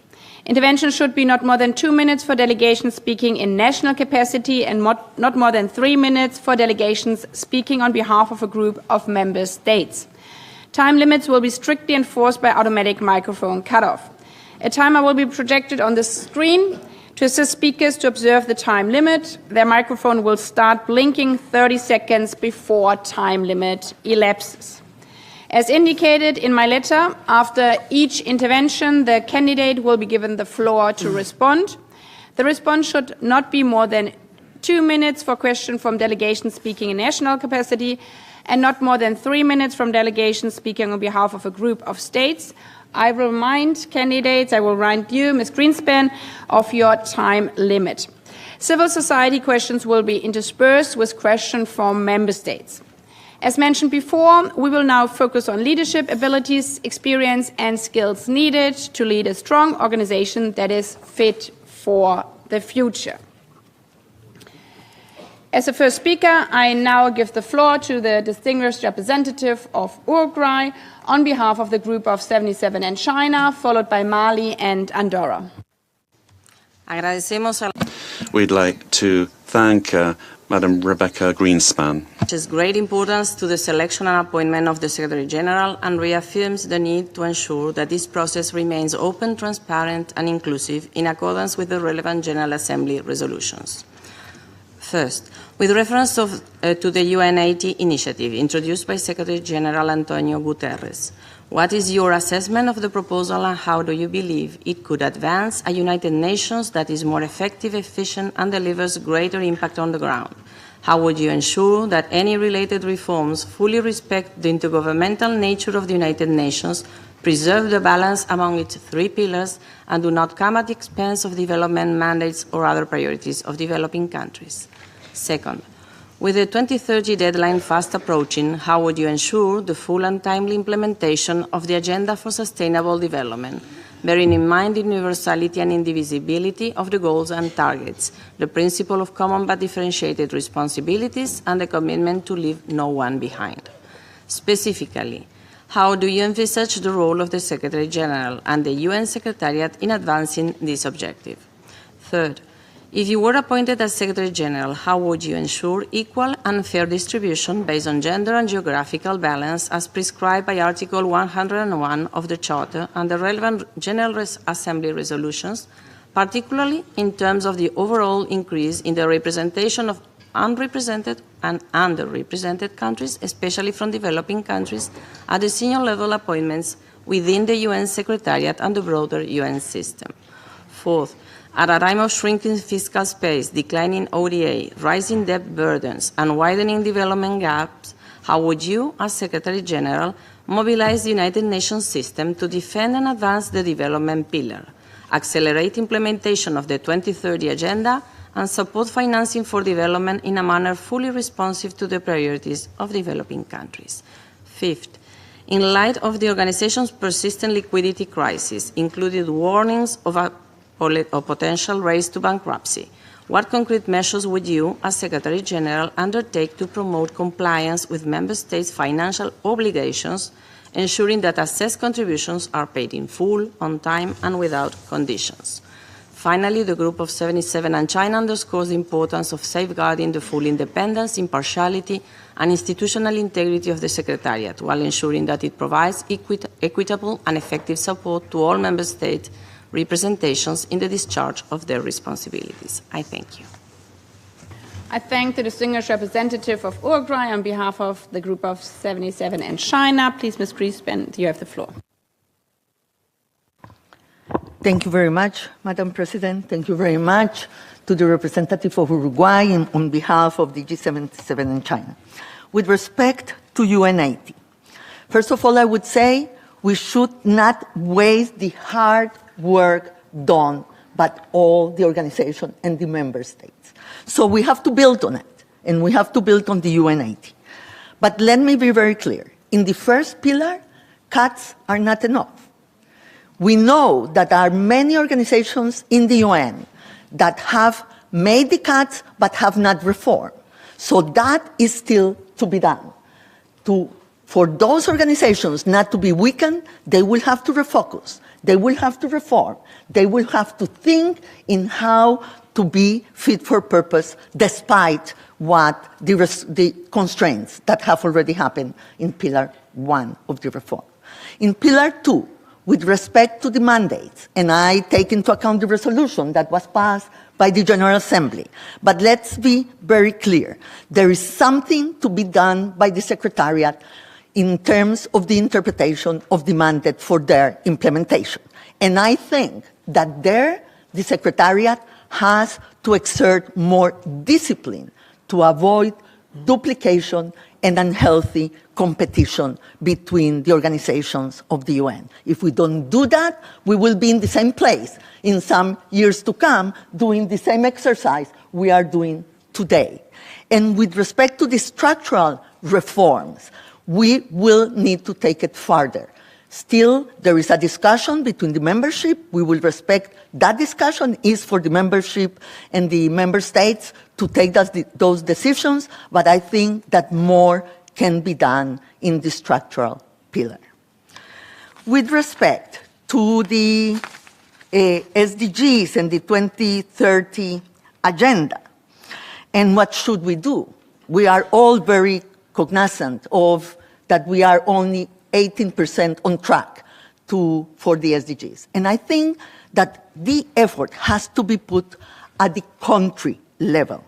I share the concern of all of you, but I think that we need to go back to the countries, to their priorities with respect to the Agenda 2030. We have to support them to accelerate progress. This is an institution that is too much supply-driven. We have to be much more demand-driven, also supporting the countries for the objective of the 2030 agenda.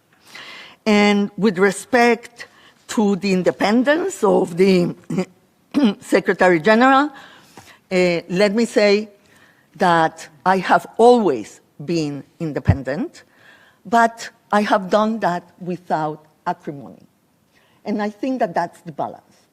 The balance is how to be independent and maintain the engagement with all the countries of this organization.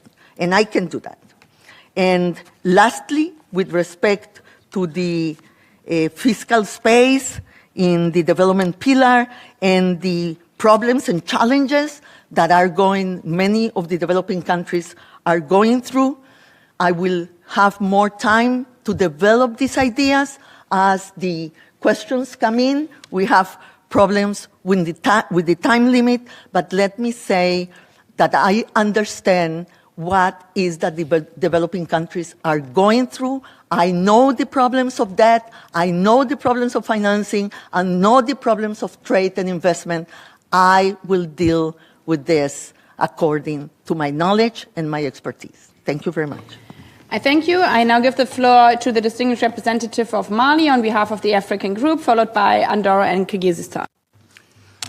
Merci, Madame la Présidente. Thank you, Madam President. On behalf of the African Group, I would like to thank Ms. Grynspan for her communication, and we do have a few questions for her. Could the speaker point the microphone towards him, please? The absence of Africa amongst permanent members of the Security Council is a historic injustice. This undermines the legitimacy of the main body, and this is a main issue for the continent. What is your position on the reform of Security Council, and how will you use the Office of the Secretary General to move intergovernmental negotiations on this issue forward? The Resolution 2792 created a permanent framework for Africa-led peacekeeping operations to be able to benefit from UN budget. But implementing this resolution is at an impasse. What is your approach to the third annual review here, and how are you going to tackle this absence of political will here? On the issue of development, development remains a #1 priority for Africa. what link do you make between Agenda 2030 and Agenda 2063 and the Pact for the Future? And what are you going to do to make sure that there's United Nations support to development in Africa? What specifically will you be doing to move the IFI reform forward, including increasing Africa representation within these institutions, including the bias of the rating agencies on Africa? On human rights, how are you going to integrate that in other pillars, security and development, do that without politicizing? Penultimate question now. The African staff within this secretariat is encountering difficulties, visas, contracts, underrepresentation at level of P5 and higher, and in some cases even discrimination. What measures are you planning so as to tackle these issues? Now, United Office on Africa, the Economic Commission for Africa, the Political Affairs Division need to be strengthened. How are you going to go about that? And a few seconds more now. Which current programs on Africa currently existing are you planning to strengthen and support? Thank you. I thank the distinguished representative of Mali on behalf of the African group. Given the time limits also for answer, so maybe if everybody can consider how much time it needs also for answering the question, please, Ms. Grynspan, you have the floor, and we will hear afterwards Andorra and Kyrgyzstan. Thank you very much, Madam President. Thank you very much to the representative of Mali on behalf of the African group. With respect to the reform of the Security Council, well, I also come from a region that feels underrepresented, so I understand very well the question. But I know that there are different groups within the member states that have different positions with respect to the reform of the Security Council. And you will have to look for a convergence in what is that you want to take forward.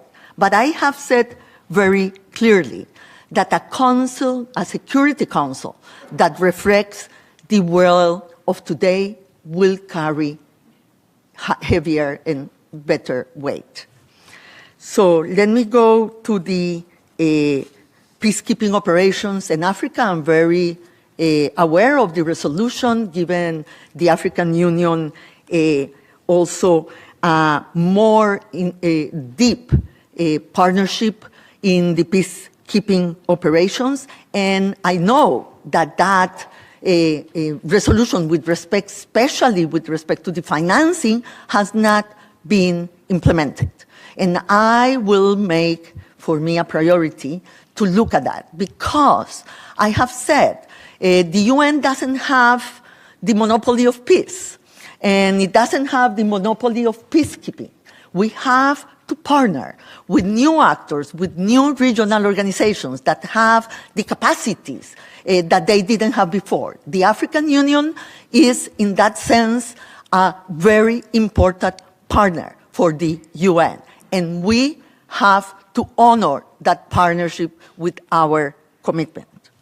With respect to the development of women, Agenda 2030, the Agenda 2063 of the African Union, the Pact of the Future, all of those are very important mandates that the General Assembly has given the Secretary General and the UN, and we have to comply with the mandates. I was very involved in the Pact of the Future, as all of you now know. And in the Pact of the Future, the international financial system reform was obviously a priority. UNCTAD, as I was Secretary General until very recently, we have launched the debt platform together with the countries. The countries are in the driver's seat. UNCTAD is the Secretariat. I think that is a very important step forward and a milestone that has never happened until today. I will continue to defend and insist on the importance of the financial system for the development of the developing countries. I thank you. I now give the floor to the distinguished representative of Andorra on behalf of the group of La Francophonie ambassadors, followed by Kyrgyzstan and the first civil society organization. Merci, Thank you, Madam President. Welcome, Madam Grynspan. The Francophone Group would like to thank you for explaining your strategic vision at a time when the United Nations must respond to systemic crises and a growing fragmentation of the international order. We feel that multilingualism is a strategic lever to strengthen the legitimacy, effectiveness and inclusiveness of the multilateral system. In a context where multilingualism is being relegated to the second league, we'd like to understand your personal view of this and your ability to ensure that this matter remains a high priority. The Francophone Group would like to put to you the following 4 questions. First of all, can you explain your links with French in the UN system and your attachment to multilingualism in your career? And secondly, if you are elected Secretary General, how do you intend to make multilingualism a structural part of your mandate and not just a functional matter? And how would you ensure that the composition of your team would effectively reflect regional, linguistic and cultural diversity of the United Nations? And finally, with regard to your responsibilities in the area of the governance of the Secretariat, how will you develop human resource practices to ensure that linguistic abilities are fully recognized and optimized in the process of recruitment and career progression, to ensure that we have linguistic diversity within the Secretariat? The group of French ambassadors, speaking ambassadors, is very much attached to multilingualism based on linguistic and cultural diversity. This is an essential condition for efficiency and effectiveness. We will be looking forward to how you will translate those principles specifically into your work. Thank you. I thank the distinguished representative of Andorra on behalf of the group of La Francophonie. Please, Ms. Grynspan. Thank you very much, Madam President. Thank you very much to Andorra on behalf of the Francophonie.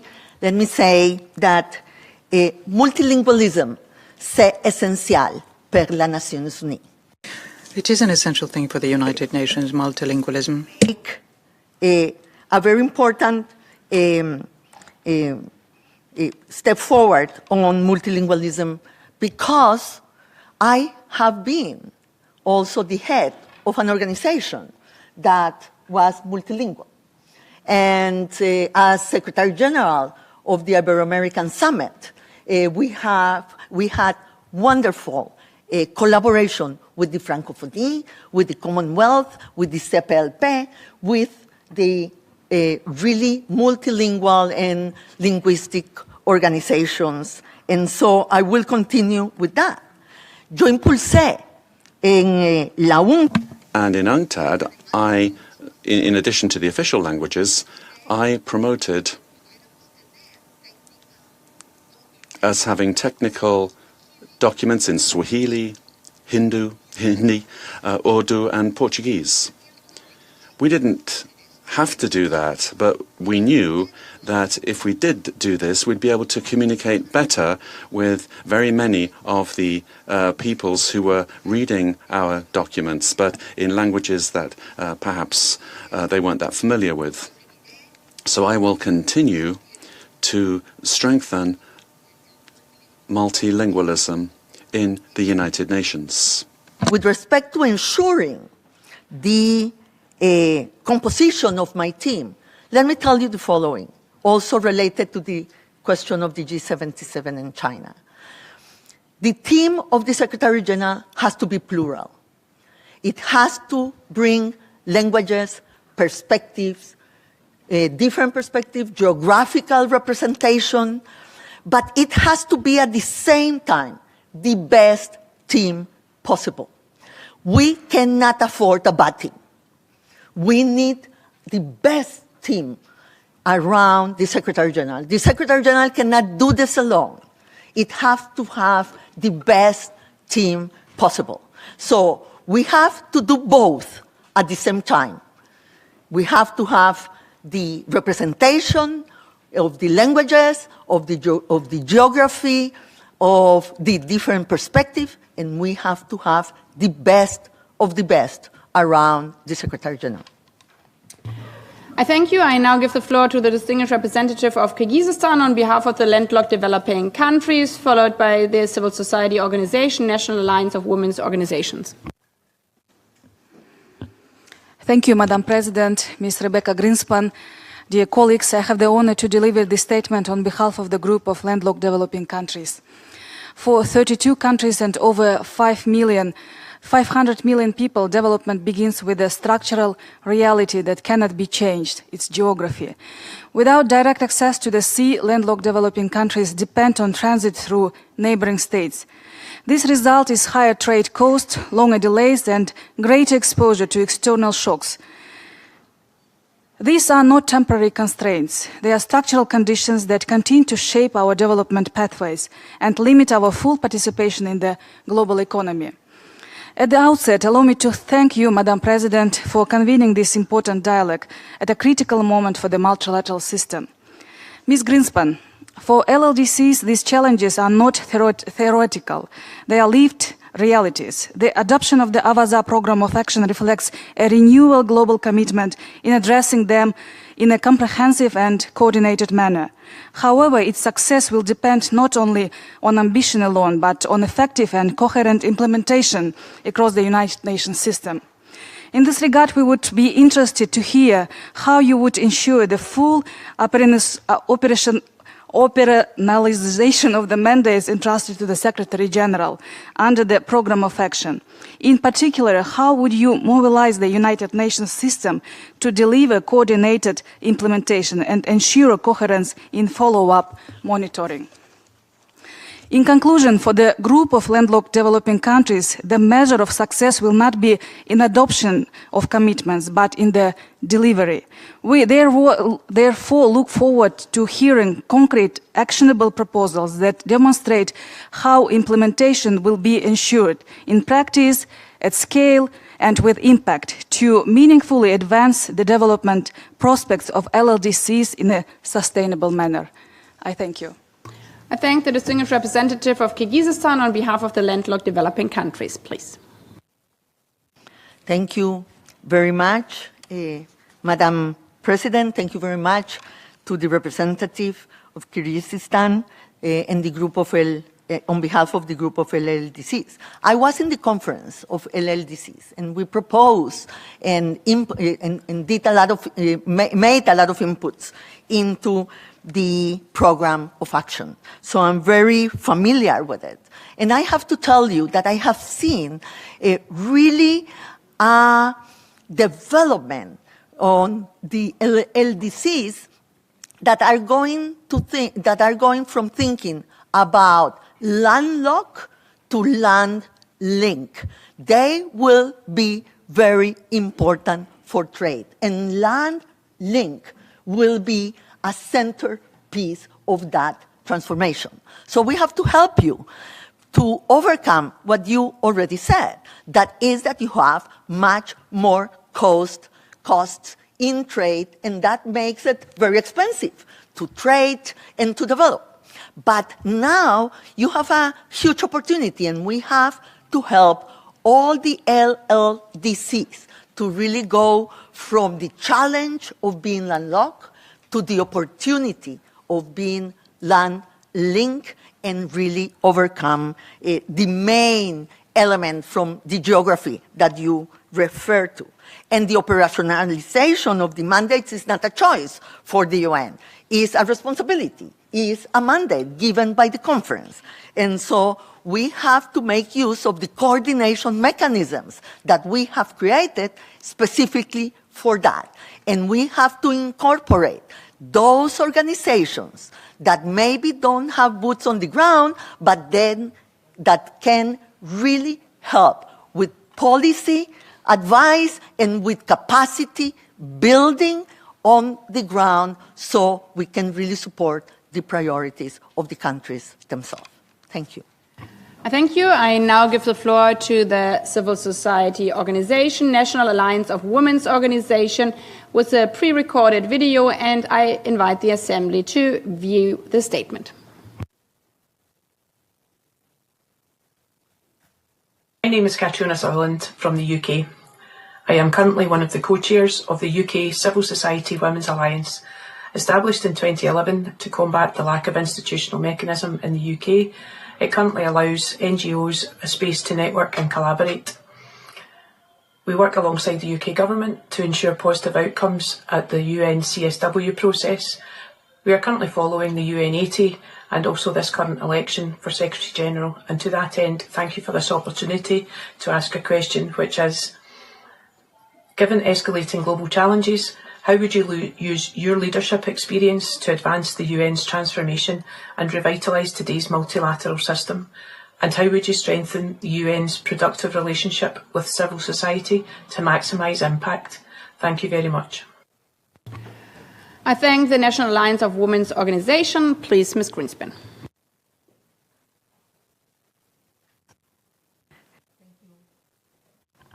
Thank you very much. Madam President, thank you very much to the representative of civil society on women's rights. Let me first say a general statement. One of the reasons why the UN has to change is because maybe in 1945, in the UN we had the concentration of many of the capacities of the world. But that is not anymore the case. Today, countries have much more capacities than they had before. Regional organizations have much more capacities than they had before. The private sector and civil society have more capacities than they had before. We have to change the culture of this organization. We have to learn how to partner, not how to bring everything to the UN, how to partner with others that can bring much more, maybe, capacities on the ground and in many of the issues that we care about. I said, the UN is unique, but it's not alone.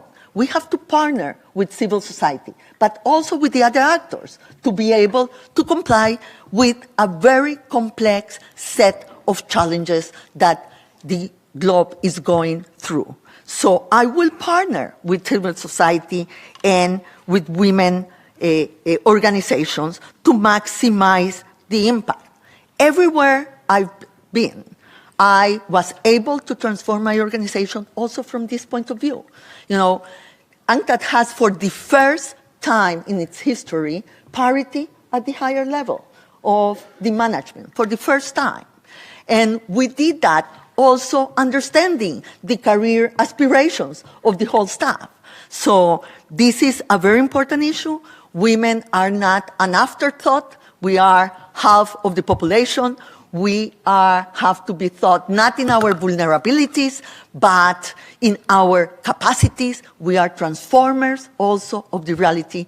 The UN and civil society will have to partner to make that a reality. I thank you. I now give the floor to the distinguished representative of Latvia on behalf of the Accountability, Coherence and Transparency Group, followed by the European Union and Malawi. Thank you very much, Madam President. And I would like to thank the candidate, Ms. Rebeca Grynspan, for her presence here today and also for the engagement with the member states. I will ask questions on behalf of the Accountability, Coherence and Transparency Group, known as ACT, a cross-regional group of 27 small and mid-sized countries committed to transparent and accountable UN and seeking to improve the working methods of the Security Council. First, ACT believes that the Secretary General should be proactive in reaching out to the Security Council when crises are imminent. In your opinion, what are the principles that would guide you to bring matters threatening the maintenance of international peace and security to the attention of the Security Council pursuant to Article 99 of the UN Charter? And what specific steps would you take prior invoking Article 99? And what course of action would you pursue following its invocation if the Council remains deadlocked and the violations continue? And the second, in your vision statement, you commit to crafting a new vision for UN peace operations. What do you consider are the main problems with the current system? And how will the future of peacekeeping look like under your leadership? I thank you. I thank the distinguished representative of Latvia on behalf of the ACT Group, please. Thank you very much, Madam President. Thank you to Latvia on behalf of the ACT Group. First of all, let me say that Article 99 is an important tool under the Charter, but it should remain a measure of last resort. And let me say that the reason for that is that the engagement of the Secretary General with the Security Council has not to wait Article 99 invocation. The constant engagement, the strong engagement of the Secretary General with the members of the Security Council, with the large membership of the UN is essential precisely for not invoking Article 99 all the time.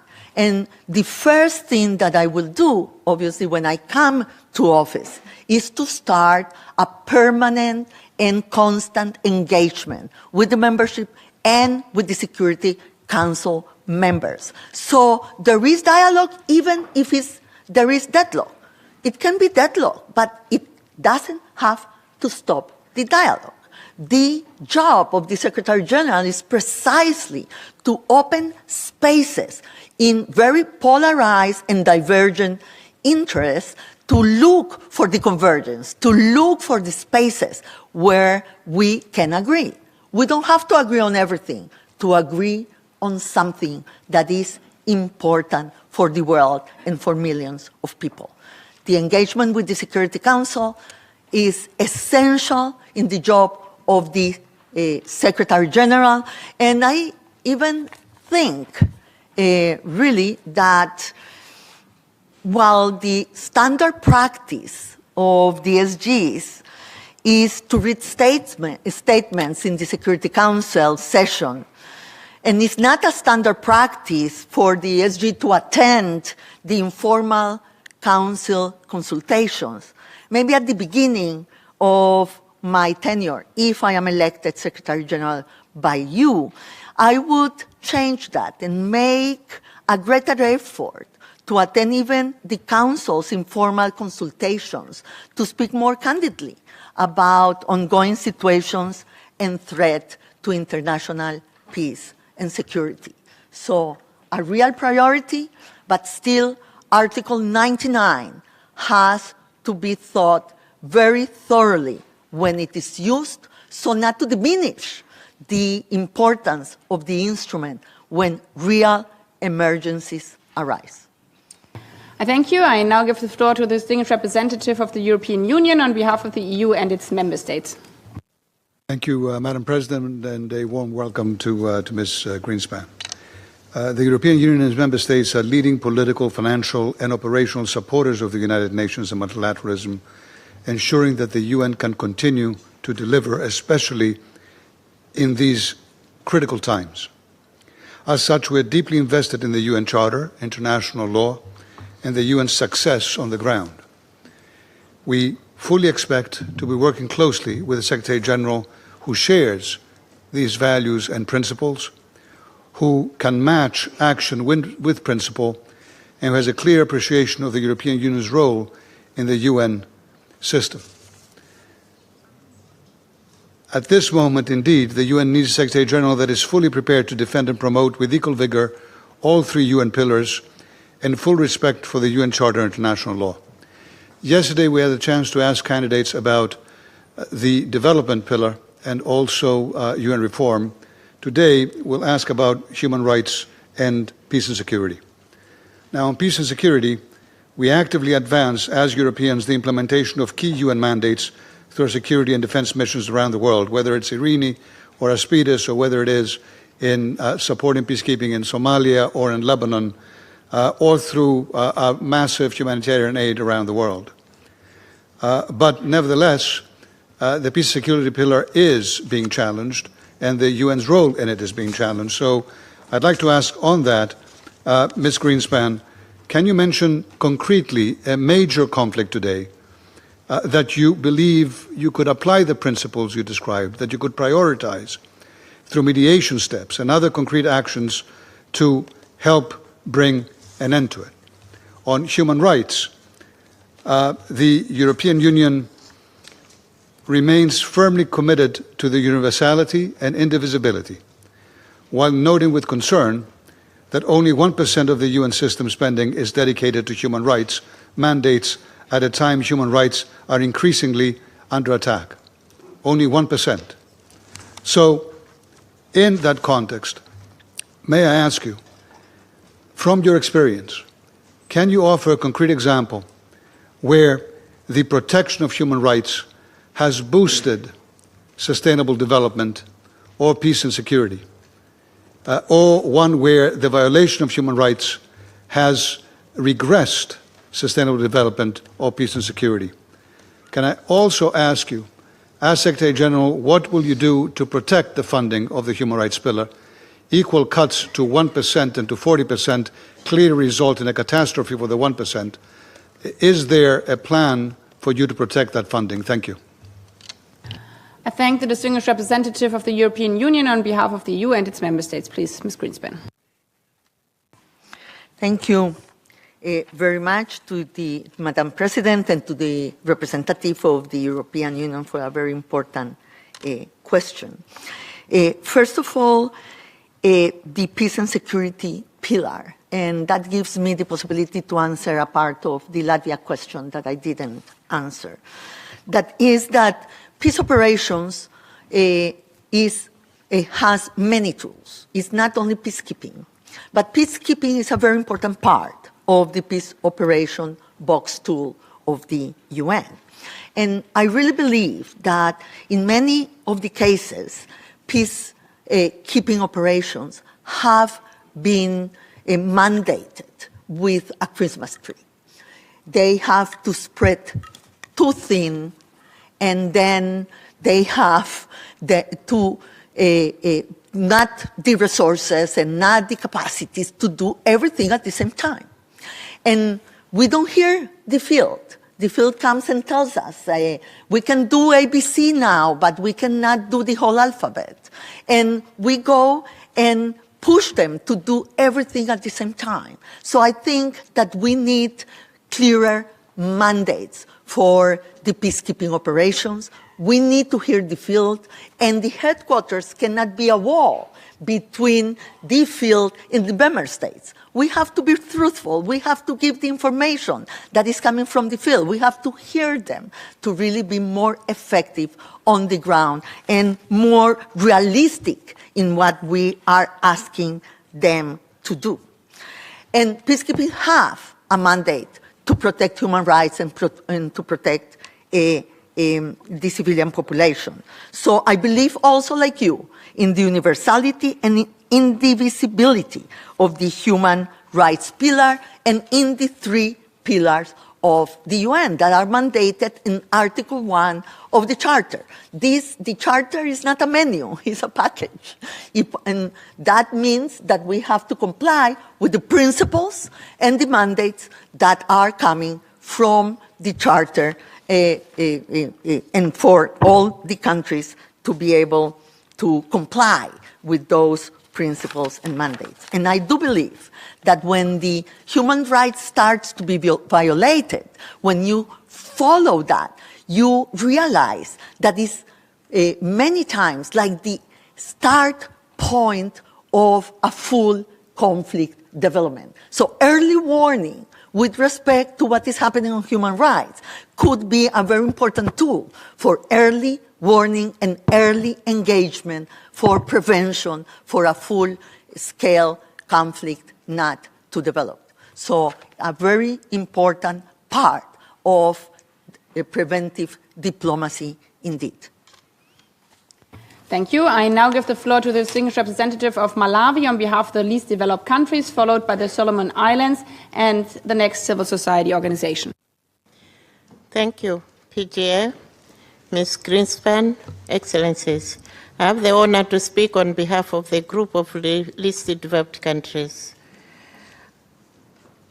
The LDC group expects that the next Secretary General must restore confidence in a charter-driven multilateral system, rescue the SDGs in LDCs, and ensure that no financial or political pressure is allowed to weaken the UN's dedicated support to the most vulnerable countries. Madam Grynspan, the LDC group would like you to share your observations and the following questions, which reflect the core concerns and expectations of the group. Question 1, if elected as Secretary General, what concrete steps would you take to re-establish the United Nations as the central forum for addressing global peace and security, development and financing issues, and how will you ensure that LDCs meaningfully remain at the table to shape these decisions rather than remain on the margins? Question 2, what will be your strategic and innovative approach to mobilize and direct adequate, predictable, and concessional resources to LDCs, including from private investors? And how will you reorient the UN development system so that supporting LDCs to achieve the SDGs becomes a visible system-wide priority at country level? Question 3. In the face of ongoing financial constraints, how will you ensure that resources and dedicated support to LDCs, including to the LDC dedicated UN mechanisms, are protected and strengthened rather than reduced? And what specific measures will you put in place to ring-fence this support from across the board cuts? Question 4.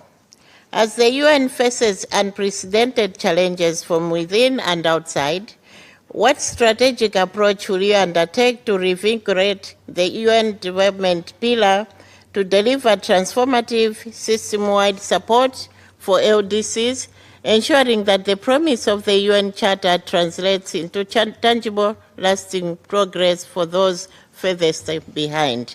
I thank you. I thank the distinguished representative of Malawi on behalf of the least developed countries, please.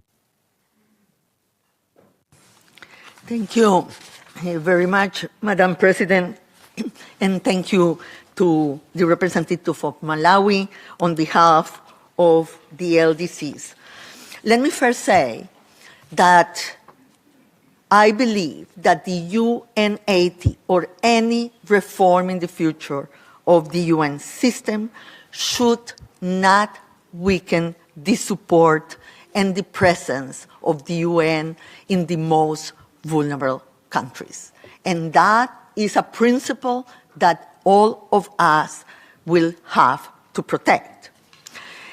With respect to the LDCs, let me just share with you, the representative of Malawi, the same concerns. You know, the LDCs are spending today around 22% of their revenues in servicing the debt. So we have a problem and a crisis of development because there is no fiscal space in the LDCs to really assign the resources to the basic needs of their population. 22% of the revenues of the LDCs. And they are receiving from foreign direct investment, you guess, only 2% of the total foreign direct investment of the world. So there is a problem. We have said that today 3.4 billion people live in countries that spend more in servicing the debt than on education or health. If that is not a crisis of debt, at least you have to agree with me that it's a crisis of development. Nobody wants to call it a crisis because the markets are not in crisis, but people are. And the LDCs are the ones that are devoting the most of the servicing of the debt, of their revenue to the debt. So we need the international system to support the LDCs. We need the multilateral development banks crowding in private investment to reduce the risk. Africa talked before also about the credit rating agencies. Yes, we have a problem because Africa is paying between 4 and 8 times more in interest rates than the rest of the globe, than the rest of the developed, even the developed countries. So we need the international system. We need the multilateral development banks to be capitalized. We need that they will go at scale. We need them to lower the risk and crowd in private investment so the countries, the LDCs, the LLDCs can really do development for the future. So I will be a partner of yours in doing that, and my voice will be strong in advocating for the systemic obstacles that the countries face to be dealt with. So development, SDGs, and the Agenda 2030 can really benefit all. I thank you. I now give the floor to the distinguished representative of the Solomon Islands on behalf of the Pacific Island Forum, followed by Action by Churches Together Alliance. Thank you, Madam Grynspan, for sharing your strategic vision and engagement this morning.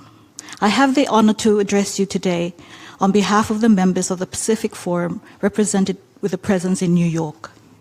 We thank the President of the General Assembly for this valuable opportunity to engage directly with the candidates for the Secretary General.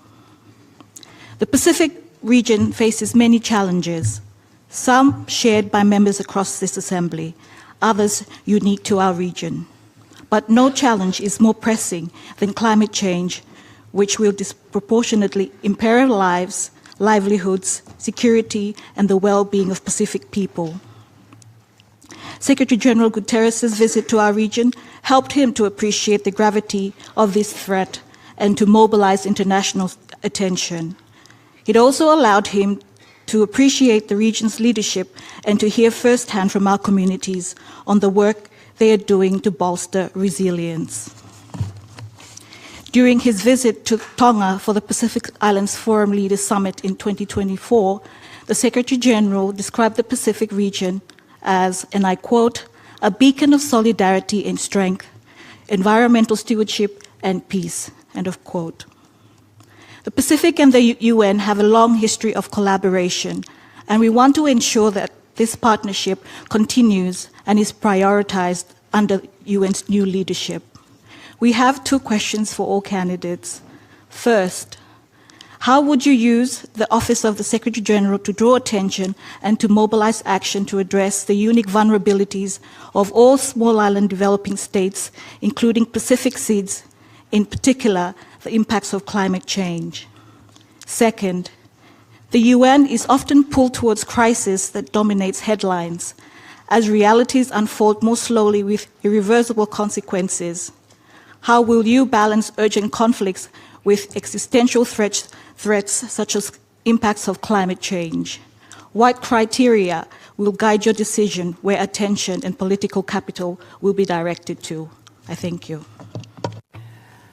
I thank the distinguished representative of the Solomon Islands on behalf of the Pacific Island Forum. Please, Ms. Grynspan. Thank you very much for the Solomon Islands. On behalf of the seats, thank you, Madam President. I am very aware of the threats that climate change pose on the small island development states. And I see as very worrying the new indicators that we have with respect to how disasters have hit the seas in a double rate in the last 2 decades than before.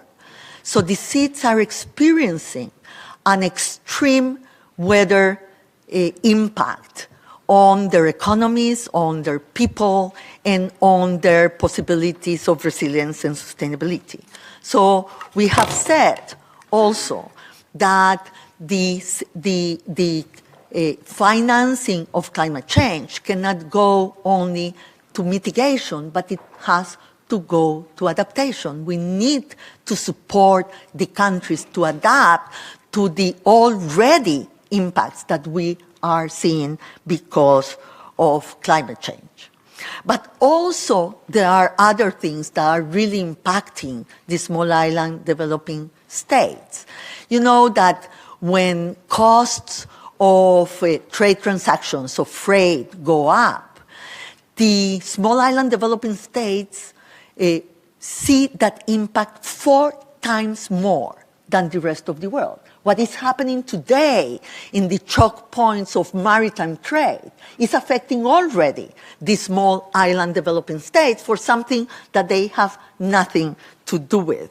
So we need to invest much more in a better connectivity and better support for adaptation and resilience in the seas, and be aware of the incredible challenges that they face because of climate change and poor financing and high cost in the global economy. At the same time, you ask me is what the Office of the Secretary General can do and what will be my stand on that. Let me just say that there is advances on the vulnerability indicator that the seats have asked this membership to consider. I think that that is work in progress, that we have to continue to try to measure differently the challenges that the seats are facing that are not related to the GDP per capita, but are related with very specific vulnerabilities. That will go a long way in considering in the development pillar the specificity of the small island development states. And I intend to push in that direction if I am elected Secretary General. I thank you. I now give the floor to the next civil society organization, Action by Churches Together Alliance. Please, you have the floor.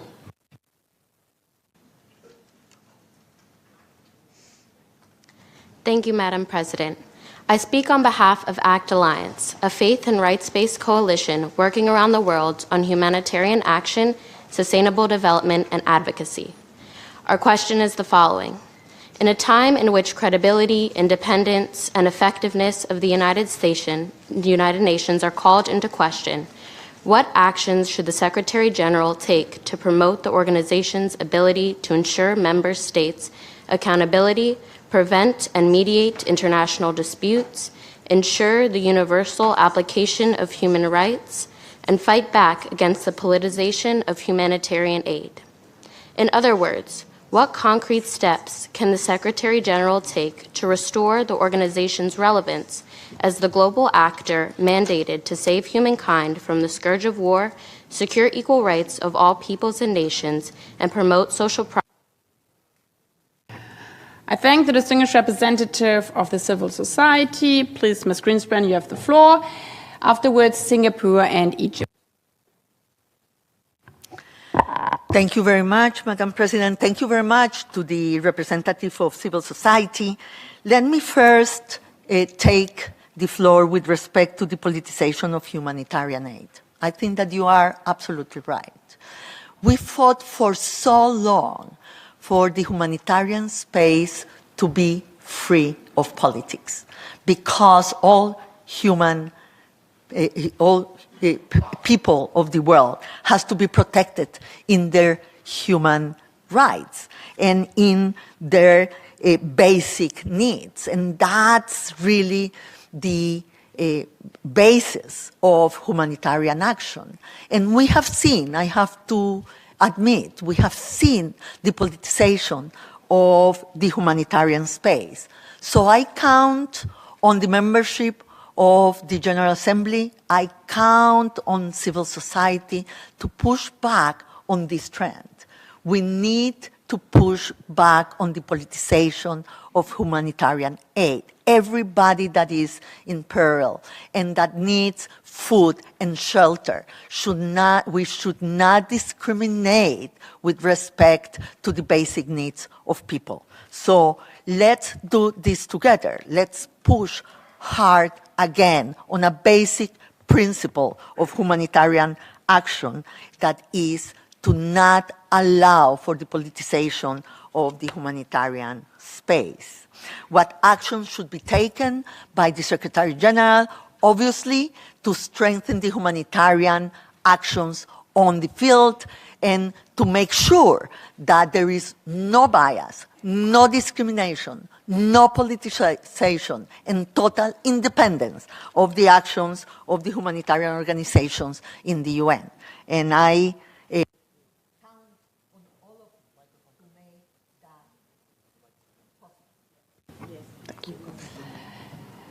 Thank you. I now give the floor to the distinguished representative of Singapore on behalf of the Small States Group, followed by Egypt and Palau.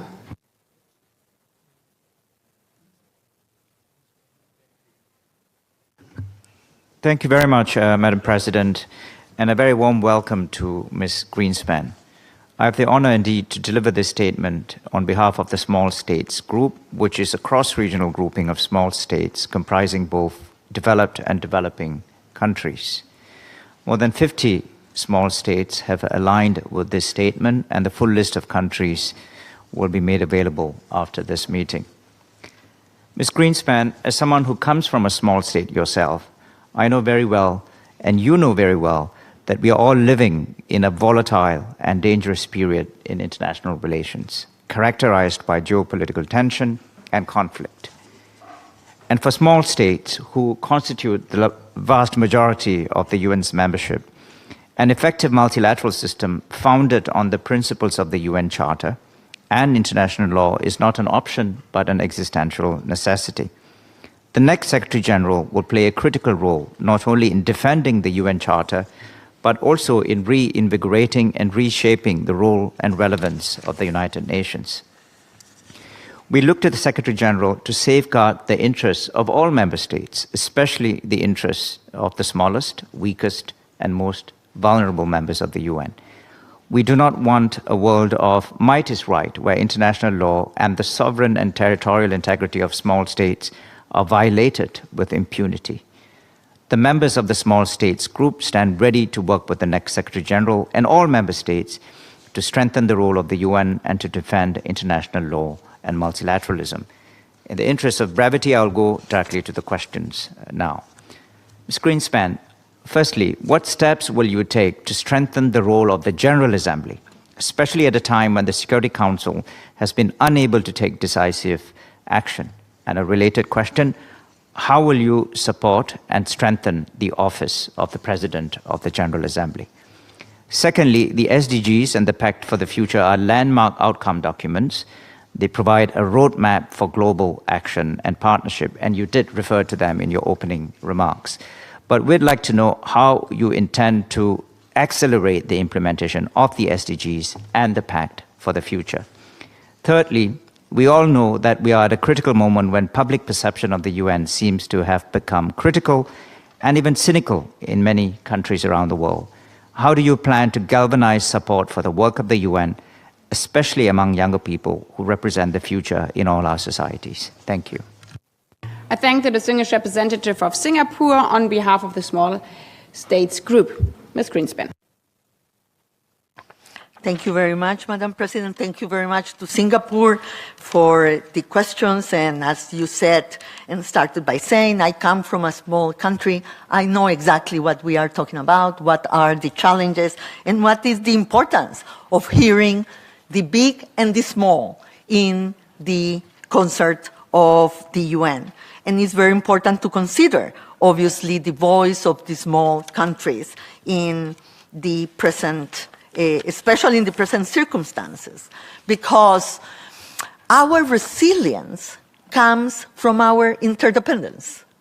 We cannot be successful, or we cannot succeed by our own. We have to be in the network. We need the international community. We need the international law. We need the rules to be able to thrive. And so the small countries, and the FOS in this case, are a very important component of the coalition for multilateralism, because that's our only possibility to really thrive in this a very difficult world. So thank you very much for what the group does. And I think that the group has to exist also to advise the Secretary General in the things to be done. So let me go to the questions very rapidly. How to accelerate the implementation of the Pact of the Future and the SDGs? And I said before, we have to be fit for purpose to implement the SDGs at the country level. We have to be much better as a system to be able to coordinate our efforts for what are the priorities that the countries have established by themselves. And we have to hear the priorities and support them.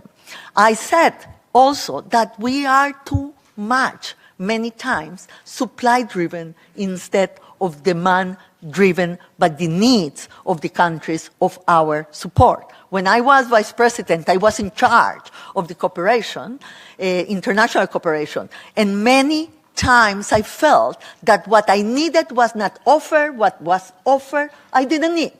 And so let's try to close that gap. The Secretary General can be a very important voice for the development system to really try to help the countries on the field and put their act together to do that in a coordinated manner. Thank you. I thank you. I now give the floor to the distinguished representative of Egypt on behalf of the Arab group, followed by Palau and Trinidad and Tobago. Madam President, it is my honor to deliver this statement on behalf of the Arab group. The group welcomes the participation of Mrs. Rebeca Grynspan in this interactive dialogue.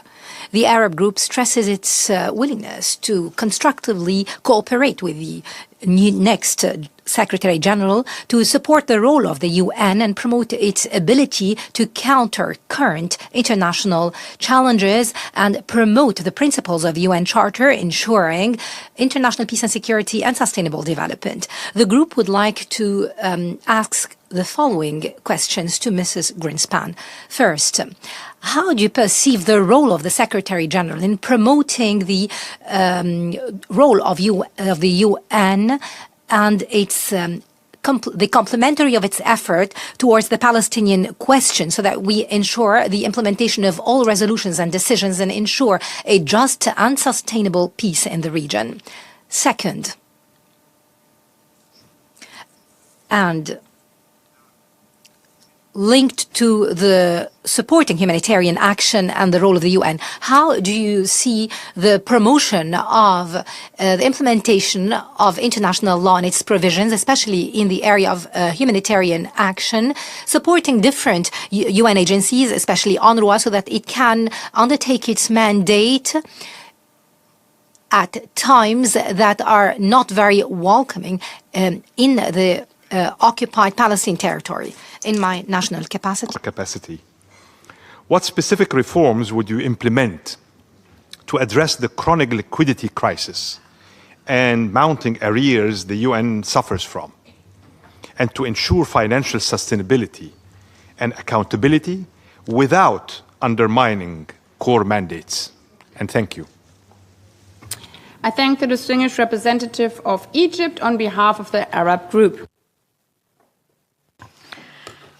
Thank you. Thank you very much to Egypt on behalf of the Arab group. Thank you, Madam President. And let me also highlight the role that Egypt has played with respect to the debtors platform that was launched in Washington. Thank you so much for the support.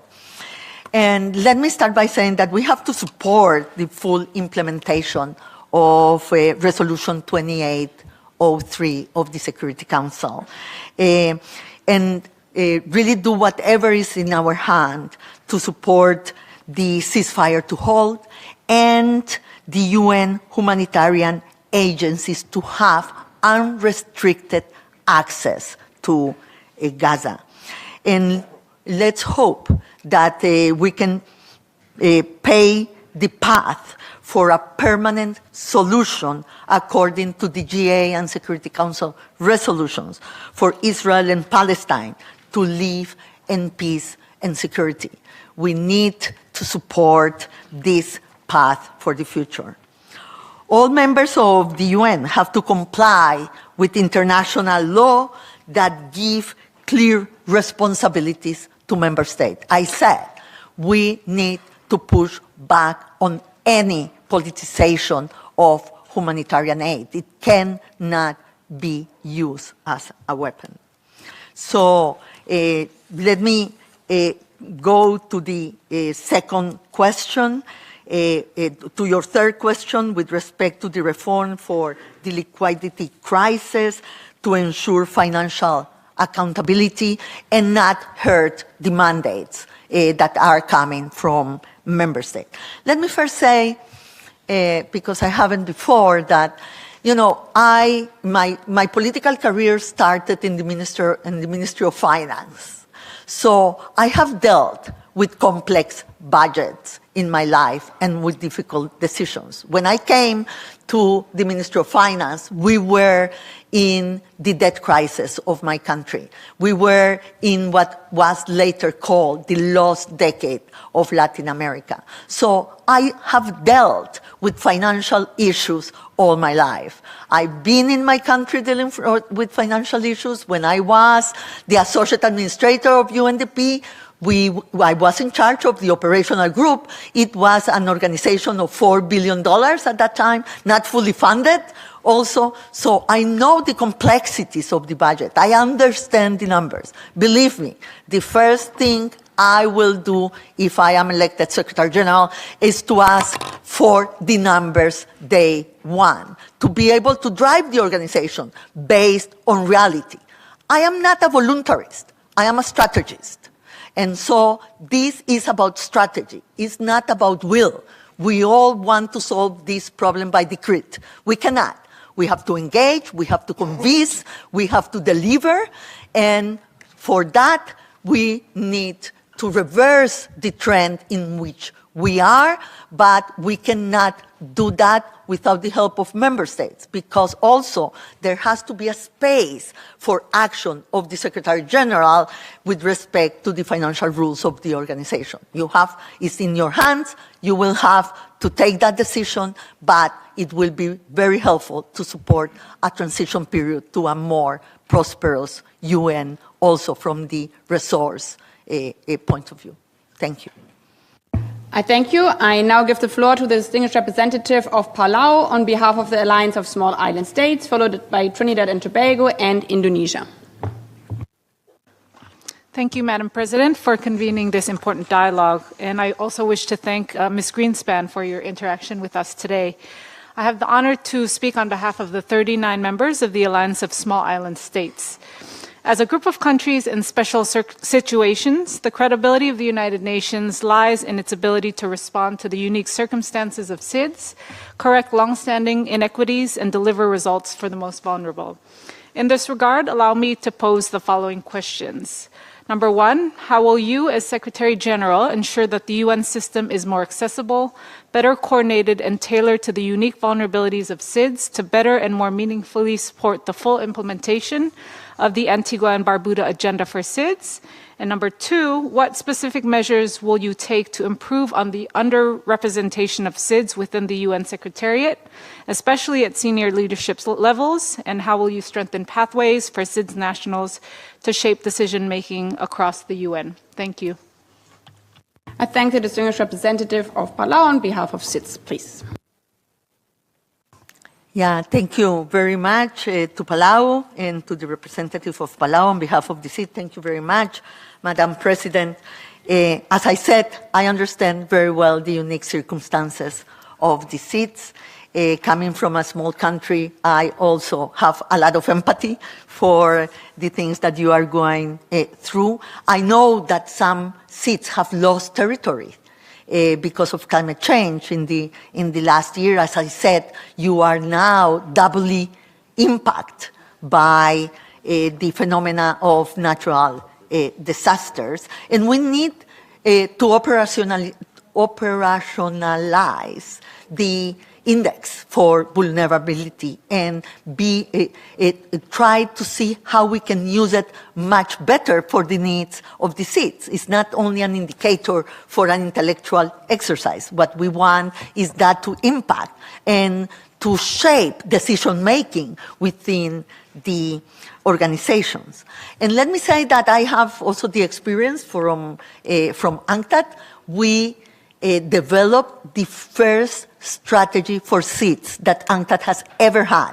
And we did it in full consultation with you and full alignment with the Antigua and Barbuda Agenda for Action. So you have a partner and you have a supporter of the agenda of the seats if I am elected Secretary General.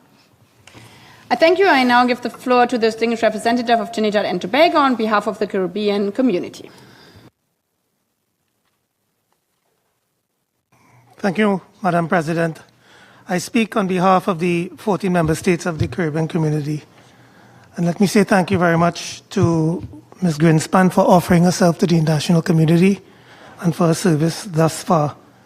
In sticking with the thematic segment of leadership experience and skills, I wish to ask a question similar to what was asked by the distinguished representative of Singapore on behalf of his group, but more specifically in one area.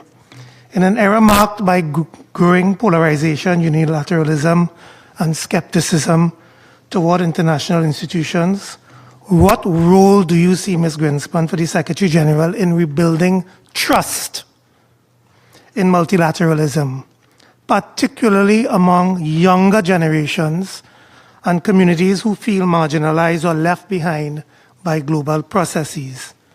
And my second question, the President of the General Assembly prefaced her introductory remarks, and I'm paraphrasing her here, that the world is at a critical juncture, potentially in uncharted waters, requiring a particular type of leadership. Having said that, reflecting on the current Secretary General's tenure, are there aspects of his approach that you would handle differently? And how would you hope your own tenure to be defined or remembered? Thank you. I thank the distinguished representative of Trinidad and Tobago on behalf of CARICOM. Please. Thank you very much to the representative of Trinidad and Tobago and on behalf of the CARICOM. You know, trust is so difficult to build and is so easy to destroy. And it doesn't, you don't rebuild trust in one day. But you can only rebuild trust with a double-fold strategy. The first is to engage, is to talk, is to dialogue, is to be there. And that is the main job of the Secretary General, to rebuild trust in this organization from the membership. But also, we need to rebuild trust in the populations, on the global citizenship with the rest of the world. And for that, I think that we have to change our communications. Communications has to be seen not as a marketing exercise, but part of our delivery action. To deliver better, we have to communicate better. And that will be really a priority for me going forward. But trust, and you said that, is also about the kind of leadership that you will exert. Your integrity, your impartiality will be essential to be able to rebuild trust. You cannot rebuild trust in an organization if the head of the organization is not trusted. I have been a leader of many organizations. I have been a leader in my country. I know what it takes. As I said, I can be independent without being or building acrimonious relationships.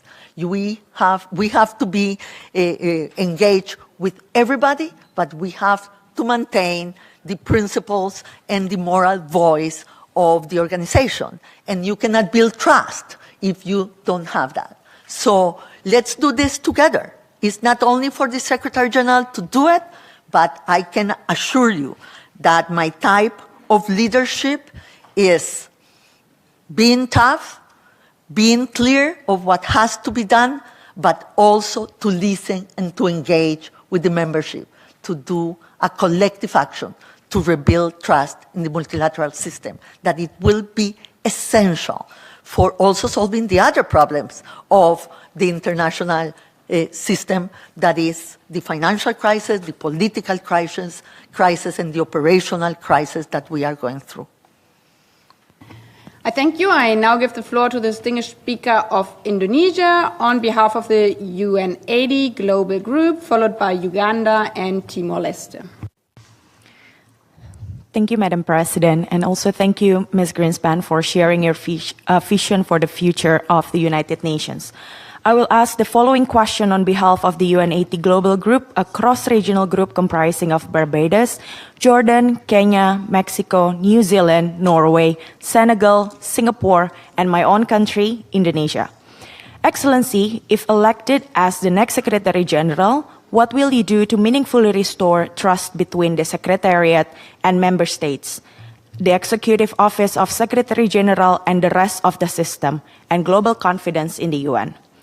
And now allow me to add question in our national capacity.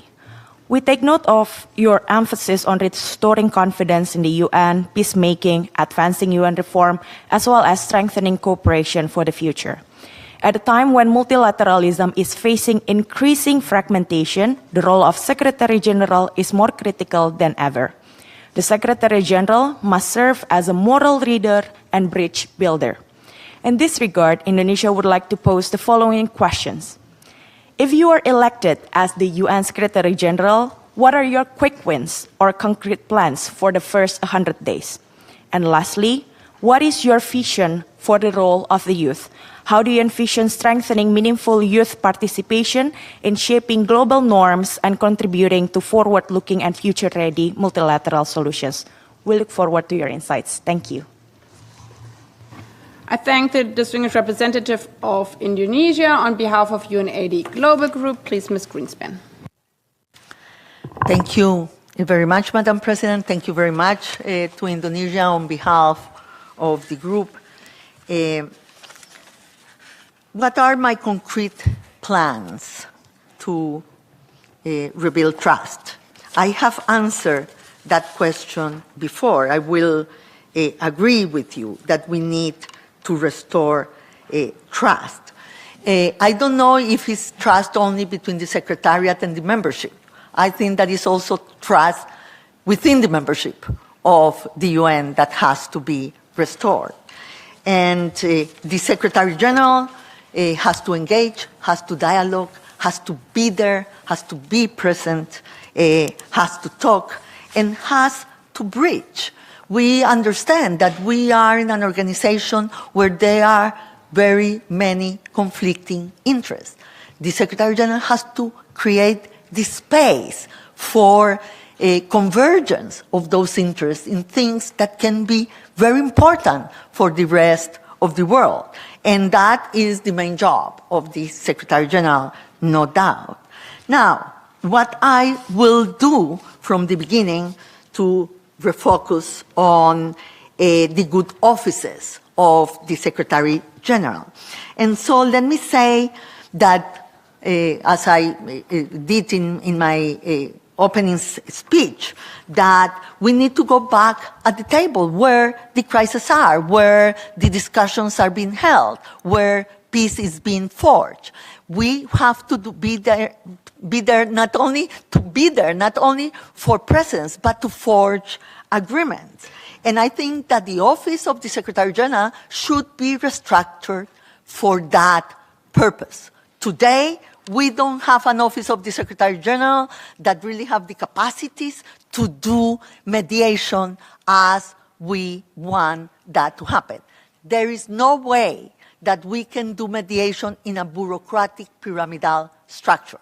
Bureaucratic structures can do very good things, but they cannot do this. We need flexible teams that have the capacity, that have the objective clear, that are at the highest level in the agenda of the Secretary General, and the Secretary General itself have to engage.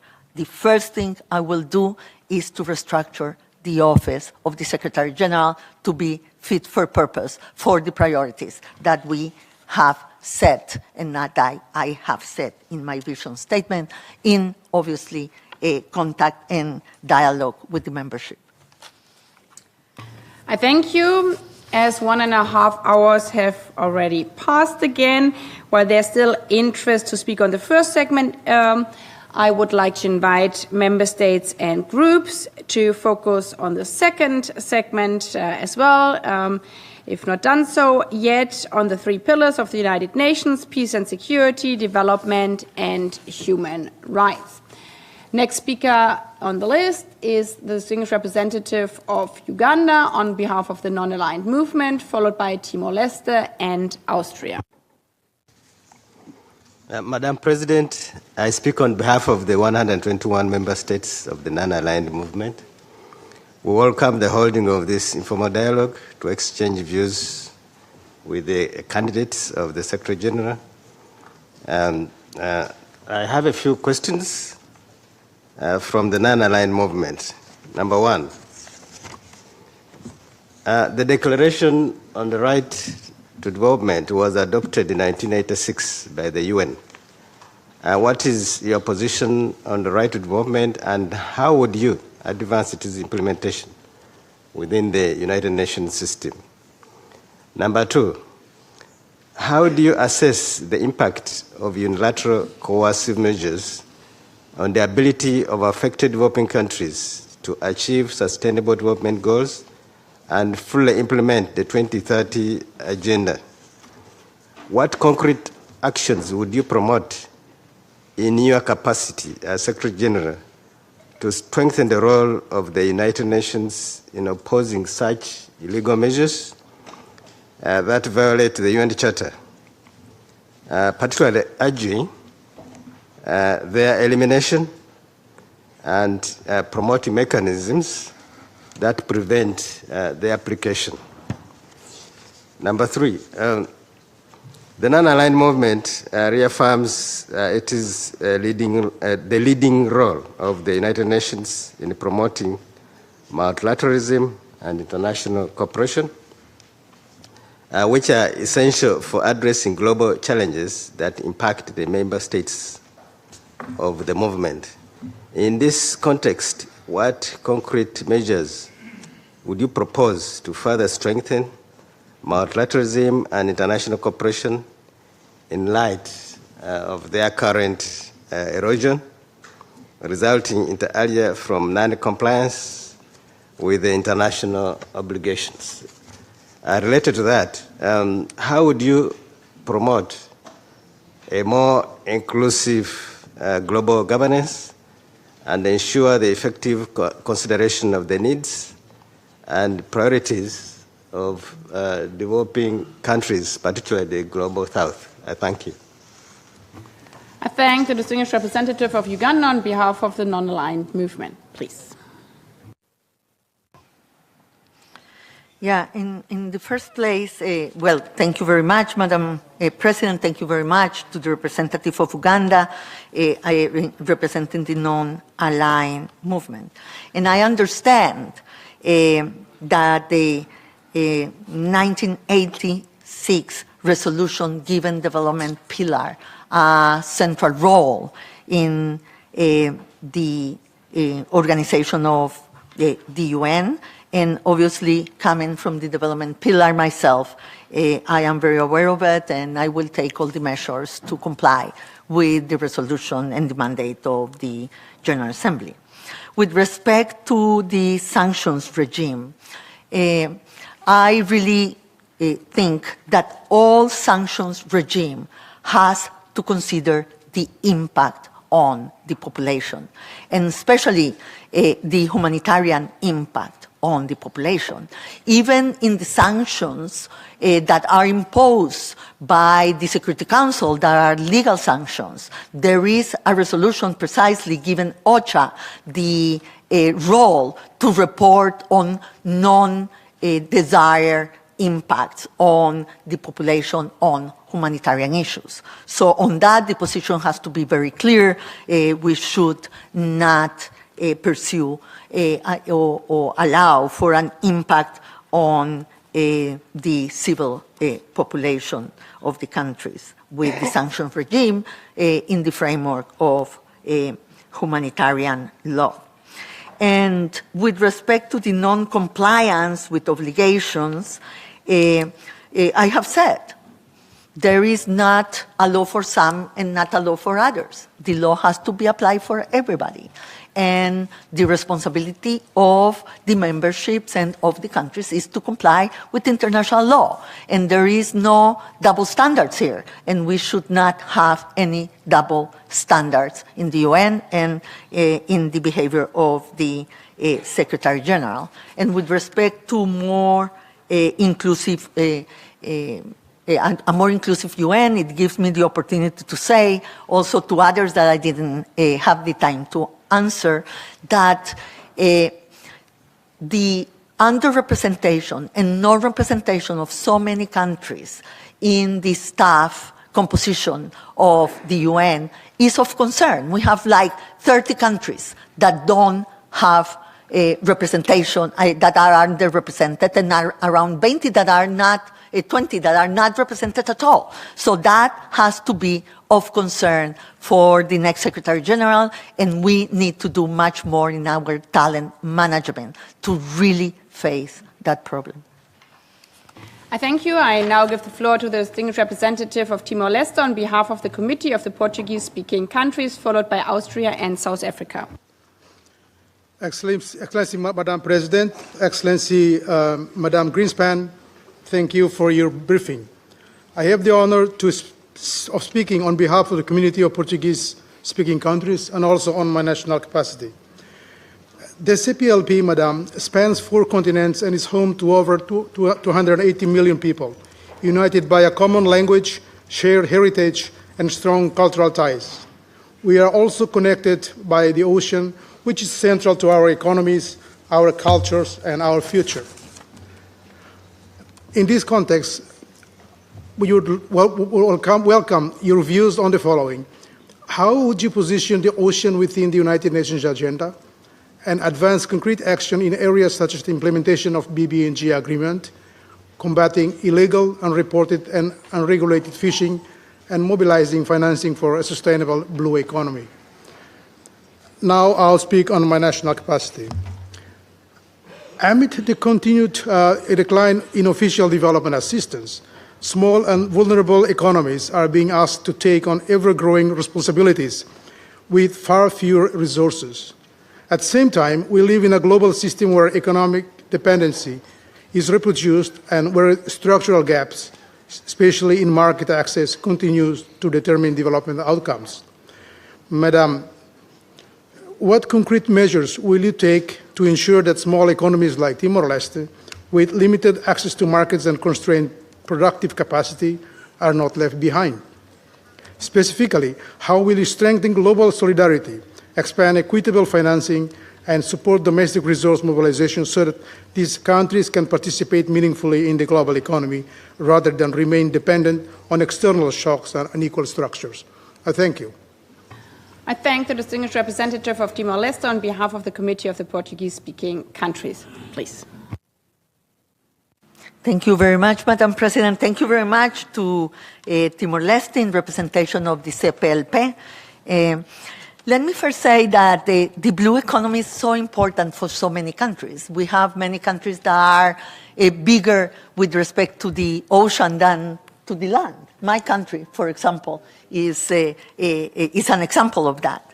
And we need to guarantee that there is sustainable use of the ocean and that we protect also the health of the oceans in which that we depend on. So BBNJ is a great thing forward. We have not only the resolutions in the UN, we also have the concrete example of the decision and consensus reached in WTO precisely to try to curb overfishing and to establish certain practices in trade that will protect the ocean and give more stability to the small countries and the small fisheries that suffer so much from not only climate change in the ocean, but also pollution. We have talked about plastic pollution in the ocean and how important it is to get an agreement so you can curb that problem that is really affecting negatively the health of oceans. And the health of oceans are essential for the sustainability of humanity. So work with coastal communities and help for the resilience and the practice for the common objective of maintaining a health economy, a health ocean, and protect the blue economy. With respect to the concrete measures that constrain productive capacity and market access in these small countries, well, I come from the Organization of the UN on Trade and Development. That's what we do.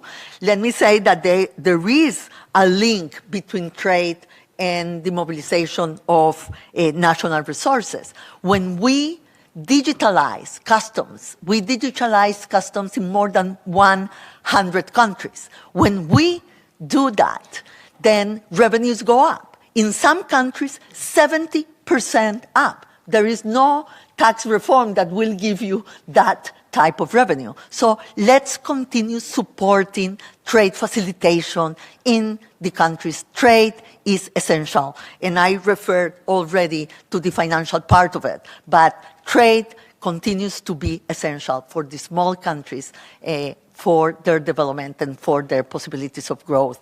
Let's make that happen with our support.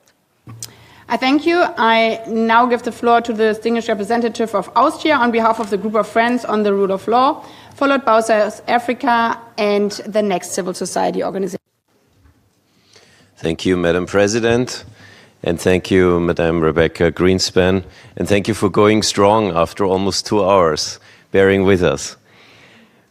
I have the honor to speak on behalf of over 50 cross-regional members of the Group of Friends of the Rule of Law.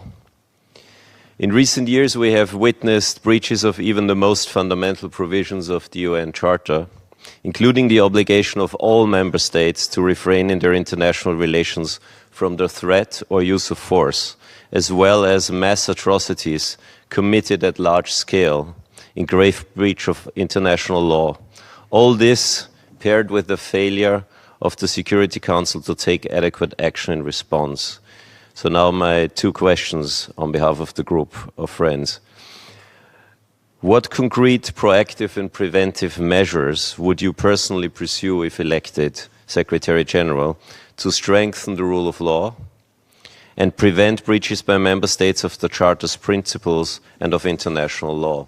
And second question, what specific preventive diplomacy initiatives would you launch or strengthen? I thank you. I thank the distinguished representative of Austria on behalf of the Group of Friends on the Rule of Law, please. Thank you, Madam President. Thank you to Austria on behalf of the Group of Friends of the Rule of Law. Let me tell you that I have 2 sisters. I never get tired of discussing. So thank you very much for your question. And I think that in your question is also the answer. Yes? Preventive diplomacy is part, or an essential part, to prevent the violation of international law and the principles of the Charter.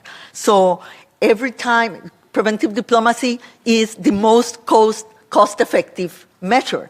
And it's interesting that when you read the Charter, in Article 1, precisely preventive diplomacy is the first thing to be said. It says that take collective actions precisely to prevent war, to prevent conflict, to prevent mass atrocities. And preventive diplomacy then is a common responsibility. It's a responsibility of all of us. But obviously, as I said before, I think that the political unit in the executive office of the Secretary General has to be transformed in an office that will refocus the act of the Secretary General on the good offices part of the Secretary General. And we need to build there the capacities to be able to do that. And also the prevention and mediation parts of the UN maybe have to come more together, more coordinated for us to do that more effectively. But I believe in small teams that can do the job with flexibility, with agility, when things merit that. And obviously, the moral voice of the Secretary General will be essential. I thank you. I now give the floor to the distinguished representative of South Africa on behalf of the Southern African Development Community, followed by the next civil society organization, International Campaign to Abolish Nuclear Weapons.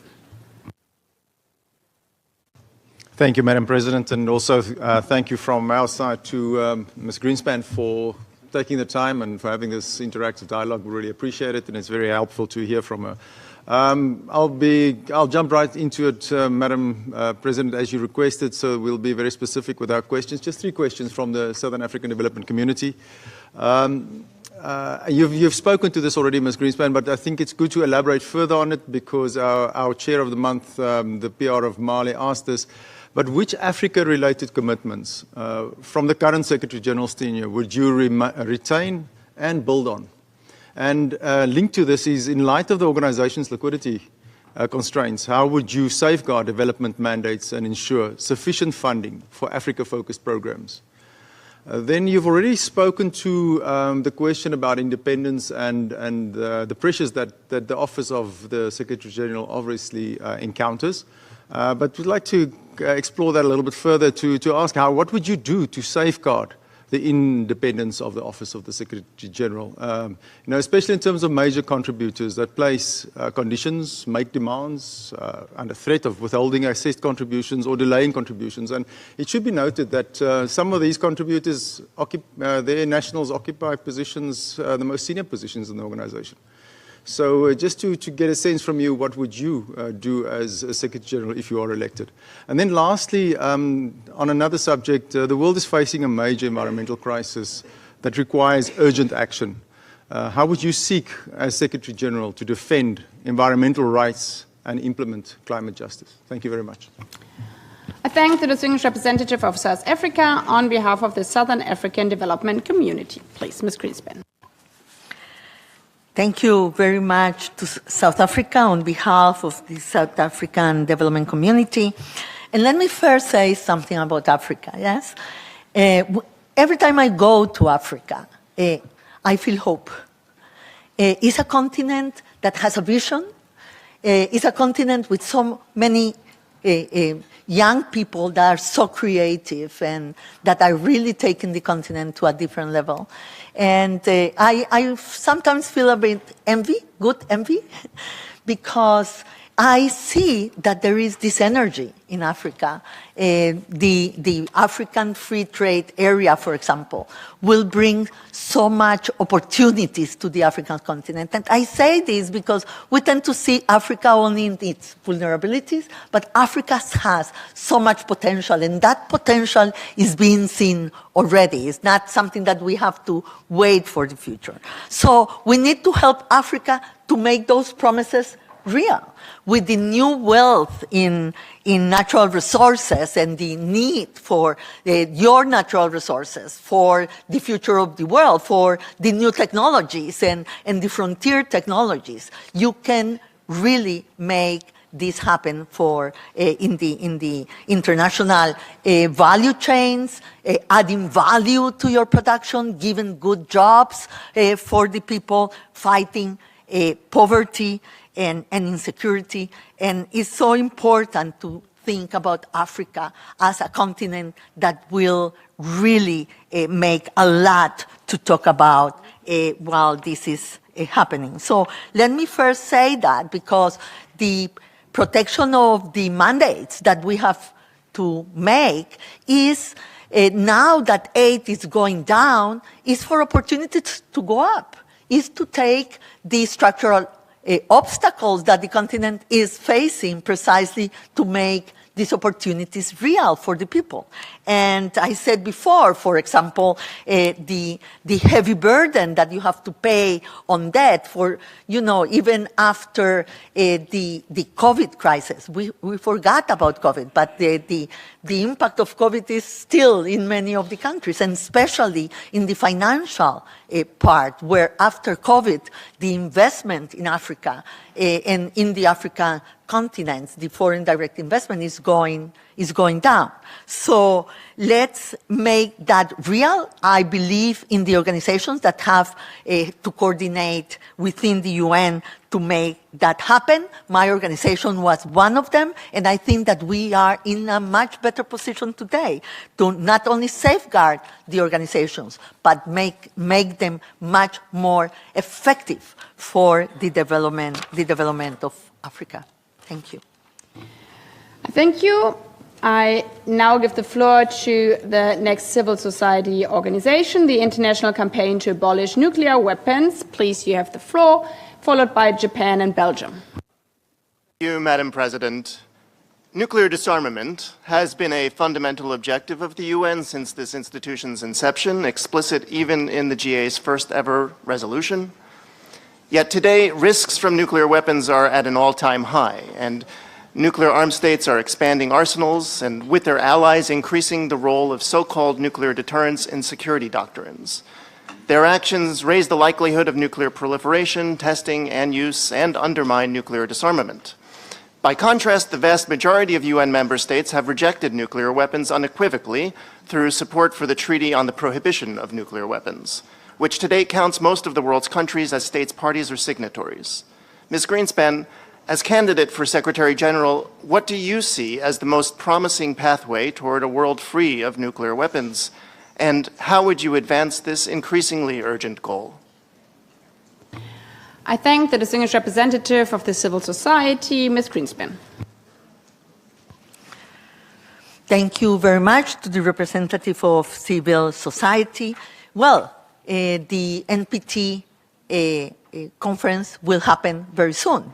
So you have an opportunity there to really make the call that the civil society is making. That is a very reasonable call, yes? I come from a region that have the Tlatelolco Accord, and in that sense, we are free, as a free zone of nuclear weapons. And you have the opportunity in the next discussions for the membership to make a difference, to preclude nuclear proliferation and higher risk for the world coming from it. So I hope that the responsibility of all of you in making the world safer will be taken seriously. And obviously the voice of the Secretary General is important. But we know very well that exactly on the issues of disarmament, the driving seat is and lies with the membership. So voice is important, but your actions will be more important to try to comply with the objective that was set up by the representative of civil society. I thank you. I now give the floor to the distinguished representative of Japan on behalf of the group of 4. Thank you, Madam President.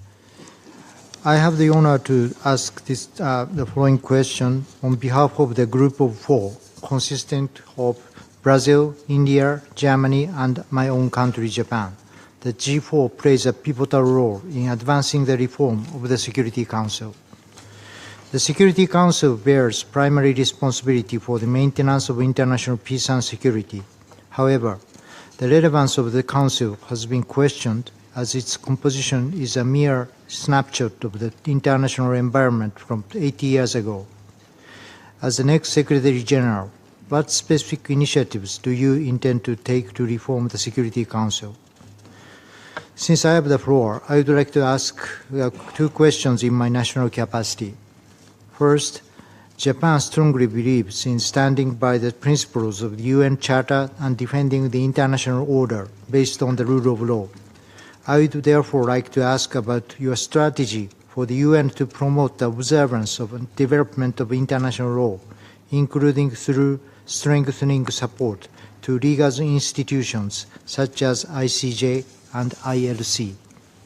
Second question is, amid growing uncertainty in the international community with a number of conflicts, Japan believes the perspective of human security, which links development and peace seamlessly, is indispensable for addressing existential challenges. In this connection, as the Chief Executive Officer of the UN, how do you mobilize multilateral system centering the UN agencies, which are often criticized for silos and duplication of functions?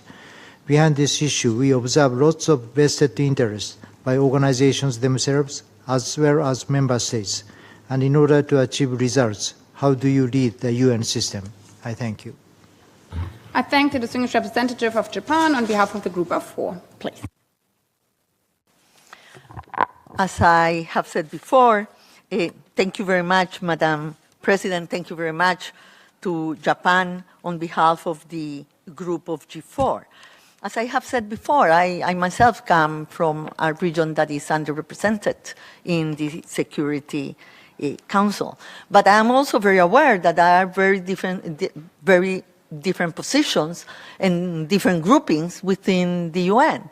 And so it is for the membership to try to come for a convergence and a consensus in terms of the reform. It's not only the composition of the Security Council. There are groups also questioning or trying to change the methods of work of the Security Council, to give just an example. So you are in the driving seat of the reform of the Security Council, and but I have said also that the Security Council will carry more weight if it will represent more the world of today than the world of 1945. So my position is clear. And with respect to the legal institutions, like the ICJ, they are in the Charter. It's very important to support them and to obey by their resolutions. With respect, let me say something about the job of the Secretary General as CAO. First of all, let me say that I really believe that as leaders of our organizations, we cannot outsource administration. We cannot outsource management. Many times we want only the glorious job of representing the organization and be in the very high level political discussions, and we don't want to do the management. We have to do the management. And let me tell you that it's very important that management don't lead you, but you lead management. And we all know that if you don't get involved and you don't have the knowledge to really lead the organization towards the reform, towards the changes that it has to go through, then the administration will lead you to maintain the status quo. And so I think that all the organizations I have been in, I have led the reform. I knew how the management and the rules and the platforms of management much better than all the rest, because it's the only way in which you can really lead the organization toward management change and different results. I thank you. I now give the floor to the distinguished representative of Belgium on behalf of the Benelux countries, followed by Ireland and New Zealand. Thank you, Madam President. I have the honor to speak on behalf of the Benelux, a long-standing regional partnership comprising Luxembourg, the Kingdom of the Netherlands, and my own country, Belgium. I align with the statement delivered by the European Union. A very warm welcome to you, Madam Grynspan. I thank you for your comprehensive and forward-looking vision. We appreciate your emphasis on the need for courage to change the UN in order to defend it, and on the need to rebuild trust and deliver results. We consider that the UN needs, above all, a Secretary General with proven leadership and reform credentials, capable of guiding a complex organization in a time of geopolitical tension and financial pressure. We attach particular importance to a Secretary General who can strengthen trust in multilateralism and the international legal order, act as a strong convening power across all three pillars, and who can proactively contribute to prevention, peace-building, and mediation. At the same time, we see a need to strengthen the UN's financial sustainability, accountability, and system-wide coherence. We place high value on leadership that can connect the UN's development work with broader efforts on peace, security, and human rights, particularly in times of systemic stress. I have two questions. First, given your strong background in development and international economic governance, how would you ensure that the UN plays a more proactive and coherent role in preventing conflict and sustaining peace, and takes active part in mediation efforts? Second, could you share your early thinking on the composition of your senior leadership team, including the Deputy Secretary General?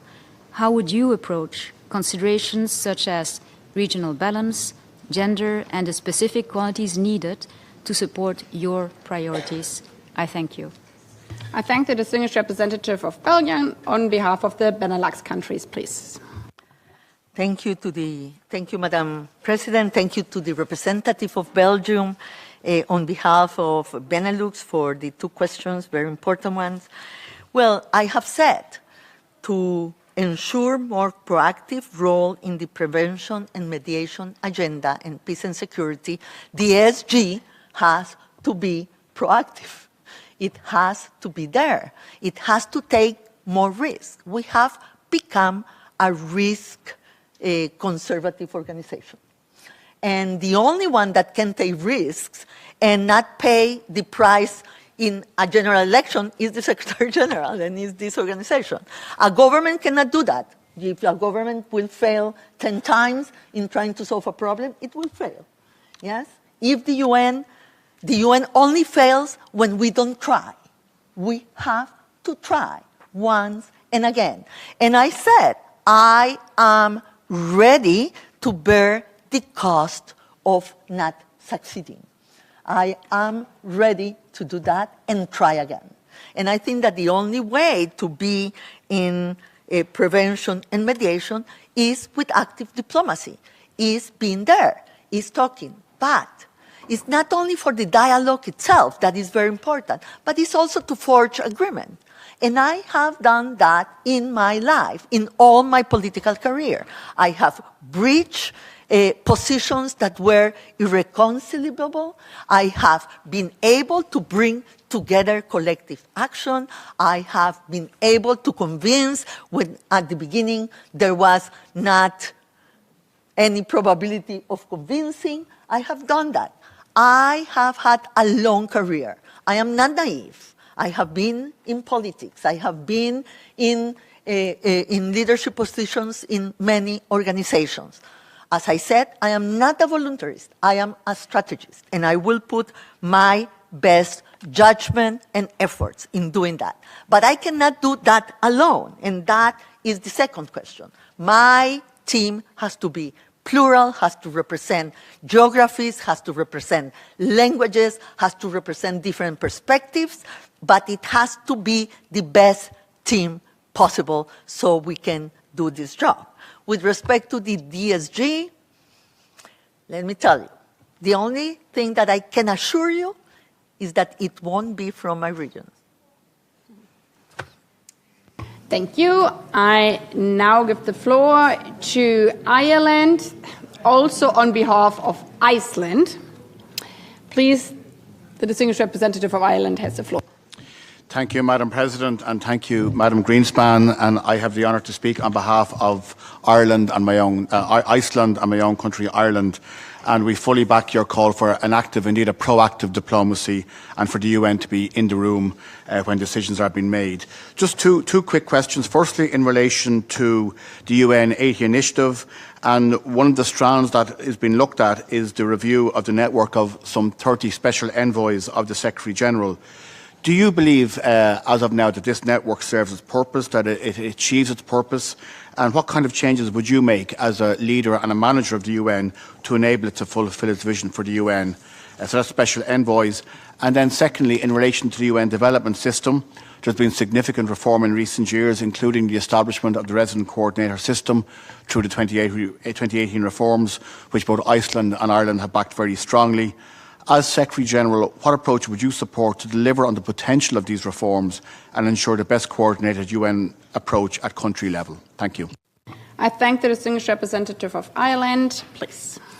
Thank you, Madam President. Thank you to the representative of Ireland for such an important question. Let me say that I have thought that if I am elected Secretary General, one of the first things that I will do is to call all my special envoys, all the special envoys of the UN, not only the personal envoys, but all the special envoys, and the SRSGs. So to hear what is happening on the ground, first thing, you know, when if elected, because we have to hear and we have to know exactly what is happening on the ground from those that are on the ground. And to take decisions, I know that there is a resolution, a revision of the peacekeeping part, and the peacekeeping operation is coming, but I want to have my own views. And the views have to be informed by those that are in the field also. So apart from restructuring, the executive office of the Secretary General, I have said, I will call on all the SRSGs and special envoys first thing if coming into office. With respect, and the other part that I think that could be very important also in terms of peacekeeping is to bring together the planning capacities of DPPA and DPO. Right now, the planning capacities are apart. Each of them plan differently, and that is not coherent and necessarily, and is not coordinated. So also those planning capacities, I think, that have to come together, and that is a discussion of a reform that I would like to have with you. With respect to the RC system, I think that the objective of the RC system is very good. And the coordination on the ground is very timely. I cannot tell you how much time of my leadership, in my leadership roles, I have spent dealing with unhealthy competition and duplication. So if we can spare the countries of having to do with that, is a great step forward. But the only thing that I will ask from the RC system is to have a system that can bring the capacities of all the UN system to the ground.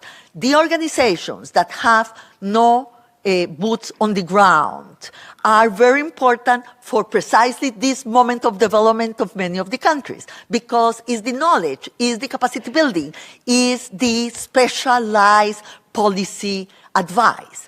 And that doesn't come only from the organizations that are on the ground. It comes from bringing to the country all the capacities of the system, on the best capacities of the system also. The RC system has to have a way to make that happen in reality, and that will make the system better. I thank you. I now give the floor to the distinguished representative of New Zealand, also on behalf of Australia. followed by the next civil society organization, and then we come to the member states in their national capacities. Thank you, President, and good morning, Rebecca. It's nice to see you again. Institutional credibility requires bold and principled leadership, including the ability to deploy the Secretary-General's good offices with political courage and effect. Institutional capability also requires a UN that is focused on upholding all three pillars of its work and translates early warning into early action. And finally, institutional capacity requires experienced and ethical management and realistic and fit-for-purpose mandates that sharpen effectiveness and delivery. So Australia and New Zealand's question to you this morning is, how do you think the UNCTAD initiative is working to align leadership, authority, and resources to restore confidence in the UN and enable it to deliver results? And how would you build on the UNCTAD initiative to make it more effective? Thank you. I thank the distinguished representative of New Zealand. I give the floor to Ms. Grynspan. Thank you very much, Madam President. Thank you very much to New Zealand on behalf of New Zealand and Australia. Well, I think that I have been clear. The good offices of the Secretary General are essential, and I plan with very early action to make that clear and for the Secretariat to reflect the new priorities of the new Secretary General. With respect to the UNCTAD, I plan to build on the outcomes of UNCTAD. A lot of effort have gone into it, a lot of your effort have gone into it, and there is no reason to waste all the work that has been done. What I wouldn't like to inherit is very heavy processes going forward, because they will only drive an exhaustion with respect to reform. I want change. Decision has to be taken. More discipline from the Secretariat have to be exerted, and we need to move on. We need to take the decisions, make the reform, enact the changes that we want to have, and not have a heavy process forever with respect to the reform of the UN. I thank you. Now I give the floor to the distinguished representative of the United Nations Association in Lund. Please, you have the floor.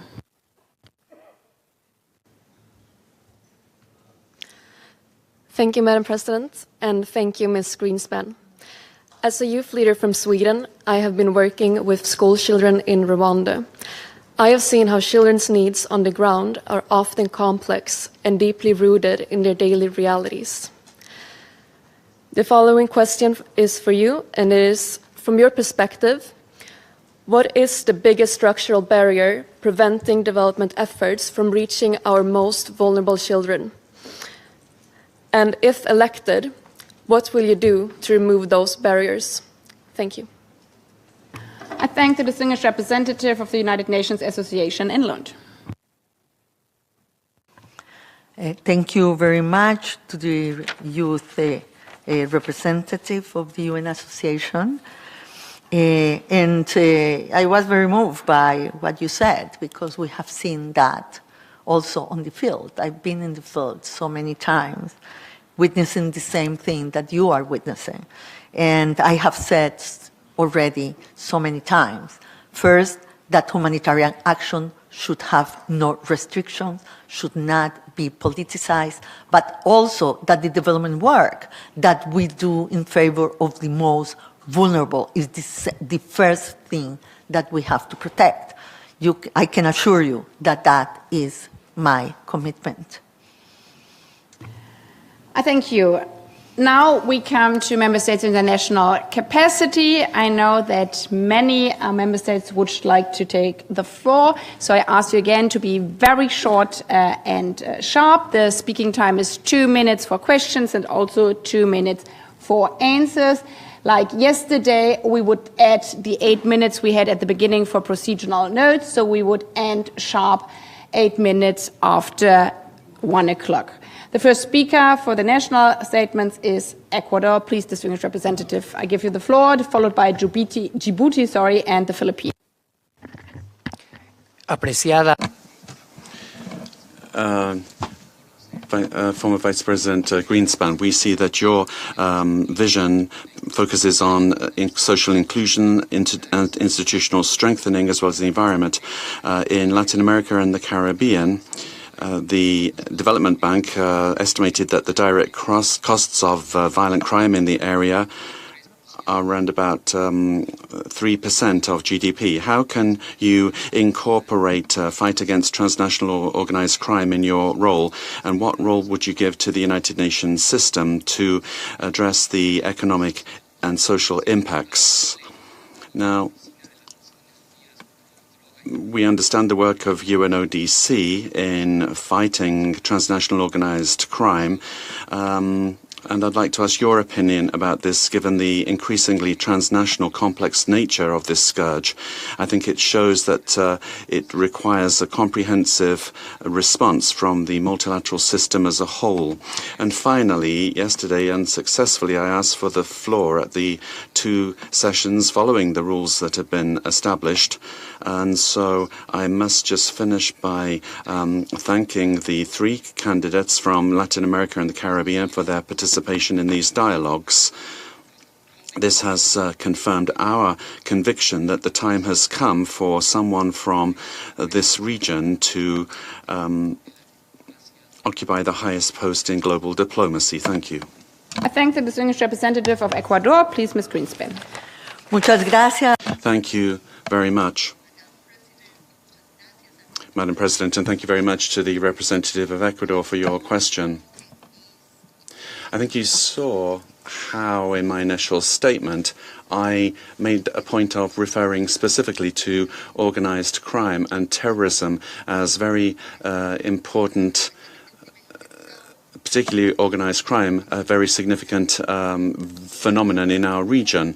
The deaths that we see are not from conflicts between state, it's from clashes between the state and organized crime.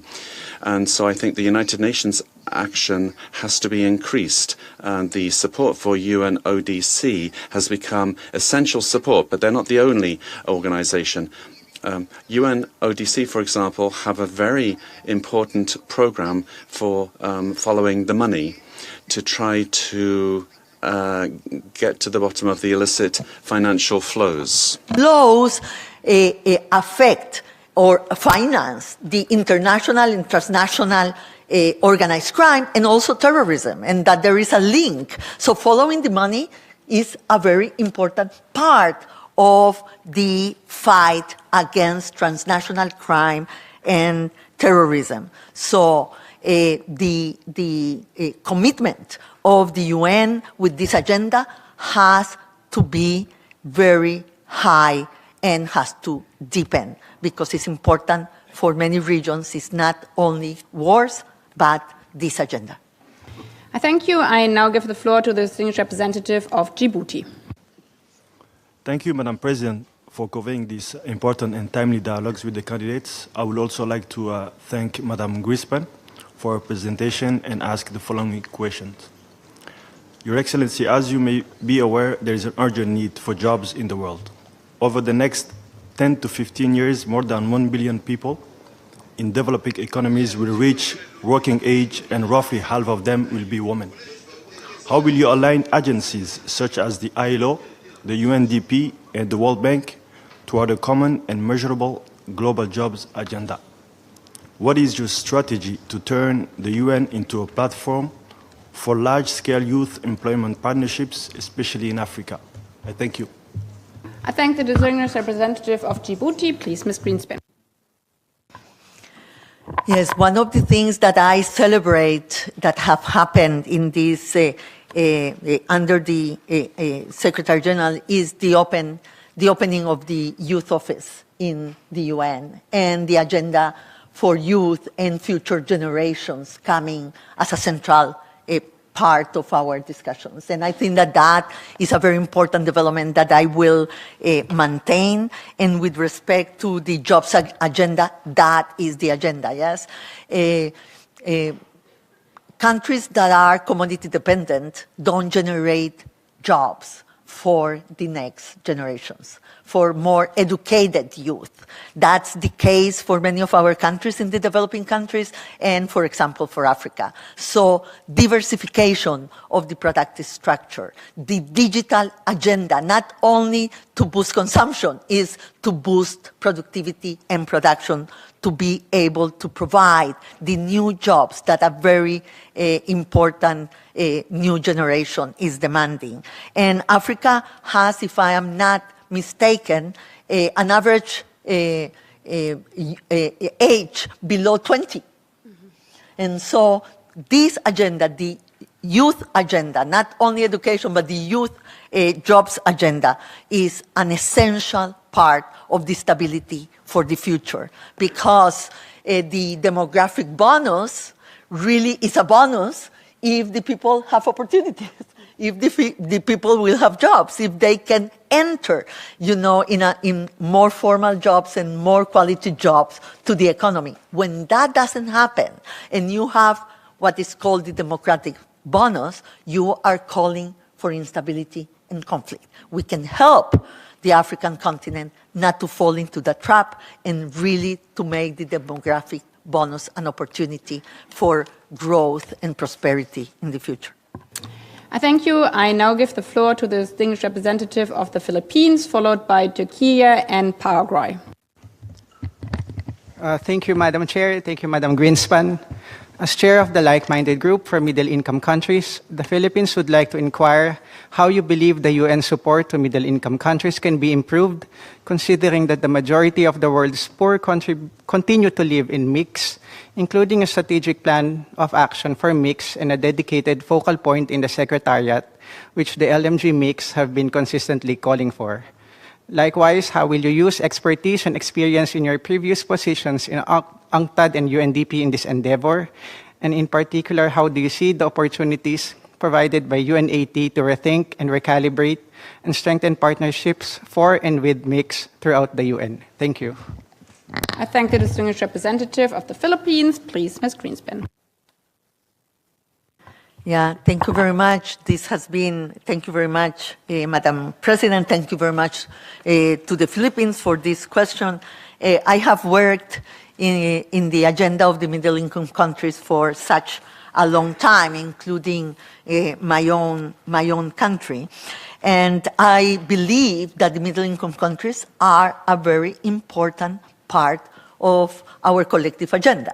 You cannot think or do climate change without the middle-income countries. You cannot face the problems and challenges that we have to face collectively, excluding a part, such an important part of the economy and of the membership of the United Nations. So for me, the agenda of the mix is also the agenda of the UN.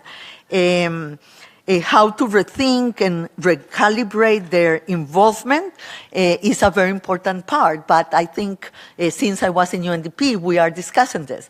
I remember seeing the numbers, when 4 decades ago, most of the poor live in low-income countries. Today, most of the poor live in middle-income countries. The poor didn't move. They are in the same countries, and they continue to be poor. So if we have a real agenda to combat poverty, if we have a real agenda for the challenges that have to be faced collectively, middle-income countries have to be part of it and are a very important part of the answer. Thank you. I now give the floor to the distinguished representative of Turkey. Thank you, Madam President. Madam Grynspan, thank you for putting forward your vision. As you have mentioned, we had the pleasure of working closely with you in securing the Black Sea grain deal. It was an outstanding success in recent mediation efforts.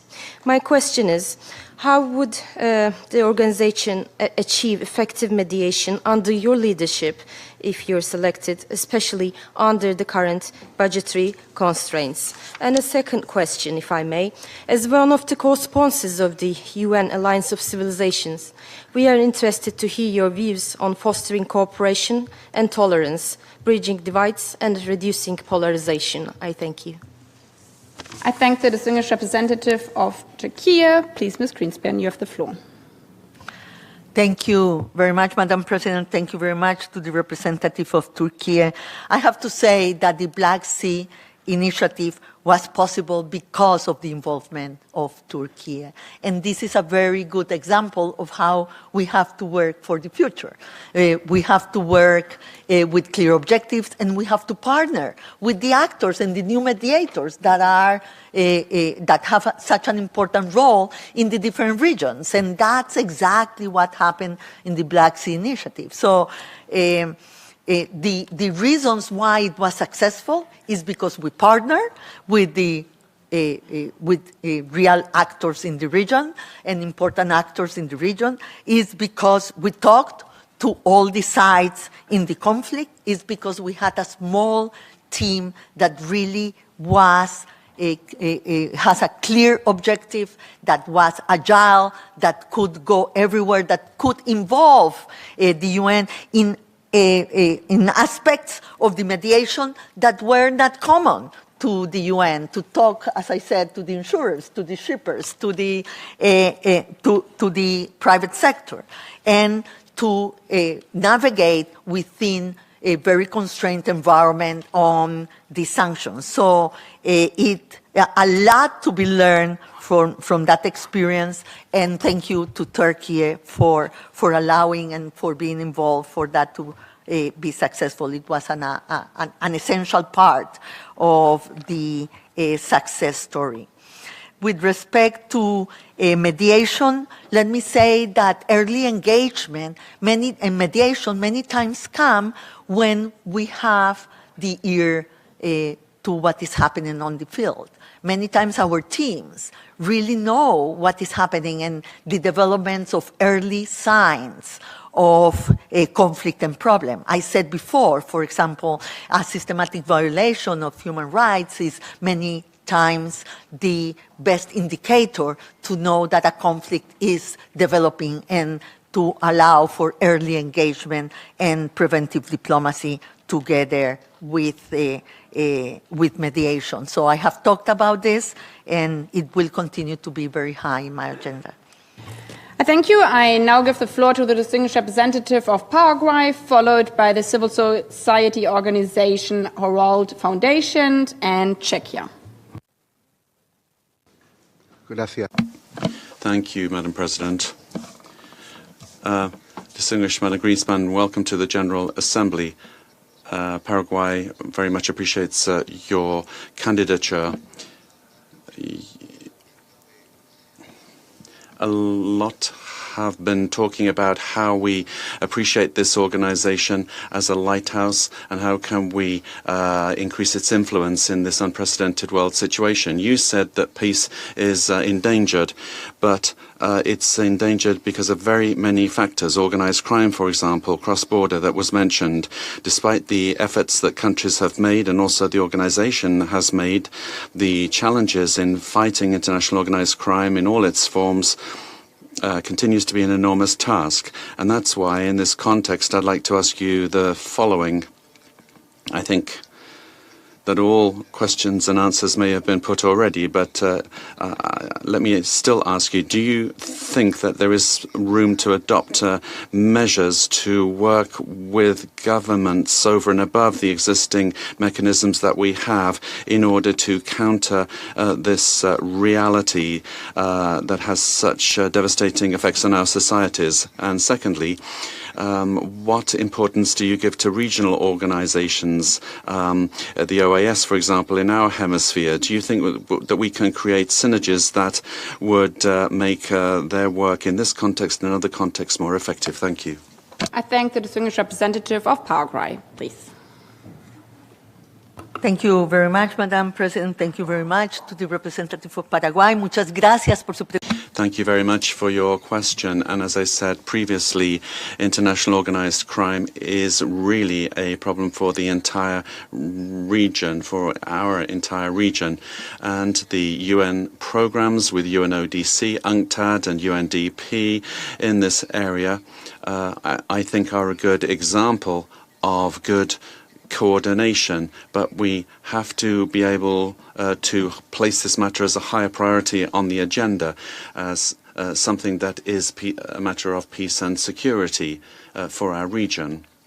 And when it comes to adopting measures to better work with governments, well, I would say that the UN can't face international crime unless there is cooperation between states, because quite clearly if the crime is transnational, then we need to have the cooperation of all countries involved. If we don't have good information, if we don't have a good level of cooperation, then transnational organized crime will be coordinating amongst themselves if states don't do that. And if we don't cooperate, we won't be able to overcome this phenomenon.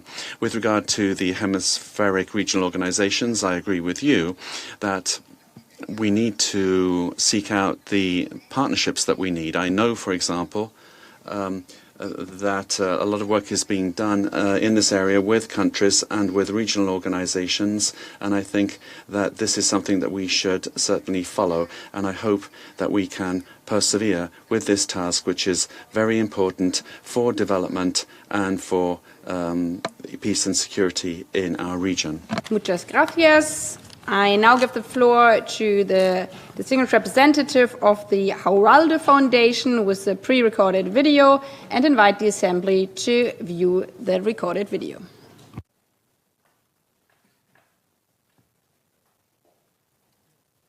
Sound again. As yesterday, we wait for a second. I take 2 member states and then we see if we have the sound. I now give the floor to the next member states, the distinguished representative of Czechia, followed by Ukraine, and then we try the video again. Well, thank you, Madam President. Dear Ms. Grynspan, in today's increasingly multipolar world, the United Nations remains indispensable as the principal forum for dialogue and collective action. In this regard, let me underline that the Czech Republic attaches great importance to the UNCTAD reform process. It is vital that the United Nations should emerge stronger, more credible, and more effective in delivering across all 3 pillars of its work. Against this backdrop, Russia's ongoing war of aggression against Ukraine represents a profound challenge to the core principles of the UN Charter, notably sovereignty, territorial integrity, and the prohibition of the use of force. In your view, how could the United Nations, and the Secretary General in particular, help advance a just, lasting, and long overdue resolution of the conflict in full accordance with international law? I thank you. I thank the distinguished representative of Czechia. Please, Ms. Grynspan. Thank you very much. Let me first agree with you on the essential role of the UN in this multipolar world. Multipolarity is not a choice, it's a fact. What is a choice is multilateralism. Multipolarity without multilateralism will push us towards fragmentation. Multipolarity with multilateralism holds the promise of a much more decentralized and equitable world. And that's why we have to work together to strengthen the UN. So let me agree with you also in your remarks with respect to improving delivery in the 3 pillars of the UN that I established as a principle in my opening remarks. And obviously, we all want a just and lasting resolution to the conflict in Ukraine. And we have to support in any way possible the capacity the process that is taking place in terms of the negotiation between the actors. And I really hope that the UN can play a constructive role in that process and that we can very quickly get to a resolution of the conflict on the benefit of the populations that are suffering so much from this war. So really thank you very much for your question. Thank you. I now give the floor to the distinguished representative of Ukraine, followed by the civil society and the Dominican Republic. Well, first of all, I wish to thank you personally, Madam President, for initiating this interactive dialogue with all the candidates for the post of the Secretary General.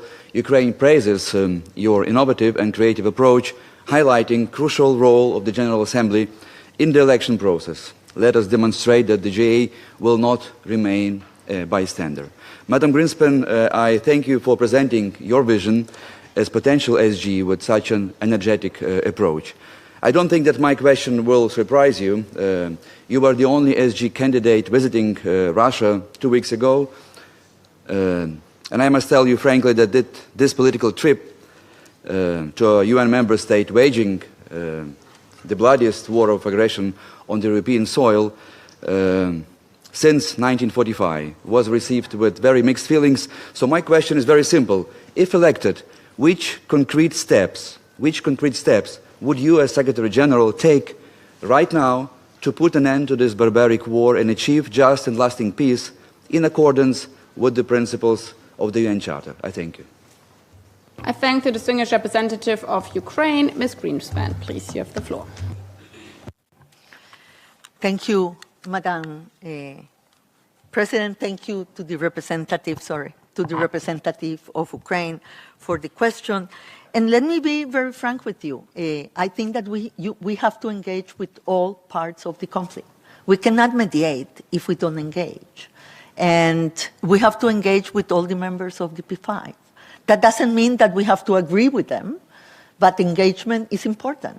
And the negotiations that are taking place today are very important for Ukraine. I was there, as you say. I visited Kiev several times when I was mediating in the UN initiative, in the Black Sea initiative. It was important for Ukraine because the country that was not able to export was Ukraine. And so we were able to mediate and have a very good outcome also for Ukraine. We did that with the support of Ukraine too. We talked to all the actors to be able to get to something that can be important in the path towards peace. If I will be elected Secretary General, I will do that again. I will try to use my good offices precisely to do that, to bring peace, to allow mediation, to talk to all actors, and to be able to, as you said, get a just and lasting peace in the conflicts that bring so much suffering to the civil population. I thank you. As we are not sure whether the video is working right now, we move on with member states. I now give the floor to the distinguished representative of the Dominican Republic, followed by the Maldives. Muchas gracias. Thank you very much, Madam President, and thank you very much, Madam Grynspan, for presenting to us your vision and for answering our questions today. In the context of the current review of UN peacekeeping operations, what do you think should be the main development in the peacekeeping and security architecture of the organization in order to better respond to future crises? And in this regard, as the UN is attempting to become more flexible when it comes to peacekeeping operations, hybrid operations, for example, authorized by but not led by the United Nations, for example, what principles and criteria do you think are essential to determine when these models are appropriate and when they need to be further structured to ensure that they are effective and legitimate? Thank you. I thank the distinguished representative of the Dominican Republic. Please, Ms. Grynspan. Thank you, Madam President. Thank you to the Dominican Republic representative for the question. Muchísimas gracias. Thank you very much. Well, in my vision statement, I did stress the developments in the peacekeeping architecture. I'm very aware of the hybrid modalities that we have begun to see. One of them is very clear. That's the modality that's just been approved in the Security Council for Haiti. In Haiti, we have a United Nations entity that is a unit that is supporting the gang suppression force. We have a political mission that will be addressing DDR in the future much more and engaging with the communities in Haiti. And so we are there in a situation where we don't have a UN peacekeeping force from the United Nations. So this is a new reality, and we have to analyze that new reality. And you're quite right. We need to see on a case-by-case basis which modalities are most appropriate for which situation. I don't think that we can have one-size-fits-all recipe for all conflicts, all situations. They're all different. They have different reasons for having emerged in the first place, and they need different responses from the international community. What's important here, I think, is the coordination with the United Nations, and increasingly this is Security Council resolutions that are needed in order for us to benefit from the infrastructure of the United Nations to support and also provide legitimacy, which only the Security Council has, according to the Charter, the power to provide. Thank you. Thank you. I now give the floor to the distinguished representatives of the Maldives, followed by Sierra Leone. Thank you, Madam President and Madam Grynspan for the presentation this morning. Small island developing states now expect that Abbas for SIDS outcome should be reflected across the UN system. What accountability would you place on resident coordinators and UN country teams to ensure that this happens in planning, programming, and delivery? Second question, your vision calls for an integrated view of peace and development. For small island developing states, insecurity is often driven by climate impacts, maritime vulnerabilities, illicit flows of economic fragility rather than by conventional conflicts. How would you ensure that the United Nations better reflect this reality in its preventive, development, and country-level development engagements? Thank you.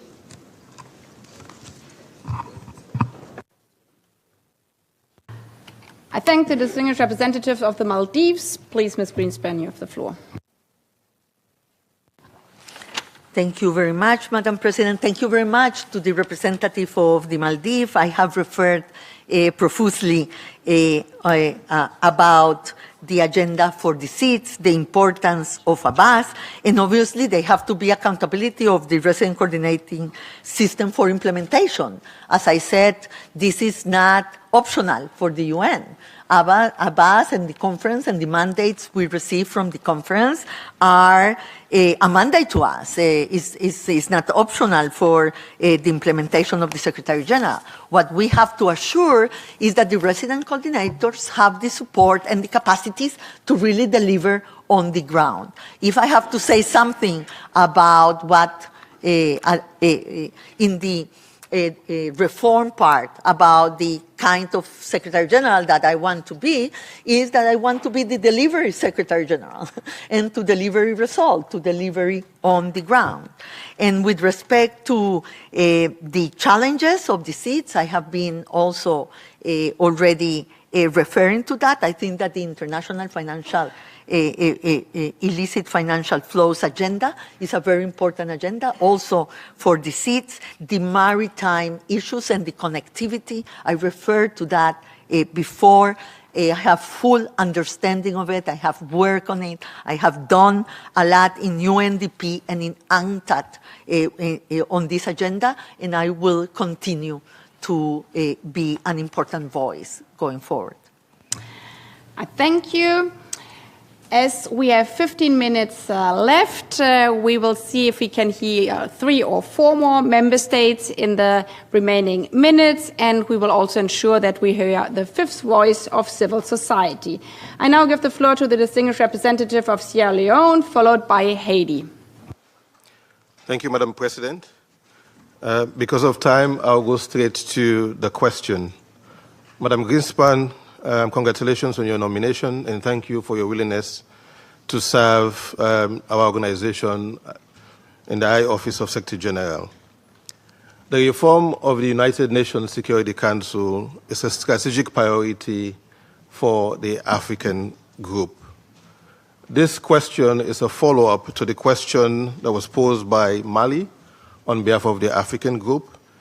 And I believe your answer may not have given weight particularly to the commitment made by our heads of state and government in the Pact of the Future, where there was a commitment to address the historical injustice being perpetrated against Africa, to treat Africa as a priority and a special case in the reform process.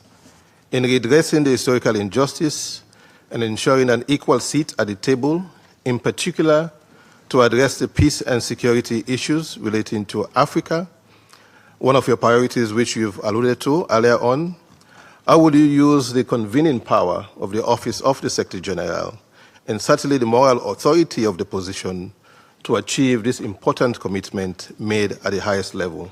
I thank you.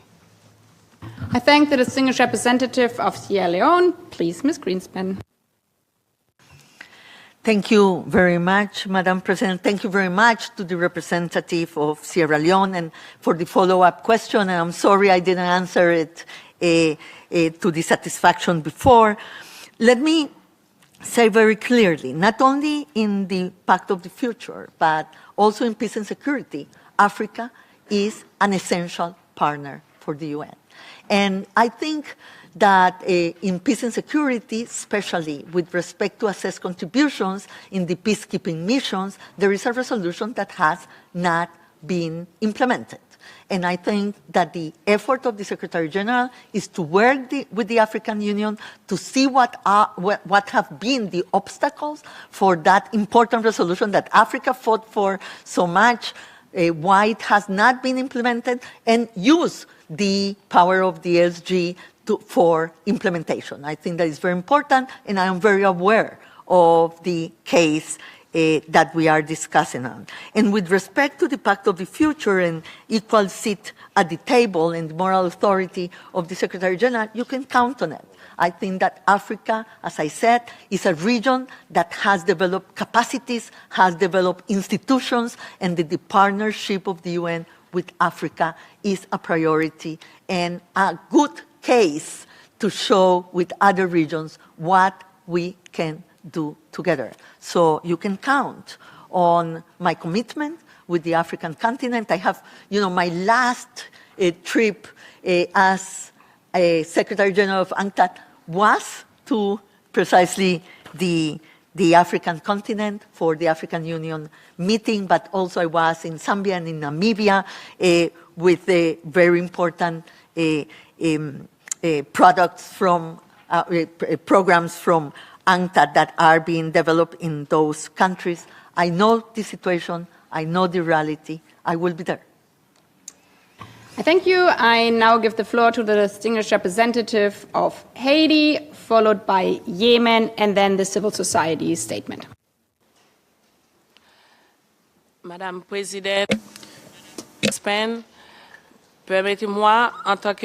Please allow me to, in my capacity as Minister for Planning in Haiti, to greet you and to welcome your remarkable journey as a multilateralist.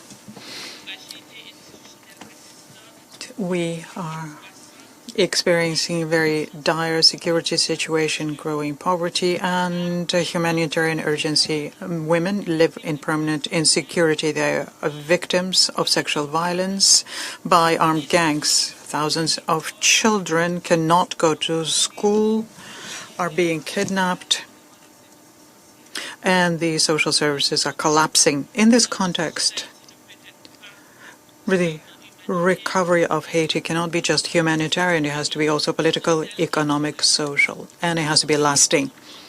If you become Secretary General, what would be your vision to strengthen the UN commitments towards fragile states such as Haiti, not just in the humanitarian aspect, but especially when it comes to lasting stabilization, financing development, institutional strengthening, and restoration of democracy?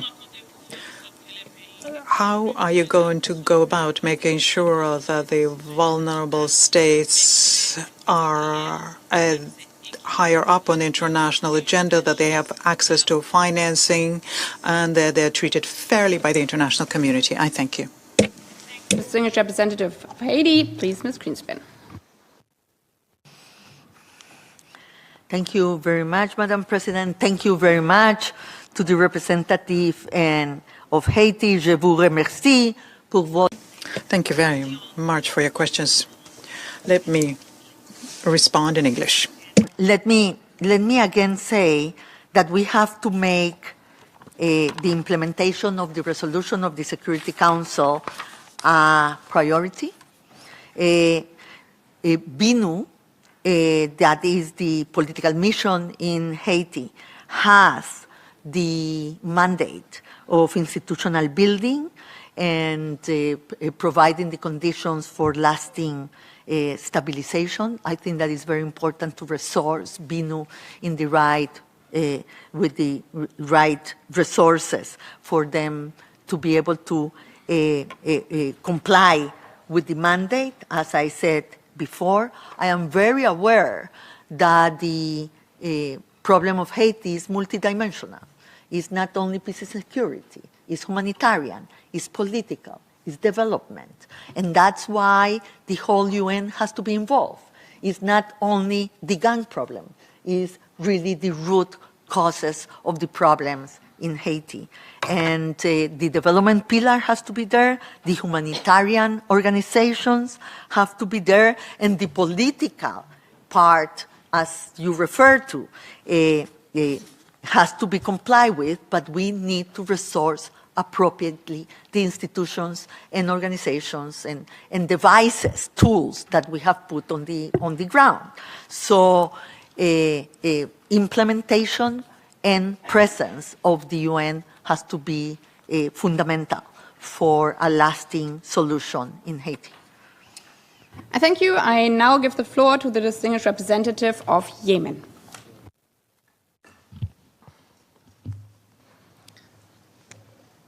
I thank you, Madam President. I would like to ask a question on humanitarian work to follow up on some questions already asked. Humanitarian crises are expanding, spreading from Yemen to Sudan, Ukraine, Palestine, and other areas of conflict. My first question: there are repeated criticisms stating that a large percentage of humanitarian funding is used on operational costs, while less money is reaching those beneficiaries. If elected as Secretary General, what are the practical measures that you plan on taking to guarantee raising the efficiency of humanitarian work and increasing and optimizing the work of humanitarian relief and its effects? Second question: in light of the great and increasing gaps in funding humanitarian response plans globally, what is your vision on on finding extra sources and sustainable ones to bridge those gaps? Third, as the dangers facing humanitarian workers are increasing, especially local staff that are facing detention or kidnapping in areas of conflict, in light of this, what measures do you intend to take to enhance their safety and guarantee their protection while performing their duties? I thank you. I thank the distinguished representative of Yemen. Please, Ms. Grynspan. Thank you very much, Madam President. Thank you very much to the representative of Yemen. Very important questions. First of all, in the humanitarian space, there is an ongoing reform that has been led by Tom Fletcher. And part of that humanitarian reform has to do with counting much more, partnering much more with local organizations to be a central part of humanitarian relief and humanitarian aid. I think that is a very important reform that we have to follow and that we have to support OCHA and the leadership that is exerting in the reform of the humanitarian work to precisely to do what you say, to keep most of the money for the aid and not for administrating ourselves.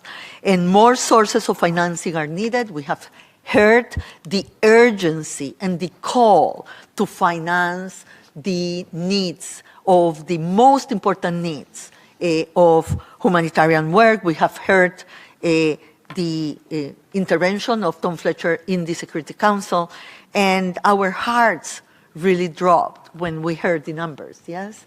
More than 1,000 humanitarian workers have lost their lives in the last 3 years. We have to honor their memory, and we have to protect humanitarian workers in their honor, too. I thank you. As we could not hear the video before, maybe also underlining the need for technical reform in this building for the next Secretary General, but also underlining not only our resilience, but also flexibility if we partner up, as you have mentioned, because civil society is partnering up with other civil society actors, which send in their video from the other part of the world. So therefore we will hear now the statement of the Haraldi Foundation by a civil society representative here in the room being read out. Thank you very much for your team building spirit here, better together, and this will be also the final answer in this interactive dialogue for you, Ms. Grynspan, after we come to the closing of this morning dialogue. I thank you. Thank you, Madam President. On the behalf of the Haraldi Foundation, I will read the following statement. Migrant women, especially those in an irregular administrative situation, face multiple forms of violence and exclusion with serious barriers to accessing basic human rights, protection, and economic autonomy. What concrete measures will you promote within the United Nations to ensure the effective protection of their rights and to prevent migration systems from continuing to reproduce situations of vulnerability and exploitation? Thank you. Thank you, Ms. Grynspan. Thank you very much to civil society. And migration is a very complex phenomenon, yes? We have many forms that are intertwined when they happen. We have on the one hand people asking for asylum, and on the other hand we have displaced people, and on the other hand we have migrants, and the only convention that we have of protection is for refugees and for the framework of refugees. We don't have the same legal framework for internal displaced person or for migrants. And so it's the internal laws of the countries that regulate migration. Still, from a human rights perspective, we have to do whatever we can to protect the human rights of migrants, and especially we know, and I'm coming from a region where migration is a very part of our reality, especially with respect to the worst forms of violence. So the pillar, the human rights pillar and the development pillar have to be there to protect the human rights of women and migrants, according also with the Global Compact, that is the only consensus agreement that we have with respect to migration. But thank you for the question, and really a very important point to bring to this discussion. And if you allow me, Madam President, since this is the last question, I am about to faint. Let me really thank you for organizing this. Let me really thank all the member states that have been here, that have taken the time for these 3 hours of the interactive dialogue. I think that this, in the process of the selection of the Secretary General, is a very important participation of the General Assembly in the process. I really expect to engage with you in the next weeks, but I am really very happy to be here and to be a candidate for this great organization that we all want to strengthen and that we all cherish. Thank you so much.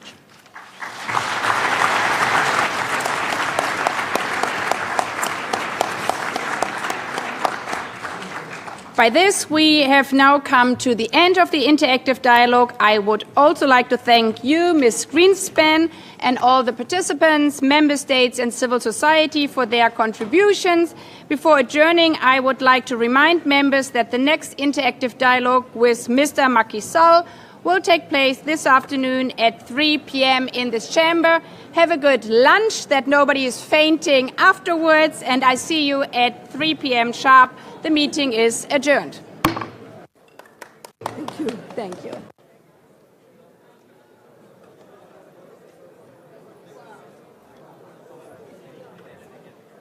Good afternoon. Welcome back to everyone. Please take your seat.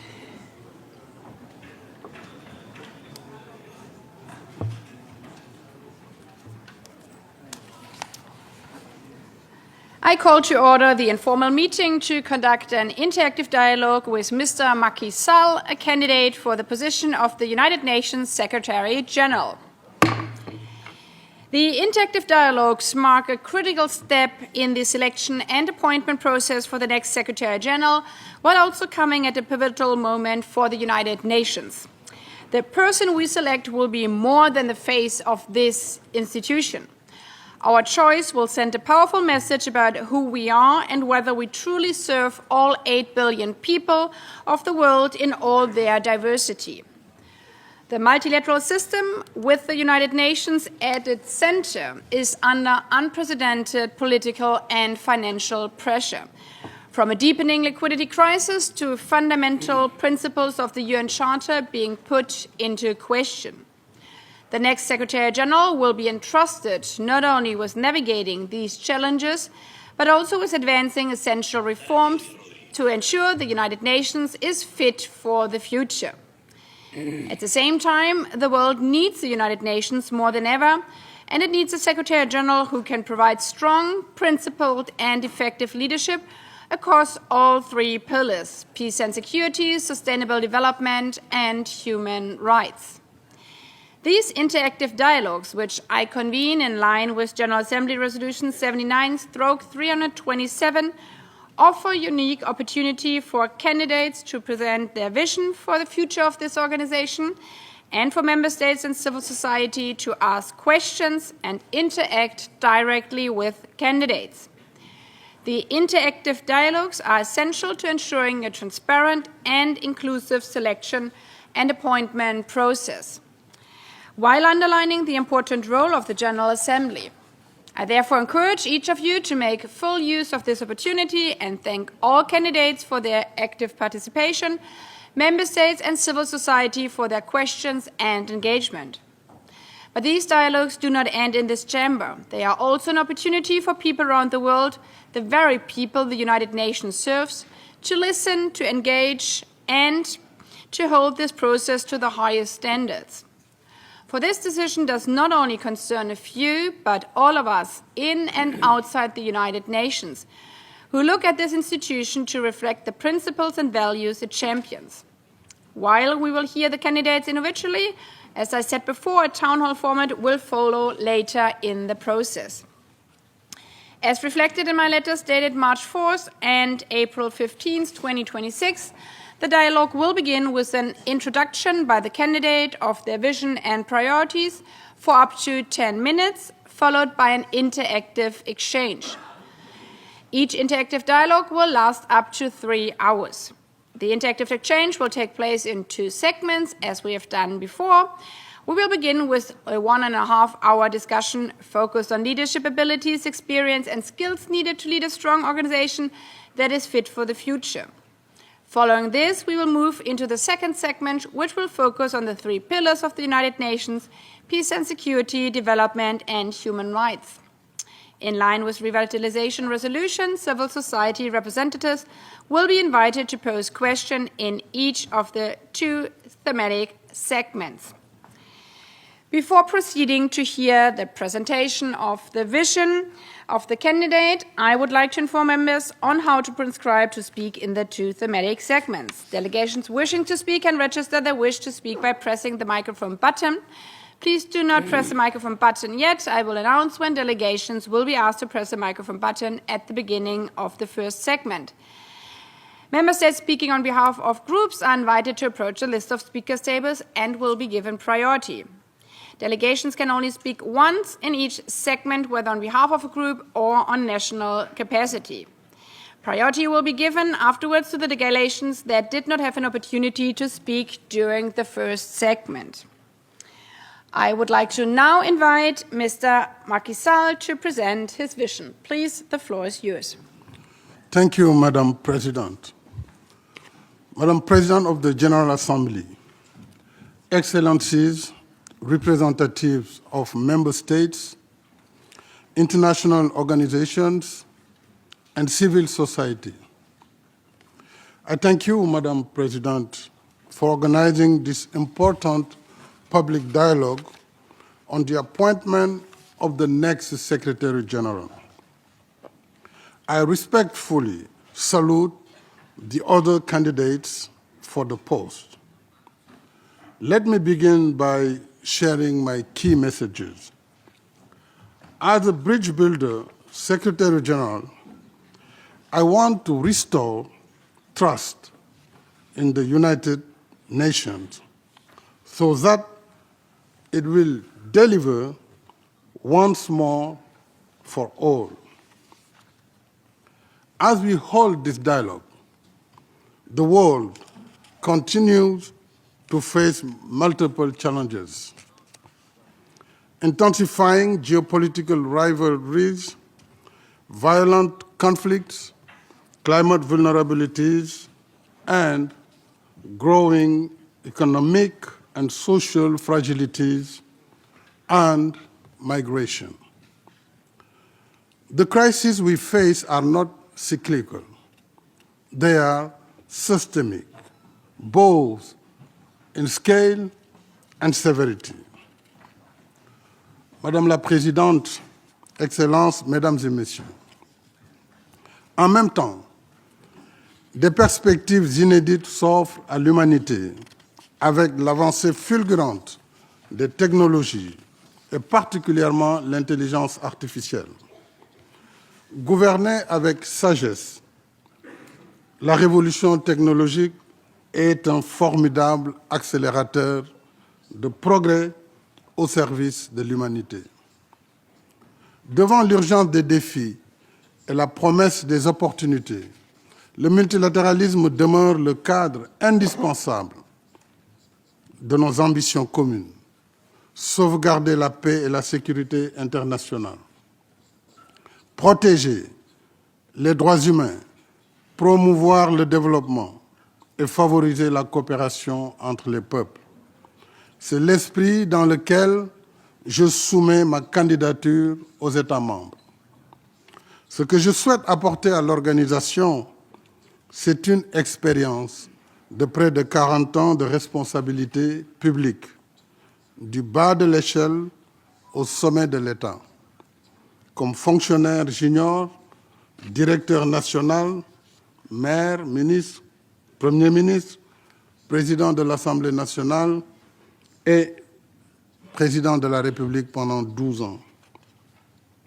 Ce que je souhaite apporter à l'organisation, c'est une tradition d'échange de plusieurs années avec la plupart des dirigeants ici représentés par vous, les dirigeants en Afrique, au G7, au G20 et dans d'autres cadres bilatéraux et multilatéraux.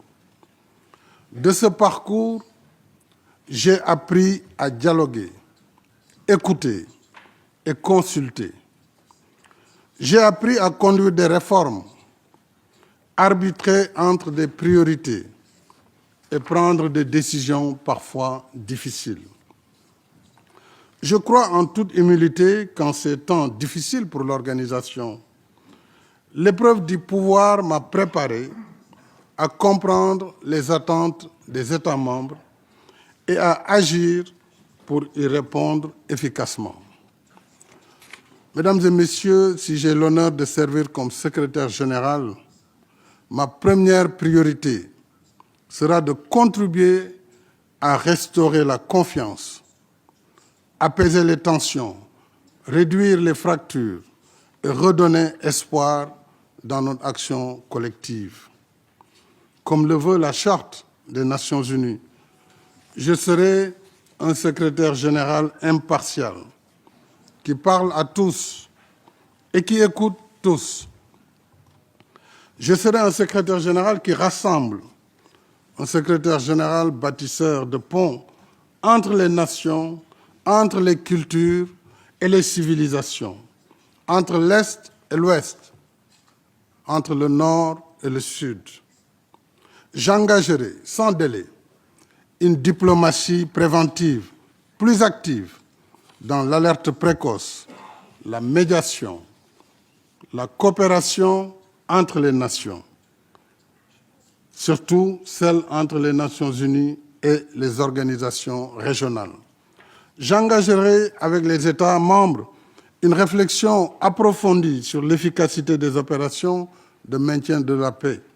Je travaillerai également à maintenir les droits humains au cœur de l'agenda des Nations Unies. Nous le savons tous, les droits humains sont universels. Ils sont inséparables les uns des autres. Ils sont civils et politiques. Ils sont aussi économiques, sociaux et culturels. La Charte nous engage à les protéger sur la base des principes fondamentaux qui consacrent la primauté du droit et le besoin de justice. De même, à 4 ans de l'évaluation finale de l'agenda 2030, je veillerai à la bonne conduite des objectifs de développement durable ainsi que de l'élaboration de l'agenda d'après 2030 avec les États membres. En ce 22 avril, la Journée de la Terre nous rappelle l'urgence des menaces environnementales qui pèsent sur notre planète. Le poids de la dette est devenu insoutenable pour de nombreux pays. Les inégalités se creusent, frappant d'abord les plus vulnérables, notamment les jeunes et les femmes. Certes, la coopération pour le développement garde toute son utilité. Mais mon expérience à la tête d'un pays en développement m'a appris que les financements publics restent insuffisants et difficiles à mobiliser, notamment pour les infrastructures de développement. Or, sans les investissements structurants, il ne peut y avoir de transformation économique et de création massive d'emplois. C'est pourquoi je propose le financement du développement, que le financement du développement soit davantage porté par le partenariat, l'investissement et le commerce, appuyés par un meilleur accès au crédit afin de soutenir une croissance et une prospérité partagée. Le Forum sur le financement du développement qui réunit chaque année à New York les Nations Unies, les institutions de Bretton Woods, l'OMC, la CNUSED et le secteur privé pourrait en être le catalyseur avec l'appui de l'OCDE et des pays partenaires. Mesdames et Messieurs, en créant les conditions d'une vie meilleure pour tous, nous réduirons en même temps les sources de migration irrégulière. Madame la Présidente, s'agissant de l'organisation, je suis convaincu qu'elle peut et doit changer.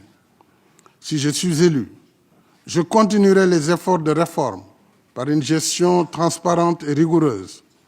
3 impératifs guideront mon action: rationaliser, simplifier, optimiser. Je veillerai à une meilleure coordination entre agences, fonds et programmes pour éviter les duplications et rendre l'action de l'organisation mieux adaptée aux réalités du terrain. Chaque dépense effectuée doit répondre aux efforts et aux attentes des États membres. Faire évoluer les Nations Unies, c'est également réformer le Conseil de sécurité sur une base consensuelle qui renforce la légitimité, l'autorité et l'efficacité de son action. J'accompagnerai les États membres dans le processus en cours.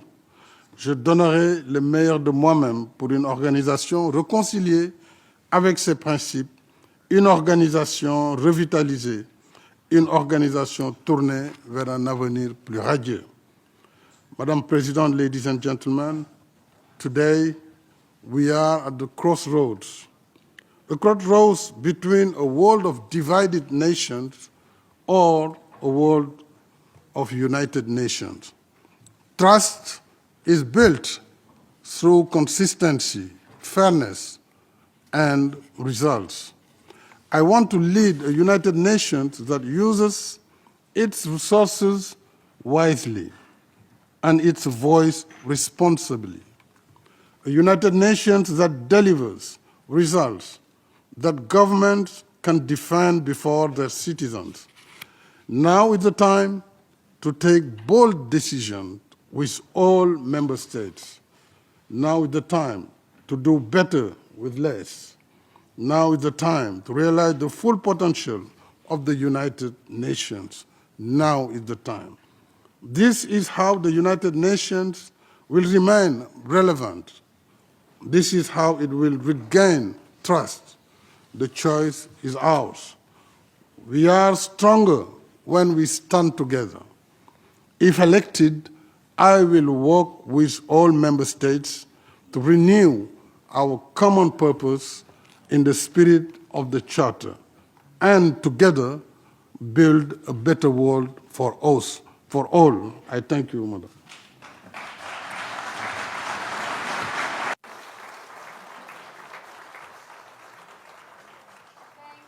I thank Mr. Sall.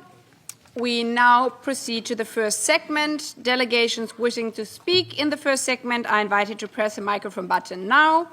Members are reminded that they are encouraged to ask short and focused questions. Intervention should be not more than 2 minutes for delegations speaking in national capacity and not more than 3 minutes for delegations speaking on behalf of a group of member states. Time limits will be strictly enforced by automatic microphone cutoff. A timer will be projected on screen. To assist speakers to observe the time limit, their microphone will start blinking 30 seconds before the time limit elapses. As indicated in my letter, after each intervention, the candidate will be given the floor to respond. The response should not be more than 2 minutes for questions from delegations speaking in national capacity and not more than 3 minutes from delegations speaking on behalf of a group of member states. I will remind candidates on their time limits. Civil society questions will be interspersed with questions from member states as before. As mentioned before as well, we will now focus on leadership abilities, experience and skills needed to lead a strong organization that is fit for the future.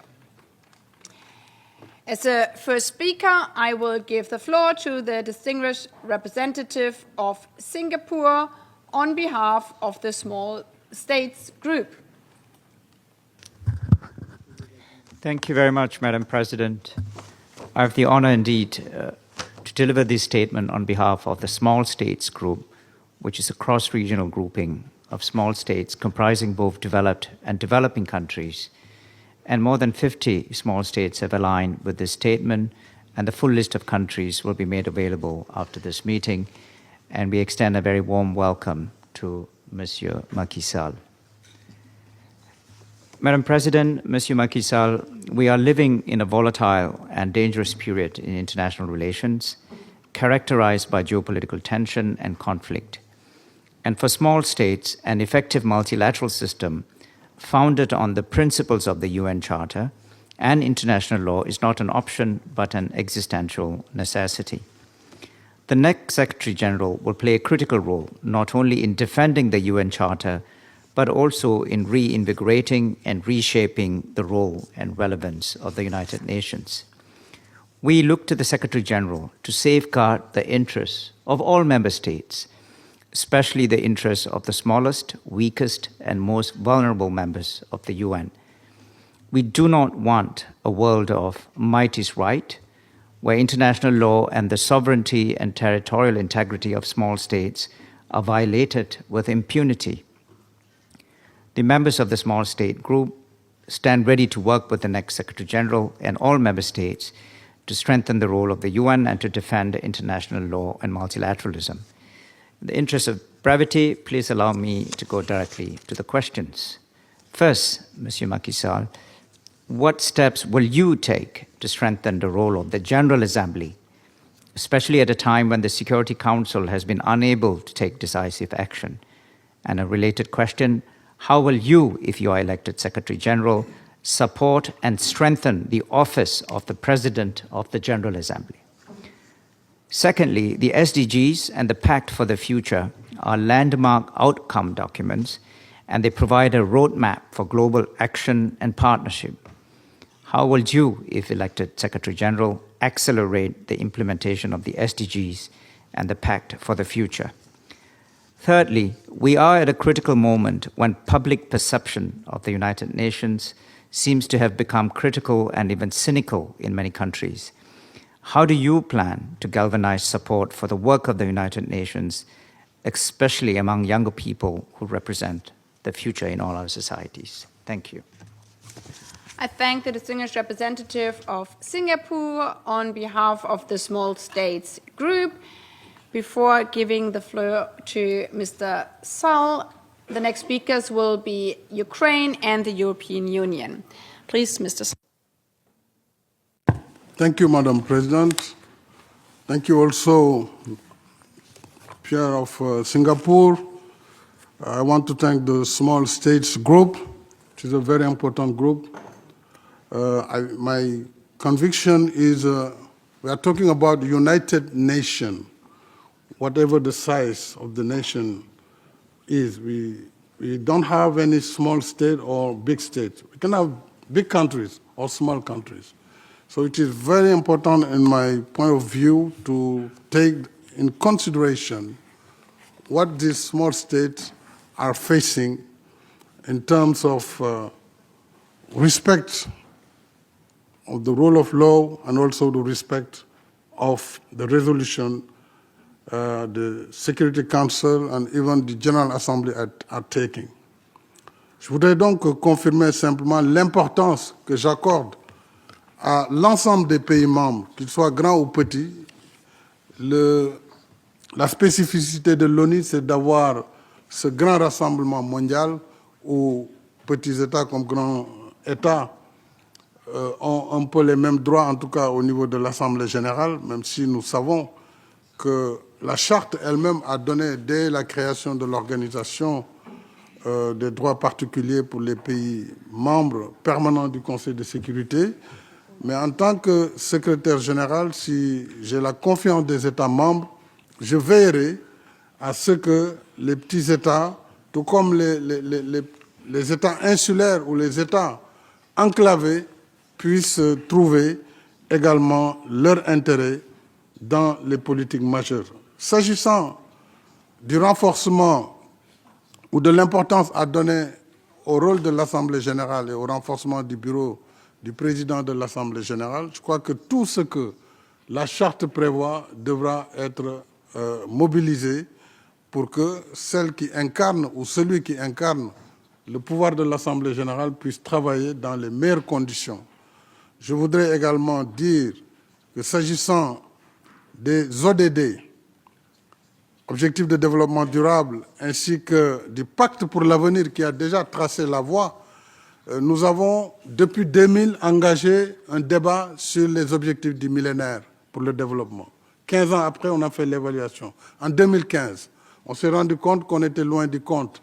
Il a fallu relancer de nouveaux objectifs de développement durable sur lesquels on a voulu changer la façon de financer le développement. Puisque pour les OMD, on s'était focalisé sur l'aide publique au développement. On a vu que cela n'a pas permis d'aller plus loin. Avec les OMD, les ODD, on a élargi en mettant le focus sur l'effort des pays eux-mêmes, les recettes internes, mais également en demandant l'implication des financements privés, la lutte contre l'évasion fiscale pour créer davantage d'espaces fiscaux pour les États afin de répondre à ces objectifs. Maintenant, il est clair qu'à 4 ans de l'objectif, nous sommes encore loin sur certains objectifs, même si sur d'autres, on a fait des progrès remarquables. C'est toute la philosophie de la nouvelle architecture financière internationale pour justement, l'après 2030, qu'on puisse engager un nouvel agenda tenant compte cette fois-ci vraiment de l'implication du secteur privé et de la mitigation des risques par rapport aux pays en développement afin que le financement soit mixte. Je vous remercie. Thank you. I now give the floor to the distinguished representative of Ukraine on behalf of the Lublin Triangle Group, followed by the European Union and Uruguay. Thank you, Madam President, and thank you, Mr. Sall, for presenting your vision. Allow me to take the floor on behalf of Lublin Triangle Group of States, Lithuania, Poland, and Ukraine, with the following question. Russia's war of aggression against Ukraine has produced documented patterns of atrocity crimes, deportation of children, attacks on civilian infrastructure, arbitrary detention. Existing UN mechanisms have proven unable to compel accountability. What is your vision for strengthening coordination between the Security Council, the ICC, and fact-finding mechanism to ensure that impunity does not become the default outcome? How should the UN strengthen cooperation with existing international and national investigative mechanisms to support the impartial documentation, preservation, and verification of evidence of war crimes committed by Russia in Ukraine? And what role should the Secretary General's good offices play when a permanent member of the Security Council is the alleged perpetrator? I thank you. I thank the distinguished representative of Ukraine on behalf of the Lublin Triangle Group. Please, Mr. Sall, you have the floor. Thank you. Thank you very much. I thank also the representative of Ukraine and the group he represents. This conflict now is starts since 4 years, and I myself try during my presidency of AU to do my best, and I visited Kiev with 6 other head of states from Africa. I visited also Sochi first in June 2022 on behalf of AU. We know it is very difficult when the permanent members of the Security Council are involved in a conflict. Of course, we know that.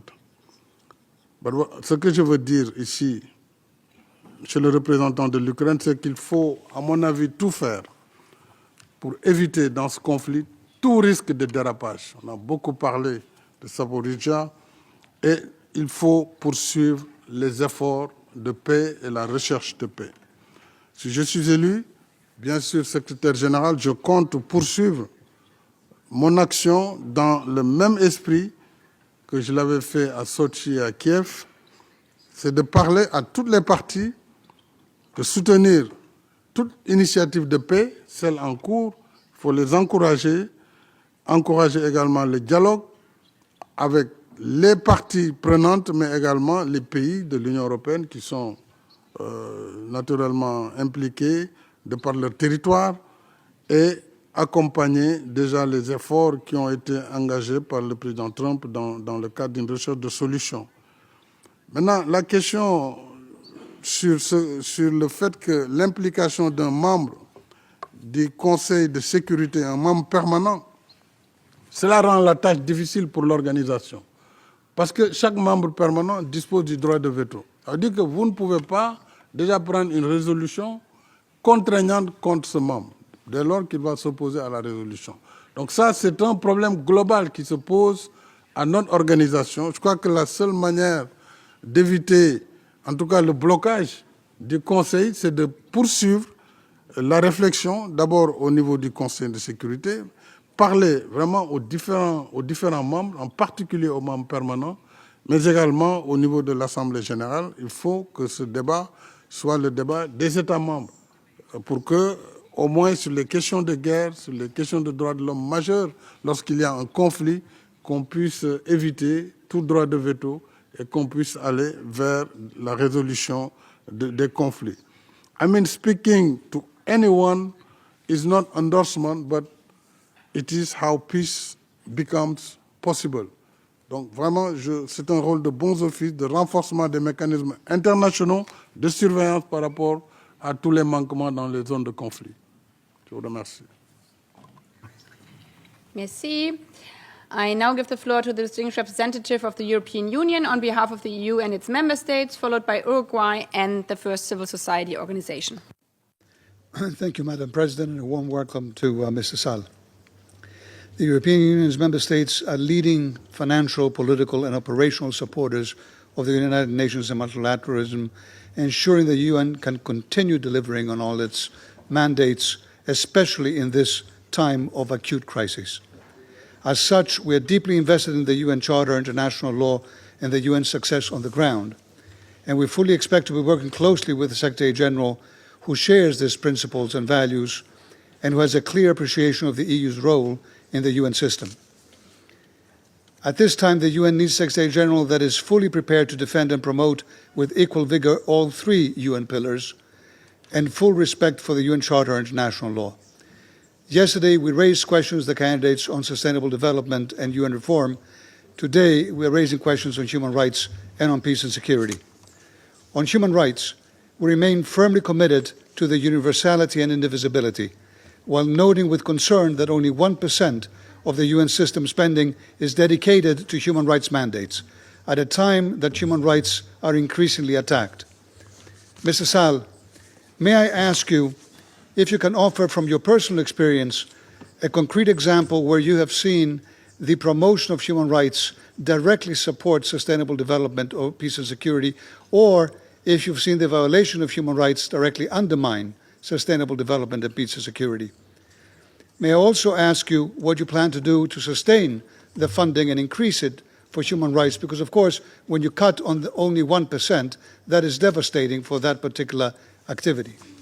On peace and security, the EU and its member states are actively advancing the implementation of key UN mandates through our security and defense missions, whether it is in Irini or Althea, or whether it is supporting peacekeeping in Somalia or in Lebanon, or whether it is through a massive humanitarian aid around the world.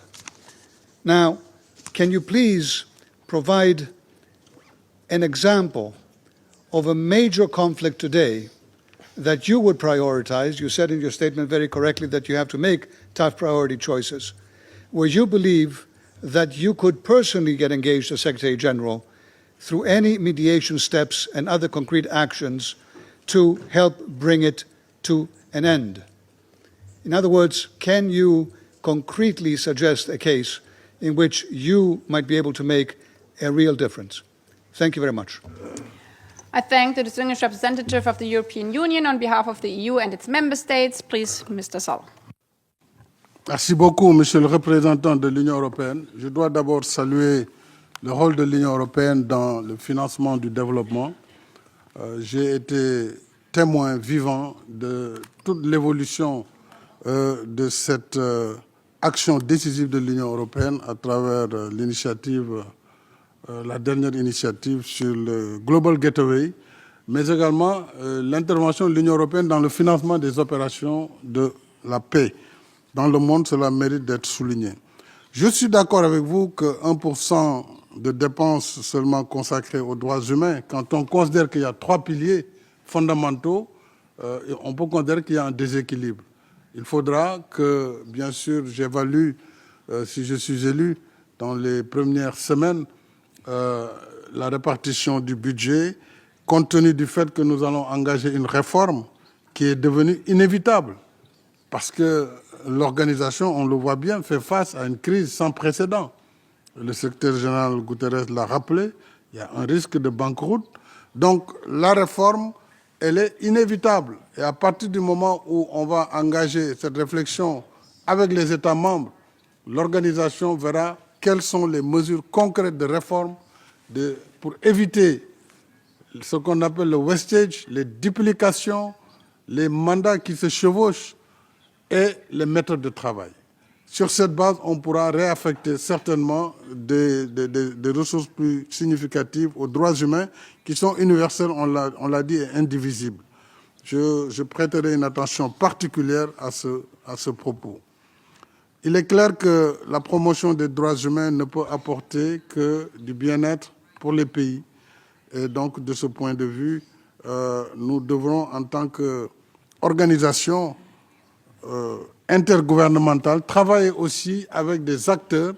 Hier, j'ai eu le plaisir, ou avant-hier, de rencontrer une grande organisation de la société civile, travailler sur de nouvelles bases pour que, sur le terrain en tout cas, l'action des États soit complétée autant que possible, bien sûr dans le cadre d'un accord qui sera défini très clairement, où les rôles des uns et des autres seront définis.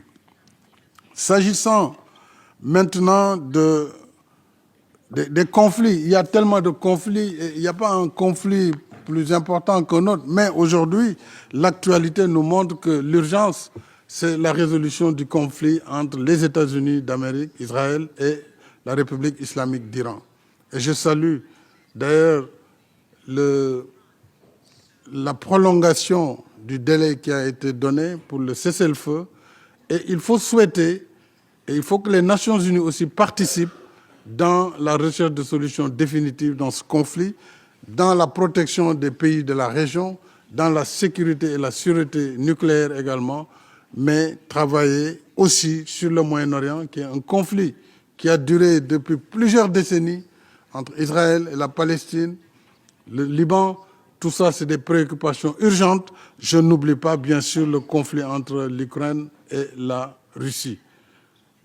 Et je n'oublie pas, venant d'Afrique, le conflit sur le Soudan, qui est le plus meurtrier aujourd'hui, où on a le plus de victimes qui se déplacent et où l'action humanitaire est plus que jamais, en tout cas, une urgence pour le monde entier. Donc, ce sera vraiment une action diplomatique très forte qui sera engagée sur l'ensemble des théâtres de conflit. Je vous remercie. Merci. I now give the floor to the distinguished representative of Uruguay on behalf of the Group of 77 and China, followed by the civil society organization and Peru. Merci, Monsieur Macky Sall. The Group of 77 and China attaches great importance to the selection and appointment of the Secretary General and reaffirms the need to ensure that this process remains open, transparent, and inclusive in accordance with the relevant General Assembly resolutions. First, with reference to the UNCTAD initiative introduced by Secretary General Antonio Guterres, what is your assessment of the proposal and how do you believe it could advance a United Nations that is more effective, efficient, and delivers greater impact on the ground? How would you ensure that any related reforms fully respect the intergovernmental nature of the United Nations, preserve the balance among its three pillars, and do not come at the expense of development mandates or other priorities of developing countries? Second, with the 2030 deadline fast approaching, how would you ensure the full and timely implementation of the Agenda for Sustainable Development, bearing in mind the universality and indivisibility of the goals and targets, the principle of common but differentiated responsibilities, and the commitment to leave no one behind? Specifically, how do you envisage the role of the Secretary General and the UN Secretariat in advancing this objective? Third, if you were appointed as Secretary General, how would you ensure equal and fair distribution based on gender and geographical balance as prescribed by Article 101 of the Charter and the relevant General Assembly resolutions, particularly in terms of the overall increase in the representation of unrepresented and underrepresented countries, especially from developing countries, at the senior level appointments within the UN Secretariat and the broader UN system? 4.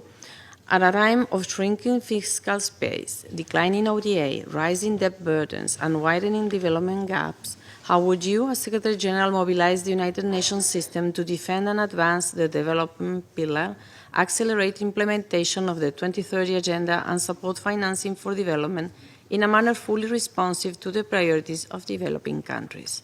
Fifth, in light of the organization's persistent liquidity crisis, including warnings of a potential race to bankruptcy, what concrete measures would you, as Secretary General, undertake to promote compliance with Member States' financial obligations, ensuring that assessed contributions are paid in full, on time, and without conditions? Finally, the Group of 77 and China underscores the importance of safeguarding the full independence, impartiality, and institutional integrity of the Secretariat while ensuring that it provides equitable and effective support to all Member States' representations in the discharge of their responsibilities. Thank you so much. I thank the distinguished representative of Uruguay on behalf of the Group of 77 and China. Please, Mr. Sall. Merci beaucoup, Madame la représentante de l'Uruguay, au nom du groupe de 77 et de la Chine.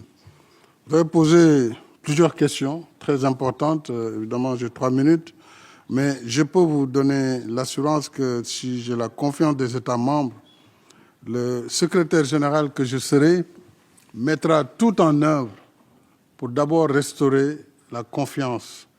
Parce que c'est de la restauration de cette confiance dont dépendra la facilité de mobiliser justement les obligations financières des États membres. Qu'elles étaient consenties. Évidemment, certains États considèrent qu'il n'y a pas assez de réformes au niveau du système. Donc, nous allons très rapidement montrer ce que le système peut faire pour améliorer sa gestion et éviter les duplications. Mais les efforts ne se limiteront pas à cela. Il va falloir que les pays respectent leur engagement en matière de contribution. Une fois qu'on a un open book, qu'on montre clairement ce que l'organisation peut faire de mieux en termes de rationalisation, d'optimisation, nous pourrons véritablement, en ce moment, par la négociation et la dissuasion, amener les uns et les autres à aller vers le respect des contributions. Bien sûr, nous avons toujours beaucoup de défis et il va falloir peut-être réfléchir avec les États membres. Parce que le débat de fond, c'est que qu'est-ce que nous sommes prêts à faire ensemble? Jusqu'où sommes-nous prêts à aller ensemble? Et comment devons-nous le faire? Si on répond à cette question, je pense que le secrétariat fera ce qui est de son devoir, qui est de réformer, d'impliquer, de respecter la rotation, la distribution géographique, vous l'avez dit, et ça, la charte le définit très clairement à l'article 101. Donc, il faut tenir compte de la répartition géographique dans le recrutement du staff, en particulier pour les postes importants au niveau du secrétariat. Ce sera une chose qui sera faite de façon tout à fait équitable. De la même façon, sur l'indépendance du secrétaire général et de manière générale du secrétariat, là aussi l'article 100 de la charte indique très clairement que le secrétaire général ne doit être inféodé à aucun État membre. Et moi, j'ai la chance d'avoir été pendant 12 ans président de la République. Et ces 14 dernières années, j'ai pu échanger régulièrement à l'occasion des sommets du G7, du G20, avec tous les leaders qui représentent aujourd'hui les leaders de ces organes du Conseil de sécurité, en particulier les membres permanents, mais aussi d'autres leaders qui ne sont pas membres du Conseil de sécurité. Et je n'ai pas de frontières. J'ai toujours été un homme ouvert au dialogue, ouvert à la coopération, aussi bien avec l'Ouest qu'avec l'Est, avec le Nord comme avec le Sud. Et je pense que cette attitude va rester. Je serai un secrétaire général tout à fait neutre et indépendant qui aura pour seule mission d'apporter tout son soutien à l'organisation et toute sa crédibilité pour que nous puissions justement bâtir ce qu'on a appelé ces ponts, faire en sorte que les questions difficiles soient traitées avec la confiance. Donc voilà ce que je voulais dire. Pour l'agenda, nous allons poursuivre l'agenda post-2030. Déjà, l'Assemblée générale, par une résolution, a montré que le pacte du futur donne une certaine indication. Et avec vous, les États membres, nous allons voir qu'est-ce qui sera fait post-2030. Je vous remercie. Merci. I now give the floor to the first civil society organization and invite the representative of Girls in Diplomacy Institute. Please, you have the floor. Thank you, Madam President. Excellency, Mr. Macky Sall. The next Secretary General inherits an institution designed for mid-20th century geopolitics, now operating in a radically transformed landscape. What concrete measures would you implement to strengthen the diplomatic capacity of resource-constrained member states to ensure equitable participation in multilateral negotiations within the United Nations? I thank you. I thank the distinguished representative of the CSO, Girls in Diplomacy Institute. Please, Mr. Sall. Je vous remercie, Madame. Thank you very much for your question. I think the civil society is very important for the organization.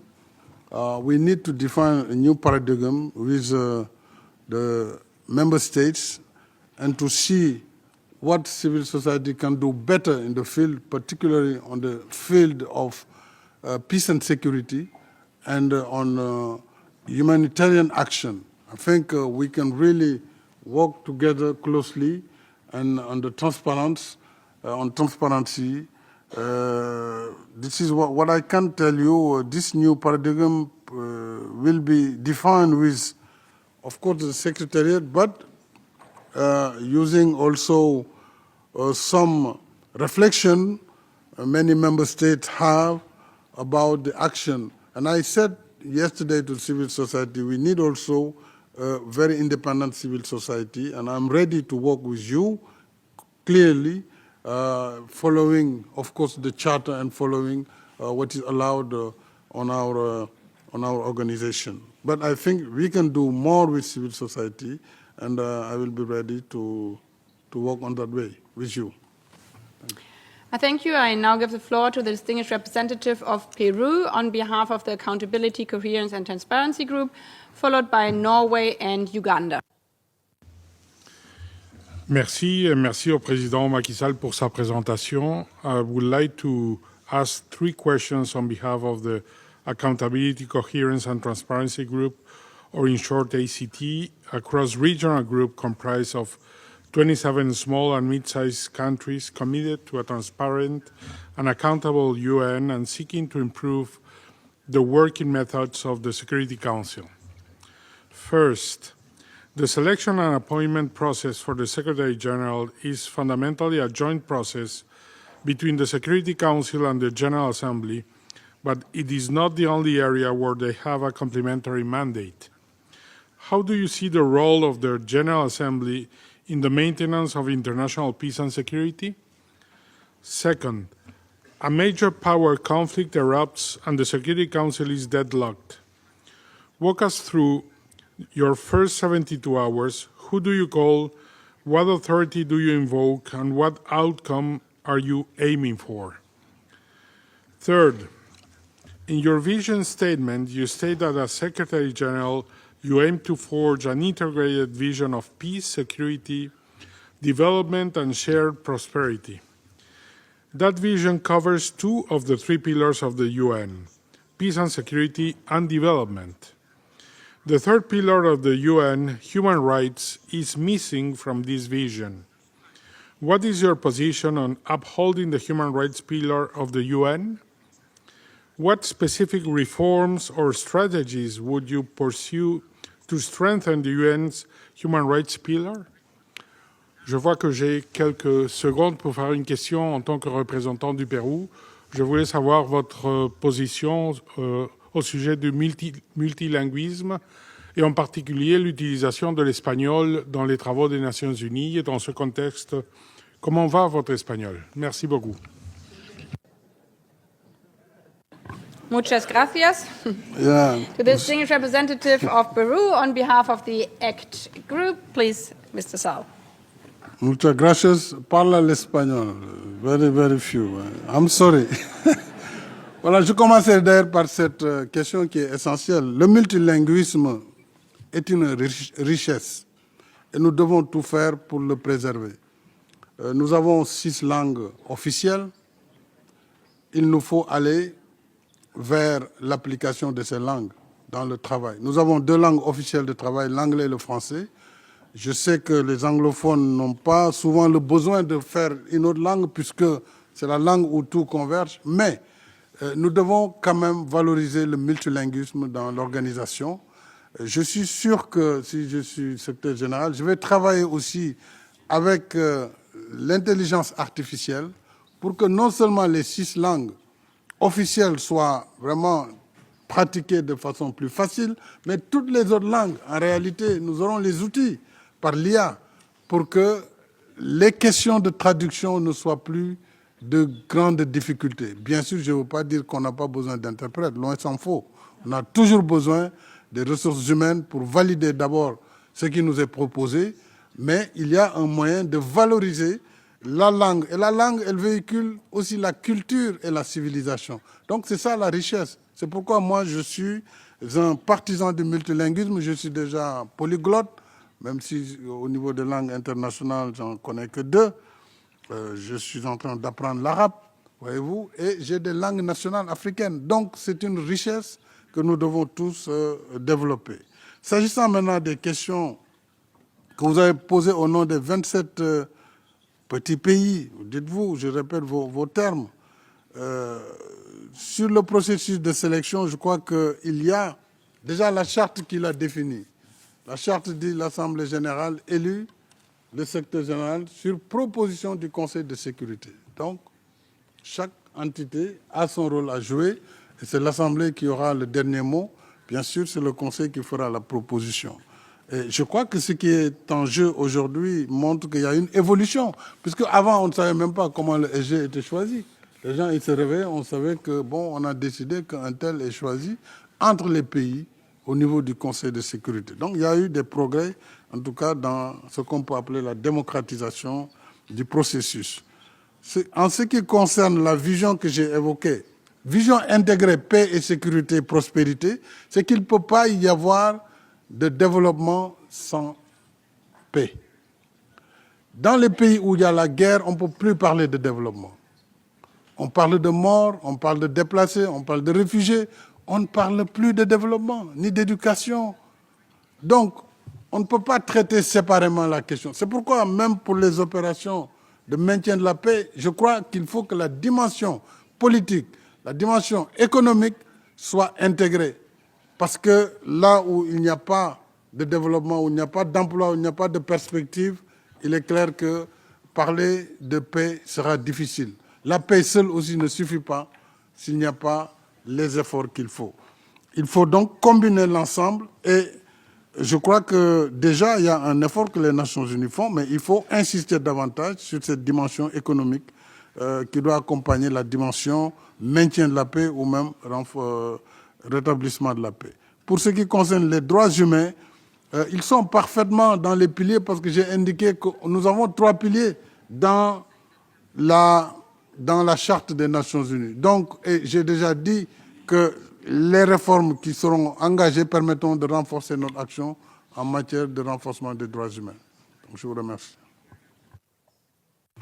Thank you. I now give the floor to the distinguished representative of Norway on behalf of the UNCTAD Global Group, followed by Uganda and the Philippines. Thank you, Madam President. Et puis, après la dernière question, il faut essayer le multilinguisme.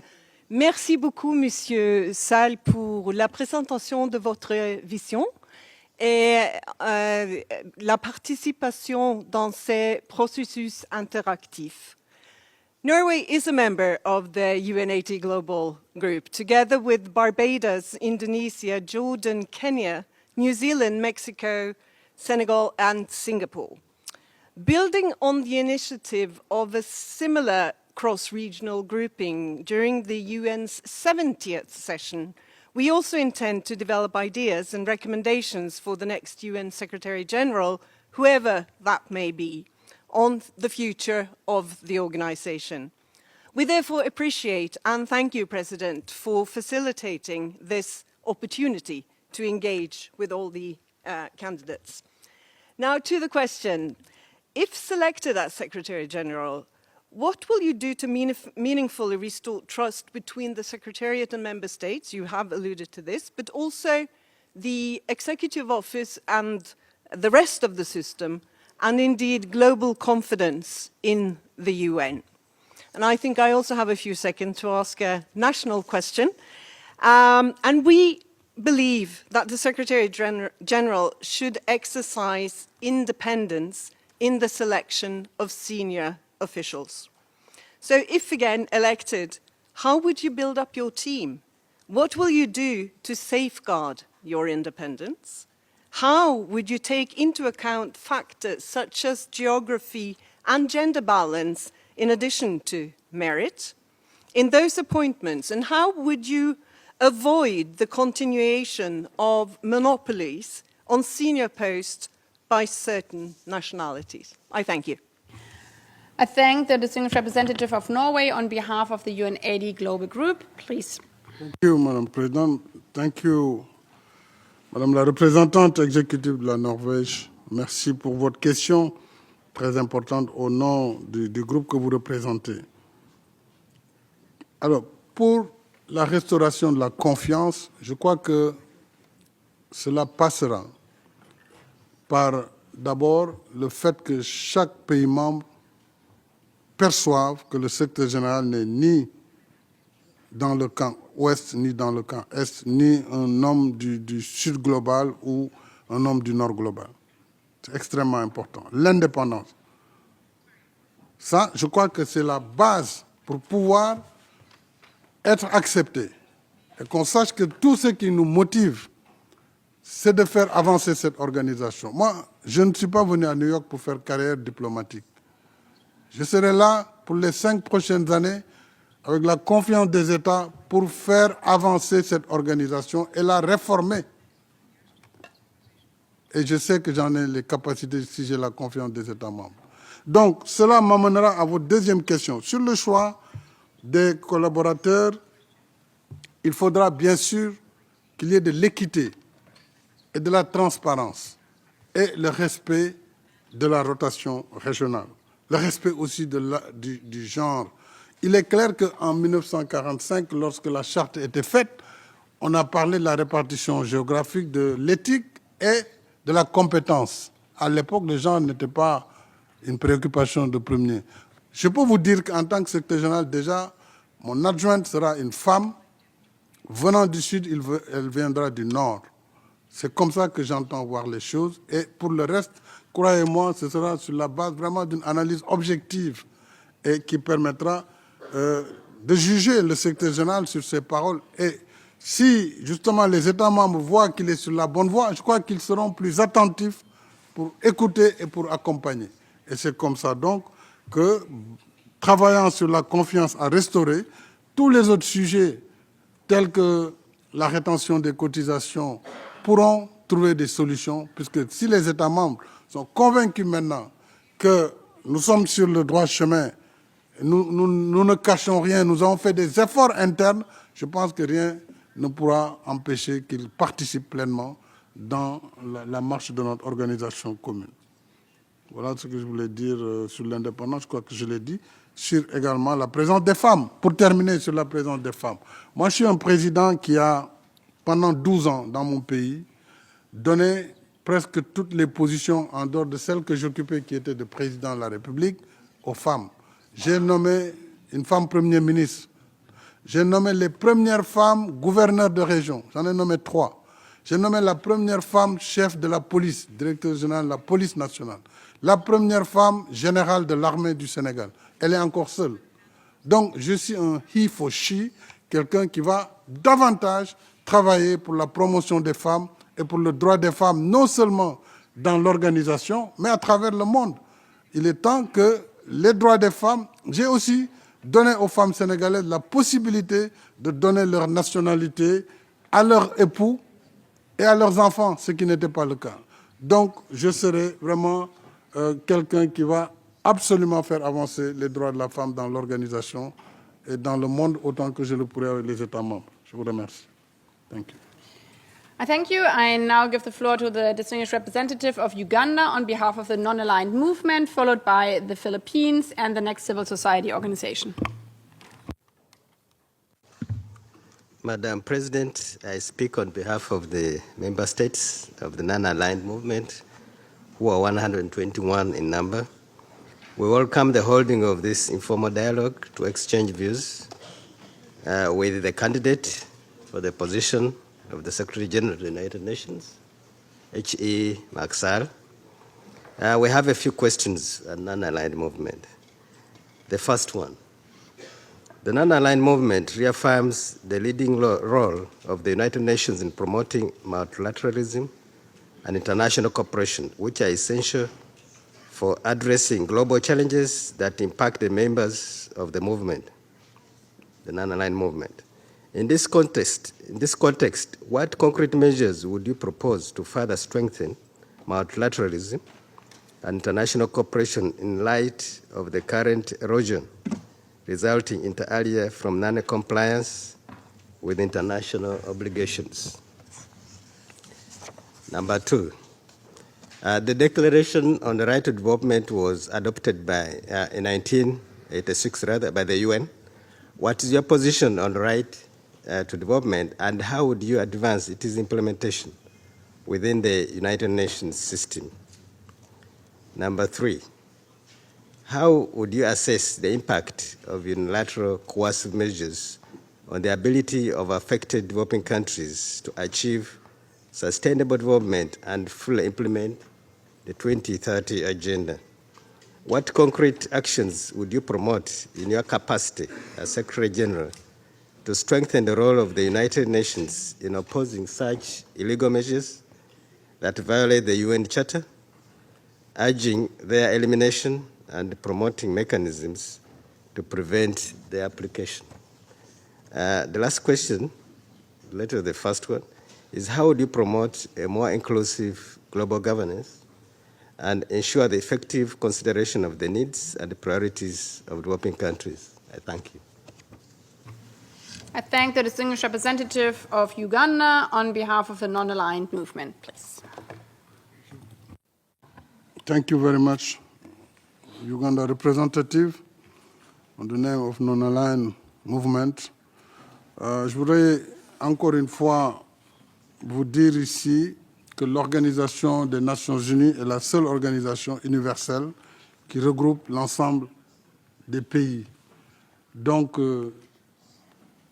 la problématique de sa représentativité, de son universalisme ne se pose pas. Il nous faut simplement renforcer son efficacité. Et le multilatéralisme, en réalité, n'est pas en cause. Ce qui est en cause, c'est nos divisions.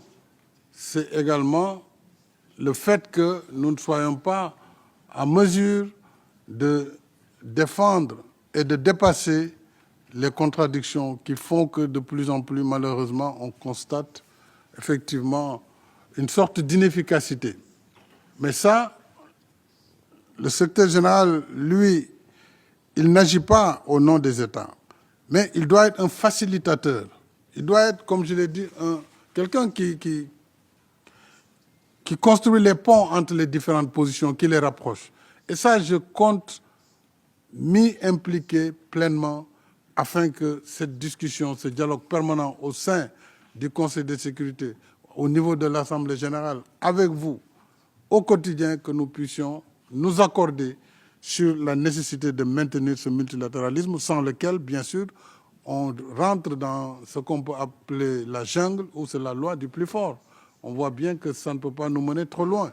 Donc, on va travailler ensemble dans la confiance pour que le multilatéralisme, qui est l'accord collectif au-delà de deux pays où les gens s'engagent et engagent leurs responsabilités à travers les conventions qu'ils décident de signer ensemble.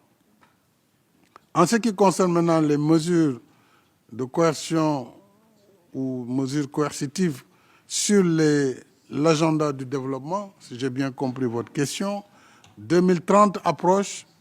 Il est clair qu'il y a encore de la faim dans le monde. nous avons encore énormément de populations qui n'ont pas accès aux services vitaux de base, à l'eau, à l'électricité, à l'assainissement. Nous avons encore des efforts à faire. Et ce que je disais tantôt, pour cela, le pacte pour l'avenir qui a été adopté en septembre 2024, ici, aux Nations Unies, a indiqué une feuille de route ambitieuse pour adapter, j'allais dire, le multilatéralisme aux défis du XXIe siècle. Et c'est là où nous allons ensemble regarder quel agenda post-2030 sur les 15 prochaines années ou les 20 prochaines années, comment nous allons financer le développement. C'est toute la problématique, je l'ai dit tantôt, de l'architecture financière internationale, c'est toute la problématique pour impliquer le secteur privé et pour lever les contraintes liées à la perception du risque envers les pays en développement, particulièrement les pays africains et les pays également de l'Asie-Pacifique ainsi que de l'Amérique latine. Et ensemble, nous pourrons travailler, pays membres, institutions de Bretton Woods, secteur privé, agences de notation qui sont des acteurs clés sur comment mitiger la perception du risque pour que l'accès au crédit soit plus facile pour les États. Merci beaucoup. Thank you. I now give the floor to the distinguished representative of the Philippines on behalf of the like-minded group on middle-income countries, followed by the SCO and Mali. Thank you, Madam President, and welcome, Mr. Sall. I'm speaking on behalf of the like-minded group of the middle-income countries, and I have two specific questions for you, sir. First, I'd like to know how you think the UN support for middle-income countries can be improved. And in this regard, one issue the like-minded group of middle-income countries have been calling for is a dedicated focal point in the Secretariat. Secondly, what opportunities do you see, or what opportunities do you think could be provided for by the ongoing UN reform processes, especially the UNCTAD process, to rethink, recalibrate, and strengthen partnerships for and with middle-income countries throughout the UN system? Thank you. I thank the distinguished representative of the Philippines on behalf of the like-minded group of middle-income countries. Please, Mr. Sall. Merci beaucoup, monsieur le représentant des Philippines. Votre question est importante parce que souvent, on a tendance à oublier les pays à revenus intermédiaires, qu'ils sont entre les grands et ce qu'on peut qualifier les petits, ou en tout cas ceux qui ont beaucoup de problèmes. Donc, souvent, dans la prise en charge de la finance du développement, ils ne sont pas toujours pris en compte. Sinon, on dit qu'ils peuvent accéder à des guichets privés. Mais je crois qu'il y a du sens à s'occuper également de ces pays. D'autant plus que souvent, vous avez des pays qui ont peut-être des populations pas très importantes, mais qui ont des revenus pétroliers ou gaziers ou minéraliers qui font qu'on considère rapporté au produit intérieur brut par population, c'est des pays qui sont riches alors qu'ils font face à des défis quand même de développement.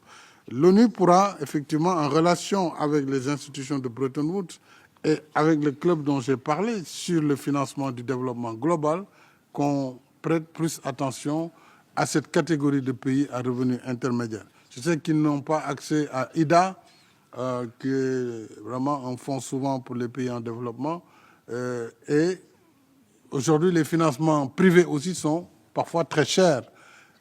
Il faut mitiger ce risque pour ces pays, tout comme pour les pays en développement. Et toute cette problématique de l'architecture financière internationale, donner la possibilité à chaque pays d'avoir une opportunité de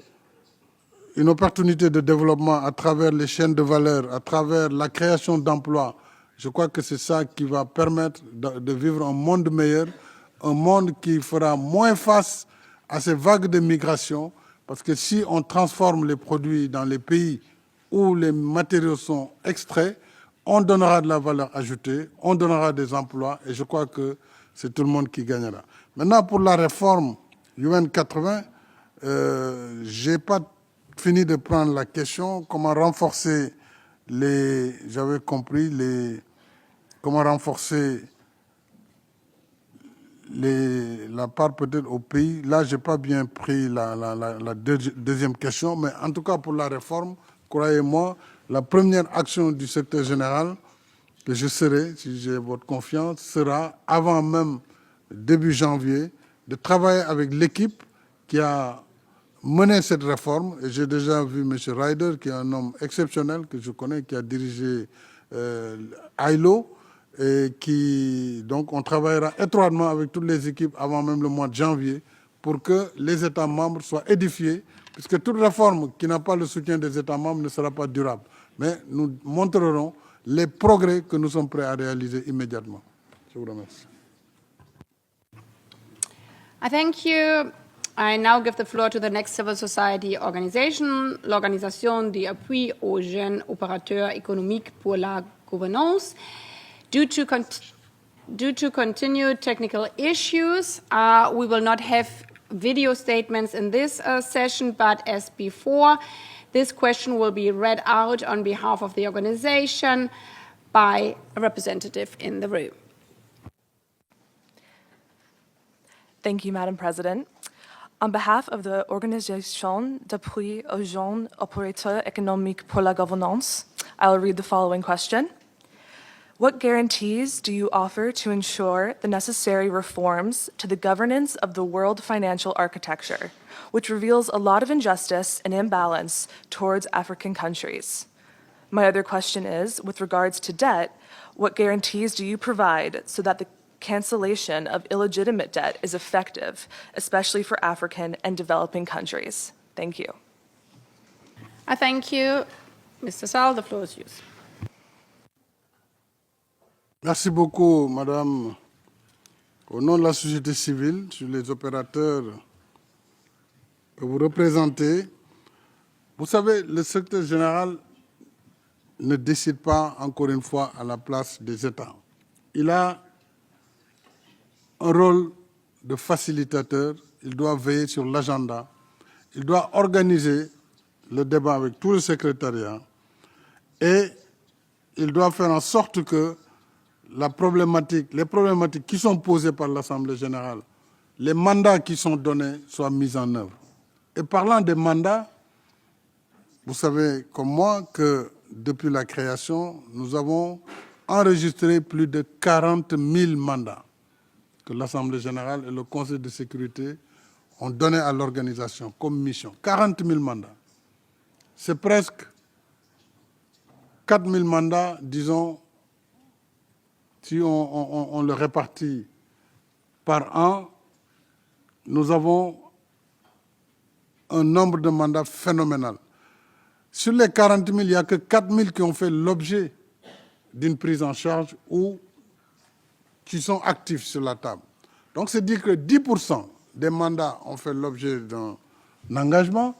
Engagement, ça ne veut pas dire qu'on l'a réalisé, mais au moins ils sont sur la table. Et 90% des mandats qui sont donnés sont juste là. Ils ne sont pas éliminés, mais ils sont là. Donc, je crois que cela aussi doit nous interroger sur les méthodes de travail. Allons-nous continuer à produire comme ça des mandats que personne ne regardera finalement? Ou du moins 90% de ces mandats ne seront jamais suivis depuis 80 ans, c'est le cas. Donc, nous pourrons voir comment amener les États membres à travers les différentes organisations. Ici, nous avons l'ONU, mais nous avons aussi les institutions de Bretton Woods. Nous avons des banques multilatérales. Nous avons d'autres cadres où nous devons engager la réflexion, tout comme la réflexion sur l'annulation de la dette. Il y a des initiatives. Moi-même, j'ai été membre avec un certain nombre de chefs d'État, anciens chefs d'État africains, dans une initiative qu'on appelle ADRIL. C'est une initiative pour le debt relief, donc l'allègement de la dette. Dans l'allègement, il peut y avoir une partie d'annulation. Dans l'allègement, il peut y avoir du rééchelonnement. Il peut y avoir beaucoup de choses. Mais je crois que ce mouvement des idées est déjà engagé. Il faut que la problématique de la debt burden, c'est-à-dire du fardeau de la dette, soit quand même traitée, puisque tout le monde y gagne, et je pense pays développés comme pays en développement. Donc nous allons veiller en tout cas à mettre sur la table ces sujets. Merci Madame la Présidente. Thank you. I now give the floor to the distinguished representative of Mali on behalf of the African Group, followed by Malawi and Palau. Merci, Madame la Présidente. J'adresse une chaleureuse bienvenue au Président Macky Sall. Monsieur le Président, je vous remercie pour la présentation de votre vision stratégique pour le poste de secrétaire général. Au nom du groupe africain, je souhaite poser les questions spécifiques suivantes.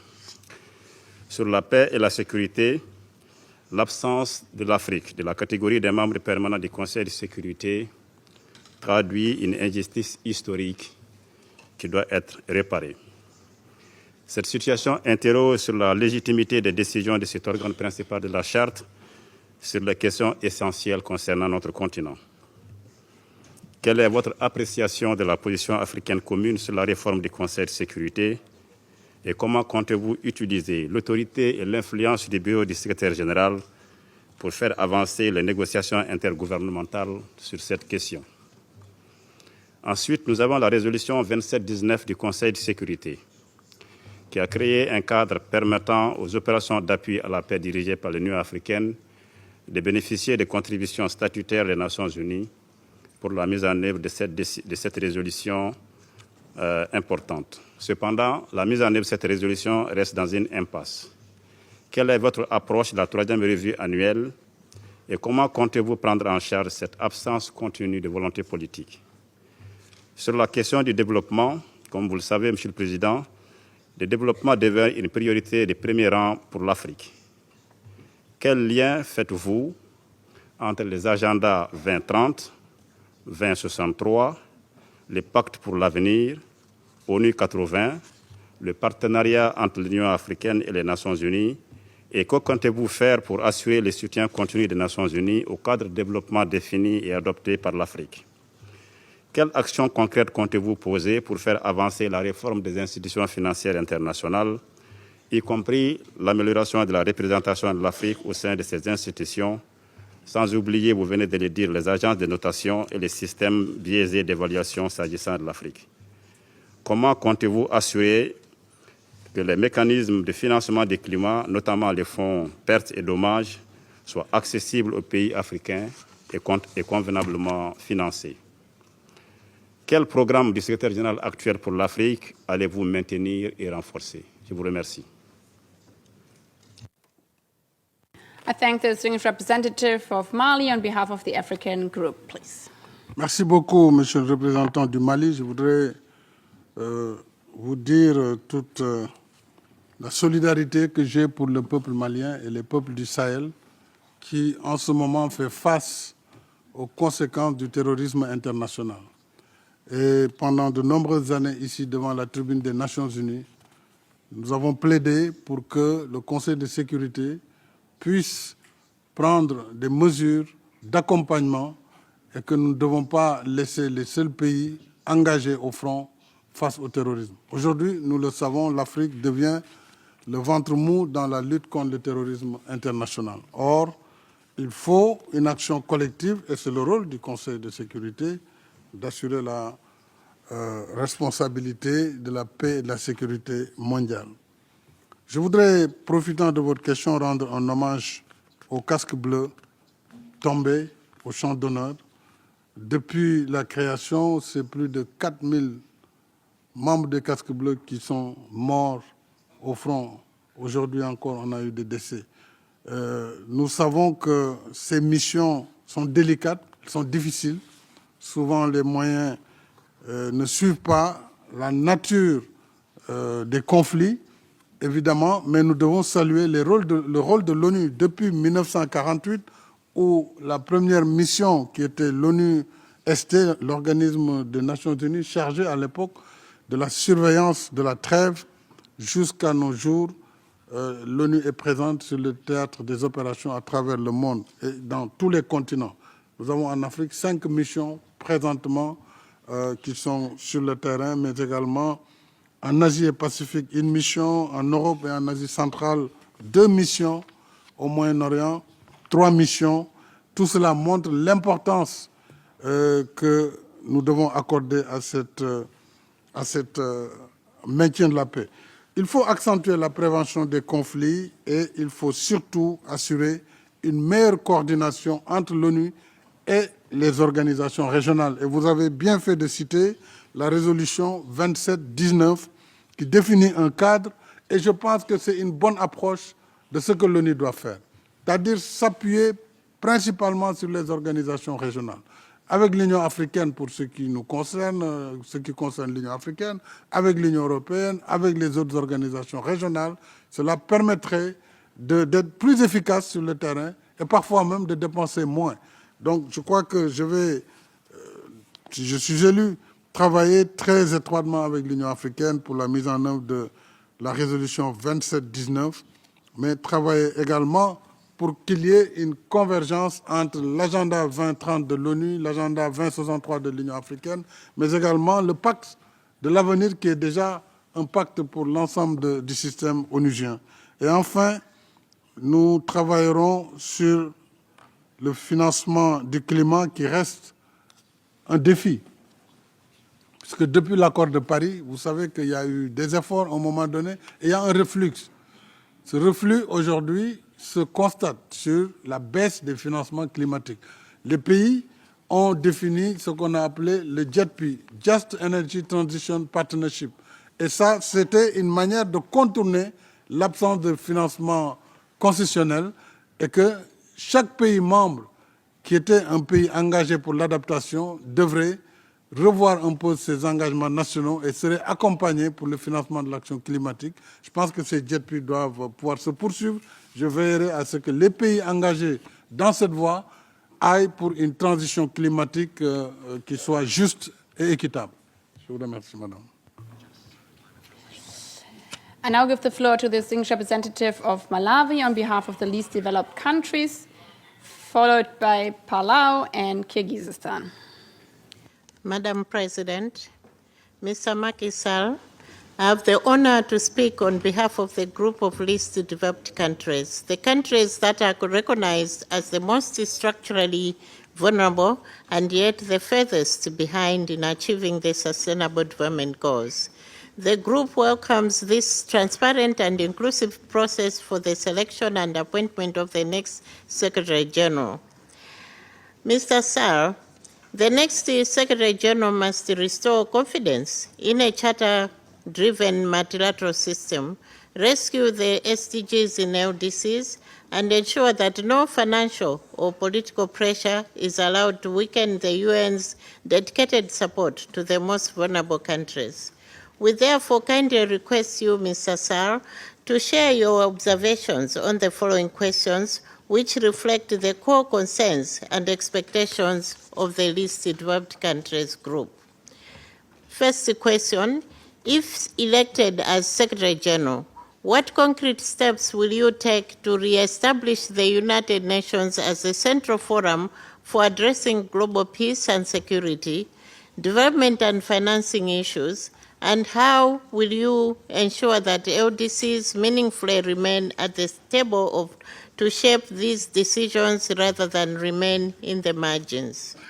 Question 2, what will be your strategic approach to mobilize and direct adequate, predictable, and concessional resources to LDCs, including from private capital investors, and how will you reorient the UN development system so that supporting LDCs to achieve the SDGs becomes a visible and system-wide priority at country office level? Question 3, in the face of ongoing financial constraints, how will you ensure that resources and dedicated support to LDCs, including the LDC dedicated UN mechanisms, are protected and strengthened rather than reduced? And what specific measures will you put in place to ring-fence this support from across the board cuts? Question 4, as the UN faces unprecedented challenges from within and outside, what strategic approach will you undertake to reinvigorate the UN development pillar to deliver transformative system-wide support to LDCs, ensuring that the promise of the UN Charter translates into tangible, lasting progress for those furthest behind? Thank you. I thank the distinguished representative of Malawi on behalf of the least developed countries. Please, Mr.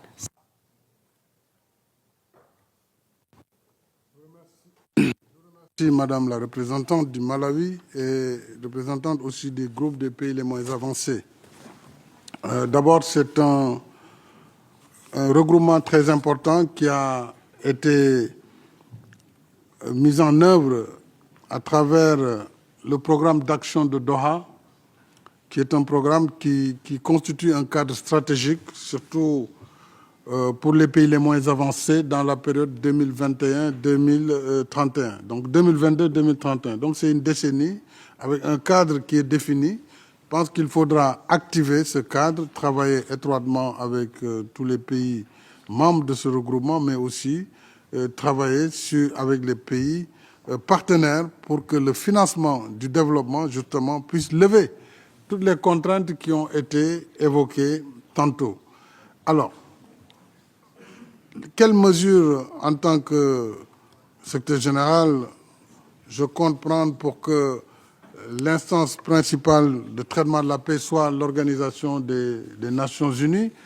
Je pense que le secrétaire général, comme je l'ai dit, il a sa volonté et il va travailler avec les États membres. Il va travailler aussi avec les pays qui sont partie prenante des conflits et travailler surtout avec les pays qui, aujourd'hui, agissent également pour trouver des solutions. C'est le cas du Pakistan aujourd'hui.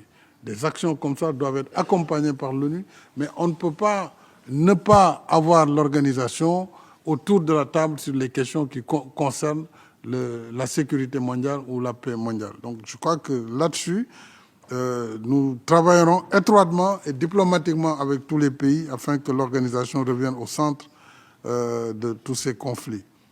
Sur les financements des capitaux, je crois que pour les capitaux privés, nous devons trouver une parade. Ce qui bloque les fonds privés, c'est la question principale de l'assurance risque sur l'investissement. Donc si nous travaillons avec les parties prenantes, les institutions de Bretton Woods, les pays partenaires, pays bailleurs comme pays emprunteurs, nous pourrons mobiliser un certain nombre de financements qui prendront en charge, ou en tout cas qui vont atténuer les primes de risque qui renchérissent en fait les crédits. Si cette question est bien traitée, je pense que ce soit les PMA ou les pays qui sont un peu mieux nantis, pourront trouver les ressources nécessaires sur le marché. Donc aujourd'hui, l'implication du secteur privé dans le financement du développement est devenue incontournable. Maintenant, il faut voir comment le secteur privé pourra intervenir et comment assurer et mitiger le risque sur les financements privés. Je crois que c'est ce que nous avons déjà évoqué. Les limites financières, évidemment, la réforme ne doit pas fragiliser les missions principales de l'organisation, surtout, on l'a dit, sur la paix et la sécurité, sur les droits humains et sur le développement. Donc, il faut qu'il y ait un équilibre et qu'ensemble, avec les États membres, qu'on puisse regarder, est-ce qu'au-delà de ce qui a été la seule façon de financer l'organisation, en dehors des cotisations statutaires et des contributions volontaires, est-ce que nous devons explorer d'autres sources de financement? Je crois que tout cela pourra être sur la table. Je vous remercie, madame.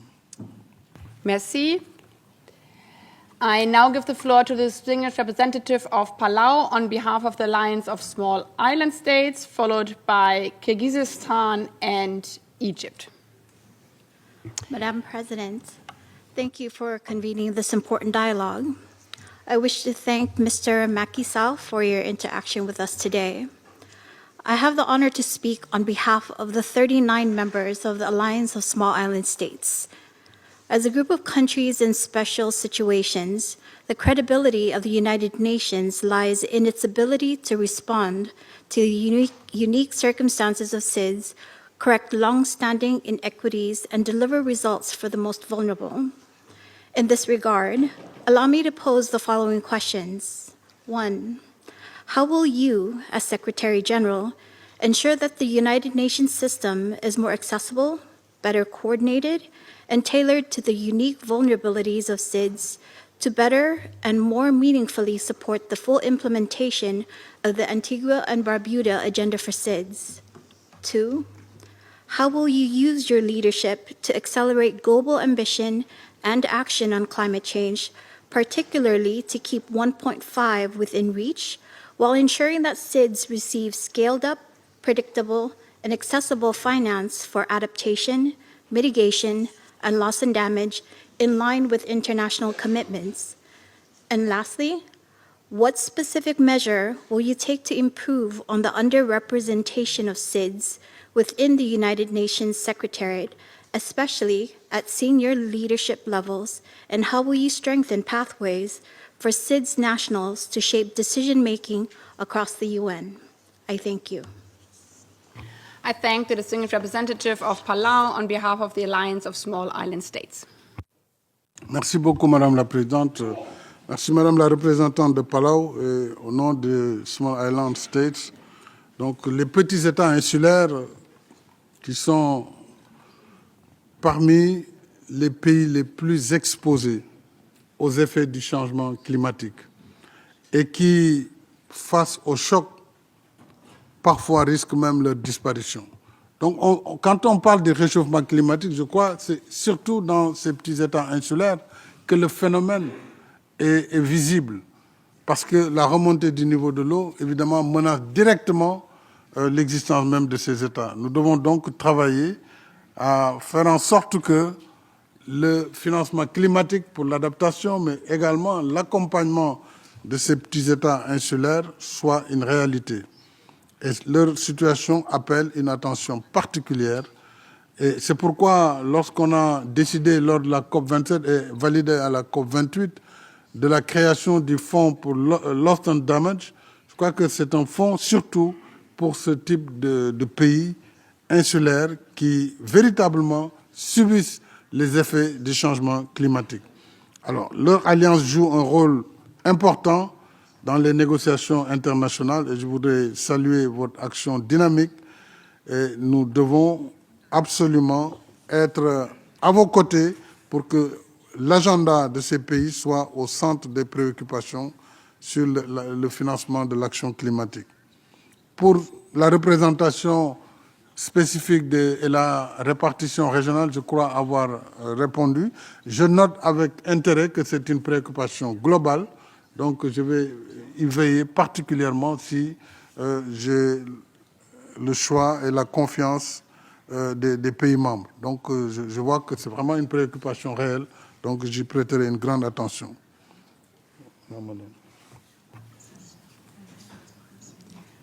Thank you. I now give the floor to the distinguished representative of Kyrgyzstan on behalf of the landlocked developing countries, followed by Egypt and the Solomon Islands. Madam President, Mr. Macky Sall, I have the honor to deliver this statement on behalf of the group of landlocked developing countries.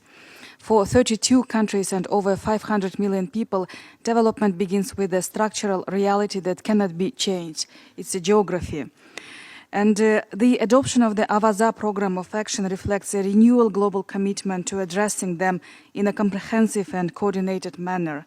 However, its success will depend not on ambition alone, but on effective and coherent implementation across the United Nations systems.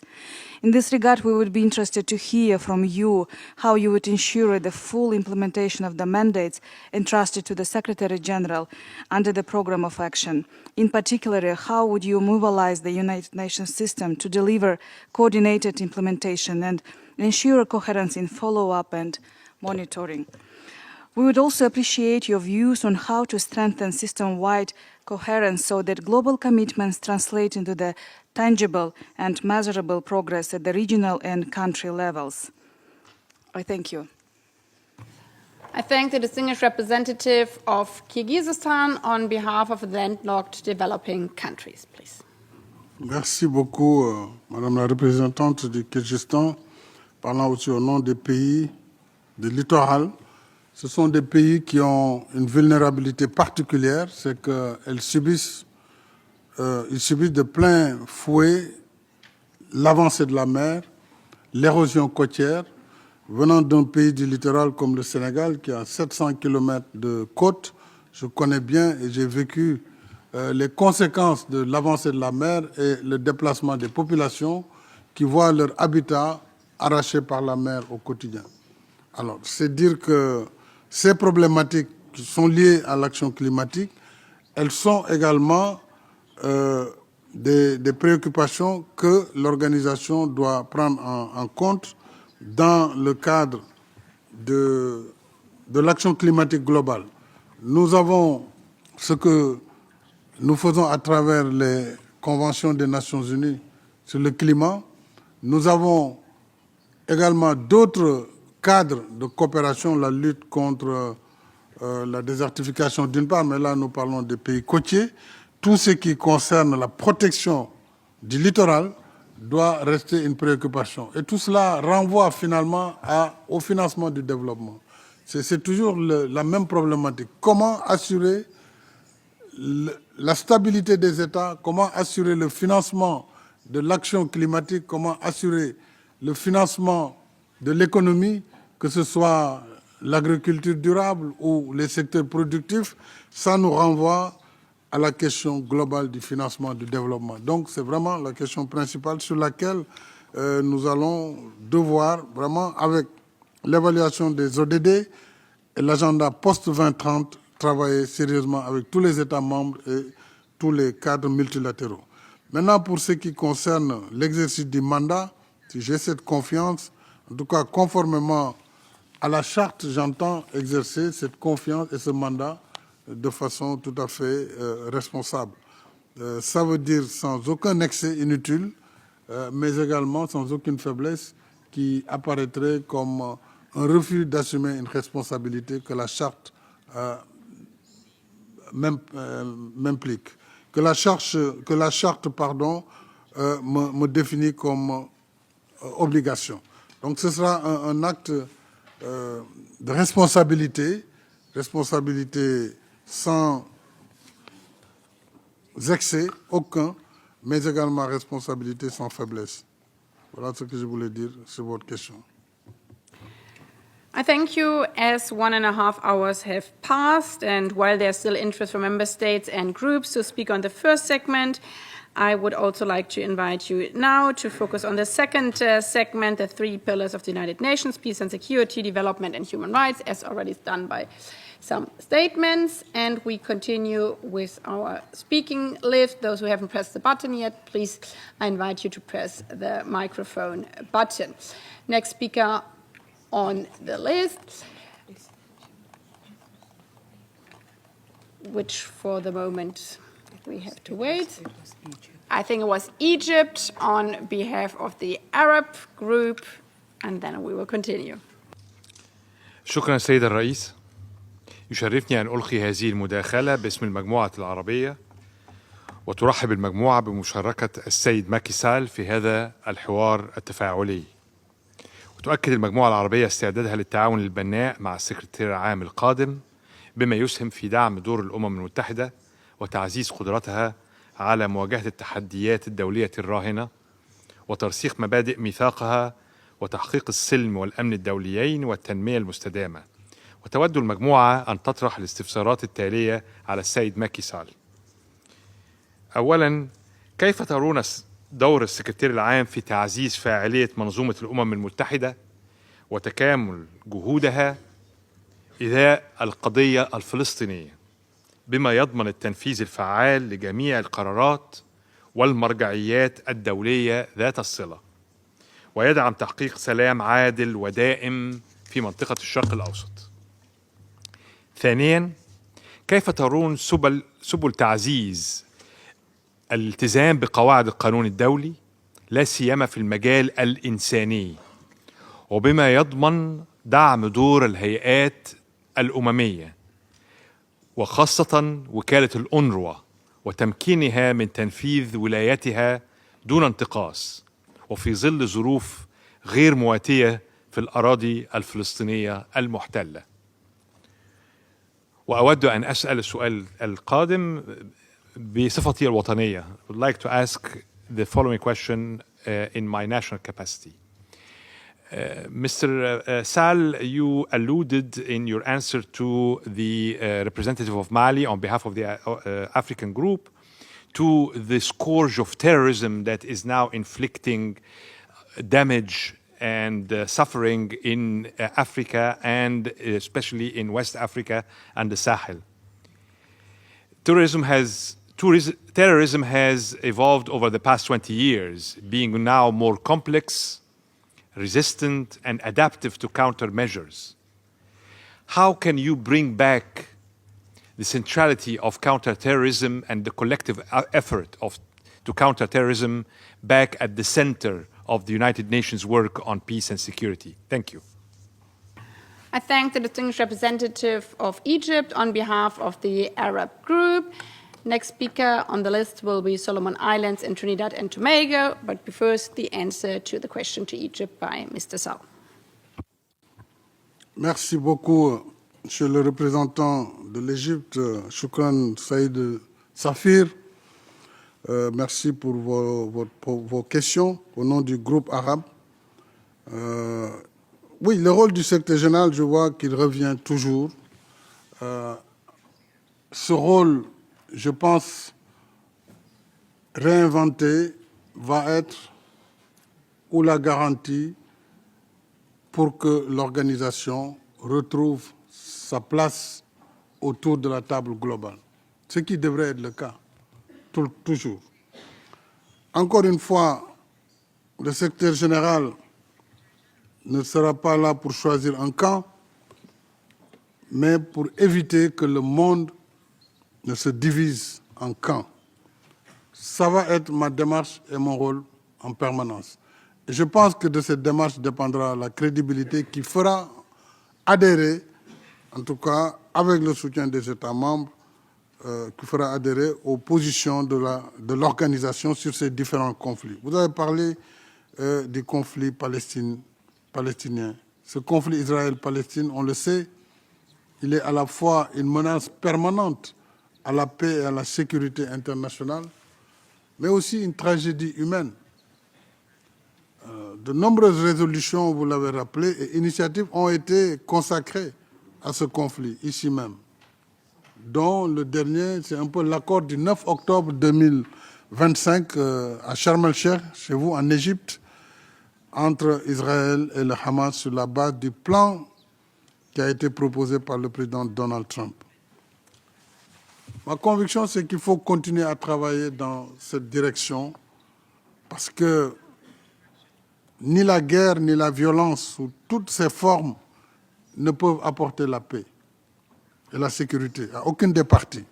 Donc il nous faut continuer à travailler avec toutes les parties pour que ces accords de paix, ces plans de paix puissent connaître un achèvement. Et en ce qui concerne l'aide humanitaire, je dois rendre hommage aux agents des Nations Unies et aux ONG qui participent à son acheminement, parfois au péril de leur vie, et ces agents doivent être encouragés et accompagnés. Donc, en ce qui concerne maintenant le fléau du terrorisme, je l'ai dit en introduction, nous ne devons pas laisser les seuls pays engagés, particulièrement en Afrique, face au terrorisme international. Il a fallu des coalitions internationales pour venir à bout du terrorisme dans le Levant. En Afrique, depuis des années, que ce soit sur la bande sahélo-sahélienne, avec les pays de l'Alliance du Sahel, que ce soit sur la zone du lac Tchad, au niveau du Tchad avec Boko Haram, le Tchad et le Nigeria, jusqu'en République centrafricaine maintenant, que ce soit sur la corne de l'Afrique avec les Chebab, ou même en Afrique australe avec le Mozambique, on voit bien que le continent dans son entièreté aujourd'hui est préoccupé et gravement menacé par la présence du terrorisme international. Donc là, je crois qu'il faut continuer les efforts avec le Conseil de sécurité et ça va être un agenda, en tout cas, sur lequel nous allons travailler en permanence. Je vous remercie. Thank you. Thank you. I now give the floor to the distinguished representative of the Solomon Islands on behalf of the Pacific Island Forum, followed by Trinidad and Tobago and Andorra. Thank you, Madam President, and thank you, Mr. Macky Sall, for sharing your vision. I have the honor to address you today on behalf of the members of the Pacific Islands Forum, represented with a presence here in New York. We thank the President of the General Assembly for this valuable opportunity to engage directly with the candidates for Secretary General. The Pacific region faces many challenges, some shared by members across this Assembly, others unique to our region. In confronting these challenges, we draw on our strengths, including commitment to working together through the Pacific Islands Forum to deliver for our people. But no challenge is more pressing than climate change, which will disproportionately imperil the lives, livelihoods, security, and well-being of Pacific people. Secretary General Guterres' visits to our region helped him to appreciate the gravity of this threat and to mobilize international attention. It also allowed him to appreciate the region's leadership and to hear firsthand from our communities on the work they are doing to bolster resilience. During his 2024 visit to Tonga for the Pacific Islands Forum, the Secretary General described the Pacific region, and I quote, "a beacon of solidarity and strength, environmental stewardship and peace." The Pacific and the UN have a long history of collaboration, and we want to ensure that this partnership continues and is prioritized under UN's new leadership. We have two questions for the candidate. First, how would you use the Office of the Secretary General to draw attention and mobilize action to address the unique vulnerabilities of all small island developing states, including Pacific SIDS, in particular the impacts of climate change? And second, the UN is often pulled towards crises that dominate headlines as realities unfold more slowly with irreversible consequences. How will you balance urgent conflicts with existential threats such as impacts of climate change? What criteria will guide your decision where attention and political capital will be directed to? I thank you. I thank the distinguished representative of the Solomon Islands on behalf of the SIDS. Merci beaucoup, Madame la représentante des îles Salomon et aussi du Forum des îles du Pacifique. Je comprends parfaitement les défis que vous avez évoqués qui concernent les changements climatiques, qui impactent directement la vie dans ces îles et qui menacent même leur existence. C'est la raison pour laquelle, je l'ai dit tantôt, nous devons prêter une attention très soutenue aux conséquences des changements climatiques sur ces petits États insulaires, qu'il s'agisse des États du Pacifique ou des Caraïbes ou même d'Afrique.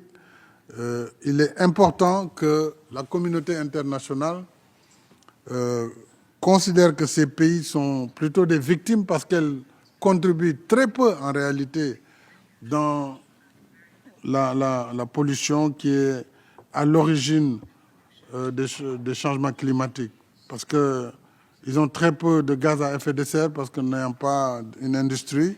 Donc on doit pouvoir, par la solidarité internationale, accompagner l'action de ces îles du Pacifique et de façon globale des États insulaires pour que ces États insulaires puissent continuer à financer leur action climatique, l'adaptation et surtout leur permettre de renforcer leur résilience par rapport à cette menace, qui est une menace permanente. On le voit à travers les tempêtes tropicales, à travers les hurricanes et toutes ces conséquences qui sont vécues par ces pays et qui parfois détruisent des décennies d'efforts de développement. Donc soyez rassurés que nous prêterons une attention particulière et que la réforme qui est engagée ne sera pas normalement au détriment de ces préoccupations de développement et surtout de financement de l'action climatique. Voilà ce que je voulais répondre sur votre question. Thank you. I now give the floor to the distinguished representative of Trinidad and Tobago on behalf of the Caribbean community, followed by Andorra and the next civil society organization. I thank you, Madam President. I speak this afternoon on behalf of the 14 member states of the Caribbean Community CARICOM. And let me also thank Mr. Sall for offering himself to the international community to be of service, and thank you for sharing your vision statement with us. As regards thematic area on leadership, experience and skills, Mr. Sall, a former Secretary General, Dag Hammarskjöld, once observed, and I quote, "It is not the great powers who need the United Nations for their protection. It is all the others." In this sense, the organization is first of all their organization, and I deeply believe in the wisdom with which they will be able to use it and guide it. I shall remain in my post during the term of my office as a servant of the organization in the interests of all those other nations, as long as they wish me to do so. End of quote. Should you be elected Secretary General, and this question is similar to what Solomon Islands and Palau asked, but with a bit more specificity in the response, please. How do you envision the role of small states within the United Nations system, and what concrete measures would you prioritize to ensure that their voices are meaningfully amplified across the organization's decision-making processes, particularly as it relates to optimizing the synergies between the Office of the Secretary General and that of the member states, understanding and appreciating that the first port of call with the member states would be the permanent missions here in New York? And secondly, as it relates to thematic area number 2, what reforms do you believe are necessary to ensure that the United Nations architecture reflects contemporary global realities without undermining its ability to act?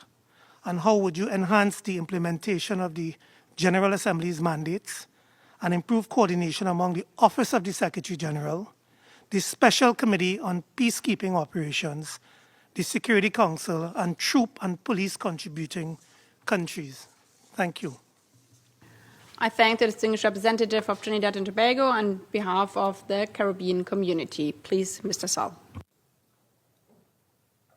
Merci beaucoup, Monsieur le représentant de Trinidad et Tobago. D'abord, je voudrais saluer l'action de votre pays qui a été à l'origine de la création de la Cour pénale internationale. Ça veut dire que ce n'est pas parce qu'on est un petit pays qu'on n'a pas de grandes idées. Je voudrais donc saluer cette action. En ce qui concerne le rôle, enfin la répartition géographique, elle revient. Je pense avoir dit que j'en ferai une préoccupation majeure, puisque je sais que c'est une grande préoccupation pour les États membres.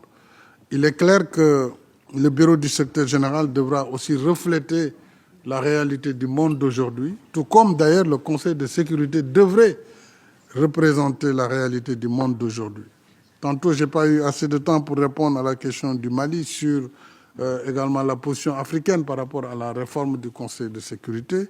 J'ai défendu cette position dans une autre vie en tant que président de mon pays, c'était le respect du consensus d'Iselweni. En tant que secrétaire général, mon rôle, c'est d'accompagner une réforme consensuelle et de faire en sorte que l'organisation, son Conseil de sécurité en particulier, soit le reflet du monde d'aujourd'hui, du XXIe siècle. Bien sûr, cette réforme n'est pas simple parce qu'on le voit bien, depuis près de 30 ans, le sujet est sur la table. Mais il faut essayer de faire avancer l'agenda par consensus, tout en gardant à l'esprit la nécessité de préserver l'efficacité du Conseil de sécurité, de préserver également la crédibilité, parce qu'il faut que le Conseil aussi soit conforme à ce que le monde d'aujourd'hui est. Donc, il faut, oui, aller vers la réforme, mais il faut y aller prudemment et de façon consensuelle. Le secrétaire général travaillera dans cette perspective. En ce qui concerne maintenant le rôle des petits États, croyez-moi, je vous l'ai dit, j'entends bien ce cri de cœur et nous veillerons à ce qu'il y ait davantage d'équité sur les responsabilités. Et je demanderai d'ailleurs aux pays membres qui devront proposer des postes, pour chaque poste de proposer une femme et un homme, de sorte que le secrétaire général pourra plus facilement travailler sur la balance du genre, mais aussi tiendra compte de la réalité géographique de chaque État membre. Je vous remercie. I thank you. I now give the floor to the distinguished representative of Andorra on behalf of the group of La Francophonie ambassadors, followed by civil society and Austria. Merci Madame la Présidente. J'ai l'honneur de prendre la parole aujourd'hui au nom de 53 pays membres, 32 observateurs et 100 associés. Pour permettre d'autres à participer dans ce débat, je passe directement à vous poser des questions en sachant que vous êtes vraiment francophone. Vous avez déjà répondu sur le multilinguisme, mais nous avons encore des questions sur ce sujet. Depuis la publication du cadre stratégique pour le multilinguisme en mars 2024, aucune directive ou circulaire administrative opérationnelle n'a été adoptée. Dans ce contexte, quelle nouvelle impulsion entendez-vous apporter à la mise en œuvre de le cadre stratégique? Deuxième question. Quelles mesures concrètes envisagez-vous pour rétablir une parité réelle entre les langues de travail du secrétariat, en particulier entre le français et l'anglais, et pour garantir que le multilinguisme soit pleinement intégré dans les activités liées à la paix, au développement et autres droits humains? Sur le multilatéralisme en réseau, nous avons deux questions. Dans un contexte où les défis globaux exigent une mobilisation élargie, quelle est votre vision d'un multilatéralisme en réseau permettant une participation plus structurée des institutions régionales aux côtés des États membres? Et finalement, comment comptez-vous valoriser les complémentariétés opérationnelles avec ces acteurs, notamment l'Organisation internationale de la francophonie, comme vecteur de mise en œuvre des 3 piliers des Nations unies dans une logique de rationalisation des efforts et recentrage sur les priorités des Nations unies? Je vous remercie. I thank the distinguished representative of Andorra on behalf of the group of La Francophonie ambassadors. Merci, madame. Thank you very much. Merci beaucoup, monsieur le représentant d'Andorre et en même temps de la francophonie. Je vous salue. Sur le multilinguisme, je pense avoir déjà répondu, mais ce que je peux vous dire, c'est que tout ce que la charte a déjà indiqué sera appliqué pour ce qui concerne d'abord les langues de travail, mais également, j'ai dit que nous allons voir ce que nous pouvons apporter comme nouveauté, utilisant l'intelligence artificielle qui aujourd'hui peut beaucoup aider, sans coûter très cher, l'organisation à pouvoir vraiment, au-delà même de ces langues qui sont officielles, faire ce qu'il faut. Donc je regarderai quelles sont les mesures qui devraient être prises pour que ce cadre qui a été défini, le cadre stratégique, puisse être appliqué. Donc pour le moment, je ne peux pas en dire plus parce que je ne connais pas l'état de ce dossier. En ce qui concerne maintenant, oui, les mesures concrètes pour l'équité entre l'anglais et le français, sur les langues de travail déjà, on va veiller à ce que ces langues, toutes les deux, soient présentes dans les documents, tout comme les services de l'interprétariat. Ensuite, maintenant, pour ce qui concerne le dernier aspect, la coopération entre les Nations Unies et l'OIF, je pense que j'ai déjà parlé cet après-midi de la nécessaire coopération entre l'ONU et les organisations régionales, tout comme les organisations sectorielles, comme, en tout cas multilatérales, comme l'Organisation internationale de la francophonie. Parce qu'on partage les mêmes domaines, la démocratie, la médiation, la paix, et sur ces sujets, je crois qu'il peut y avoir des complémentarités.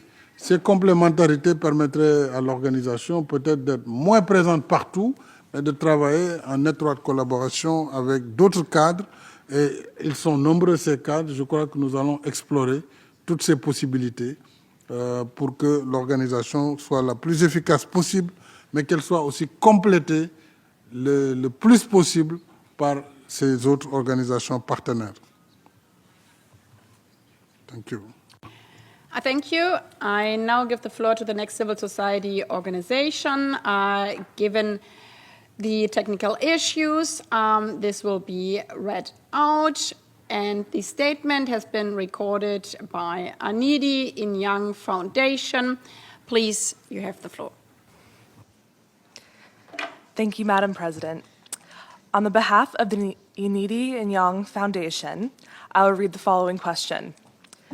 What specific strategies do you propose to address ongoing conflicts and prevent future crises, especially in the Middle East, Africa, and Ukraine?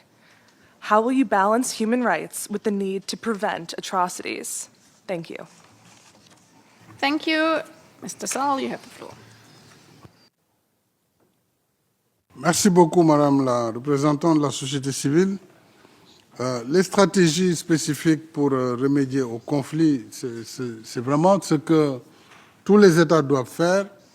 Un, c'est le dialogue entre voisins, c'est le respect de la souveraineté des États, c'est un principe sacro-saint, le respect de l'intégrité territoriale, et ce sont les mécanismes de médiation et d'alerte précoce. Ces actions doivent être permanentes, puisque prévenir des conflits vaut beaucoup moins cher que de leur apporter des solutions une fois que les conflits sont déclenchés. Donc partout, que ce soit en relation, comme je l'ai dit, avec les organisations régionales, avec la société civile, mais surtout avec tous les cadres de dialogue qui existent, nous devons faire une diplomatie préventive qui puisse éviter d'arriver à des conflits au sein des États, mais surtout entre États. De plus en plus, on assiste malheureusement à ces conflits entre États. Ça, c'est l'action permanente, la médiation et l'alerte précoce et la diplomatie préventive qui nous permettra d'éviter, autant que faire se peut, le déclenchement de conflits à grande échelle.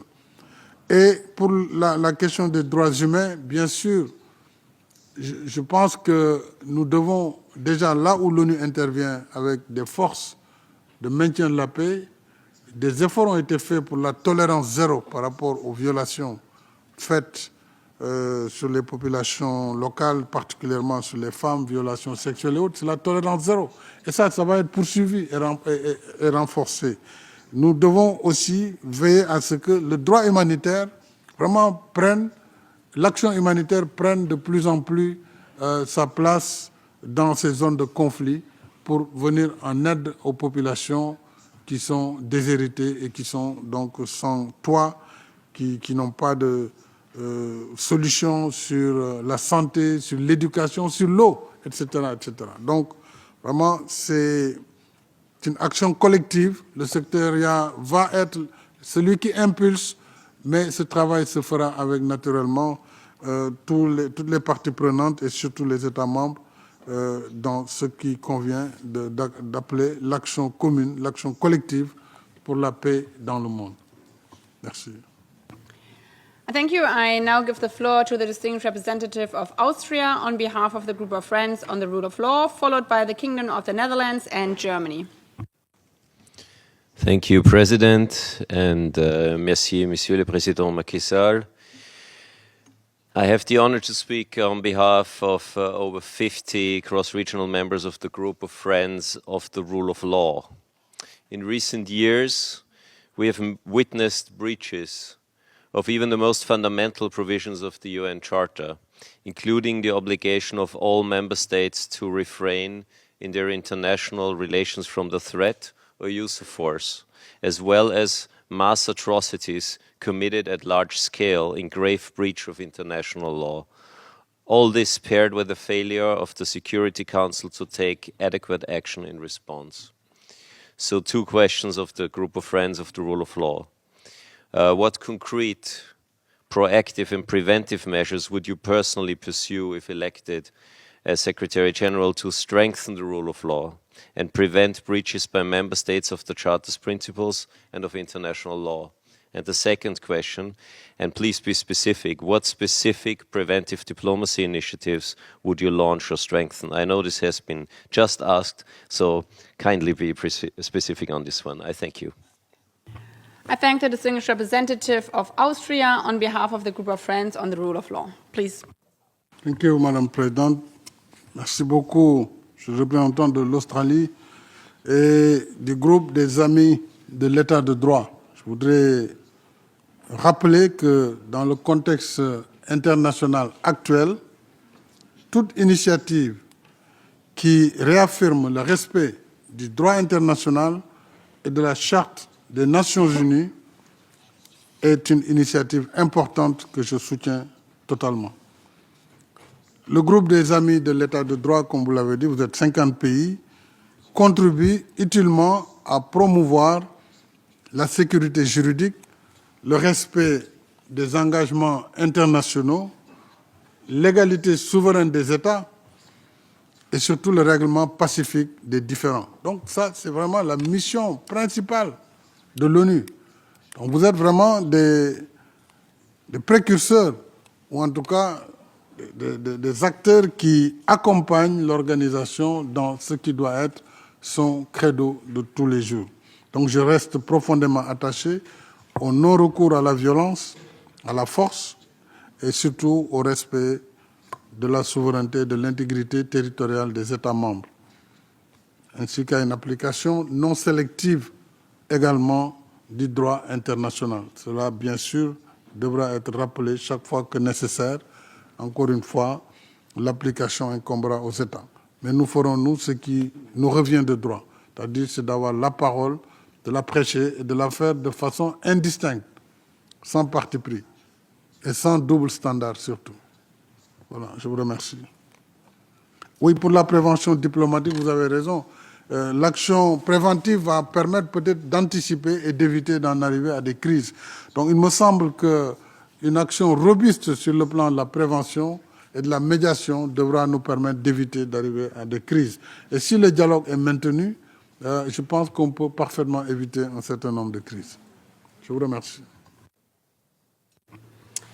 Merci. I now give the floor to the distinguished representative of the Kingdom of the Netherlands on behalf of the Benelux countries, followed by Germany and Sweden.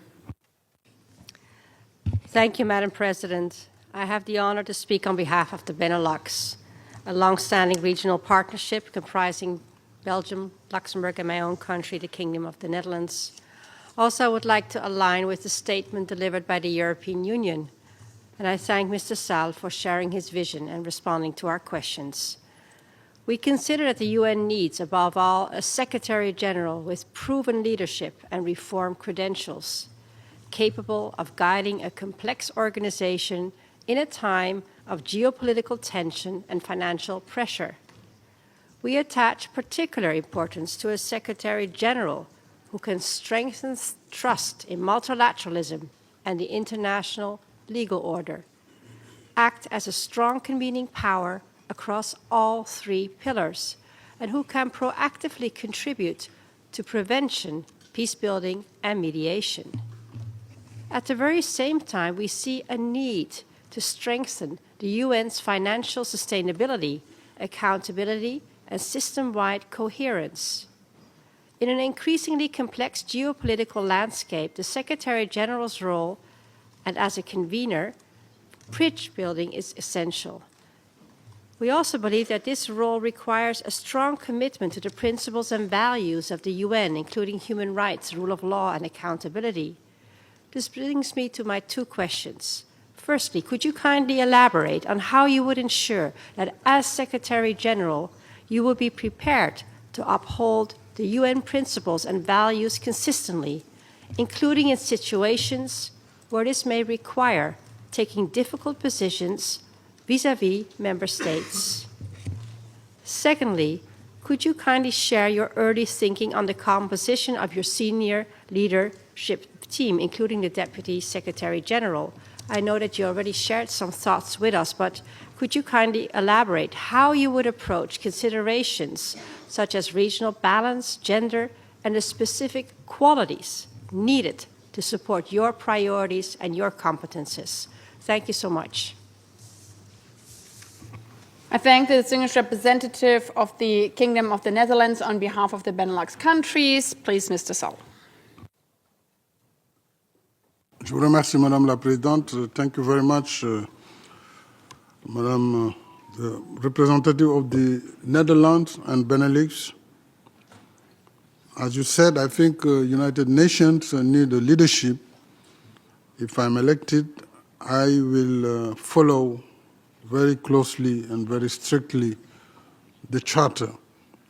And of course, the diplomacy is not happening in the street or via the press, I will do my best with all the member states, particularly the P5s and the member of the Security Council, but I will certainly do what I'm supposed to do in terms of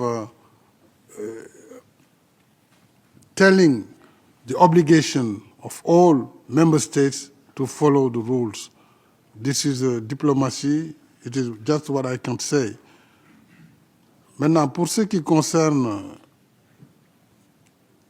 la question financière, on l'a dit, pour la régler, c'est la confiance et c'est la réforme qui permettra d'amener ceux qui résistent encore pour cotiser, de le faire. Et ensemble avec les États membres, nous devons réfléchir sur des mécanismes de financement qui permettent la prévisibilité et surtout qui sécurisent le financement de l'organisation. Enfin, sur la composition de l'équipe, il y a une partie des départements qui relèvent du secrétaire général. Je vous ai dit, une attention particulière sera prêtée sur la répartition, non seulement géographique, mais également tenant compte des réalités de l'organisation.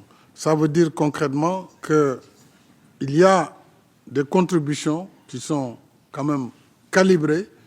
Il faut tenir compte de cela, mais il faut tenir compte de la nécessaire répartition géographique, et cela sera le cas. Je crois que je ne peux pas en dire plus. Je vous ai dit, je ferai respecter le principe de la parité, et pour cela, les États seront sollicités pour chaque poste qui leur est dédié de nous présenter 2 profils, une femme qualifiée, ce qui existe dans tous les pays, et un homme également qualifié. Pour le reste, je ne peux pas en dire plus puisque au niveau de mes informations, je n'ai pas encore plus d'informations sur l'ensemble de l'équipe qui entoure le secrétaire général. Maintenant, nous avons les agences spécialisées. Ça, ce sont les États membres avec des mécanismes très précis qui définissent les règles de ces organisations, le choix. Et c'est souvent les États, à travers les régions, qui organise là aussi la sélection et l'élection des dirigeants de ces agences, des programmes, etc. Soyez assurés que je serai un secrétaire général vraiment équitable et qui travaillera dans la transparence avec tous les États membres. C'est l'engagement que je peux vous dire et que je tiendrai. Thank you. I now give the floor to the distinguished representative of Germany on behalf of the group of 4, followed by Sweden and the next civil society organization. Madam President, thank you very much. Monsieur Sall, merci d'être avec nous cet après-midi. Thank you for laying out your vision.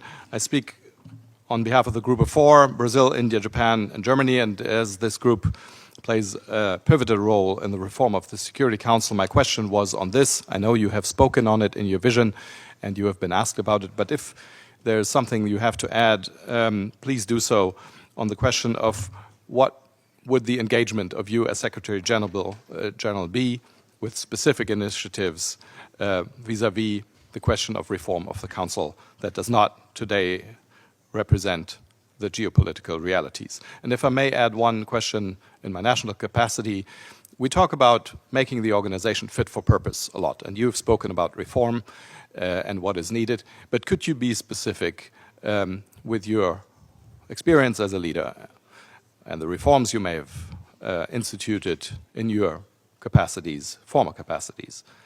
What do you think is most needed in terms of reform of the organization, and how does your experience pertain to that? I thank the distinguished representative of Germany on behalf of the group of 4. Please, Mr. Sall. Merci beaucoup, Madame la Présidente, et merci, Monsieur le représentant de l'Allemagne, ainsi que du groupe des 4, sur la réforme du Conseil de sécurité. Je voulais rappeler, Monsieur l'ambassadeur, c'est depuis 32 ans que ce débat est sur la table. Avec, bien sûr, au moins un constat collectif, le Conseil tel qu'il est aujourd'hui n'est pas représentatif du monde d'aujourd'hui. Tout le monde est d'accord là-dessus. Maintenant, comment faire pour que le Conseil soit plus représentatif? Toute la problématique est là. il y a des positions, celles du groupe du G4, qui sont formées d'éminents pays, l'Allemagne, l'Inde, le Brésil, et le quatrième, c'est l'Allemagne, le Brésil, l'Inde. Voilà, ça va revenir tout à l'heure. Et donc, ces pays ont demandé à intégrer effectivement le Conseil comme membre permanent. Vous avez les pays en développement qui ne sont pas du tout représentés, puisqu'ils n'étaient pas là d'ailleurs pendant la création de l'ONU, et le groupe africain qui, depuis très longtemps, s'est engagé dans un consensus dit d'Iselweni et qui a réclamé 2 positions de membres permanents avec droit de veto. Ça, c'est la position africaine. Et vous avez d'autres qui considèrent que la réforme ne peut pas être faite pendant ces moments de tension, mais qu'il faut prendre le temps qu'il faut pour arriver vers ces réformes. Alors, moi, ce que je peux faire, c'est d'essayer de pousser l'agenda. C'est-à-dire qu'il faut quand même qu'on fasse un peu d'inclusion, tout en gardant à l'esprit la nécessité de maintenir la crédibilité du Conseil de sécurité et surtout son efficacité. Parce que déjà, avec 5 veto, on a du mal. Il faudra voir comment engager cette réforme pour l'inclusion, mais aussi tout en gardant l'efficacité et le bon fonctionnement du Conseil. Ça, c'est ce que je voulais dire. Donc, toutes les options sont sur la table. Je pousserai autant que faire se peut.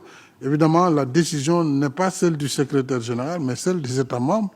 Et c'est ensemble que nous pourrons faire avancer cette réforme. Pourriez-vous encore, disons, c'est sur la réforme principalement, si je peux être plus spécifique, j'étais en train de noter les questions.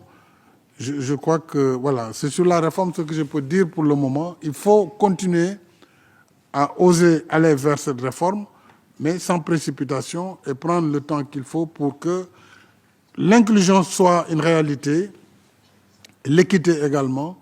Et je pense que tout le monde doit être d'accord sur le fait que le Conseil doit s'ouvrir. Maintenant, comment, c'est toute la problématique. Je vous remercie. Thank you. I now give the floor to the distinguished representative of Sweden, also on behalf of Switzerland, followed by the CSO. Merci, Madame la Présidente, Monsieur le Président Macky Sall. I have the honor to pose 4 questions on behalf of Switzerland and my own country, Sweden. First, the UN Charter stresses the independence of the Secretary General. He or she is expected to resist pressure from powerful member states, especially the permanent members of the Security Council, even if the position depends on their support. How would you respond if a permanent member of the Security Council undermines UN principles and acts against international law? Can you describe a situation where you would publicly oppose a major power and what consequences you would be willing to accept? Second, what specific changes will you prioritize to make the UN system more coordinated, accountable, and results-driven, particularly through strengthened resident coordinators and to enable the selection of competence outside the UN system? Third, what is your vision for the future of UN peacekeeping operations? How will you address current liquidity constraints, improve the safety and effectiveness of missions, and ensure that peacekeeping remains a credible and viable multilateral tool in increasingly complex conflict environments? And finally, we are deeply concerned by the global pushback against women's and girls' rights, including sexual and reproductive health and rights, as well as commitments under the Women, Peace and Security Agenda. What concrete actions will you take to advance gender equality and counter this regression? I thank you, Madam President. I thank the distinguished representative of Sweden, also on behalf of Switzerland. Please, Mr. Sall. Merci beaucoup, Monsieur le représentant de la Suisse et de la Suède. Je suis désolé pour le représentant de l'Allemagne, je n'ai pas pu revenir sur la réforme, les mesures concrètes, mais je vais essayer de l'inclure dans cette réponse. D'abord, pour ce qui concerne le droit international, si un membre permanent du Conseil de sécurité arrivait à violer le droit international, mon rôle en tant que secrétaire général, c'est d'attirer son attention, d'abord de façon appropriée, diplomatique. Et si c'est une violation qui est flagrante, cette mise en garde sera publique. Publiquement, on va l'exprimer et appeler à modifier cette situation. Maintenant, le reste, vous le savez mieux que moi, c'est le travail au niveau du Conseil et de l'Assemblée générale. Encore une fois, l'ONU, c'est l'Organisation des Nations Unies. Ce sont les États. Le secrétaire général, il a une position morale à défendre, basée sur le principe de la charte, qu'il devra exercer sans faiblesse coupable, je vous l'ai dit. J'entendrai en tout cas exercer ce droit, ce devoir, j'allais dire, d'information et de discussion avec le membre qui serait dans cette situation. Pour ce qui concerne la vision sur les opérations de maintien de la paix, je crois que c'est un débat global. Tout le monde s'accorde sur la pertinence de maintenir ces opérations, puisque sans leur maintien, on peut imaginer ce que va devenir, ce que deviendra en tout cas les conflits frontaliers dans toutes ces zones qui ont aujourd'hui, qui hébergent des forces, des casques bleus des Nations Unies ou des missions politiques. Maintenant, la question, elle est devant nous. Les financements baissent. Entre l'année dernière et cette année, le budget est passé de près de 7 milliards à moins, à presque 5 milliards et quelques pour l'opération de maintien de la paix.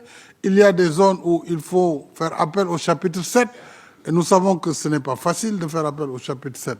Donc, cette réflexion aussi, je crois, elle sera au cœur de nos réflexions communes pour voir comment maintenir, en tout cas, la présence des casques bleus partout où le besoin sera, tout en s'appuyant aussi sur les organisations régionales, tout en travaillant sur l'architecture de paix internationale et tout en invitant les pays contributeurs et qui financent en particulier ces opérations, peut-être élargir ce cercle et les amener à s'impliquer davantage. Pour la réforme, je vous ai dit, les premières actions seront de montrer ce que l'organisation peut faire en termes d'élimination de duplication. Et Dieu sait qu'il y a des choses qui peuvent être faites, parce que parfois il y a des organisations qui se chevauchent. Donc il faudra oser, en tout cas ce sera proposé aux États membres pour une rationalisation et une plus grande efficacité de l'action du secrétariat, mais aussi de tous les organes qui dépendent de l'ONU. Et avec les États, on verra jusqu'où on est prêt à aller dans la réforme. Je vous remercie. I thank you. I now give the floor to the civil society organization Agora Ciudadanos Cambiando Mexico. They have registered to stand in person, but the representative is currently not in the room due to unforeseen circumstances. Therefore, this statement will also be read out on behalf of the organization. Please. Thank you, Madam President. On the behalf of the selected organization, I will read the following question. What changes do you wish to implement to strengthen the UN mechanism, SDG advocacy work, partnership with civil society, and focus on youth priorities? Thank you. Thank you. Please, Mr. Sall. Thank you very much.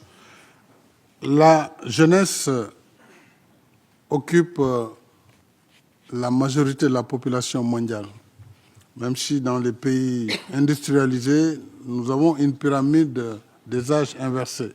Et quand vous voyez aujourd'hui, que ce soit en Asie, en Afrique, au Moyen-Orient, en Amérique latine, la population, elle est très jeune. Et donc, toutes les politiques de développement devront tenir compte de cette réalité. J'ai lancé pendant mes années de gouvernance au Sénégal une sorte de banque pour les jeunes, puisqu'il fallait développer l'entrepreneuriat, étant entendu que l'emploi salarial ne peut pas être une réponse à la demande massive d'emploi dans presque tous les pays. Si vous avez une population moyenne en Afrique de 19 ans, où l'âge médian est de 19 ans, vous voyez les difficultés que cela pose pour les États. Donc, avoir des politiques de développement qui intègrent non seulement la formation, Et dans la formation, on a l'éducation, mais on a surtout la formation professionnelle et les nouveaux métiers liés au digital. Cela doit permettre de développer des activités qui vont mettre à la disposition des jeunes des ressources leur permettant de faire de l'entrepreneuriat. Et en ce qui concerne maintenant l'organisation elle-même, on a déjà des mécanismes avec le Conseil économique et social, on a des dispositifs qui sont sur place pour le leadership des jeunes. Je crois que cela va être renforcé avec la société civile, mais plus généralement, je crois que la problématique de l'emploi des jeunes dans le monde doit nous occuper parce qu'elle est liée à la problématique de la migration et elle est liée aussi à la problématique même du terrorisme, parce qu'il faut lutter contre ce qu'on peut qualifier aujourd'hui de radicalisation, parce que les jeunes chômeurs sont naturellement des proies faciles pour les terroristes, donc c'est une problématique globale. Et pour revenir à la question antérieure, je voudrais rappeler donc le G4, il y avait bien entendu le Japon, l'Allemagne, le Brésil et l'Inde. Donc je voulais juste corriger, parce que tout à l'heure, je n'ai pas pu donner la liste complète. Voilà, Madame la Présidente, je vous redonne la parole. I now give the floor to the distinguished representative of Finland, also on behalf of Jordan, followed by Australia and Malaysia as the first country on behalf of their national capacity. Thank you, Madam President. Thank you, Mr. Sall, for presenting your vision here and sharing your thoughts and views with us. Jordan and Finland have the honor to serve as the co-chairs of the group of champions of youth, peace and security. The youth can be the key contributors to peace and resilience globally. As co-chairs, we work closely with young peace builders and youth-led networks to ensure that their perspectives meaningfully inform discussions at the UN. Thus, the following question comes directly from young peace builders. If elected, how would you leverage your role as the Secretary General to advance the youth, peace and security agenda in a meaningful way? Would you be able to give us one concrete example? Thank you very much. I thank the distinguished representative of Finland, also on behalf of Jordan, please. Merci beaucoup, Madame la représentante de la Finlande et de la Jordanie. Je salue l'action conjointe de vos deux pays pour mettre en place le réseau de la jeunesse en faveur de la paix et de la sécurité.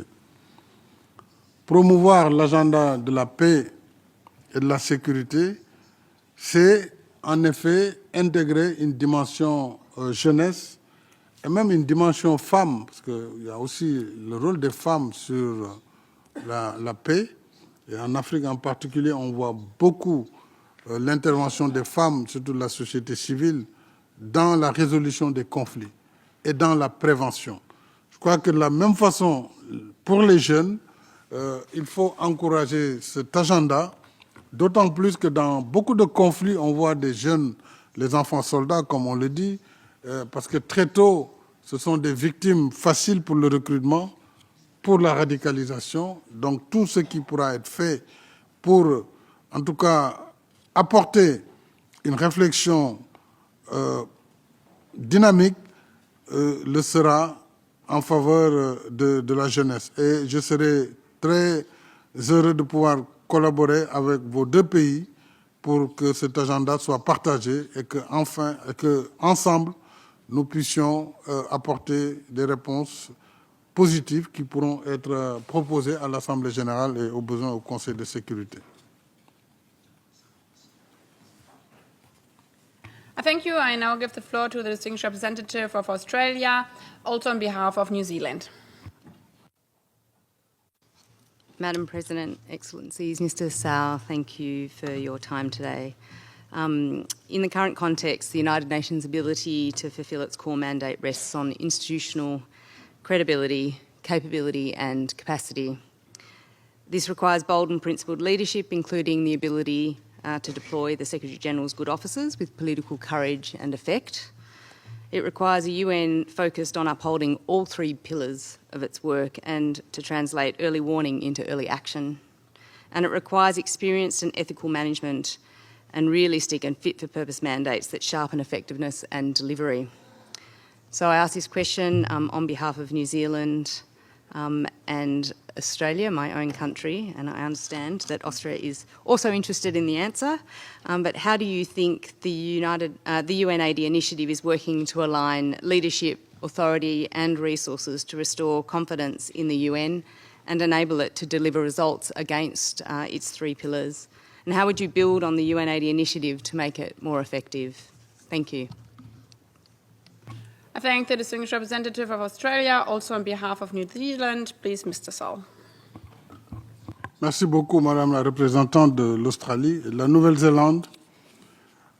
Vous avez évoqué la problématique du déploiement de bons offices. Je crois en avoir parlé dans mon propos liminaire. Il faudra développer une diplomatie préventive, renforcer une action forte pour la médiation et donc la prévention contre les conflits. Et dans ce cadre-là, bien sûr, avec la réforme ONU 80, nous pourrons insister sur certains secteurs où peut-être des renforcements seront nécessaires, notamment le développement de ces missions de bons offices, mais également de toute cette activité préventive. L'ONU 80, je crois que a été lancé lors de l'anniversaire du 80e anniversaire de l'ONU. J'ai déjà regardé de près les mesures qui ont été préconisées. Je pense qu'il y a des efforts à faire dans l'immédiat. Il y a d'autres efforts qui nécessiteront des validations avec les États membres. Puisque, encore une fois, si nous voulons réduire, par exemple, les structures, ou tout au moins faire une fusion de structures, il faut que les États membres soient d'accord. Mais il est clair qu'il y a des choses qui peuvent être optimisées. Quand je parlais d'optimisation, tantôt je pensais à cela. Éviter les mandats qui se chevauchent, éviter les missions qui se superposent. Donc ça, c'est ce que l'organisation peut faire assez rapidement. Maintenant, pour aller plus loin, évidemment, il faut que ce travail, cette réforme soit partagée avec les États membres. C'est ça qui donnera une réforme durable et une réforme qui engagera tout le monde. Et c'est comme cela seulement que nous pourrons mobiliser maintenant l'ensemble des ressources qui doivent venir des cotisations statutaires et qui doivent venir également des contributions volontaires des États. Évidemment, la réforme ne doit pas tuer les piliers de la mission de l'ONU. Ces piliers, on l'a dit et rappelé, c'est la paix et la sécurité, ce sont les droits humains et c'est le développement. Donc, ces 3 doivent aller ensemble. Et dans la paix et la sécurité, toute la problématique du maintien de l'ordre est posée. Donc, nous avons du travail devant nous, si, en tout cas, vous me faites confiance, avec les missions permanentes, avec les États, sur tous ces sujets, pour que nous puissions sortir avec des solutions qui vont guider l'action de l'ONU pour les prochaines 5 années à venir. Voilà ce que je voulais dire sur cette question. Thank you. We have exhausted the list of speakers of groups. We will continue with member states speaking in their national capacity. I would like to remind you that intervention should be not more than 2 minutes for delegations speaking in national capacity. And I would also remind you, Mr. Sall, to stay within 2 minutes now so we can hear as many member states as possible. First would be Malaysia, afterwards Côte d'Ivoire, and then the civil society organization. Please, distinguished representative of Malaysia, you have the floor. Thank you, Madam President, for the opportunity to engage with the candidates. Mr. Macky Sall, thank you for taking the time to address Malaysia's question. We appreciate your engagement. One of the most important tools available to a UN Secretary General is in advancing mediation and conflict resolution is the deployment of special envoys. In Malaysia's regional context, we have witnessed firsthand the value of this approach. The Secretary General's Special Envoy on Myanmar has worked closely and constructively with the ASEAN Chair's Special Envoy during Malaysia's chairmanship of ASEAN last year. This complementarity between the UN and regional mechanisms such as ASEAN reflects the kind of multilateral coherence we like to see continue.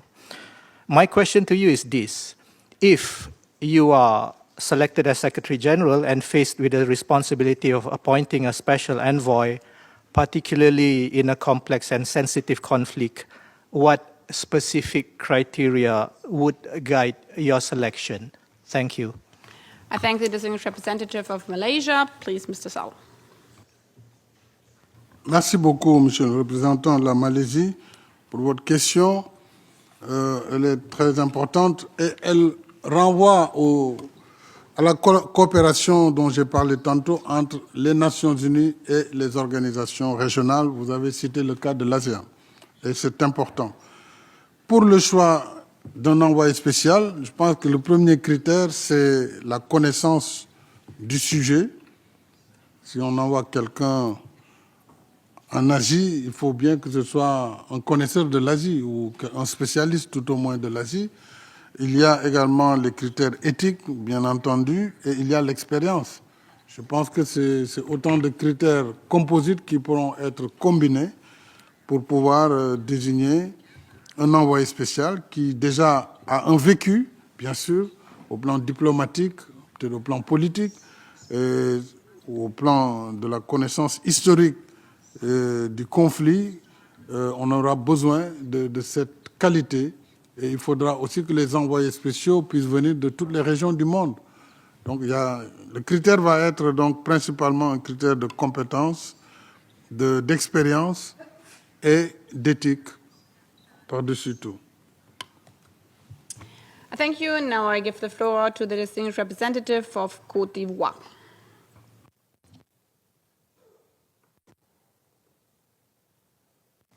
Merci, Madame la Présidente. Monsieur le Président Macky Sall, permettez-moi de vous exprimer, au nom de la délégation ivoirienne, nos sincères remerciements pour la vision ambitieuse et les priorités résolument tournées vers l'avenir que vous avez bien voulu partager avec nous lors de votre présentation et qui témoignent d'une connaissance approfondie des dynamiques complexes qui structurent les équilibres mondiaux actuels. Votre candidature intervient dans un contexte exigeant où notre organisation est confrontée à une conjonction de défis d'une intensité particulière, en l'occurrence la multiplication des foyers de tensions géopolitiques, les contraintes budgétaires croissantes, la crise persistante de liquidité de l'organisation, l'érosion du multilatéralisme ainsi que des interrogations récurrentes quant à l'efficacité de certains mécanismes institutionnels. Dans un tel contexte, Monsieur le Président, où l'Organisation des Nations Unies est parfois perçue comme limitée dans sa capacité d'action, face aux crises internationales, quelles réformes institutionnelles et opérationnelles concrètes proposeriez-vous afin de renforcer son efficacité, sa crédibilité et sa capacité de réponse à ces crises multidimensionnelles?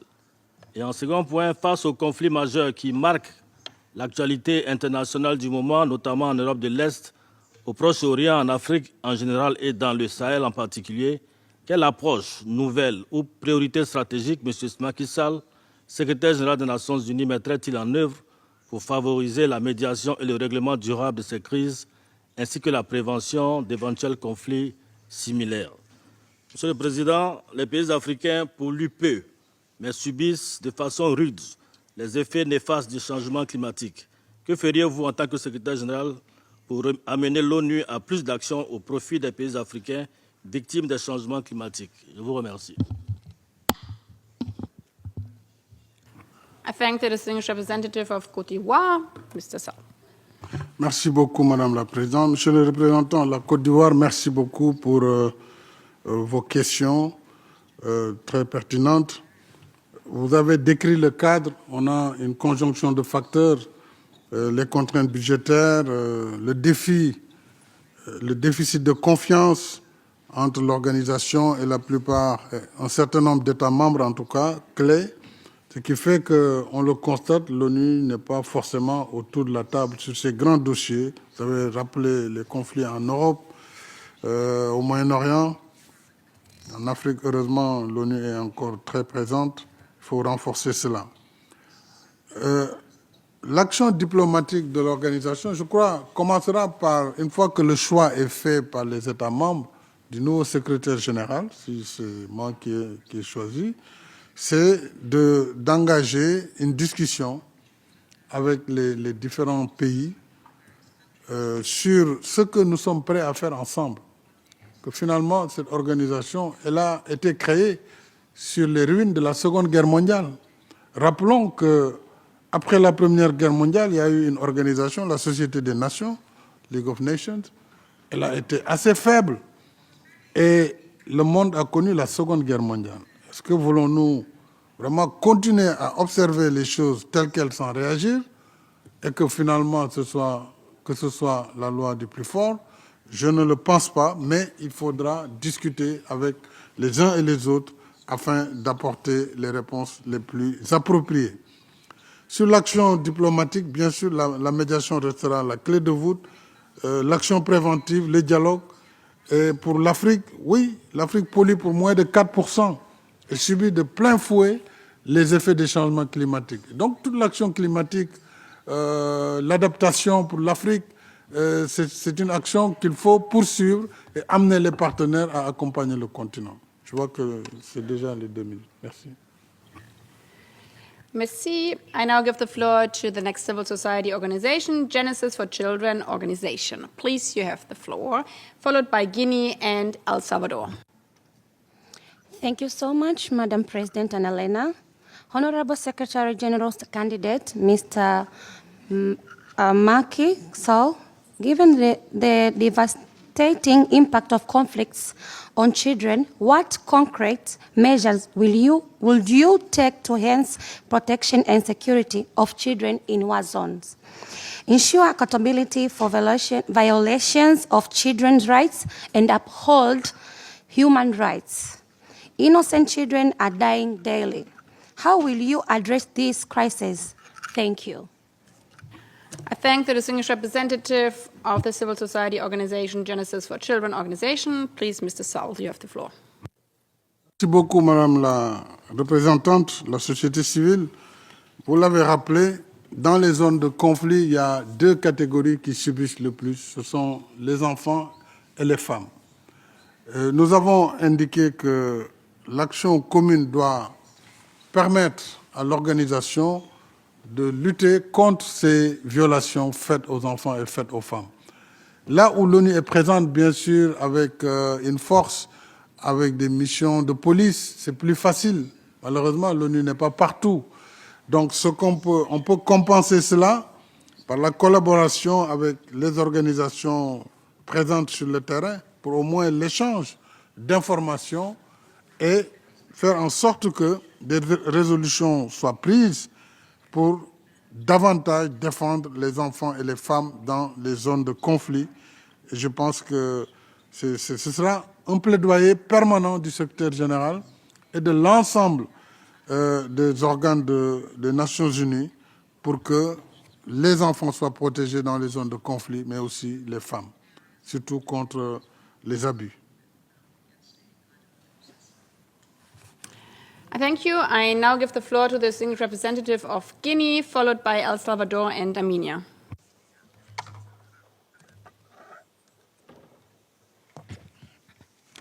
Merci, Madame la Présidente, et merci à M. Macky Sall pour cette brillante intervention.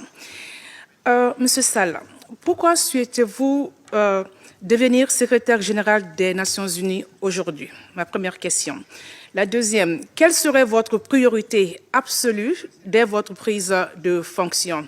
Et enfin, la dernière question, l'Afrique doit-elle obtenir un siège permanent au Conseil de sécurité avec droit de veto conformément à la position commune africaine? Je vous remercie. I thank the distinguished representative of Guinea, bless you, and I give the floor to Mr. Sall. Merci beaucoup. Thank you very much. Merci, Madame la représentante de la Guinée. Pourquoi je souhaite postuler pour un poste de secrétaire général de l'ONU dans ce contexte marqué par la fragmentation, marqué par les crises multiples, y compris la crise de liquidité. Je suis convaincu que mes années de travail comme serviteurs publics m'ont permis de côtoyer différentes forces. Au niveau local, j'ai été maire, j'ai pu arbitrer des conflits parfois très basiques entre les mototaxis et les marchands ou les taximans. Donc, prêter attention aux préoccupations des personnes, même parmi celles qui paraissent être les moins importantes.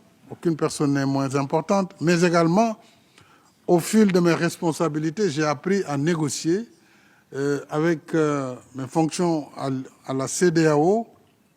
Je suis intervenu en plein coup d'État au Burkina Faso et par la discussion et la persuasion, nous avons obtenu de la junte de remettre le pouvoir en place, ce qui a été fait. La libération du président de transition qui était là et la reprise du pouvoir par les civils. Avec le G20 étant à la tête de l'Union africaine, par la discussion avec tous les leaders, un par un, nous avons obtenu l'adhésion de l'Afrique au G20. Ce n'était pas évident au départ. C'était un vrai défi. Mais c'est par la discussion. Et je crois que cette capacité à discuter avec tout le monde, sans barrière, c'est cette capacité que je peux mettre à la disposition de l'organisation et surtout la capacité aussi de réformer et d'accompagner cette réforme. N'étant ni de droite ni de gauche, quand je dis droite et gauche, je pense à l'Est et à l'Ouest, ni du Nord ou du Sud, même si je viens du Sud. Je pense que c'est cette volonté simplement que j'ai à mettre à la disposition de l'ONU et des États membres pour faire avancer notre agenda commun. Enfin, voilà, madame me rappelle, elle est très vigilante, les minutes. Je crois que je vais m'en arrêter là. L'Afrique mérite un poste, bien sûr, de siège permanent au niveau du Conseil de sécurité. L'Afrique a demandé 2 sièges, c'est ça la position africaine. Les autres demandent, au titre des pays, à adhérer. On a entendu tout à l'heure les représentants du G4. Et d'autres régions aussi du monde demandent à être représentées. Je crois que le débat est sur la table. Mais la décision, encore une fois, n'est pas celle du secrétaire général. Il pourra faciliter le dialogue, mais ça va être la décision des États membres. Je vous remercie. Distinguished representative of El Salvador, followed by Armenia and Cuba. Gracias, señora presidenta, y al señor Sall por su participación en este diálogo interactivo. Nuestras preguntas son las siguientes. De ser nombrado como el próximo secretario general, ¿cómo equilibraría la necesidad de modernización en la organización, incluyendo la transformación digital, con la preservación de la experiencia técnica y los mandatos institucionales? En segundo lugar, ¿cómo prevé fortalecer el papel de la arquitectura de consolidación de la paz para asegurar un enfoque más coherente, predecible y orientado a la prevención en el sistema de las Naciones Unidas?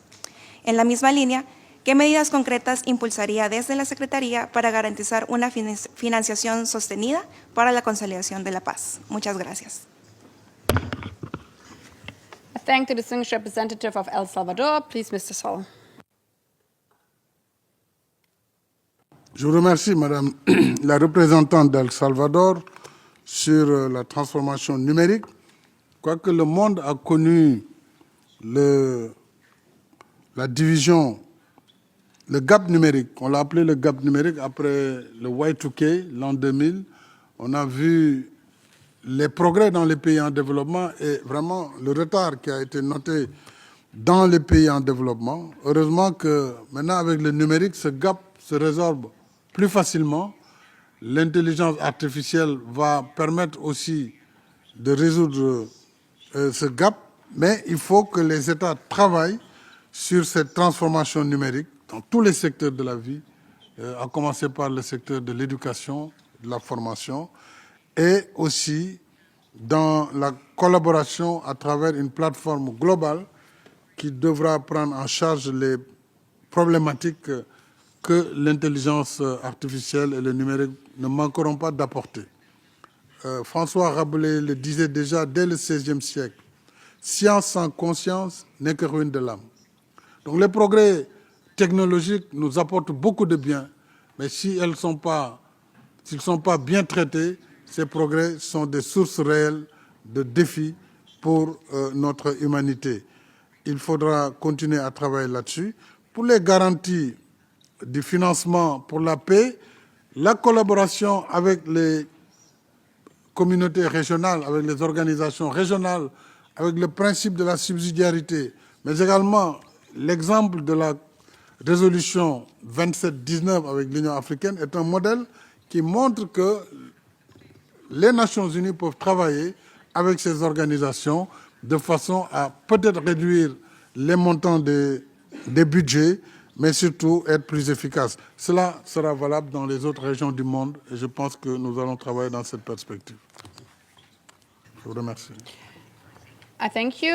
I now give the floor to the distinguished representative of Armenia, followed by Cuba, and we have 15 minutes left, so we will probably hear 3 more national statements.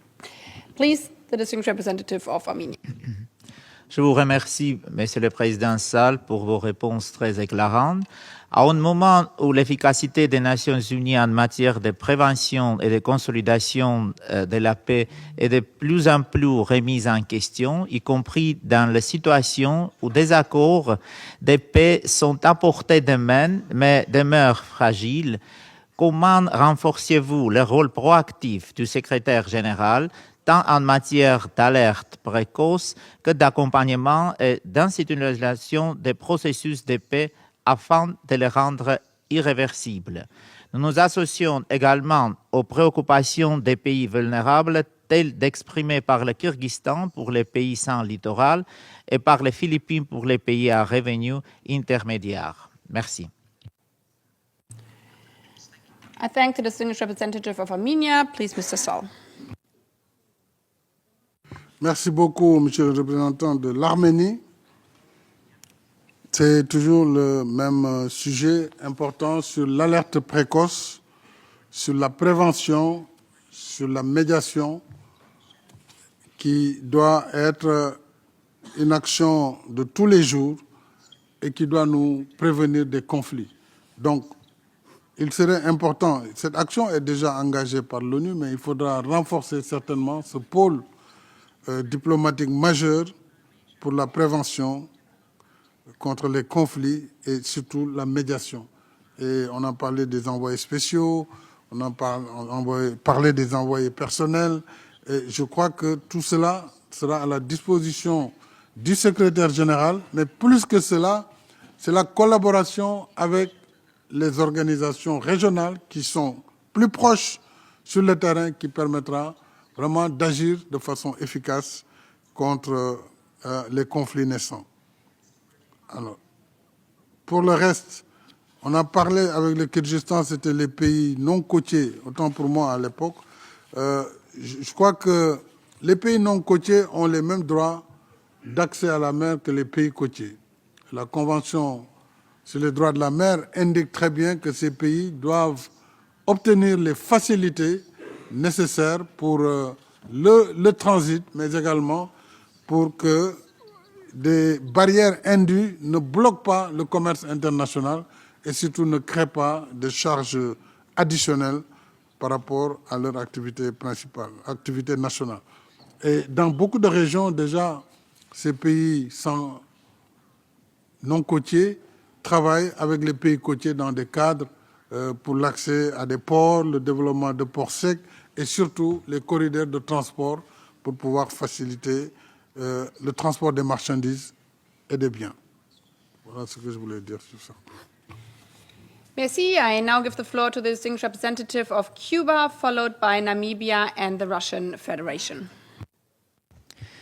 Muchas gracias, señora presidenta.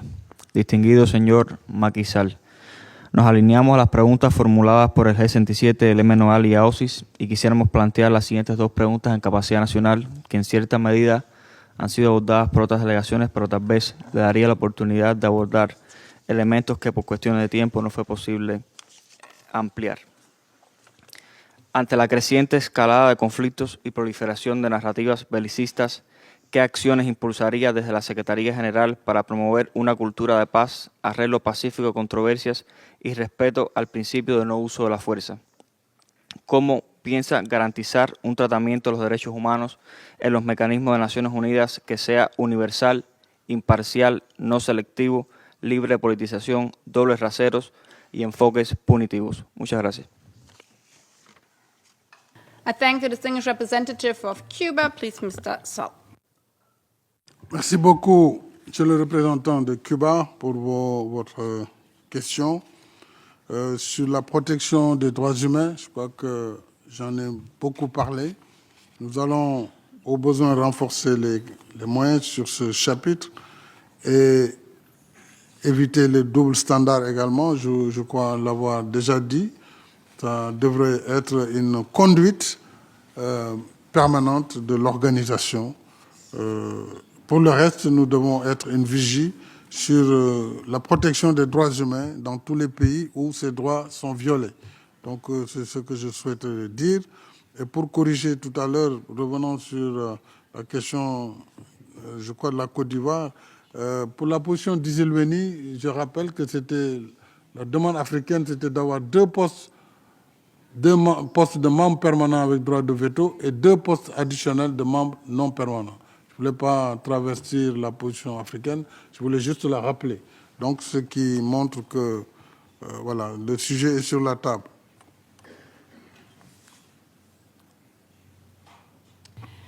Thank you. I now give the floor to the distinguished representative of Namibia. Thank you, Madam President.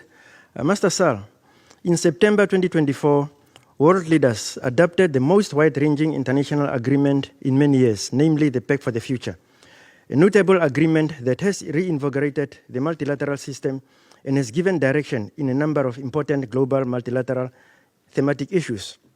Yet, your vision statement is silent on this major international commitment. My questions are as follows. What is your vision to implementing the Pact for the Future, and how best can the Secretariat support Member States in its implementation ahead of 2028 review of the Pact, particularly the reform of the international financial architecture, which is at the core of denying the much-needed funding for development? 2, in the Pact for the Future, world leaders agreed that Africa should be treated as a priority and a special case as far as the reform of the Security Council is concerned. The question is, what is your understanding of this unique decision taken by member states, and how would your office support its implementation? And 3, what would you do differently from the current SG in response to today's geopolitical conflicts? I thank you. I thank the distinguished representative of Namibia. Please, Mr. Sall. Merci beaucoup, Monsieur le représentant de la Namibie. Pour le pacte du futur, nous l'avons évoqué tout à l'heure, c'est une feuille de route importante et ambitieuse qui a été adoptée par l'Assemblée générale en septembre 2024, donc qui a bien montré l'importance de valoriser le multilatéralisme face aux défis du XXIe siècle. Et évidemment, il y a des actions claires qui ont été indiquées, notamment vous avez évoqué la question du financement du développement, il y a la question également de la prise en charge de la problématique de la jeunesse. Nous devrons mettre l'accent aussi sur la paix et la sécurité, le développement durable qui renvoie à l'action climatique, la réforme de la gouvernance mondiale qui nous ramène aussi toujours à la réforme de la nouvelle architecture financière internationale et la problématique du numérique, donc la coopération numérique, tout en réaffirmant l'importance du droit international. Donc le pacte pour l'avenir offre une opportunité de refonder la confiance entre les nations et de revitaliser l'action collective.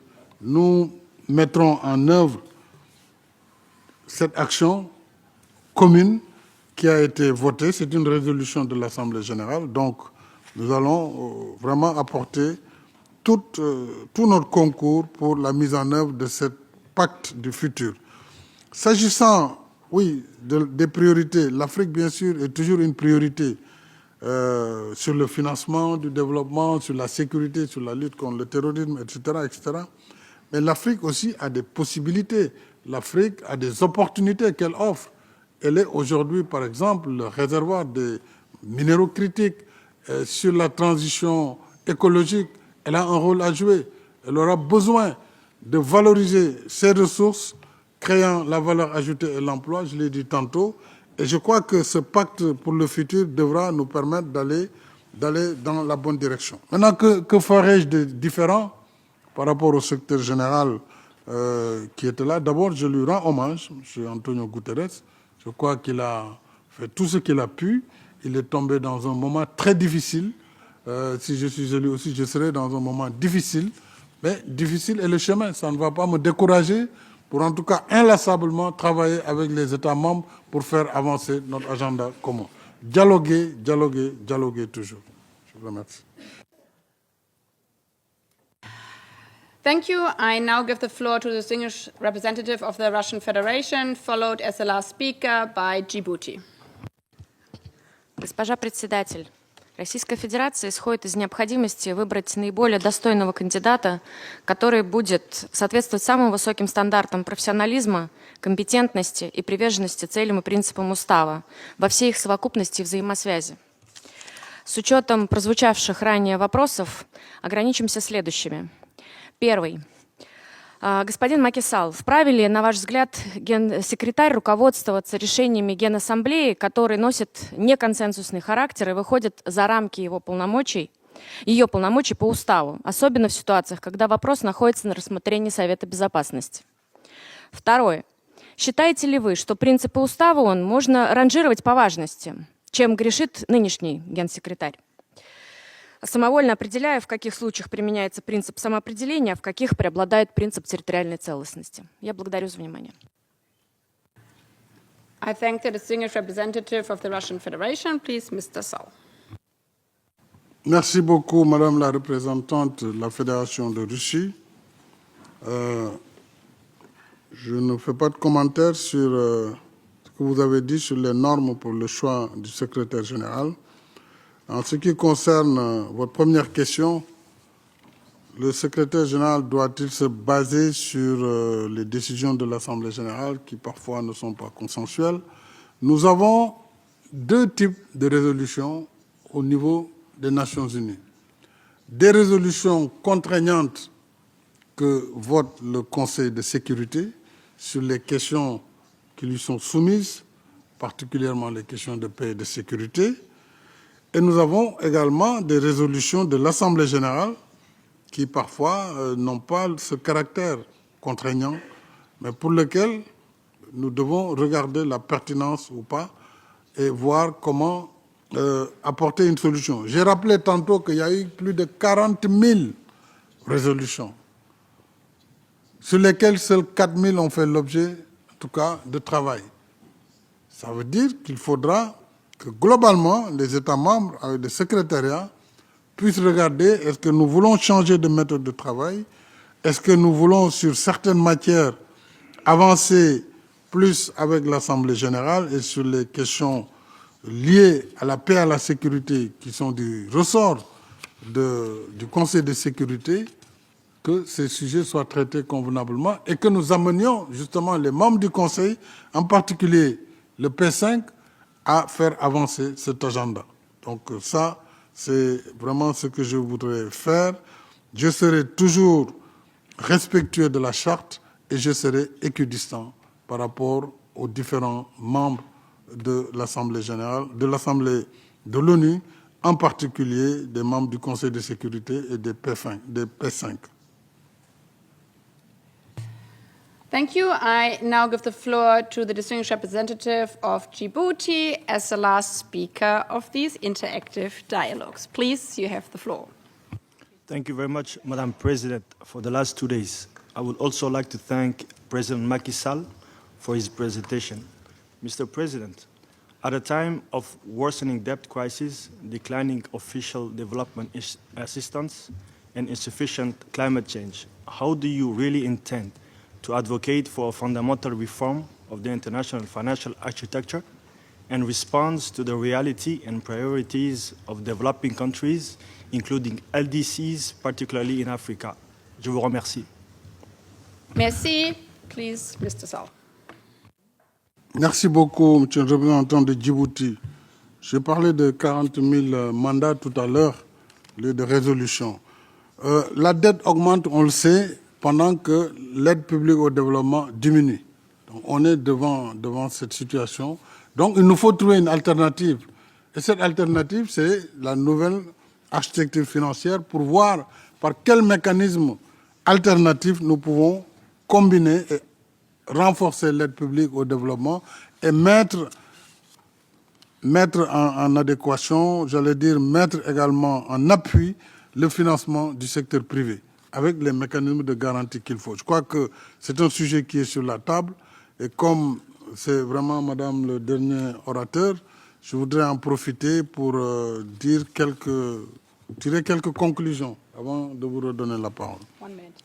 1 minute. Thank you, Madam President, ladies and gentlemen. The world's challenge reminds us of one essential truth. Our destiny is shared. That is why the United Nations remains indispensable. It was created because no nation can face today's challenge alone.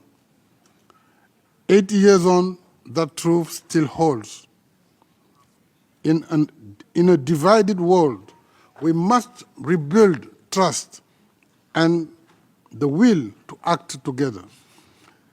It is in this service of that shared destiny that I seek to serve the United Nations, and I thank you, Madam President. I thank you.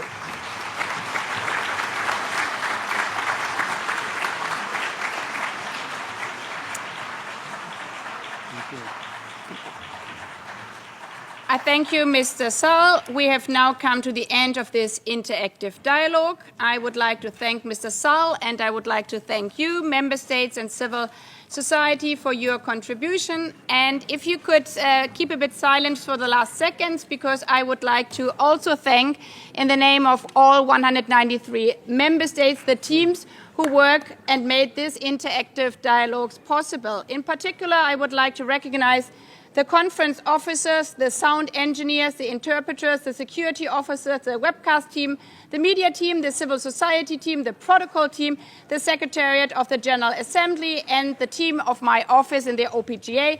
Thank you very much for this joint effort, being better together, and also to your individual contributions we saw today. They are highly appreciated. I wish you all a good evening. The meeting is adjourned. I thank you.